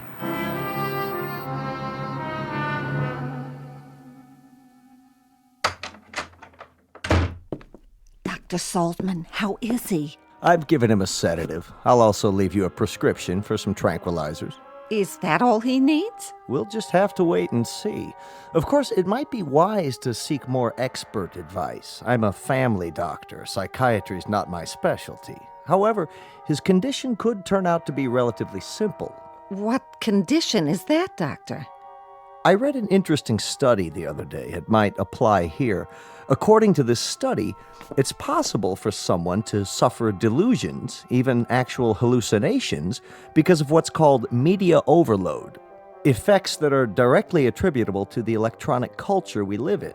Why don't you give it to me in plain English? I can take it. Well, for example, television. You told me your husband's an addict. Perhaps he's been staring at this mixed blessing, so to speak, for such a long time that its reality has become his. You mean he's turning into a TV set? No, nothing like that, but he may have reached a stage of confusion where he no longer knows whether he's watching the action or participating in it. You're putting me on. He's living a kind of waking dream, in other words. Mind you, that sort of thing isn't limited to the mentally ill. It can come in flashes for anyone who's exposed to large enough doses. I have on occasion found myself actually calling for sutures or sponges while watching an operation on television. Even a man like you. Never mind. Is that what's wrong with my Joey? He thinks he's one of those doctors on TV? In your husband's case, I gather he believes that he has, in some sense, already murdered you. What? Or rather, that he will. He no longer seems capable of differentiating between past, present, and future, between reality and fantasy. Yeah, like with his wrestling. In any event, we don't want this situation to develop further. I should say not. I'd like you to bring him to my office first thing in the morning. I'll order a thorough checkup, reflexes, blood work, and so forth. Sure, if you say so. Meanwhile, see that he gets some rest. I will. Thank you, Doctor, from the bottom of my heart. Glad to be of help. I'll let myself out. Oh, Dr. Saltman. Yes. Is this your little black bag, or am I just imagining it? Oh, yes, of course. Thank you. Perhaps he shouldn't watch any more television for a while. Oh, good idea. Think of it this way, Mrs. Britt. If you gaze into the abyss long enough, the abyss may begin to gaze into you. Isn't that the truth? Good night, and sleep well. Can you beat that? I wonder if I stare into the frigid air long enough, I'll turn into cold cuts. Wouldn't that be something, though? We'll get back to our movie in a minute. Vince Worthington's here. You say you want dependable transportation? You need a second car so the little woman can get out of town on the weekend? Wouldn't that be something? Well, tell you what I'm gonna do. We'll get back to the news in a minute. You see this little baby right here? I'm gonna give it to you for nothing down. That's right, nothing, zero, not a penny. Walk in and drive it off with just your good name, a smile on your face, and the number where your little wifey can be reached while she's out of town. Come in your birthday suit. What do I care? How's that for a bargain? Oh, what's the use? That guy's on every channel. I might as well turn in. Phyllis? Hold your horses, Joe. Phyllis! I said keep your pants on. I'm just turning out the lights. Phyllis, where are you? Phyllis, where are you? Help! Hold on, Joe. I'm coming.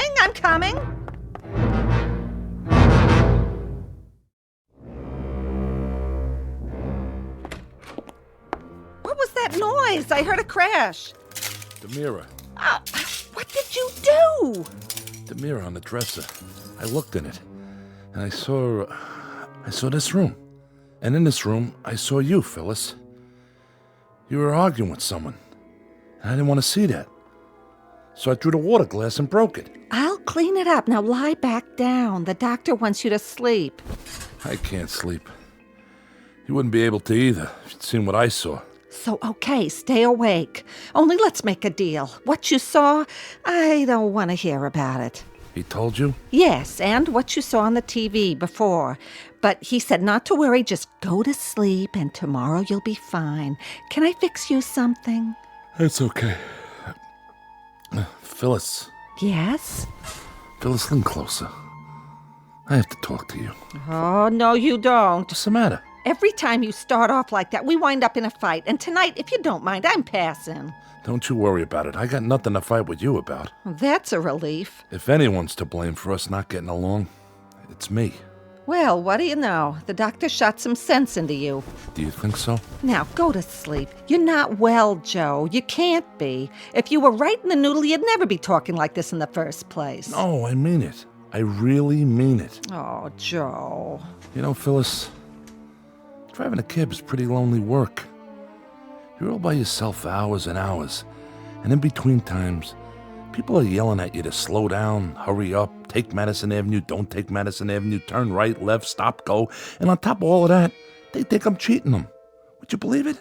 No, they don't. Who says that? So when someone finally comes along and smiles at you, calls you mister, Well, maybe you go all to pieces and think the moon and the stars are your own private property. At least for the night. It feels like spring. And you act like a first-class donkey, kicking up your heels like you were 17 or 18. See what I'm saying? No. There ain't no point in drawing you a picture. I guess you get the message. Maybe you better spell it out for me. Well, seeing you dead like that, after you fell out the window. Or at least, I thought you fell out the window, because it was on the TV and all. It was an awful shock. And I realized, well, you know what I'm trying to say. Then say it. Okay, I'll give it a try. It took a shock like that to make me realize it's you. And not some...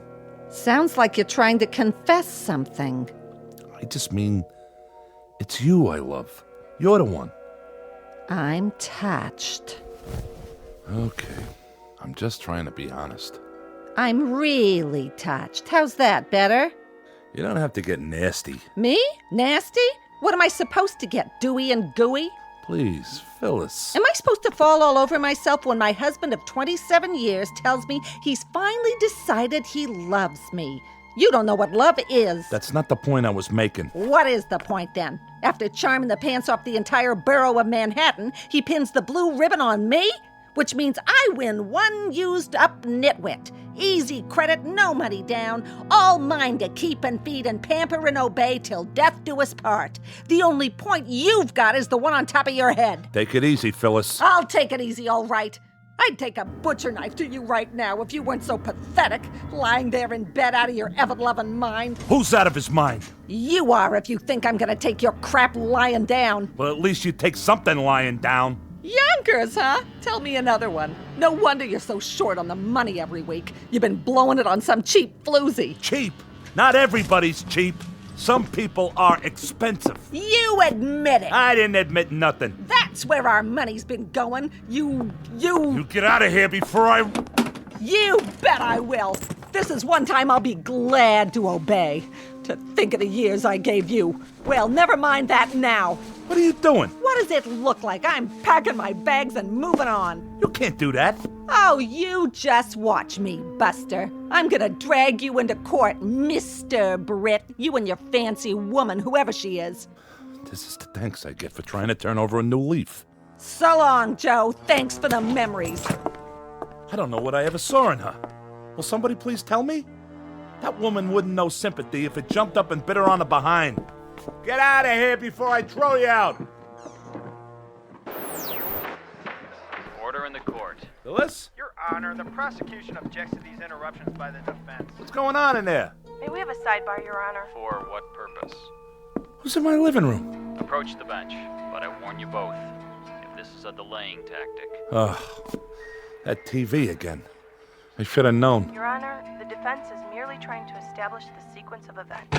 Or, should I say, to respond to the fantasy presented by the prosecution. Throw me out. I'd like to see him try. Now what are you doing? I'm taking my crystal glasses. They were a wedding gift, remember? But why? But no. You don't have to do that. Why, he says. Stay away from me, Joe. I'm warning you. The mood I'm in right now, you're lucky I don't tear you limb from limb, you dirty, rotten cheat. Order. This court will stand in recess. What did you have to turn the TV on for? On? It's been off for 15 minutes. Look for yourself. Channel 10. What do you want to do, drive me nuts? That'd be a short trip. We don't get Channel 10. Get it through your thick skull. You didn't see anything on the tube? No, I didn't, and neither did you. You've been faking it the whole time. Phyllis! I'll Phyllis you. It is the ruling of this court that Dr. Saltman's testimony be entered into evidence. He testified that, in his expert opinion, the accused was sane at the time of the crime, so the charge of murder 1 with special circumstances will stand. How can you stand there watching this? To what? You flapping your gums? That's not me! Who's not you? Joseph Britt, the jury has found you guilty. It is the judgment of this court that you be taken to the state prison where you'll be put to death in the... Oh no! Turn it off! Off! The set's already off. Anything you see, it's in your mind, Joe. It must be your lousy conscience. Take a good look. Turn it off! What's the matter, Joe? There's nothing on Channel 10, is there? If you see something, go ahead. I don't mind. Why should I? I never meant anything to you anyway. We'll both watch it together. Why not? I need a good laugh. Get out of my way! Oh, I'm so frightened. You just scare me to death with your big muscles. Way, I said! My, how rough you are. Tell me what you see, Joe. It must be very upsetting. Lord is my shepherd, I shall not want. No, I'm innocent, I tell you. That's what they all say. He maketh me to lie down in green pastures. You ain't getting me in that room. Don't fight it, Joe. Lo, though I walk through the valley of the shadow of death. All I know is, I ain't sitting down. There's no use struggling. In all my years, I haven't seen a strap break yet. No! No! There. Now let's see this TV work. No more Channel 10 or anything else. Was it Lady Wrestlers, Joe? Or a burlesque show with fan dancers from Yonkers? Shut up! You shut up or I'll kill you! I swear I'll kill you! Come here. What do you see now, huh, Joe? What do you see? I'm on to you. You're nuts. We'll see about that. Ha! Missed me. I'll kill you. What's that? Say it again, Joe, so the neighbors will hear. I have witnesses. I said I'll kill you. Oh, no, you don't. Not my mother's face. Stand right there. Put it down, Joe. It's an antique. Yeah? An antique, huh? What's it gonna be worth in a minute? You lousy, no good. Come to Papa. Get away from me. I got you cornered.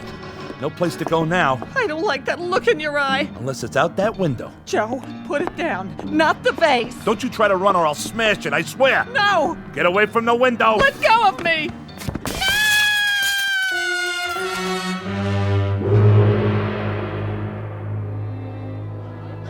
You have the right to remain silent. Anything you say can and will be used against you in a court of law. You can't afford an attorney. What happened? My wife and I were having an argument and then... Keep walking. Get in the squad car. You ain't gonna give us any trouble now, are you? That's him. That's the man. I saw him push her. They were fighting. Stand back, folks. All right, break it up. Break it up. Party's over. Excuse me, Mr. Britt. You. The repairman. You started the whole thing. Fix your set, okay? What did you do to my TV? It's your fault. Your fault. All right, move along. Oh, Mr. Britt, I can use you for a reference, can't I? You will recommend my services if anyone else should need their set repaired, Mr. Britt?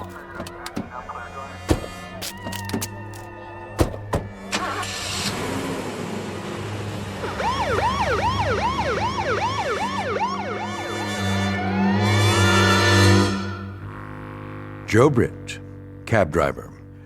Also a two-bit Romeo and star of Channel 10, who made his television debut just in time for the new season. But the series was cut short. His final show was only a few months later, broadcast live from the prison at Ossining, in the Twilight Zone.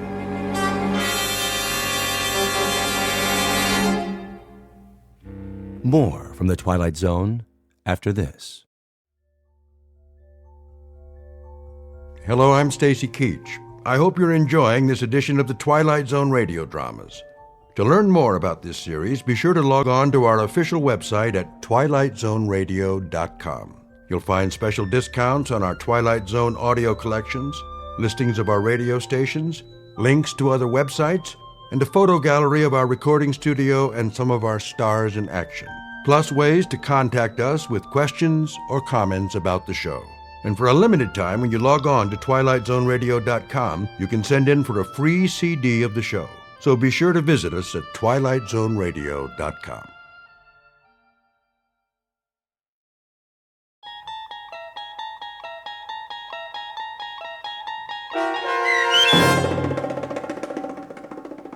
Where Is Everybody, starring John Schneider with Stacy Keach as your narrator, was adapted for radio by Dennis Etchison and written for The Twilight Zone by Rod Serling. Heard in the cast were Roger Mueller, Tom McElroy, Roderick Peoples, Doug James, Richard Hensel, Carl Amari, and Amber Lake. To learn more about the Twilight Zone radio dramas and to obtain audio cassettes and CDs of these programs, visit our website at twilightzoneradio.com. The producers of The Twilight Zone wish to thank CBS Enterprises, Carol Serling, Dennis Etchison, Dick Brescia Associates, Claire Simon Casting, Terry Jennings, XM Satellite Radio, Sirius Satellite Radio, our sponsors, and our radio affiliates for helping make this series possible. This copyrighted radio series is produced and directed by Carl Amari for Falcon Picture Group.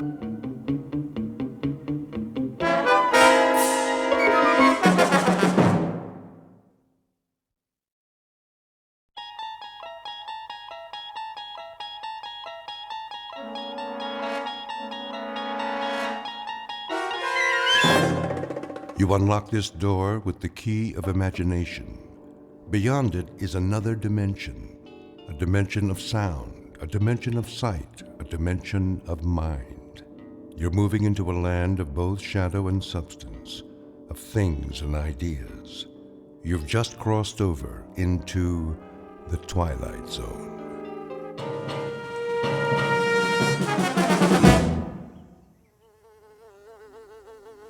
Get away from me. What? Where in the...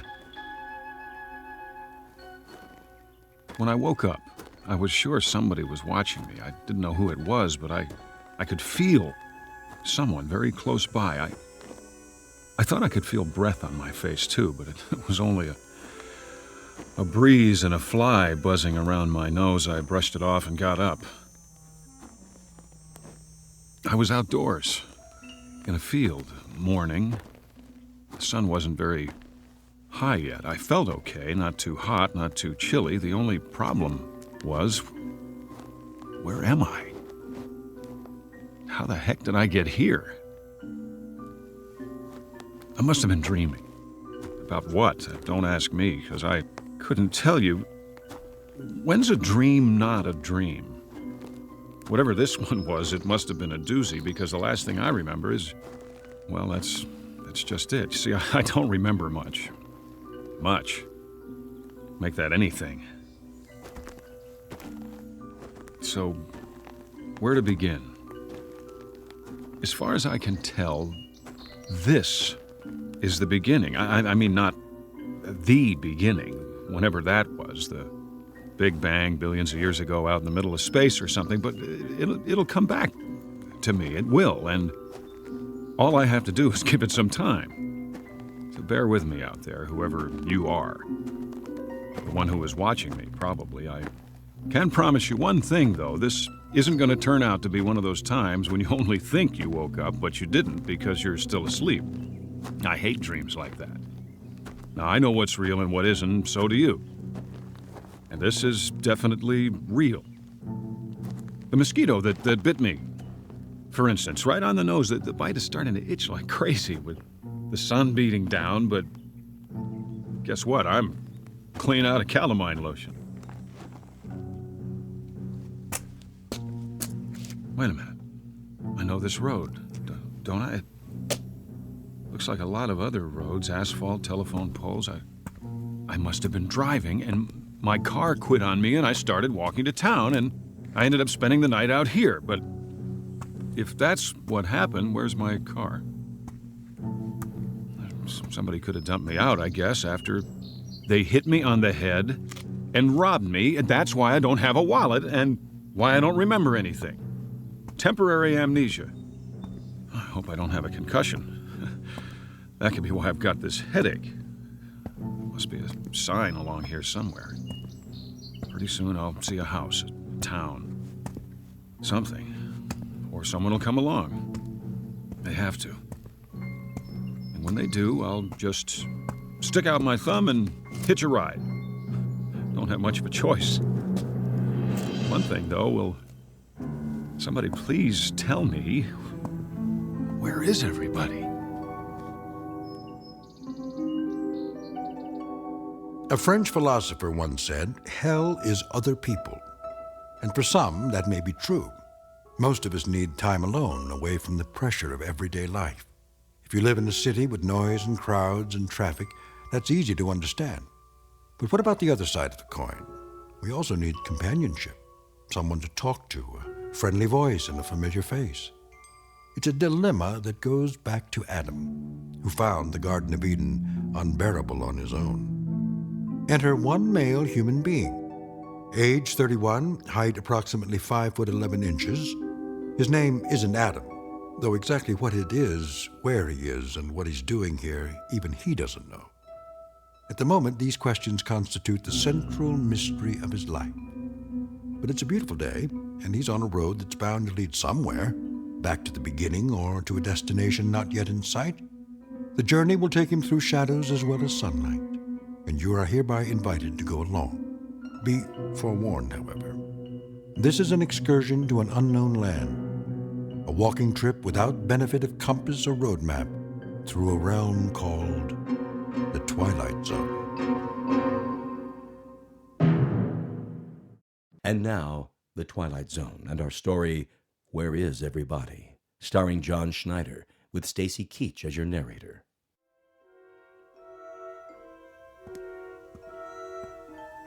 There we go. Roadside diner, just what I need. Well, what do you know? Still got a couple of dollar bills in my pocket. Some change, that ought to do it. Looks like I got the place to myself. Service here. Hey, is this jukebox loud enough for you? I mean, can you hear it all right? Hey, somebody want to turn this thing down a little over here? All right, I'll do it.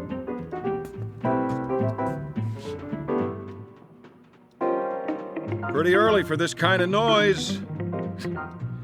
Ought to be a volume control somewhere. Maybe it's on the back. If I can slide it out from the wall. Easy now. Oh, look, I like music, same as the next guy, and all I'm looking for is the knob. There. Now, the question is, who played the song in the first place? Somebody had to put a coin in the slot. Who's here? Somebody go outside for a minute? That it? Say, can you hear me? I see there's a town up the road. What's the name of it? Anybody know? Anybody? Like in the kitchen?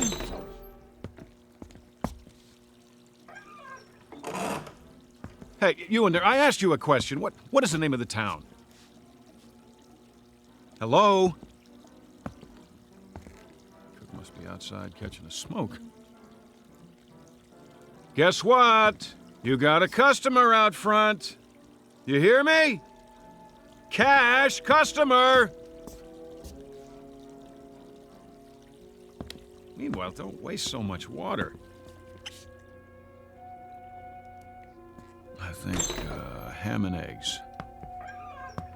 Yeah, traveler's special. Eggs up and soft, hash browns, coffee black. Customer waiting.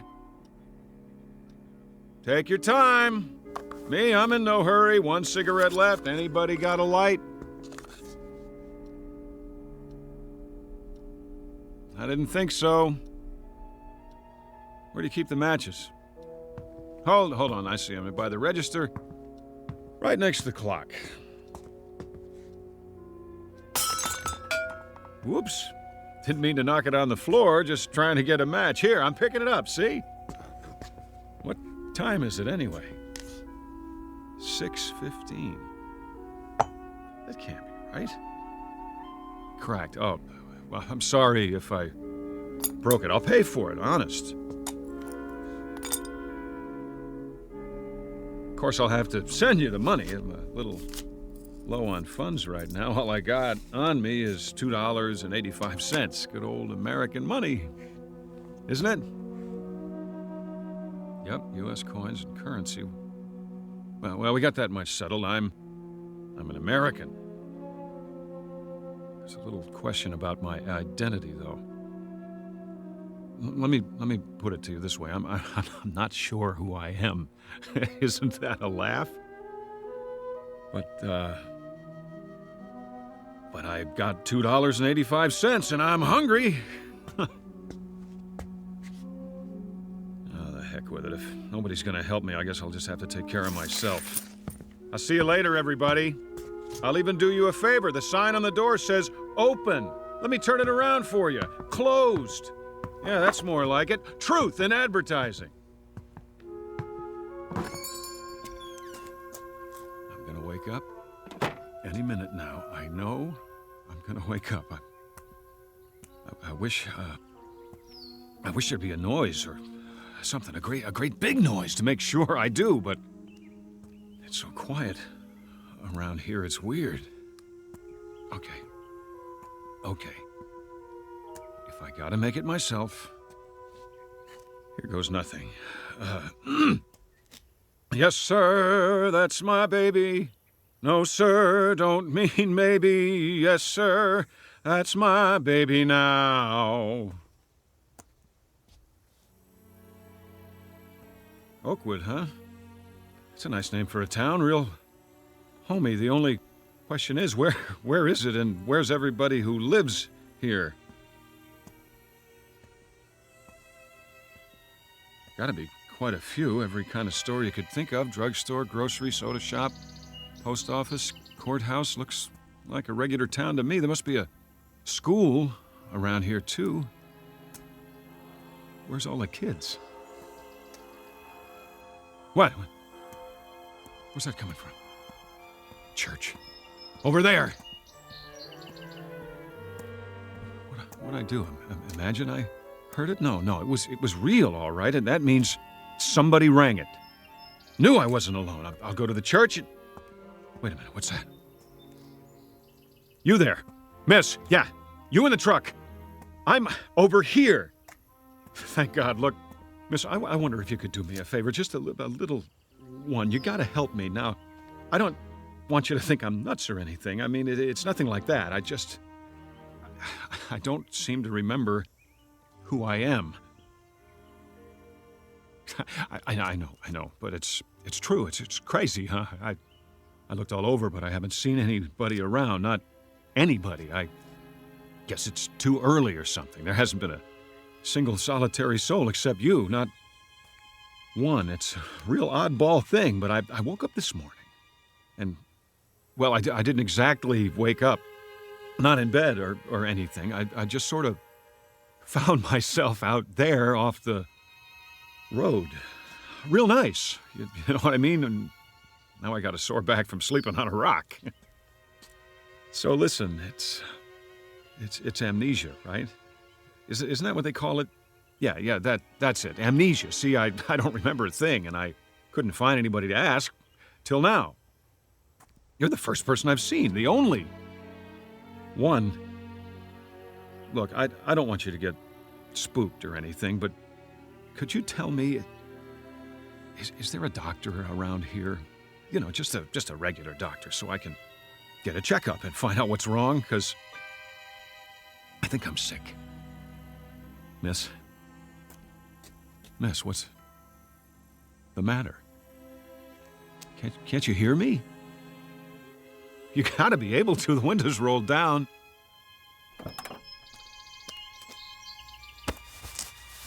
What's the matter? Hey, you're wrong. It came off and... You're not even a real woman. You're a dummy. What's it say on the truck? Resnick's department store mannequins. Is that all? A bunch of mannequins? Here, get off the horn. Sit up straight. That's the way. Here's your arm back. I'm very sorry, madam. My profound apologies. I can assure you that at no time did I mean to disturb you. As a matter of fact, I've always had a thing for quiet women. Get what I mean, babe? Here's a kiss for that cute little turned-up nose. No, I'm sorry. I can't stick around and talk. I got a very important appointment. I'll see you in the funny papers, and don't you take any wooden boyfriends.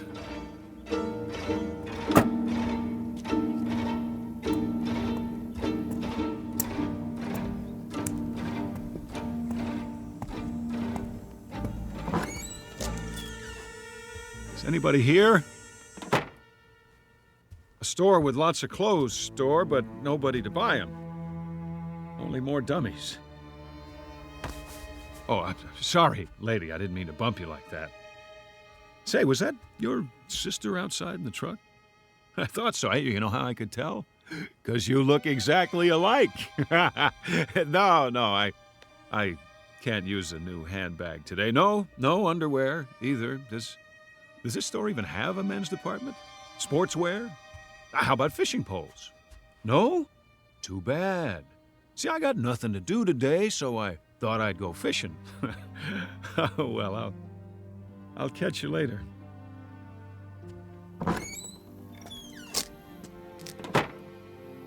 Let's see. What other kind of stores they have on this street? Whatever they are, I bet they're all empty as a tomb. Like some kind of ghost town. Where'd they all go? To the moon? And they didn't even leave a note. Some manners. Well, I guess I'll just... Hold on. Is that what I think it is? It is. A phone booth. Just what the doctor ordered.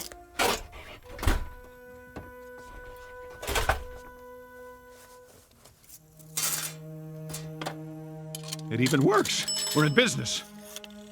Operator, you there? Come on. Operator. Hi, operator. Oh, you're beautiful. Let me tell you. Listen, I don't know who I am or where I am. Oakwood, yeah, that's it. I must be sick or something, and I need help fast. I want to call. What number? What is it now? I need a number, and I can't remember any. Get me anything, anyone, anywhere. I don't care who it is. Get me your supervisor, all right? Please dial the number now. This is a recording. A recording? Oh, that's just great! Never mind, operator. I'll look in the phone book. Here, Abel, Adams, Ackerman, Albright, Allenby, Arnold. Where do you all live? Inside this book? Why aren't you on the street? Baker, Belden, Biltmore, Botsford, Bradbury.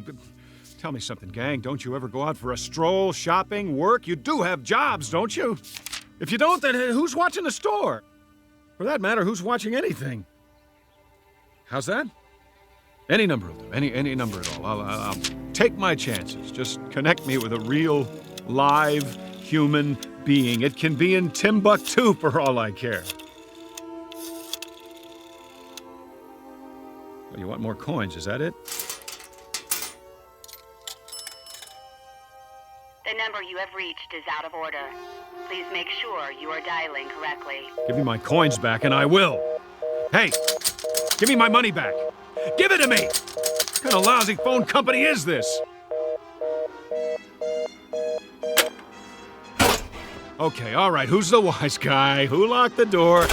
Very funny. This is beautiful, trapped in a phone booth like a goldfish.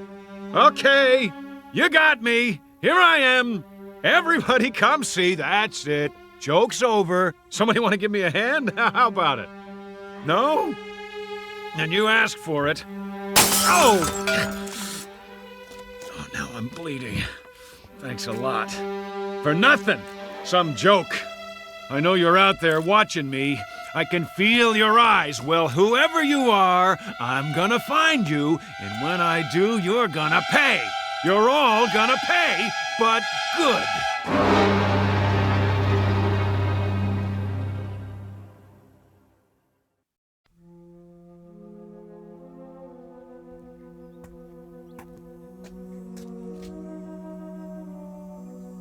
Oakwood City Bank. That's an idea. I feel like making a withdrawal. Hi! You got a customer out here? I'd like a loan. Yeah, that's it. About, $100,000. Maybe more. I don't know how long I'll be stuck in this jerkwater town. Better make it 5 or 6. How about $800,000? That ought to hold me for a while. What's the matter? Everybody on a lunch break? No sweat. I'll slip in behind the counter myself. Simple little transaction.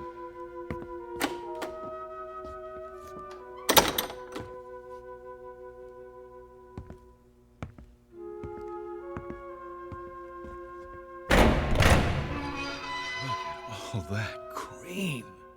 Might be a little short, though. Oh, don't worry about it. I'll take whatever you got. Generous of you. Mighty generous.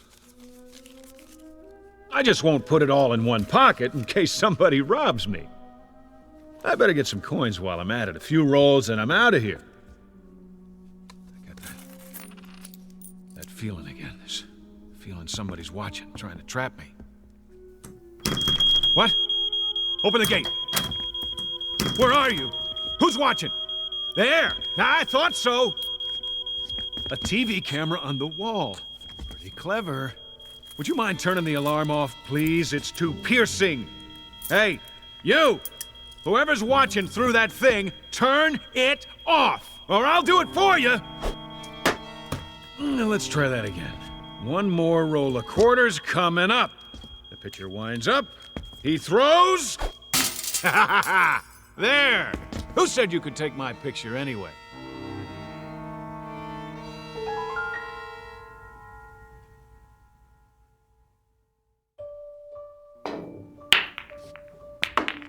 Nice. 2 balls on the break. Now all I gotta do is run the table. Piece of cake. 8 ball, anybody?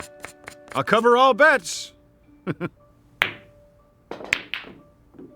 All right, that's enough. Time out. How about a cigar? They gotta have cigars around here. 2 for $1, huh? Pretty good. I always like an expensive cigar. Hey, how about the rest of you guys? Anybody want to smoke? Oh, I forgot. You're invisible. Well, I'll light up for you. You get the idea? Always wanted to do this. Light a cigar with a $100 bill. Now that's what I call great taste. No big deal. Hold on. Where can I get a drink around here? Hey, wait up, fellas. I'll be back in a minute. And nobody touch the cue ball.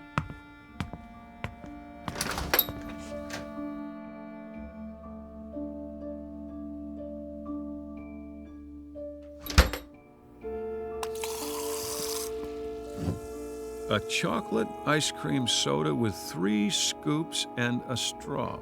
That's what I like. Anybody mind if I smoke in the drugstore? I didn't think so. Well, I'll just set it down on the counter. Oh, delicious. Okay, what else do I need? Sunglasses, magazines, books. Yeah, a book. Books are good. Pick up a paperback to read in case I get bored. The Last Man in the World, huh? I wonder what this one's about. An atomic war, maybe. Yeah, I think I read it before. Or did I? Better take it anyway. Here's for the soda and the book.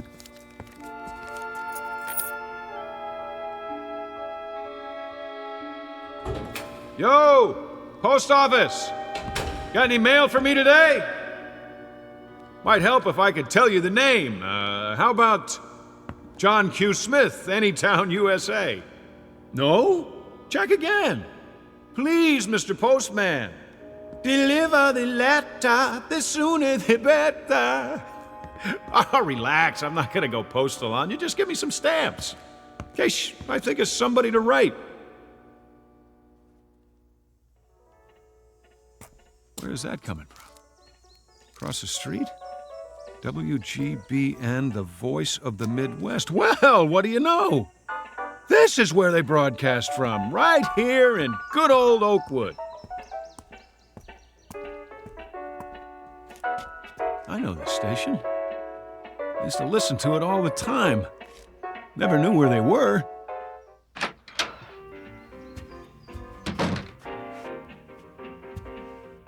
Do not enter when the red light is on. I don't think anybody will mind while the record's playing. It really is a record. Look at that. Look at old-fashioned vinyl on a turntable. I think I used to have this album.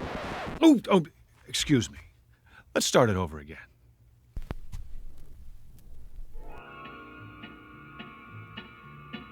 Somebody left a cigarette in the ashtray, still burning. Who? Who's here? The DJ? I remember the DJ on WGBN, Vern Stevenson. Yeah, that was his name, playing nothing but the best. Where are you, Vern? Can you see me? The booth's empty, but somebody can hear me. I know it. I feel it. Attention, listeners, all you people out in Radio Land, we interrupt this broadcast for a special announcement. We're all alone here, and we need to hear from you, so call in your requests. The number is... Well, you know the number. Look it up. Just ask the operator for WGBN 1060 on the dial. The first caller wins a free lunch on the house, courtesy of me. You know me, don't you? If you do, call in and tell me, will you? Because I'm having a hard time remembering at the moment. Is anybody out there? Anybody at all? Congratulations! Hi.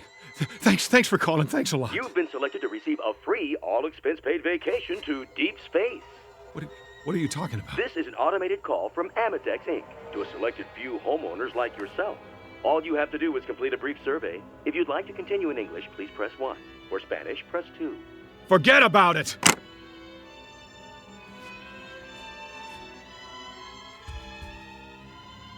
Wait a minute. The phone works.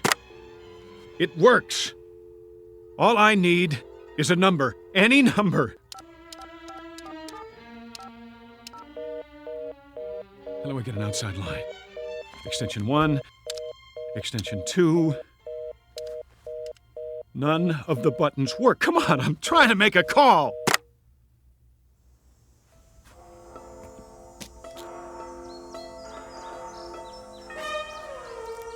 Three o'clock and still nothing. Feels like a Sunday, the longest one in history. I wonder if the movie theater's open. Why not? Maybe they got a matinee, a double feature, Pride of the Air Force and The Loner. Now that I gotta see.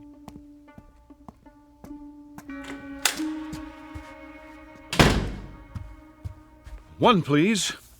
Oh, I get it. Self-service. Huh? That's okay. I'll just reach in and take a ticket. Keep the change.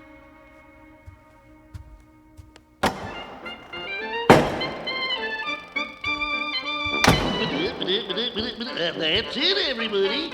Good timing. Cartoon's over. Okay, Mr. Projectionist, you can roll the feature now. Ladies, please remove your hats. Shh. No talking. Anybody care if I put my feet up? That's what I thought. Look at those planes, will ya? U.S. Air Force, go! Air Force, Air Force! Hey, I'm Air Force. That's it. You hear me? I remember that much. I'm in the Air Force. Can anybody hear me? You, up in the projection booth. You got an Air Force man in the house. Hey!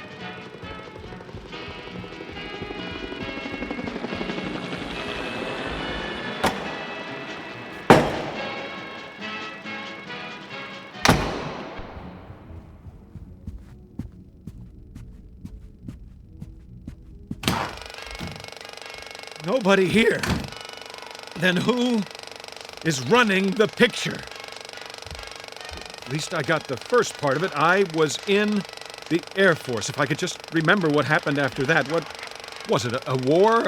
A bomb? Or something? That must have been it. A bomb. But if there was, it would have destroyed everything, and everything's still here except for the people. What kind of sense does that make?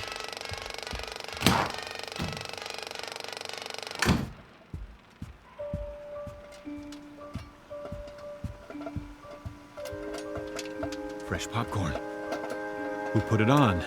Nobody. That's who. It doesn't add up. No way. Phony butter. The smell's making me sick. Where's the men's room? I can't take this anymore. It's wearing me down. Just look at me. Look at the face in the mirror there. Buddy, I wouldn't know you. You'll forgive me. The face is familiar, but the name escapes me. See, I got a little problem here. You know what it is? I'm in the middle of a nightmare that I can't wake up from, and you're part of it. You and the ice cream and the cigar, the phone booth, the mannequin, this whole town, wherever it is, whatever it is, I just remembered something else. Scrooge said it. You remember Scrooge, pal? No, not Scrooge McDuck. Ebenezer Scrooge, what he said to the ghost of old Marley. I must have learned it in school. I think it goes like this. You may be an undigested bit of beef, a blot of mustard, a crumb of cheese, a fragment of an undone potato. There's more of gravy than of grave about you. Get it? That's what you all are. You're what I had for dinner last night. You must be, but now it's the next day and I'd like to wake up. I've had it. And if I can't wake up, at least I'd like to find somebody to talk to. That's all. Is that too much to ask? I guess it is. Me? I'm gonna have some popcorn. Plain. But I tell you true, if I don't find somebody today, you hear me? If I don't, I'm checking out of this world one way or the other. I'll get a gun, or whatever it takes, count on it.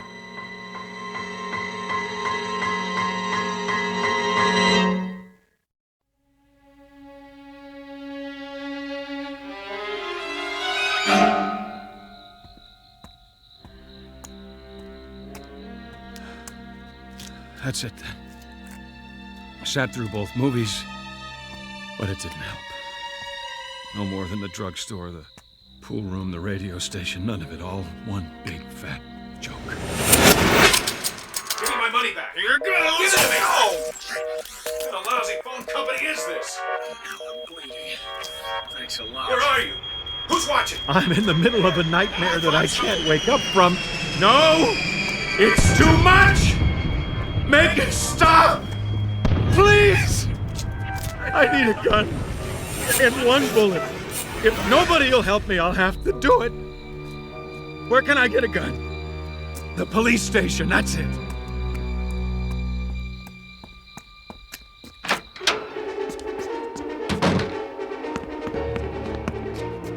Hello? No, what's the use?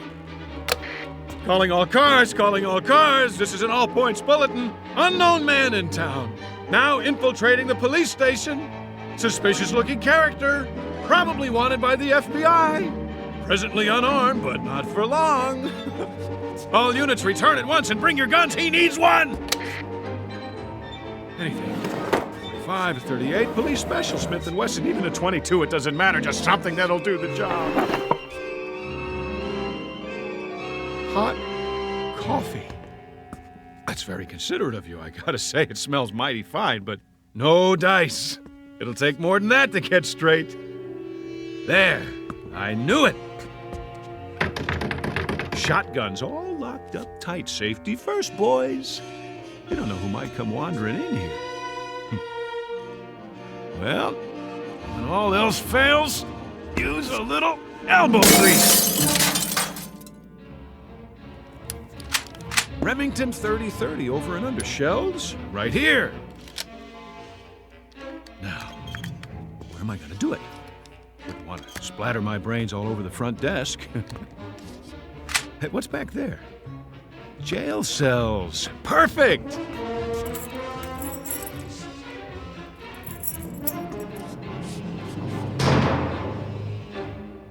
Sit right here on the cot and... How? I can't reach the trigger if I put the muzzle under my chin. Wait! Shoes off! I can reach it with my toe. This little piggy went to market. This little piggy cried, wee, wee, wee, all the way home. Oh, no. Wait a minute. You can't lock me in here. I can't stand to be locked up. I've got a thing about it. Wait. No. You can't do this to me. I'm trying to finish it for you. What more do you want? Give me a chance to do it my way, please. Please. Please. It's time to wake up. Time to wake up. That's it. Are you sure? Help him. He's had it. All right, clock him and mark the time. Now get him out of there. Come on, release the subject. On the devil. Yes, sir. Careful with the electrodes. Remove the tape from his forehead and chest. It's all right, Major. You're right. Get a stretcher. Medics, over here. Now watch his hand. He cut it on one of the dials inside. What?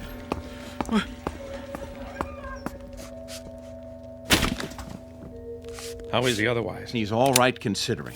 Delusions of some sort. I guess that's it. He's coming out of it now. Oh, fine. Did you get all your data recorded? Yes, sir. Every bit of it. Did you get him clocked? Yes, sir. All right, how long? 484 hours, 36 minutes. That long? I'll compile all the data for you. Yeah, good. And I'd like to have a look at his reaction chart, too, hour by hour. What about the press, sir? The press? You said you'd see them. They've been waiting in shifts. Well, I'll have to cut it short. I want to talk to Ferris. Yes, sir.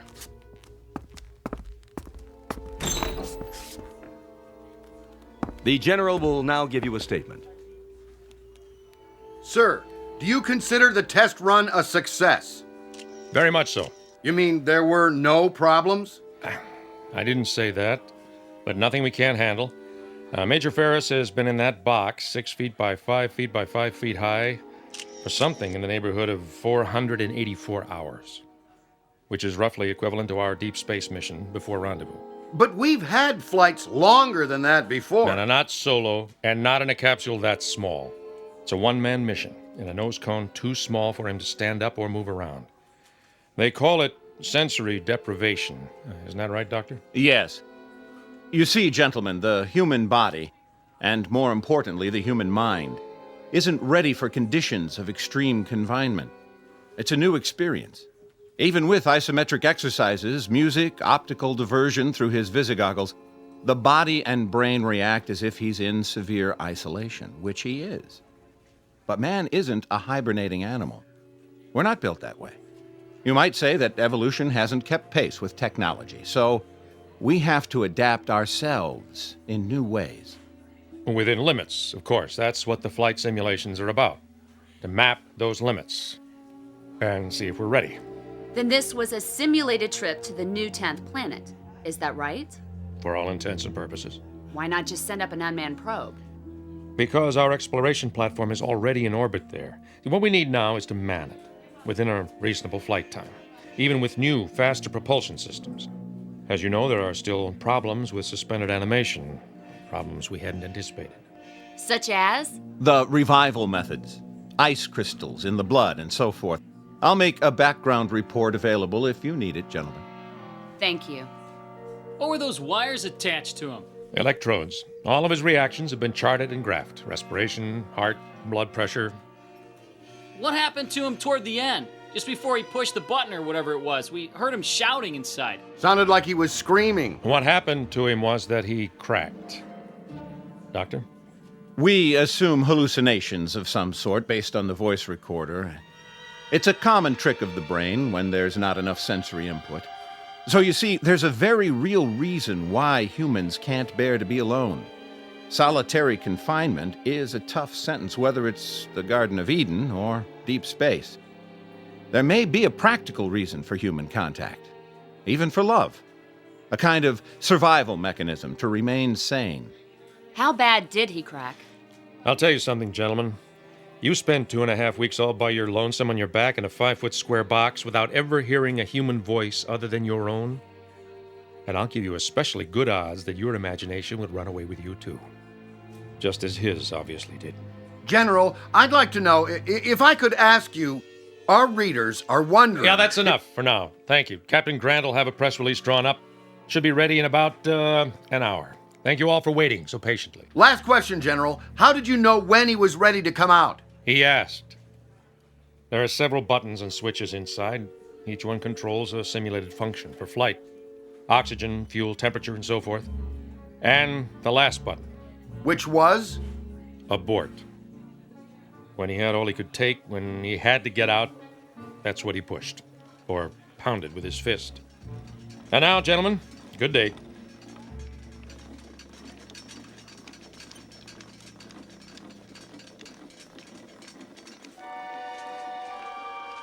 How do you feel, son? I feel much better, sir. I'm sorry. No. Nothing to be sorry for. You did splendidly. Listen, tell me something, Ferris. What was it like? Where did you think you were? Someplace I don't want to visit again.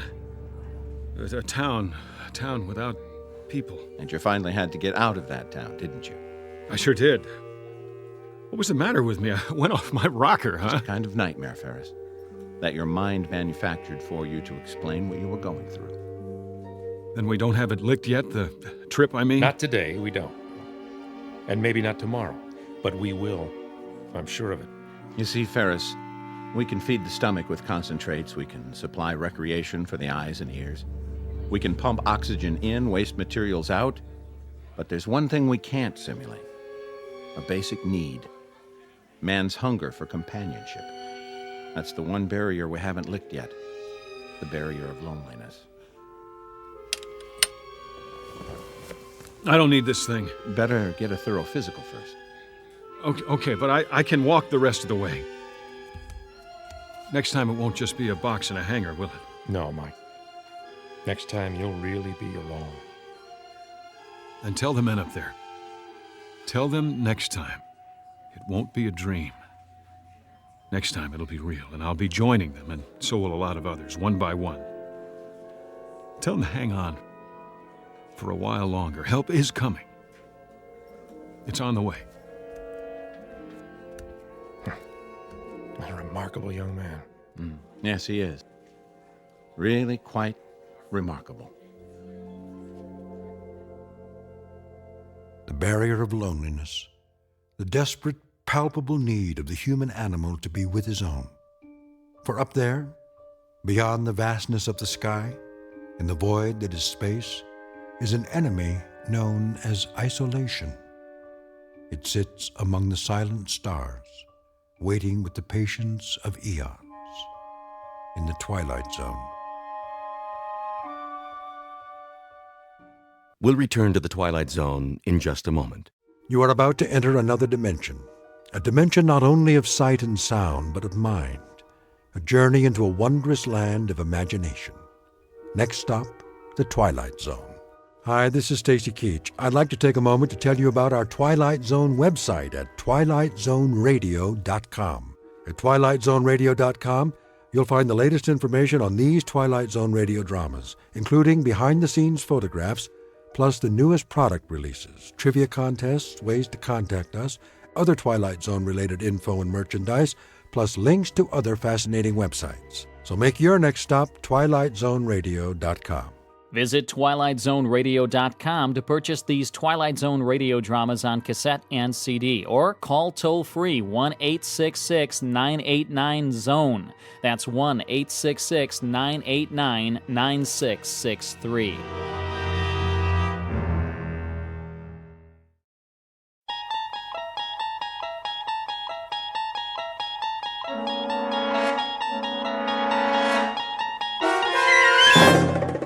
You're traveling through another dimension. A dimension not only of sight and sound, but of mind. A journey into a wondrous land whose boundaries are those of imagination. Your next stop, the Twilight Zone.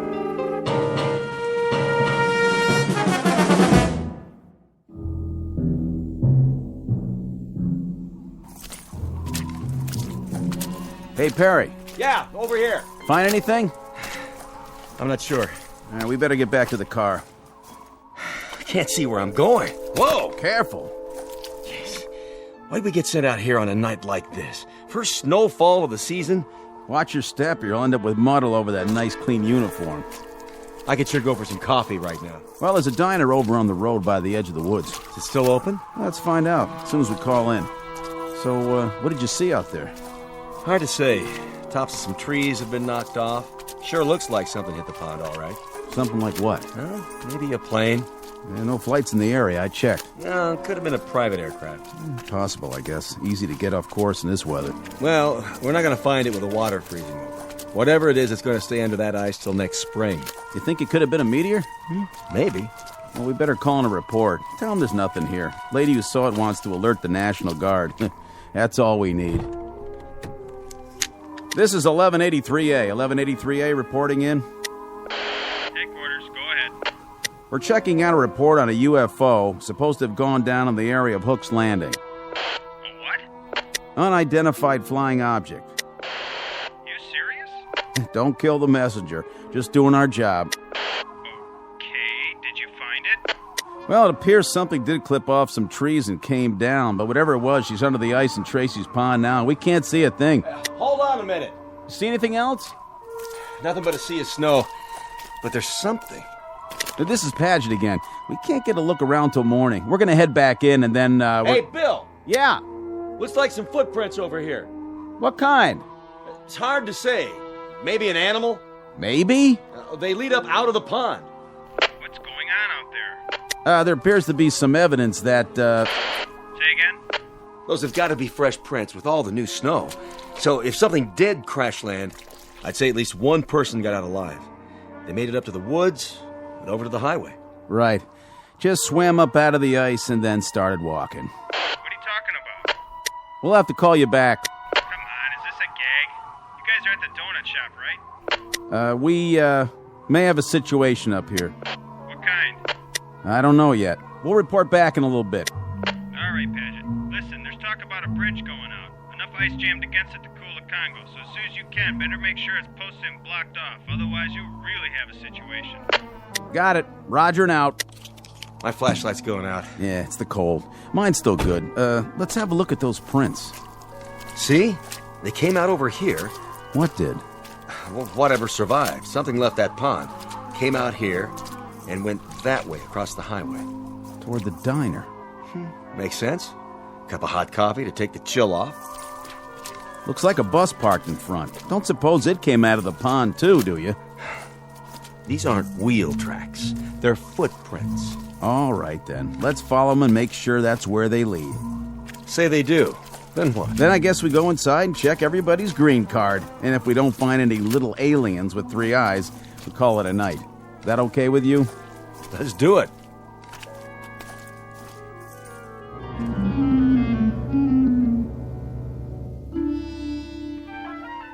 Wintry February night. Order of events: 2 state troopers take a report from a frightened woman and note the arrival of an unidentified flying object. Then the checkout you've just heard, as the troopers verify the event but find nothing more enlightening to add, beyond evidence of some strange lights and tracks leading across the highway to a diner. You've heard of trying to find a needle in a haystack? Well, stay with us and you'll be part of an investigating team whose mission is not to find that proverbial needle. No, their task is even harder. They've got to find a Martian in a roadside diner. And you'll search with them, because you've just landed in the middle of the Twilight Zone. And now, The Twilight Zone and our story, Will the Real Martian Please Stand Up? Starring Richard Kind, with Stacy Keach as your narrator.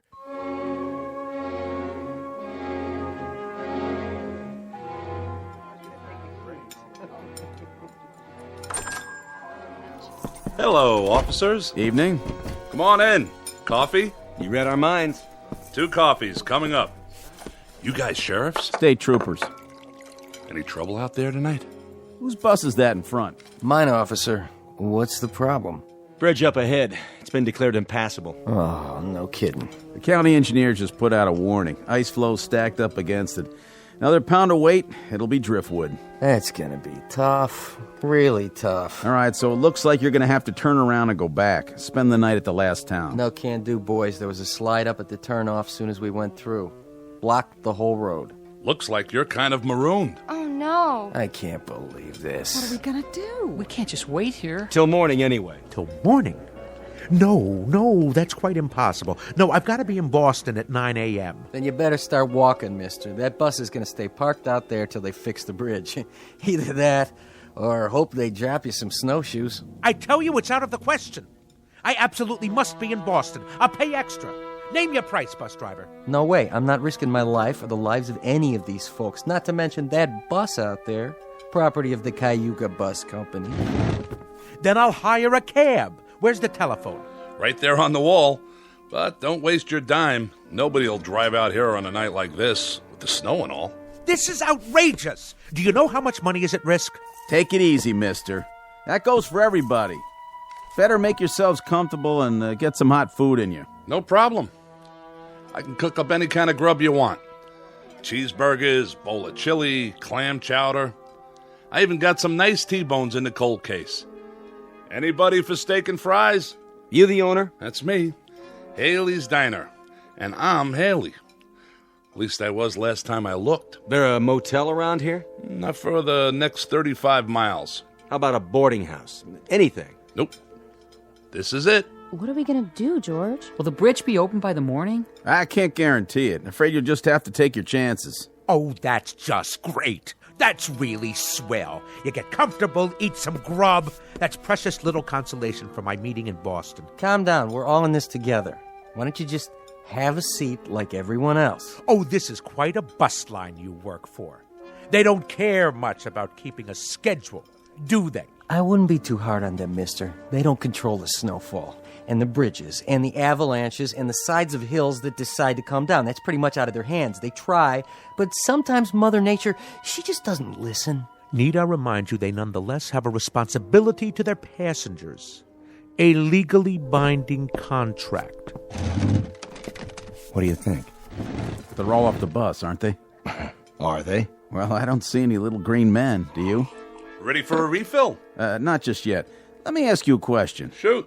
All these people from the bus? Well, now I guess they are. Where else would they be from? Well, that's what we were wondering. What's the trouble? We didn't say there was any trouble. Maybe not, but you fellas got that look in your eyes. What kind of look is that? Kinda on guard. Checking everybody out. I can see it in your face. So, you're tracking somebody, huh? An escaped fugitive? Nothing like that. Anything I can do to help? We'll let you know. This criminal. What'd he do anyway? Oh, nothing yet. To tell you the truth, we're not sure who we're looking for, or even if he's here. So it is a he? Come on, Perry, finish your coffee. We better get a move on. How many people got off the bus? Take a look. The gang's all here. You saw them come in? Sure did. You there, driver. Yeah, officer?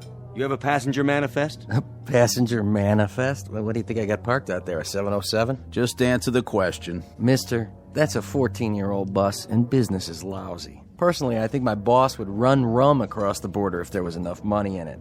Me, I wouldn't do that, of course, because it's against the law. Besides, I'd get caught. But for now, we don't ask the passengers any questions. We take their fares, kiss them on the cheek, and help them on and off. We're glad to have them, with or without names. You know how many you had, though? Yes, sir, that I do know. How many? 6, unless one of them fell out a window when we hit a bump. I picked up 6, and I'm supposed to deliver 6. That's what they pay me for. And you don't have any kind of list. In that case, we might have a little bit of a problem. What's that? I count 7, besides Haley and the driver. Me too. So if nobody fell out, somebody must have jumped in. Wait a minute. The young couple in the booth. Those 2 retired folks, the lady at the table with the fake fur coat. This isn't fake, honey. It costs plenty. Sorry, miss. Then there's Mr. Boston Big Shot and the old guy at the counter. 7. You're right. It's funny. I know I only had 6. Anybody in here before the bus stopped? Nope. I haven't served anybody since 11 this morning. What a day, huh? Then the bus pulls up and these folks get off. You saw that? Yep. I saw them walk in, all together. Where else would they come from? Say, is this a trick question? They did. This place was empty when we came in. Then how do you account for 7 people? Well, that sure beats me. So that means one of them didn't get off. Which one of you people wasn't on the bus? I was. We both were. What's he talking about? We all were. What kind of interrogation is this? It's not an interrogation. Then what would you call it? A police grilling? A lineup? Or are you fishing for something else? Some unspecified crimes? We're simply gathering information. Well, if we're going to be questioned, I insist on the right to consult with a lawyer. Oh, that's a good one. Ain't that a good one now? First he wants snowshoes, then a lawyer. I didn't see you on the bus. No, that's really funny, because I didn't see you either. So I guess that makes one of us a liar, don't it? All right, everybody, hold it down. Nobody's in trouble here. We just need your cooperation. This is preposterous. What difference does it make who was on the bus, who wasn't? And whether there were 6 or 7 or 120? Easy, mister. And you, proprietor, you're supposed to be serving us. So we're going to get some food, or aren't we? Is this a diner or a Gestapo headquarters? What's it all about, fellas? Go ahead, tell him. You hear something fly over here tonight? Fly? You mean a plane? Anything. Nope, I don't think so. Why? Well, there was a call into Central about 2 hours ago. Woman said she heard something fly over, and then she looked out of her window and saw it go down. Down? From where? From up there. Up there? Unidentified flying object. Well, now that's something new. Unidentified flying object, huh? Nothing come down from up there except snow, snow, and more snow. That's all I've seen for the past 14 hours. Where'd she say it came down? Close to here. A UFO? Oh, that's a good one. Something did land in Tracy's pond. How do you know that? It left a lot of broken branches before it hit. And what? We found tracks leading away from the water, or rather the ice. Tracks leading where? To here. Let me get this straight. You mean somebody landed or crashed or whatever they did in Tracy's pond and then came here right into my diner? Oh, that's crazy. Nothing came in here since this morning. Nothing except... Except me and my busload. My 6 fares. I only had 6. But there's 7 in this room. That means one of these people. I don't like this. How do we even know you're state troopers? Easy, honey. They got uniforms. See their badges? I don't like this one bit. We're going away to get married, and now this thing happens. Sit down, Connie. It's gonna be all right, I promise. How can you, George? How can you promise? Relax, miss. There's no need for... I'm trying to understand what you're saying, officer, but I'm not sure I... Let the man talk. You're trying to tell us that there's one among us? We don't know which one, mind you, who landed in some kind of flying saucer and then joined us, infiltrated the group, and then slipped into the diner right alongside us? Do I understand you correctly? Came in here with us, but that's not possible. We would have seen him. Not necessarily. Do you remember who you were sitting next to? Why, I wasn't sitting next to anyone. I was all the way in back, trying to take a nap. Well, there you go then. It's snowing at dark, and we climbed out of the bus with our eyes closed because of the snowfall. Anyone could have come in with us, and we wouldn't have noticed. But you were all together on the bus. Some of you must have noticed who the other passengers were. That doesn't cut much ice. They loaded up in the snow down at Hook's Landing. How long ago was that? How long? Let's see. We left the landing 3 hours and 12 minutes ago. And to tell you the truth, I don't remember who got on. All I know is there was an even half dozen. Just like a real science fiction story. That's what she is. Like a regular Ray Bradbury. 6 humans and 1 monster, all the way from outer space. Wonder if it came from Mars or from Venus. Oh, why don't you keep quiet? What about you, fella? You wouldn't happen to have an eye in the back of your head, would you? I find you insufferable, sir. Do you know that? And you ain't no prize yourself. Well, what do you do now? Line us up for a strip search? Nobody said anything about a search. Good. Because there's a little matter of civil liberties. Without reasonable cause, you have no right to ask anything beyond identification. And more than that, you're skating on thin ice, legally speaking. Very thin ice indeed, sir. Well, go ahead. I'm a dancer. I don't have a whole lot to hide. I usually get paid to take off my clothes. But if that's what you want... Look, lady, this isn't exactly par for our course either. We go off on an awful lot of nutty assignments, but this one... Then let me make it easy for you. I work a lot of clubs, and I know how to spot people. Go ahead. You pair off the couples. Since it's just one person who doesn't belong here, that eliminates the couples. Sounds logical. I guess that means we're in the clear. Cross us off. We're two of the humans. And us too. Yes, George. My wife and I were exonerated. Connie? Connie, what's the matter? Nothing. Yes, there is. What are you looking at me like that for? I could have sworn... Sworn what? That you had a mole on your chin. A mole? Connie, I've never had a mole on my chin. You did too. Honey, I did not. I can tell you what's happening now. We're all going to get so panicky that everybody and his brother will start picking up invisible clues from everybody else. This stuff is nonsense. It certainly is nonsense. If a husband and wife suddenly start to wonder whether the husband really is the husband or the wife is really... When did you start turning so gray? Now, wait a minute. I think 23 years is long enough for a woman to figure out who she's married to. So stop looking at me like that. Oh, this is rich. I love this. Better than a horror movie. He don't know who she is, she don't know who he is. And as for you, Miss Fur Coat, we don't know who you are. And that big-talking lemon sucker over there, he's the most suspicious of the bunch. What's happening? That jukebox. It started up by itself. Who did that? Nobody was anywhere near it. That ever happened before? Not unless you put a quarter in it.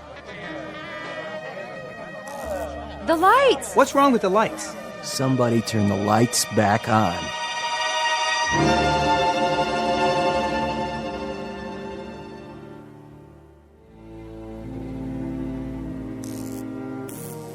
There's your lights again.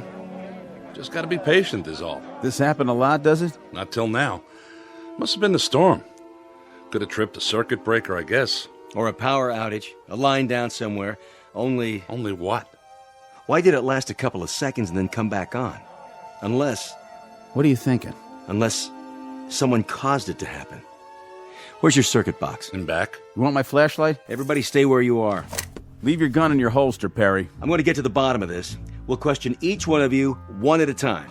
Now see here. One at a time. Stay seated, everybody. You got a back door to this place? Sure do. How does it lock? Night latch and key, why? Where's the key? Right here on my belt. Go back there and lock it. It's always locked. But if that certain somebody is really from outer space, they'll just go through the wall anyway, won't they? Check them for wings. Check them all for wings. Look under their coats. Might as well start with you, Grandpa. You got identification? I left it down there by the pond in my spaceship. Who won the National League pennant last year? What is this anyway? Some practical joke? If so, well, you've prolonged it beyond the point of human endurance. Yeah, human. Just answer the question. I understand, I get it, so keep your britches on. Pittsburgh Pirates won it, officer. And then they took 4 out of 7 from the Yankees. That's right. Sharp boys, those two. Real sharp. Didn't figure a Martian would know anything about the great American pastime, did you? You got identification, miss? No, I don't. As a matter of fact, I left my wallet. I left my wallet with my suitcase. And where's that? On the bus? I didn't give her a baggage check. I would have remembered. That means it was a carry-on. Was it? No. See there? You better strip search her pronto. It was shipped on ahead. What's your name, miss? Ethel McConnell. I'm a professional dancer. With how many legs? How many you got under that coat? I'm gonna belt you, Grandpa. She was on the bus. How do you know? Yeah, she's the only one I noticed. Thank you. But who noticed him? How do we know you're the same fellow who was driving the bus? There ain't nobody who's been exonerated yet, that's for sure. Look, let's cut this farce right now. That's what we're trying to do. Well, then let each one of us show our identification and put an end to it for good and all. This whole thing is getting out of hand. Then how do you explain the extra person in here? Very simply. The driver is mistaken. 7 people got on the bus, and he thought there were only 6. Is that possible? Not a chance in the world. I counted 6 heads before we took off, like always. There were 6 passengers. And what's your name? Olmsted. That's O-L-M. Hey! Who's doing that? Never happened before, I swear. Oh, I can't stand this. Connie, please, sit down. I mean it. I can't. Getting upset isn't going to help matters. What if it were invisible? Sit down, please. What if there were something in here from that pond? Oh, Connie. What if there were... But we couldn't see it. I said, sit down. Hey, I'll see to her, officer. Honey, calm down. Why is he taking his gun out? Easy, Perry. I think it's time for a look around. All right, folks. We may have a good laugh about all this in the morning, but for the time being, do the smart thing. Everybody just stay where you are. My partner's going to check the grounds. And please, nobody do anything foolish, like trying to leave.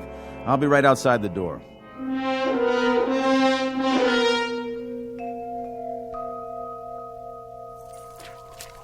Perry? Here's your flashlight. Back door's locked up tight like he said, and there's no tracks back there. Whatever it was, it came in the front door, just like everybody else. This isn't gonna work. What do you mean?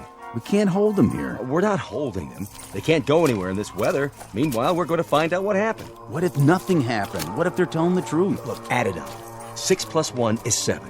Is that nothing? Somebody could have remembered wrong. What about the tracks? You can't even see them anymore. But we did see them. We both did. Isn't that right? That's right. The question is, what should we do about it? We could have a group of innocent people in there. Well, if we do, we'll find that out too. Hey, give me your flashlight again. What's the matter? What's that?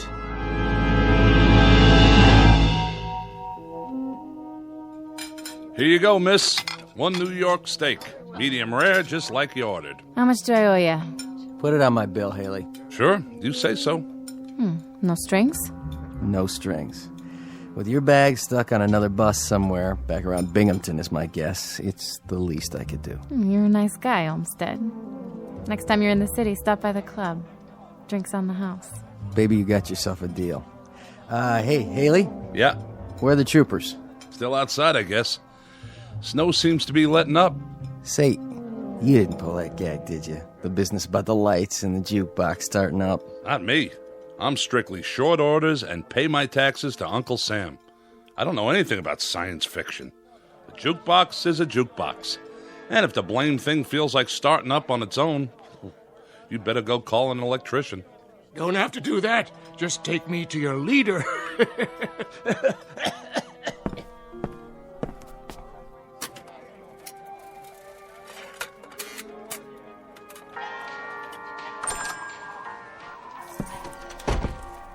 Snow's letting up, is it? Quite a bit.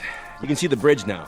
And? Well, she seems to be holding up pretty well. I know that bridge. And what's more, I don't trust it. Well, then thank goodness it's not your judgment we have to concern ourselves with. Because if that bridge gets a clean bill of health, you're going to drive the bus across it. Mister, you may be a hotshot in Boston, Mass., but when it comes to bridges and buses, I got seniority. And I tell you, that bridge is so old that... There it goes again. Almost like a strobe light.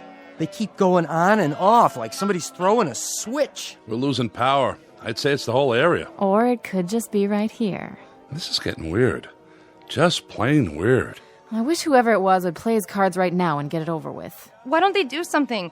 What's the point of us all staying cooped up here and... Connie, sit down. I will not sit down. Take your hand off me, George. Oh, my. The young lady suffers from claustrophobia, I suppose. Isn't that just dandy for the rest of us? She's right. If this is some sort of a game, let him come out in the open like a man. That's right. It's because he's afraid. The human race is too tough for him, is that it? Well, I'll take him on. Even at my age. The point is, we're all kids in a closet here. What does that mean? We're all just as much in the dark. Nobody understands what's going on. But it happens to be a fact that if it was some kind of saucer that landed in the pond, and if he did come in here, I think it would be a real healthy idea if we pinpointed that particular somebody and kept him from leaving. That makes sense. I think that girl might have the right idea. Maybe whoever it is invisible. Maybe he's just playing around, cat and mouse. Oh, please. That's utter nonsense. It's as good an explanation as any I've heard. But what if the thing doesn't show itself? Do we just sit around here holding our breaths? We may not have to. You mean you figured out who it is? Not exactly, but we found something in the snow outside that may be a clue. Really? And what is it? An alien spacesuit? No, just this. What is it? They look like scales of some sort. Oh, please, for the love of God. Look, it could just as easily be guitar picks dropped by some itinerant teenager. That's what I thought at first. But it turns out there are a lot of them outside, scattered in the snow. Mostly under the snow by now. They sparkle when they catch the light, like fish scales. Trail leads across the highway, from the pond, straight to here. So this is the first hard evidence we have. I'm sorry to tell you this, but I'm afraid it's true. Someone in this diner is not what they appear to be.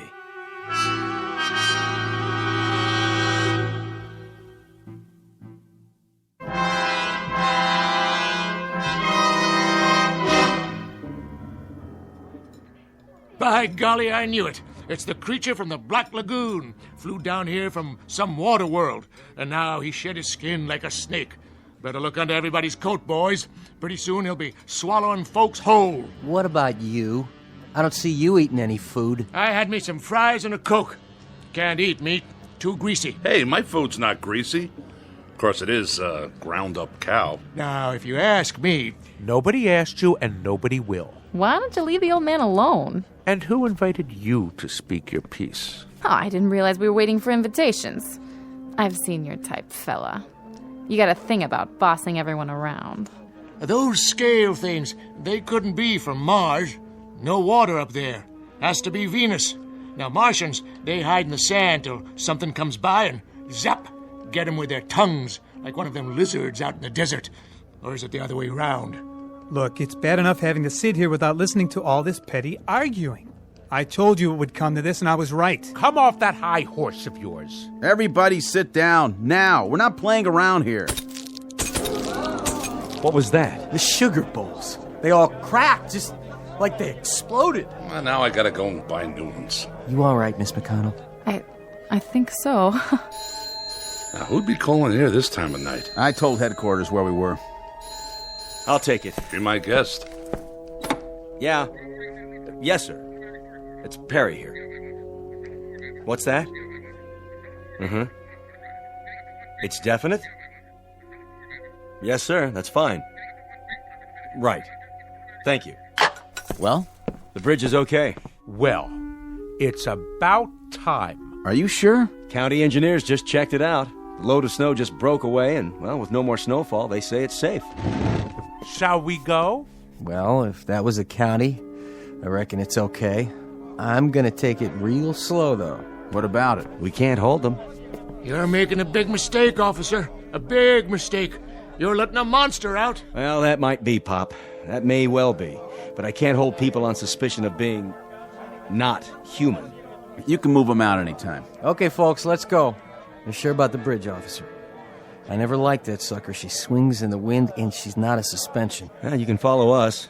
We'll take the car across first, just to be sure. You can pay your checks over here, ladies and gentlemen. It's been a real pleasure serving you.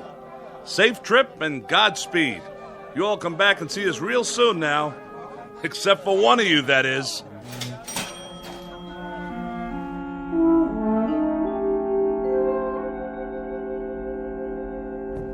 Yeah, that's it then. Just like that. What was it all for, anyway? Just part of the job, to protect and to serve. I sure hope they're going to make it safe and sound. I feel like we should follow them. Well, as soon as they cross the county line, they're out of our jurisdiction. All we could do now is lead them across the bridge and hope for the best. Whatever happens after that, it's out of our hands. Yeah. But I still got that feeling, you know? What feeling? Like I'm waiting for the other shoe to drop.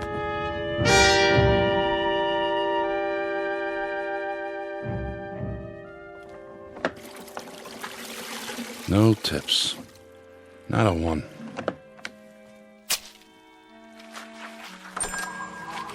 We're closed. I said we're all closed up. Didn't you see the sign? Coffee, please. Black. All right, one coffee. But that's it. Kitchen shut down. Did you burn yourself? No. I'm all right. But what I mean is, didn't you get on the bus? I saw you with my own eyes. Oh, I did indeed. Yes, I went on the bus. And you know something? The bridge wasn't safe. It collapsed halfway across. State trooper's car, the bus, kerplunk, right in the water. It's a terrible scene. In fact, nobody got out except me. Except you? Except me. Lucky, I guess. Very lucky, but But what? You're not even wet. Wet? What's wet? What do you mean, what's wet? You landed in the river, but your clothes are all dry. An illusion is all. Just an illusion. Like that thing playing. That's an illusion. Say, how'd you do that? Or the telephone ringing. Hello? Hello? Nobody there. You see, just an illusion. A parlor trick is all. What's going on? What are you, some kind of magician? Me? Hardly. See? Nothing up my sleeves. I'll take my gloves off so you can be quite sure. Do you have a match by any chance? Your hands, you've got scales all over your skin. Well, what do you know? Before you faint dead away, I might as well tell you. The name really isn't Ross, and I wasn't really going to Boston. Actually, I've been sent down as an advance scout. You know, these, what do you call these? These cigarettes? Oh, they taste wonderful. We don't have a thing like this on Mars. No kidding. That, incidentally, is where I'm from. We're beginning to colonize, and my friends, who will be arriving shortly, I think they're going to like it here. It's a lovely area, so homey, so off the beaten track. Just the place to start a colony. Don't you agree, Mr. Haley? I don't mind. I have a little waiting to do myself. You see, Mr. Ross... excuse me.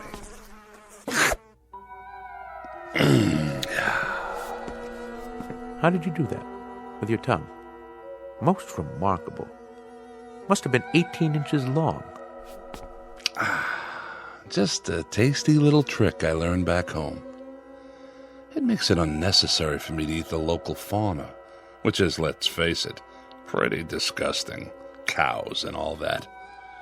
Anyway, the name isn't Haley, and I agree that this is an exceptional place to colonize. We folks from Venus had the same idea, only we got it several years ago. I think I ought to tell you now that your friends aren't coming. They've been intercepted. There is a colony arriving, but it's from Venus. If you're still alive when they get here, you'll see how much they differ. What do you mean by that? If I'm still alive? Not much silicon-based protein here, and I've always heard about Martians. An intergalactic treat. Supposed to be a real delicacy. Don't look at me like that. You stay away now. I'm just going over to the jukebox. For the time being. I agree about what they call music. It helps to pass the time. Why don't you play some while we wait? All right. If you insist.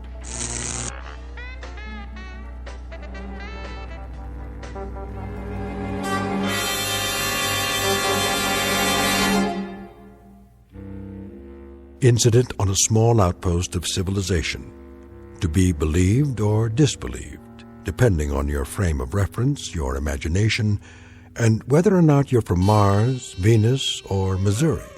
But no matter the degree of your skepticism, if a sour-faced dandy named Ross, who looks like a stocks and bonds salesman, or a big, good-natured counterman who handles a spatula as if he'd been born with one in his mouth, if either one of these two entities walks onto your premises, you'd better hold his hand, scales and all, or watch his words, especially that long, sticky tongue of his. Because the gentleman in question just might try to colonize you, or at least take you with them on a one-way trip into the Twilight Zone. More from the Twilight Zone after this. Hi, this is Carl Amari, producer of the Twilight Zone radio dramas. I'd like to take a moment to tell you about our official website at twilightzoneradio.com. where you'll get the latest news and information on these Twilight Zone radio dramas. Plus, at twilightzoneradio.com, you can digitally download 3 free episodes or any of our episodes for only $1.95 each. In this age of ever-changing technology, we've decided to make these episodes instantly available to you by making the Twilight Zone radio dramas a digital download-only series. This means that this series will no longer be offered on CD. The CD collections at our website are now being offered while supplies last at buy one, get one free. So be sure to get your favorites before they're sold out. Be sure to visit us often, and I'll see you in the zone.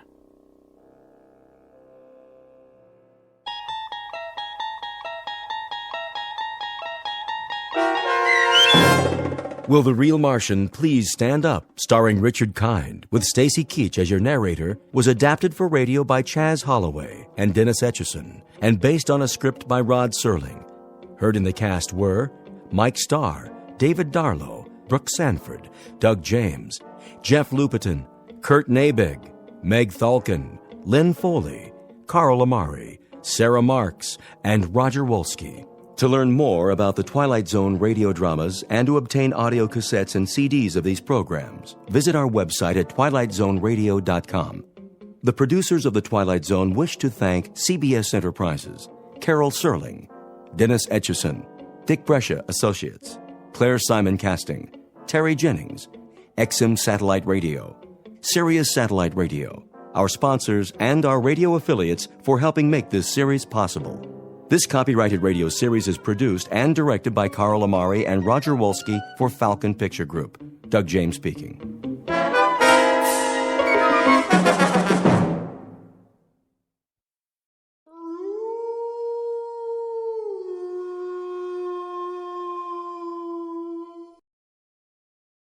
Tune in to nostalgia. Tune in to now. Golden Radio Hour.